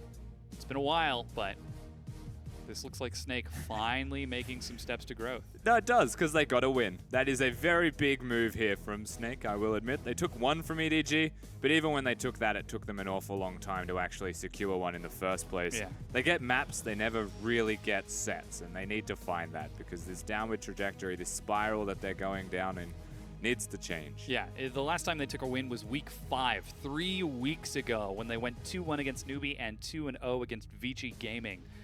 Both of those teams now are starting to make a bit of a rise themselves from Group B. But here in Group A, things are a lot more chaotic. And if Snake take a win here, they just might be able to catch up to OMG and make a run for that 4th place spot in the playoffs and put LGD even further behind them. Maybe. Frosco wouldn't be happy about that. We have the wigs at the ready, Frosco. We do. Oh, I'm excited. It's a good wig. I'm not afraid to wear that wig if I lose this bet. Let's just say that. All right. Great. Can it just be like a bald cap? Like, Not at all. oh, okay. But as you can see, we've loaded onto the Rift. It's game number 2 between Aimee and Snake. And things now get an opportunity to reset and calm down after game number 1. Everybody gets a chance to take a breath. Yep. And take it nice and slow. Certainly Snake are going to be comfortable with that with the Gangplank on their team. So we have the wind speakers for Starlight on his Karma as well. Going to make the shields a bit larger, the heals a little bit better. When he starts getting those items up, and it's less of a lane-centric build. It's all about empowering Jin Zhao. Once again, let him be that big late game carry. He's proven his worth as a late game player. He's proven his worth on Varus as an early game player. He's honestly just in form right now. They even got the ward. Yeah. He's been making some quiet gold on the side here with these Voidlings at level 1. You'd be happy with that bottom. You actually have to, with a ward dying, highlight the level 2 spike that he's going to get if it's a minion earlier. Yeah, he is up against that Ashe and Malzahar, so hopefully he'll be able to get lane control with Starlight firing shots across. Looks like SOFM is actually prioritizing heading towards that bottom side as he clears out red and immediately heads to his bottom side of the jungle. And we're seeing a little bit of a slower clear out of Flawless on this Lee Sin. My assumption is he's foregoing the Raptors to clear the blue buff quicker. Not only does that prevent the invade from Flawless, but it also means the blue buff spawns earlier. And so he'll have at least a matched blue buff to what is the blue start of Flawless. So when the mid laners get their second rotation of blues, they'll be close enough to coinciding. Whereas usually, you know, when you watch mid laners have like a minute difference in their blue buffs, one has a direct power buff to the other. He is racing bottom. This is so early. Flash Cocoon is going to miss, but he's still got red buff. Doesn't get any auto attacks though as Jin Zhao reacts immediately. A lot of damage and a lot of Voidlings. Oh yeah. But they don't get what they're looking for. Also Flawless now finding him, and there may be a 1v1 that breaks out between junglers. Decides to let him go. He's like, ah, fine, you can take Scuttle. What's 10 Lee experience? Sin is usually good into Elise if the Q hits, but again, SOFM has the slight edge. Yeah, now they more than the see slight Flawless. Lands the Sonic Wave, so that's the Q hitting. Eats a Cocoon, and there's follow-up damage from Tank, so Flawless has to leap away. And remember that they both have red buffs, so they will regenerate. They both have potions, so junglers will be okay as long as nobody's outright dying. And the flash from SOFM is the only thing that was actually taken away from this. So Flawless still has his own. He's able to go back to potentially just the Gromp. But you have to watch how SOFM continues to play. He's an aggressive guy. Doesn't even choose to go for the Gromp, just gets double Scuttle Crab. That's painful. Yeah.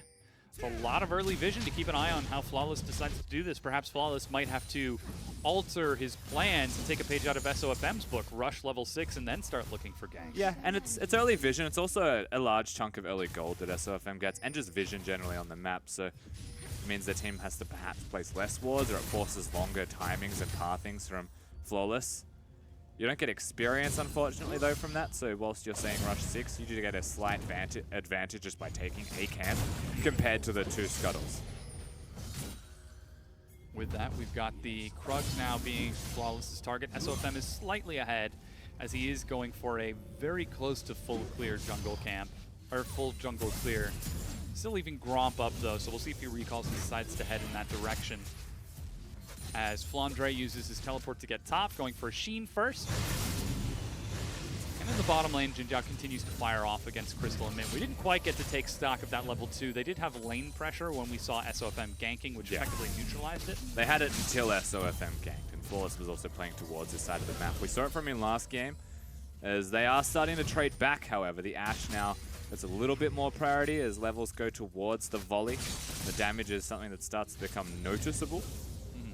But it's pretty hard to deal with a Caitlyn and a Karma ever, and Crystal usually has to expend health in order to trade with that. Yeah, and you can see even the build path from Mint sort of expecting this early harass with a longsword and a couple of extra potions just on top of that. Athena's totally fine just catching minions here. Lee Sin just casually walks through the lane. I mean, SOFM did it when he was playing Lee Sin. Yeah, they both did it. I mean, if they reveal themselves, it's not the best thing either way, because you can watch the immediate movements from SOFM, but no pings were there, so they may not have even needed to communicate it. Either way, we're watching a pushing bottom lane. We've got a pushed in top lane, though. Amazing J's not having the best time, and the other thing that we haven't mentioned yet is level 6. So when Flandre hits 6 and Amazing J hits 6, they both have global impact even without teleports. The difference is that one has to be there, the other one does not. Yeah. So as these fights progress, if Amazing J is immediately needed, but is constantly pushed under tower, it's super risky for him to do that because the tower's at risk of dying. So there are times and very much conceivable situations where SOFM will just be top lane when there's a fight breaking out elsewhere on the map and Amazing J wants to help but can't. Good Shadow Dash from Amazing J. He is level 6, as you mentioned, but continued harass down Oh my here in the God. bottom lane. That is an absolute swarm of Voidlings. Well, you can't walk into the Voidling, Starlight. That's the first problem. He was stuck. He had the E on top of him, and he walked into the Voidlings attacking him. It's like walking That's into death. a Zergling rush, leaving your base undefended. We call that dumb. Yeah, The technical we do. term for that exact Yeah. play just there. Now the heal's used from Jin Zhao, and he's losing lane. Look at how quickly this shifts. Suddenly things turn quite back around. Crystal used a lot of mana, and he doesn't have to trade too much health over. Jinjiao's trying to heal himself back up off of that one single biscuit that he had, but a quick volley puts him right back down. Meanwhile, blue buff is being gifted to Athena, and the blue will be started out from SOFM and Tank rather soon as well. Yep, so within 20 seconds it'll be available. We look towards where SOFM's going to be, and if it's there on spawn, Tank actually gets pretty good recall windows here anyway, so it doesn't matter too much that the blue's there for Athena just yet. But this means as the next wave comes in and Tank's walking to lane, there's actually an opportunity for Athena to roam. And whether that's placing control near the enemy blue buff, or it's roaming towards a gank in the jungle, or even top lane, where they can maybe look at Flandre. He's a fragile champion this early in. There's the availability there for him. So we'll see. He might actually just recall because he has money. Yeah, looks like that's what it's going to be. Red buff now being picked up by Flawless on this bottom side of the map, even bringing Starlight over there to set up vision, just because they're not entirely certain where SOFM is. And with that first dragon being an Infernal, I expect to see some vision focused down here, especially with the mobility of the mid laners as well. Yeah, Starlight also freed for a little bit as everybody goes back to base one more time. It's been relatively quiet on Summoner's Rift in this second game. It could have been more explosive if they had got the gank off bottom lane. SOFM is lots of free damage. Yeah. Not a lot of potions on Tank, so he's going to have to come into lane against an Ahri with lower health. And we're already starting to see a bit of a CS advantage for Tank into Athena. So, yeah, he gets blue buff and is forced to recall. Here's a window for Aime. And that's an okay decision from Tank to go back, and I actually like what Flawless did there. Usually the Lee Sins will save their ultimate, just proc Thunderlords and run away. But the kick did a lot of damage to him. And it makes him go back to base. And we already spoke towards what the Ahri can do when freed up Athena now has time to roam around. And perhaps he does look towards doing something, even just placing vision. Perhaps for a red buff spawn or an Infernal Drake, which remember is a very important Drake. Finds SOFM. Ooh, Charm. Forces the repel out of that Elise, and she immediately pops right on down and heals back up. So the brief window doesn't pay off with too much. Snake just let themselves wait it out and start to clear out the vision of Aime. Flawless misses the Sonic Wave. SOFM is so on point dodging these skill shots. Oh, wow. No! Cocoon catches him as he goes forward. Athena follows up. Charm Good job. onto SOFM. He already used his repel, and first blood onto Aime. Yeah, very good first blood. Mid laners will just trade it out, but that also means that we already mentioned this. Flandre's pushing in the Shen. That was close. Yeah. Right as he fired the Piltover Peacemaker. An undercut on the left side of his head. He kind of leaned back into it there. But yeah, Amazing J now using his teleport to answer. Which means the teleport's there for Flandre. And what this actually means, you're watching it now. Amazing J has an advantage, right? But he's trading his health for this. And it does maybe force the teleport out of Flandre. But he can afford to do that now because he has teleport. Flandre can try and make these trades, be a little bit more aggressive. He's just working towards scaling. Just get his Trinity Force, get the big power spikes. Talia wants the first big item. Both AD carries need the Blade of the Ruined King. Except when Jin Zhao gets one item, he's not as strong as the Ashe usually. Yeah, we're actually seeing Flandre use his teleport to head up towards that top lane. So despite Infernal Dragon being a huge priority, seems like we're not going to get a chance to see Flandre in the ensuing fight. And of course, as you said, he still only has a Stinger and the Sheen. So biggest gone. impact is going to be from that Cannon Barrage. Very content just farming it out. Speaking of, these mid laners do not like hitting each other. No. And they only like hitting minions. They're using all of their mana just to hit minions. Athena catches the minion wave. And he's only down about 11 CS. He's got the assist, which should make up for that CS deficit. Tank, you can see, has actually built a Mercury treads. Woo, we got there. Mercurial skimmer treads. Took a brief detour down Syllable lane. As Crystal now starting to set up some vision down here. They've almost got the Cannon Barrage off of cooldown. Flawless going for the very fast Warriors means he's pretty squishy. Yeah, he's got a lot of burst, but they're going to rely a lot on finding someone before Snake find them. And with the vision Crystal Snake have needs to got be set up, it's careful. going to be tough.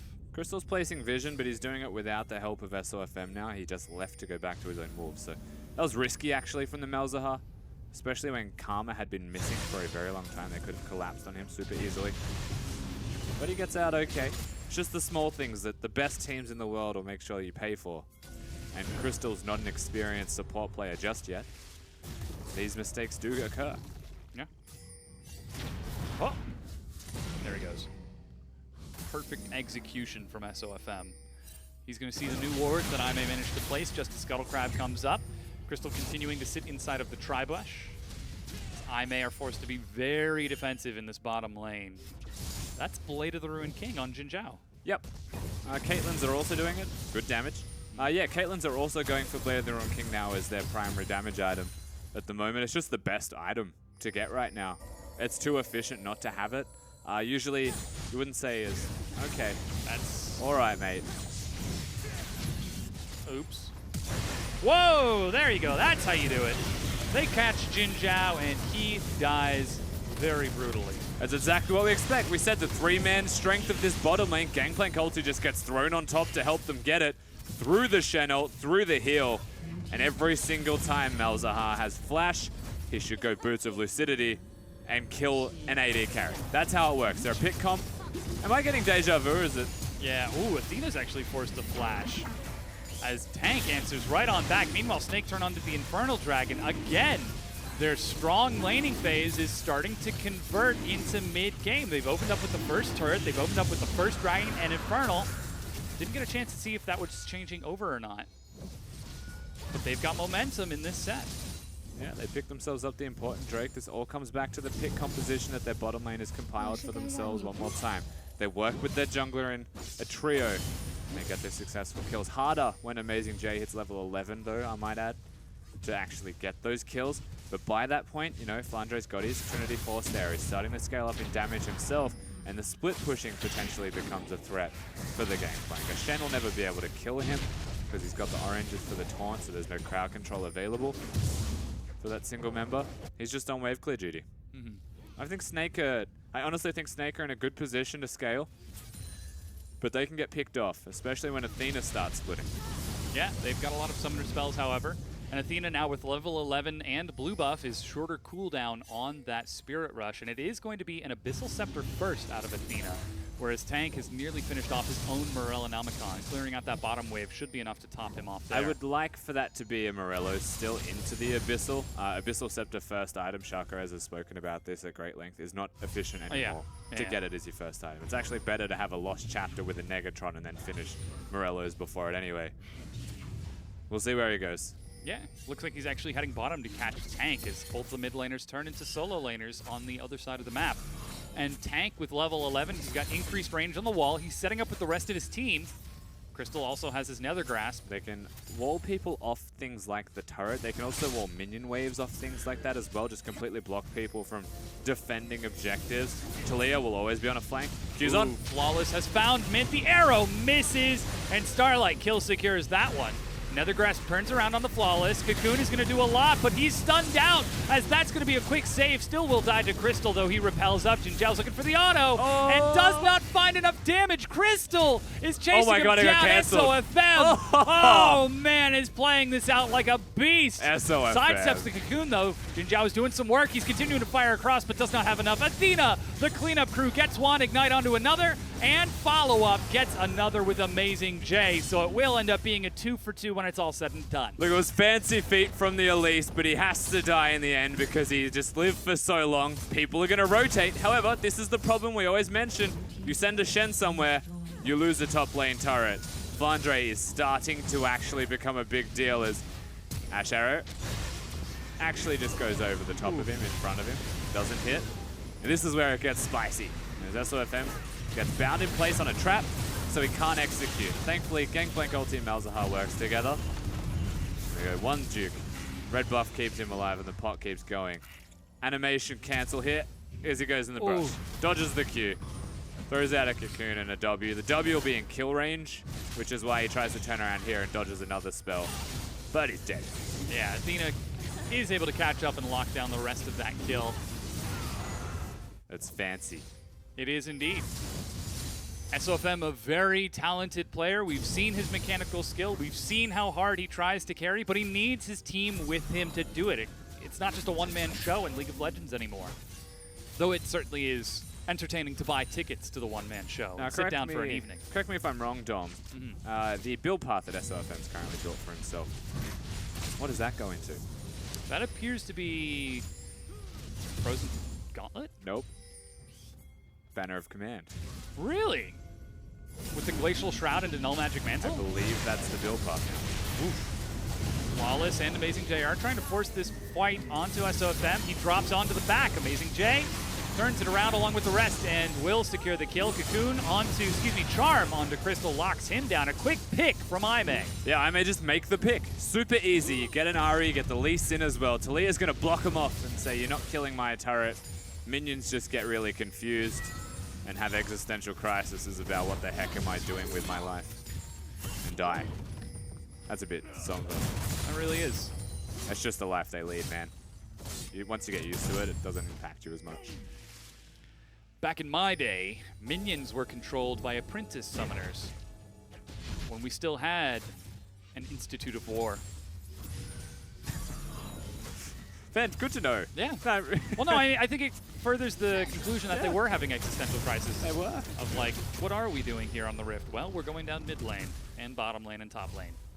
Because we're being told to. But now we're at 18 minutes into the game. Things have slowed down just a touch more after I may find that pick, and Snake's early aggression and momentum suddenly comes back to bite them. As despite the attempted outplays, Snake gets stymied. But they do still have a 2,000 gold lead and an Infernal Drake with the next one up in 40 seconds. It's going to be another Infernal, and they put themselves into a position of power to get it.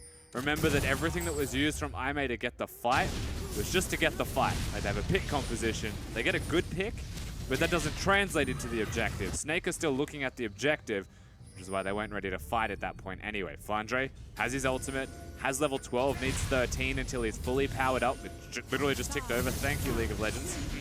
Aimee just want picks. Yeah, they are looking for it. Spirit Rush almost on cooldown from Athena to try to find someone outside of vision, but now clearing out the wards from Snake. Infernal Dragon's up in 7 seconds. And with the teams rotating down there, Flandre is actually walking on down. He's got a Youmuu's picked up. Amazing J has got to stand united and teleport, so a brief window to push back. It's a brief window, but they can also just GP ult the top lane whilst they're taking the Infernal Drake. My expectation here is Flandre shows up, they immediately do it. Shen's not the best pusher, and even if the Shen just ults in, top lane shouldn't die to just those minions. This is where they start to make the play, Snake. They want a 5-man right now. Flawless is over the wall. He doesn't get the steal, but takes a lot of damage. Arrow goes wide as the wall keeps Aimee locked in. Flandre turns. They're trying to burn through Amazing J while the rest of Aimee are there. He flashes the wall, but they turn it around onto the rest of Aimee. And Snake now following up. Tank firing these shots. Doesn't get any slows. And it looks like Crystal tries to get something, but the only thing they get is the Infernal Dragon and a kill onto Flawless. And Snake are making the proper play this time. They bring down the Gangplank. He doesn't have as efficient roams as a Shen ultimate's going to have, obviously. They look towards another turret. Have to wait for those minions, though, and Ahri's going to have the ultimate available. Just keep that in mind. Tank so far, though, playing fantastic as a zoning tool to stop a lot of what Aimee did in that Drake fight, so that quite simply, Flandre was just killing Flawless. With that Tier 1 going down, that's the last remaining bastion of that Tier 1. Oh, 3 this is gonna be turrets to satisfying. 0. He's level 13. He doesn't have a... Ooh, there he goes. Doesn't quite get all of them. Oh! Hey! True damage burn. Not quite Lulu killing a whole wave. That was the best thing I've ever seen. I mean, we did get to see the Rise spell flux through, what, like 20 minions a little bit earlier? And that was just... Oh, that was juicy. That's cool. But 21 minutes in, Amazing J is still working on the top Tier 1. I'll get there eventually, guys. I didn't build a Tiamat, so it's taking a while. It's just going to be too difficult for him at this stage. Not only did he not build a Tiamat, he needed to rush armor firstly. He's against the Gangplank. He's gone straight for a Spirit Visage to prevent all of the damage from SOFM, from Tank, and from Crystal. There's 3 magic damage dealers on the side of Snake, so he needs both resistances if he wants to be healthy and happy when it comes to team fights. And again, this is the conscious decision of what I may have actually put in place. We're not split pushing against the Gangplank. That's just what he wants to do. We actually want a Shen ult and team fight when he's top lane because I have a bigger impact with actual physical presence than what the Gangplank barrage does. They've chosen this. That is the hope. In the last team fight, he was a shield and then immediately ate the full nether grasp of Crystal and had to flash away. I also am a big fan of Crystal's current item path. It's not the most standard thing. I've seen a lot of Rylai's rush out of Malzahar, but going for the Liandry's is actually a very effective way of dealing with tanks. So you're able to shred all of their health with the consistent burn, which means he might be just using it as a peel. And speaking of build paths, you can see it on your screen right now. That is a bannered minion coming from no one else but SOFM. Going full utility for his team today. Well, Athena's having a conversation with himself. I would have to imagine that the next Null Magic Mantle he has goes towards a Locket as well. And that's just where we're at. He's just going to control minions. You know what? Maybe a Rot Portal's his next item afterwards. Oh, Flawless is flanking onto SOFM and Crystal. He flashes the wall and SOFM walks away. Meanwhile, Athena tries to follow up. He dashes forward. Tank drops a wall, but Snake set themselves up as a cohesive unit. Flandre teleports into his own barrage and turns onto Amazing J. Shield keeps him standing, but he drops to Mint, who's firing these shots. And Snake, I hesitate to say this, take a successful team fight against Aime. And they cancel Athena's recall. The craziest thing about that last fight was actually how Tank plays it. Him as an individual member, and the decision-making was phenomenal from him. They are trying to find the Ahri. He shouldn't have cancelled that. Ooh, yeah. Didn't quite know the vision of the enemy team. Charm's gone. He's just dead now. Yeah. No Spirit Rush. Who gets it? It's Tank. Stank picks it up. Solo kill, actually, yeah. Oh, no assist? What? Unlucker there. Well, there you go. So Snake, once again, it was them making a play. But they're also caught out of position, so it's a reactive counter. This is what I really like about what Snake are doing right now, right? They're not saying, like, we're going to make a pick. We're just going to go ham and find somebody. They're setting up vision. We've already mentioned what they're thinking. They've acknowledged that they're just 5-manning immediately. And so as they do that, Snake are then all still in position. They're working together to place vision. I never thought I'd say it, but SOFM is with Crystal. Yeah. And so they're able to prevent the picks from happening. And then they team fight and turn it around with, honestly, just being better individually. Tank's smart enough to run to his team so that he doesn't die to the Ahri assassination after he's locked down. Small things like that are actually compounding to be the biggest outstanding factor. And suddenly it looks like Snake are favored to take not only this game, but the whole set. I mean, they already took game number 1. They defeat Aime 2-0 last time we saw them play. Could it be that Snake's chaotic fight style is Aime's weakness? Absolutely not. However, because Aime thrive in chaos, right? Yeah, so exactly. We're seeing that happen, but it doesn't make sense in theory, which is it's a weird time on Summoner's Rift right now. The biggest thing, though, and why it's still working out currently for Snake is 2 games in a row they've had a Caitlyn, and they've also got a split push build on the Ahri. So they're not equipped well enough to 5v5 Aime. They don't have the Kled this time. It's much more of a pick composition. And they still have item troughs with the champions that they've chosen. Yeah. Caitlyn, look at his items right now. He doesn't do damage. He's just trying to not die. He's going to a Hurricane next and he has a QSS because he needs a QSS because of Malzahar. They're forcing a trough to be bigger than it is. Yeah, but Snake are trying to take advantage of that. There's a great wall, but Flawless makes it over along with Athena. There goes a Stand United to keep him alive for the time being, but Flandre gets kicked back. Meanwhile, this turned into a fully fledged 5v5. Mint is firing off, but he was tanking the Baron. Dies as Jin Zhao joins the battle, and Aime are cleaning this up. SOFM eats a cocoon, but Jin Zhao, there's the Blade of the Ruined King slow, and Flawless gets the kill with red buff. Flandre is allowed to escape, but only just. They don't chase this further, Aime. They turn their face towards the Baron. There's a lot of shields to keep Flawless alive, but there's also a Flandre.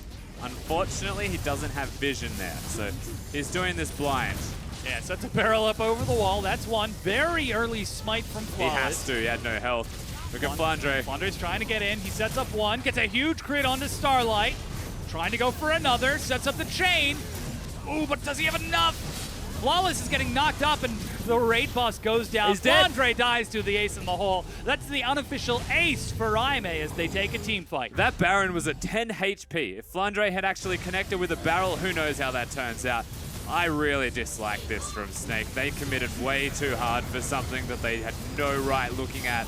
Yes, we said their 5v5's better, but even in the first game, they played the middle game better than this. You don't just do it when you have no tank that's going to be able to like soak up all of that damage. I may just walk in with potentially an inferior team fighting comp, but that's irrelevant because they're all dead to Baron in the first place. Yeah, and now that's Aimee with Baron. Meanwhile, Snake are taking the consolation prize of Ocean Dragon, considering the respawn of Aimee.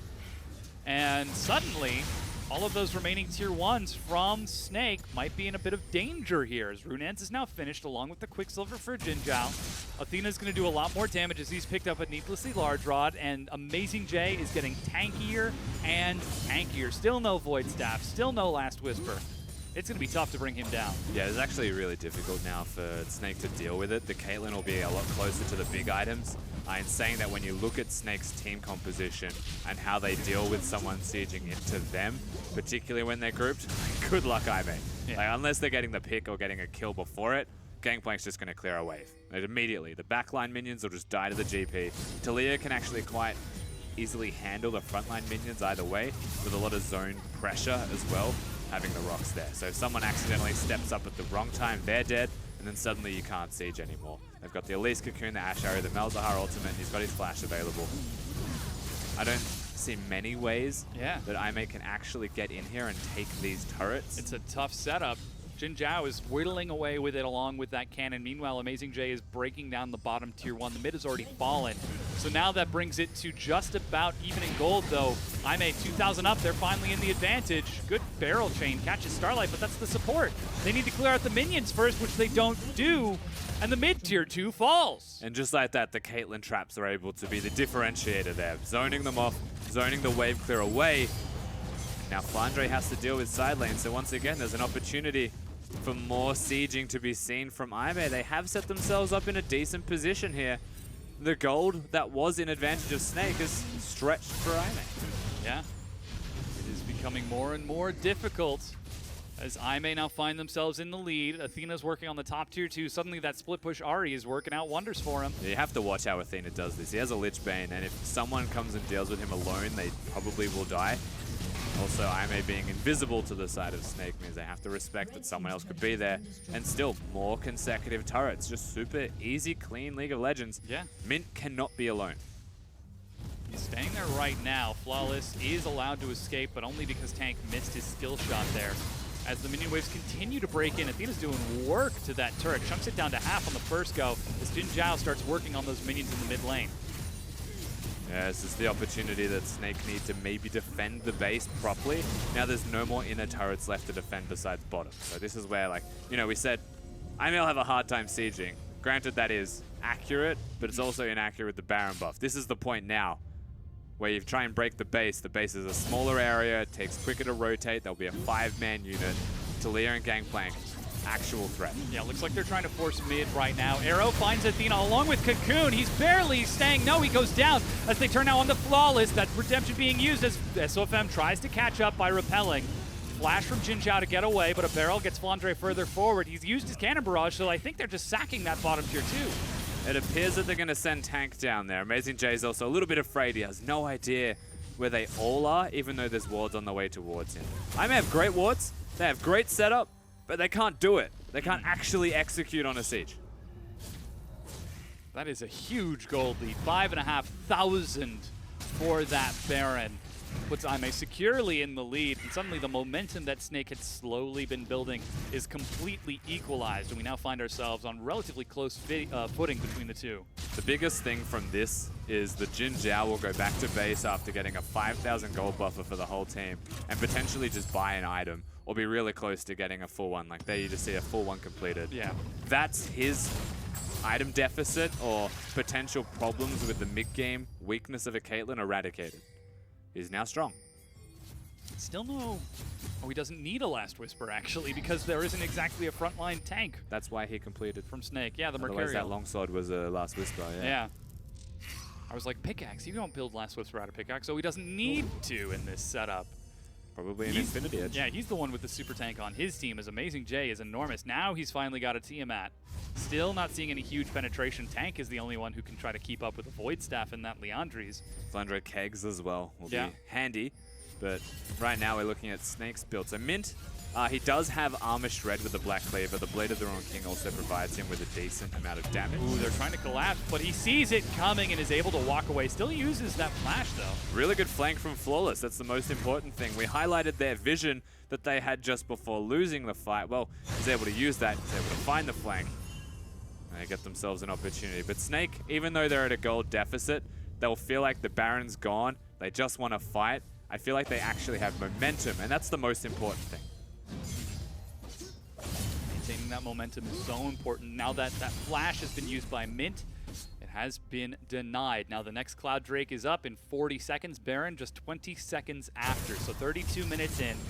Maintaining that vision is going to be huge. You can see a lot of control wards on the bottom side for Snake as Tank clears out this bottom side of the map. And it looks like 5 members of Snake really want this dragon. They are completely focused on this bottom river. The other big thing as well is actually the death cap on Athena, so he can successfully assassinate everybody now. He's also capable of team fighting with the 3 completed items. On the flip side, though, Snake, it feels like they are also entirely capable of winning. We already mentioned potentially the better 5v5 comp, just because they have the Ash Arrow to throw it in the first place. But IMA are saying, we don't actually care about a Cloud Drake. I don't know why Snake cares so much about it. They're top lane. Yeah, they've already got 3 so far. That's the 4th dragon for them. Once again, if they manage to get Elder, that's Who's 225 defending true top damage. But yeah, nobody is. Instead, they're going to try to collapse on the mid lane here. Flawless and Athena are waiting in the back. They know they're outside of vision. I guess they want the team fight. But Snake are cautious, and they're rightly cautious. Ari has to hit a charm. It's the best way they do this, or Lee Sin gets a Sonic Wave. They could have pushed top lane. They're losing it to the minions right now. Flandre's still holding on to his Cannon Barrage. Someone do it. Something. How about a Sonic Wave on the Baron? He did it, Dom. Flawless gets out and over the wall. I was thinking maybe they were going to take a fight or perhaps try to bait Snake in as Snake are slowly creeping forward. Athena goes in. That's going to be the repel, but he's going to have to come down sideways. Tries to get around, but Athena finds Crystal instead. Tank is catching on the far side, but he's split from his team. Mint finally gets in to start firing onto Amazing J, but this fight is very chaotic for them. They reset the battle lines, and that's a huge amount of damage from Snake are Flandre. completely winning this fight right now. I may have to run away. Flandre's alive, and the Kegs are a super large threat. Their top lane's now pushing back. Snake have complete advantage simply because Athena is gone. Yeah, they banner 5v4. up towards the mid lane, looking now for the tier 2, as this is going to be 4 members of IMA completing their recall. To And the the Baron. immediate swap towards the Baron. And this is fine. They've got sweepers, they've got vision they can set up and deny from IMA. The Scuttle Crab, however, exists, so this is risky. Hit the He's completely focused on one thing and one thing only. Bubbles the Baron is the target as he's trying to burn it down. Flawless is there, and he's That got was a quick. Banshees. He's not going to make it in time. Baron is picked up. He still goes in and looks for Flandre, though. Amazing J lands the Shadow Dash onto Tank. He eats a lot of damage, but they set up the wall in front, doing so much. Flawless gets in. Mint is firing across. He drops Flawless as he now turns forward onto Jin Zhao, who's in the pit, just trying to clean up as best he can. Flashes into Crystal, but Tank over the back wall does enough, and Snake take 4 kills. And again, Snake looked like they might have lost the fight because IMA were running at them, but no Athena, no opportunity to 5v5. And if he was there, Snake were absolutely donezo. They were going to lose that. But they get the Baron, everybody's alive except Mint, and he is a worthy casualty for the cause. Surely Snake can do it now. I don't know. Don't say that, Rusty. I'm going to say that all I want. Oh, 'cause man. I don't believe it myself. Just last week, we were saying that they were the team that shall not be named because they weren't doing anything with their advantages. Pet peeve, clearing Baron vision when you've already got the Baron. Advanced vision. I don't think it matters too much. They're just looking to get rid of flank wards. Amazing J is absolutely enormous. He's got But he's not teleport going to ready. flank. It's the Lee Sin that will. So flank wards don't necessarily matter as much. What I'm saying is he's wasting a sweep at a clear vision that's Sure. irrelevant. But they now have set up a huge minion wave in that top lane, but there's nobody there to protect it for the time being as Mint completes his own respawn. You've got Flandre towards the bottom. Finally, SOFM gets towards the wave to keep the minions protected while Athena starts trying to break them down. He's about to have Locket for that cannon as well, hopefully. This is where it starts to get a little bit difficult, actually, for the side of IMA. Flandre sieging with Baron and a lot of items completed.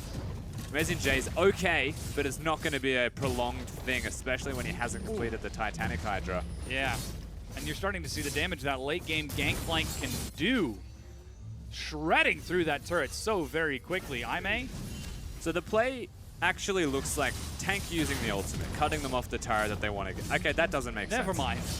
Flandre just completely clears out the inhibitor. Amazing J just gives it to him.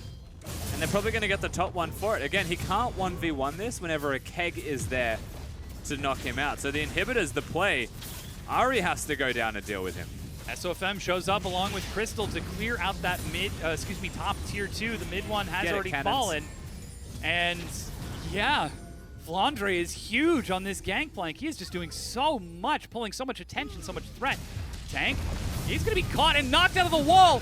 We've seen this before. Yeah, we actually have, and we're seeing it again. So the Lee Sin catches him out now, looking for a flank. This is almost deja vu from earlier in the week. But Gangplank is sieging bottom still. He's 1v1 against the Shen. Unfortunately, because Tank is dead, it means that they can't continue the siege. And as if lightning strikes the same place twice. Yeah. We were... Snake, I mean, compared to their loss just a few days ago against, against Chaogu, they look infinitely better in the early game, in the mid game. They're actually converting their objectives. They're fighting back, but they're still making the same stupid mistakes. And sure, even if they manage to take this win, even if they manage to get into playoffs, can they afford to make these mistakes against the likes of RNG, against the likes of WE and EDG? And let's take this one step at a time if we're Snake, right? You got to make it firstly. You got to get this set before you even consider making it. And it's all about how do we win right now, and then we can say, you know what, it does leave a bad taste to win in this way. But they still need to get the win before we can even say that. IMA are the comeback kings. They make their life harder than it needs to be every single time. They'll hit 50 minutes for no particular reason. They'll always get there, and then it comes down to that one team fight. Yeah. It feels like that's where we're going again. But this is the one time in the game where Snake actually have momentum positively. It's not just a 2k lead, it's stretched a bit more. They've got the capabilities, even without the Baron buff. Both teams have had one apiece and they're snowballed, they're ready to go. It really is kind of interesting. It feels like sometimes the harder it is for IMA to win, the better the chance they have of winning. The more you put them back against the wall, the harder they fight back. It seems to be that way. And with their backs against the wall right now, Snake has started off an Elder. Yeah, meanwhile, they've got Amazing J split pushing top with Teleport and Stand United. They're burning through this Elder Dragon's health very quickly. Flawless hops over, still 6,000 to go. Eats a barrel to the face.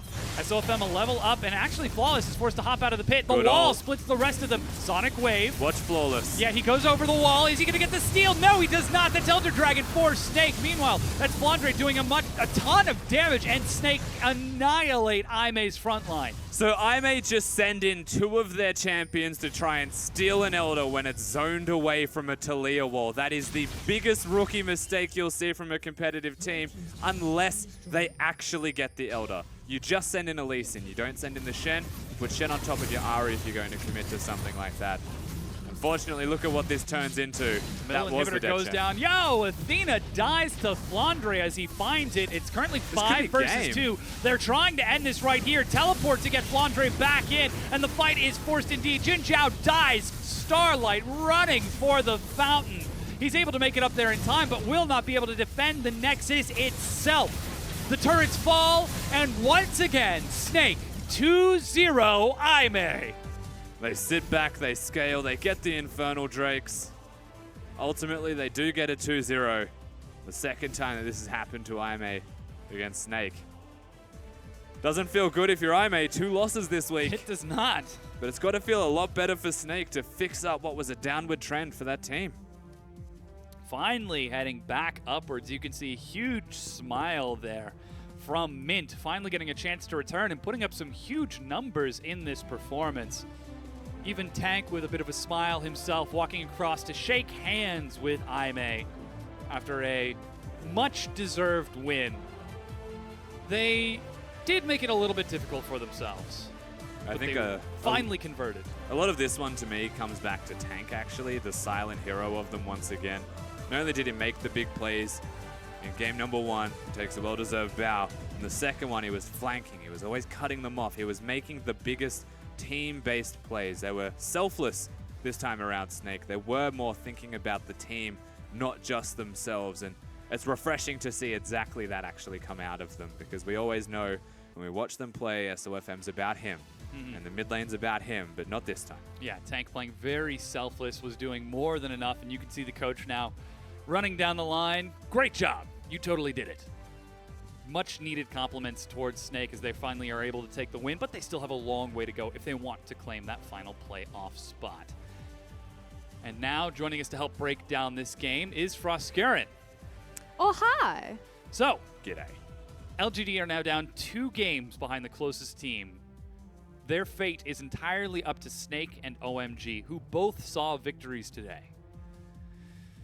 But Snake are on the up and up, and LGD are looking worse than ever. How you feeling?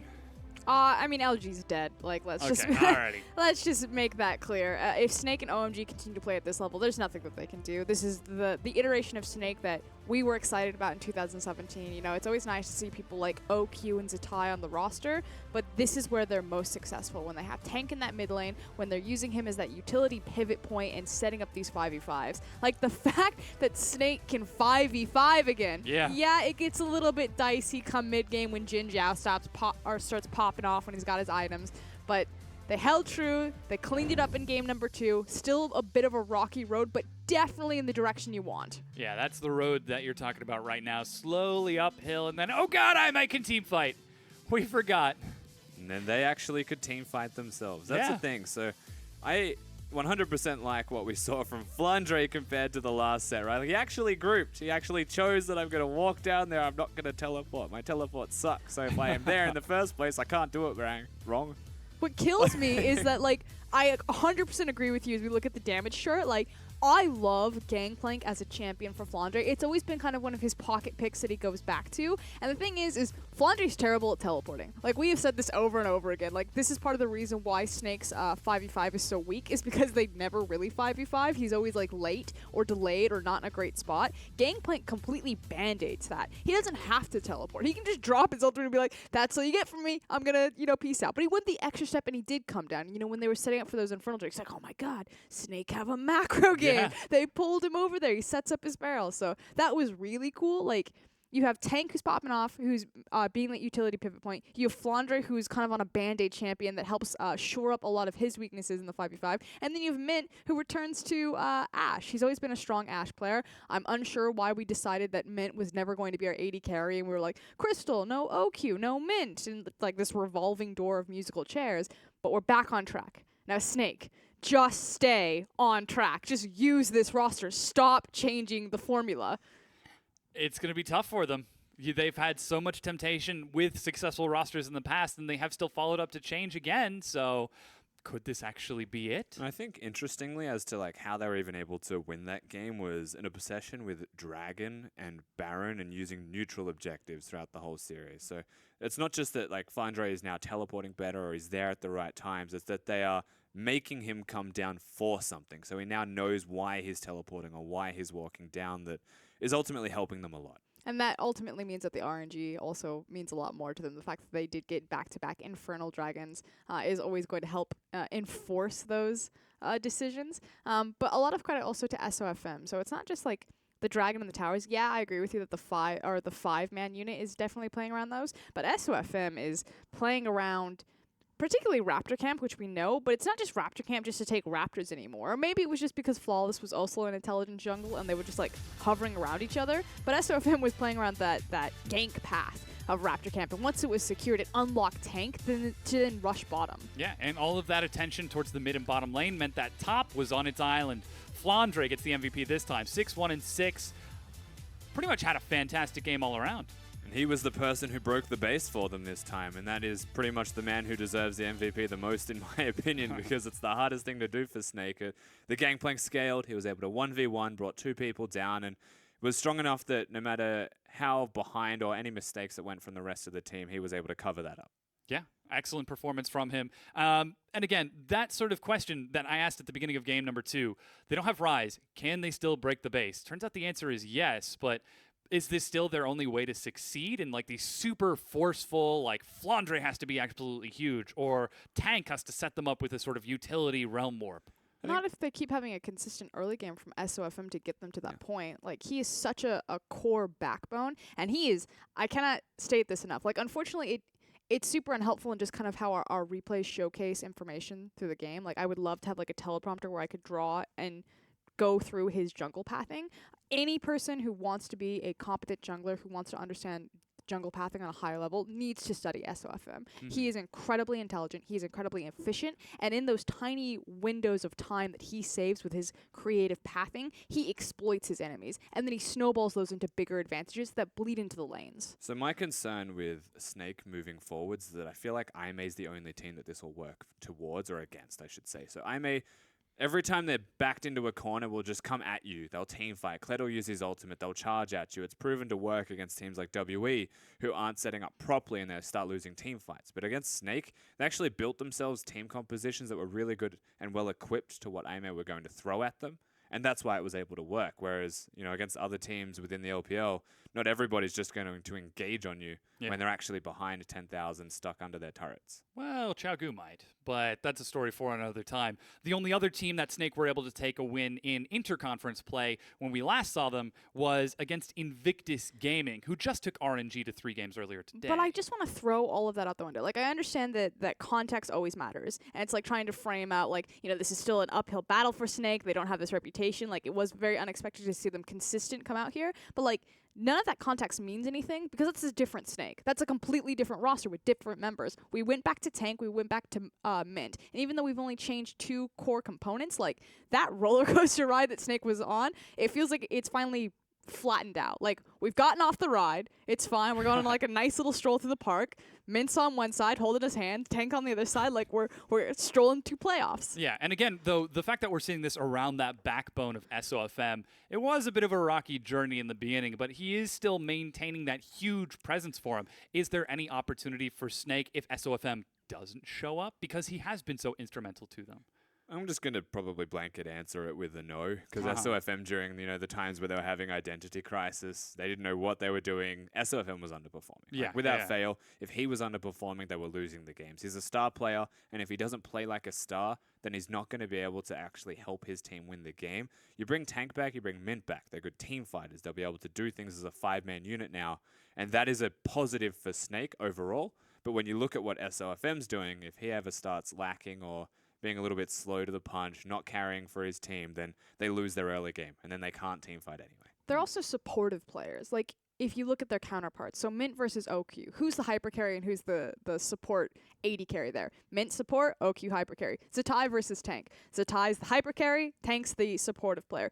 Just completely disregard even like their champion picks, because even Zatai plays like Orianna like aggressively and like a carry. So who's going to get the resources if you have Zatai, OQ, and SOFM all fighting for the same gold value? Who's going to help set you up? Like, constantly, every single time SOFM was contesting that Raptor camp, it was Tank that was skirting over the side of him, helping him set that up. It wasn't Zatai like getting a greedy back and not being there for SOFM, or making a roam top while SOFM's going bottom, like completely on a different page. Just like little things that set them up correctly. Yeah, well, it certainly allowed them to see success today. Unfortunately, their opponents, IMA, did not quite find that success we were looking for. They're currently at 6-6. I think that actually ties them with OMG right now. Or excuse me, they're at 6-7 now after this loss.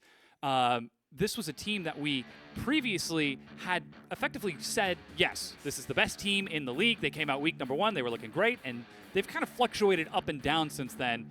And with the hope that they are our playoff team scaling later, they now find themselves at the bottom end of the swing. Yeah, and there's a real chance with Snake being able to beat IMA that they are still in this. OMG getting a win, fantastic, right? That bumps them up a little bit in contention.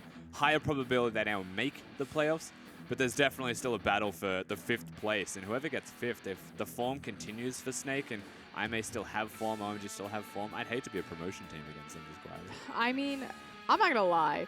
first few weeks of LPL, I was super nervous. I was looking around at the global competition. I was like, we are so far behind everyone. This looks like an absolute fiesta happening right now. As we've started ramping up, especially today, I'm actually really confident in a lot more of the LPL teams. I think OMG is now pretty solid. IMA, even though they have like these clear-cut weaknesses, which most LPL teams do, they still have kind of this consistent strength that they can just pop off at any time. And it's now the matter of you're the elite team because you're more often hitting that strength. If you look at someone like RNG, W, or EDG, like I would be fine sending majority of these teams internationally right now. Yeah, I mean, we certainly look forward to seeing how they will be able to play internationally.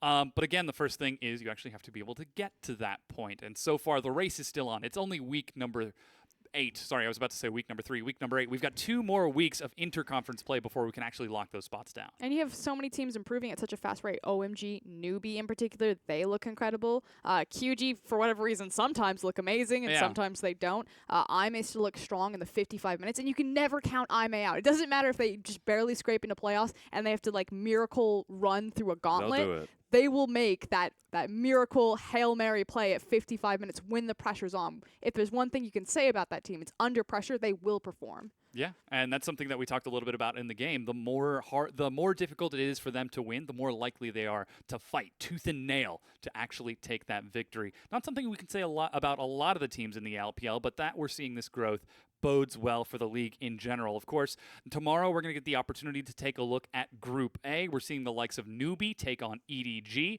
whom they beat, and were one of the first teams to beat. I think Newbie was actually the team that ended EDG's win streak of, what was it, 8 months, 9? Yeah, a long time. Yeah. So I mean, that's an exciting set to say the least, right? With Newbie once again having the dip and now coming back up to potentially their max strength. Now going to be taking on EDG one more time. Yeah, we also get the chance to see Game Towns versus Vici, that final battle for 5th and 6th. That's going to be super important for deciding the final spot. And the final game, Chaogu versus WE. And I'm solo casting that one, so enjoy. That is the Rusty pick of the week. The Rusty special. Well, we're going to go ahead and get that ready for you. Of course, that's still going to happen in about 16 more hours, but the LPL is done for the day. On behalf of myself, my analysts, Pulse, and the whole production crew, thank you so much for watching. We'll see you tomorrow for more LPL action.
Why are you still here? The show's over. Go home. Go home.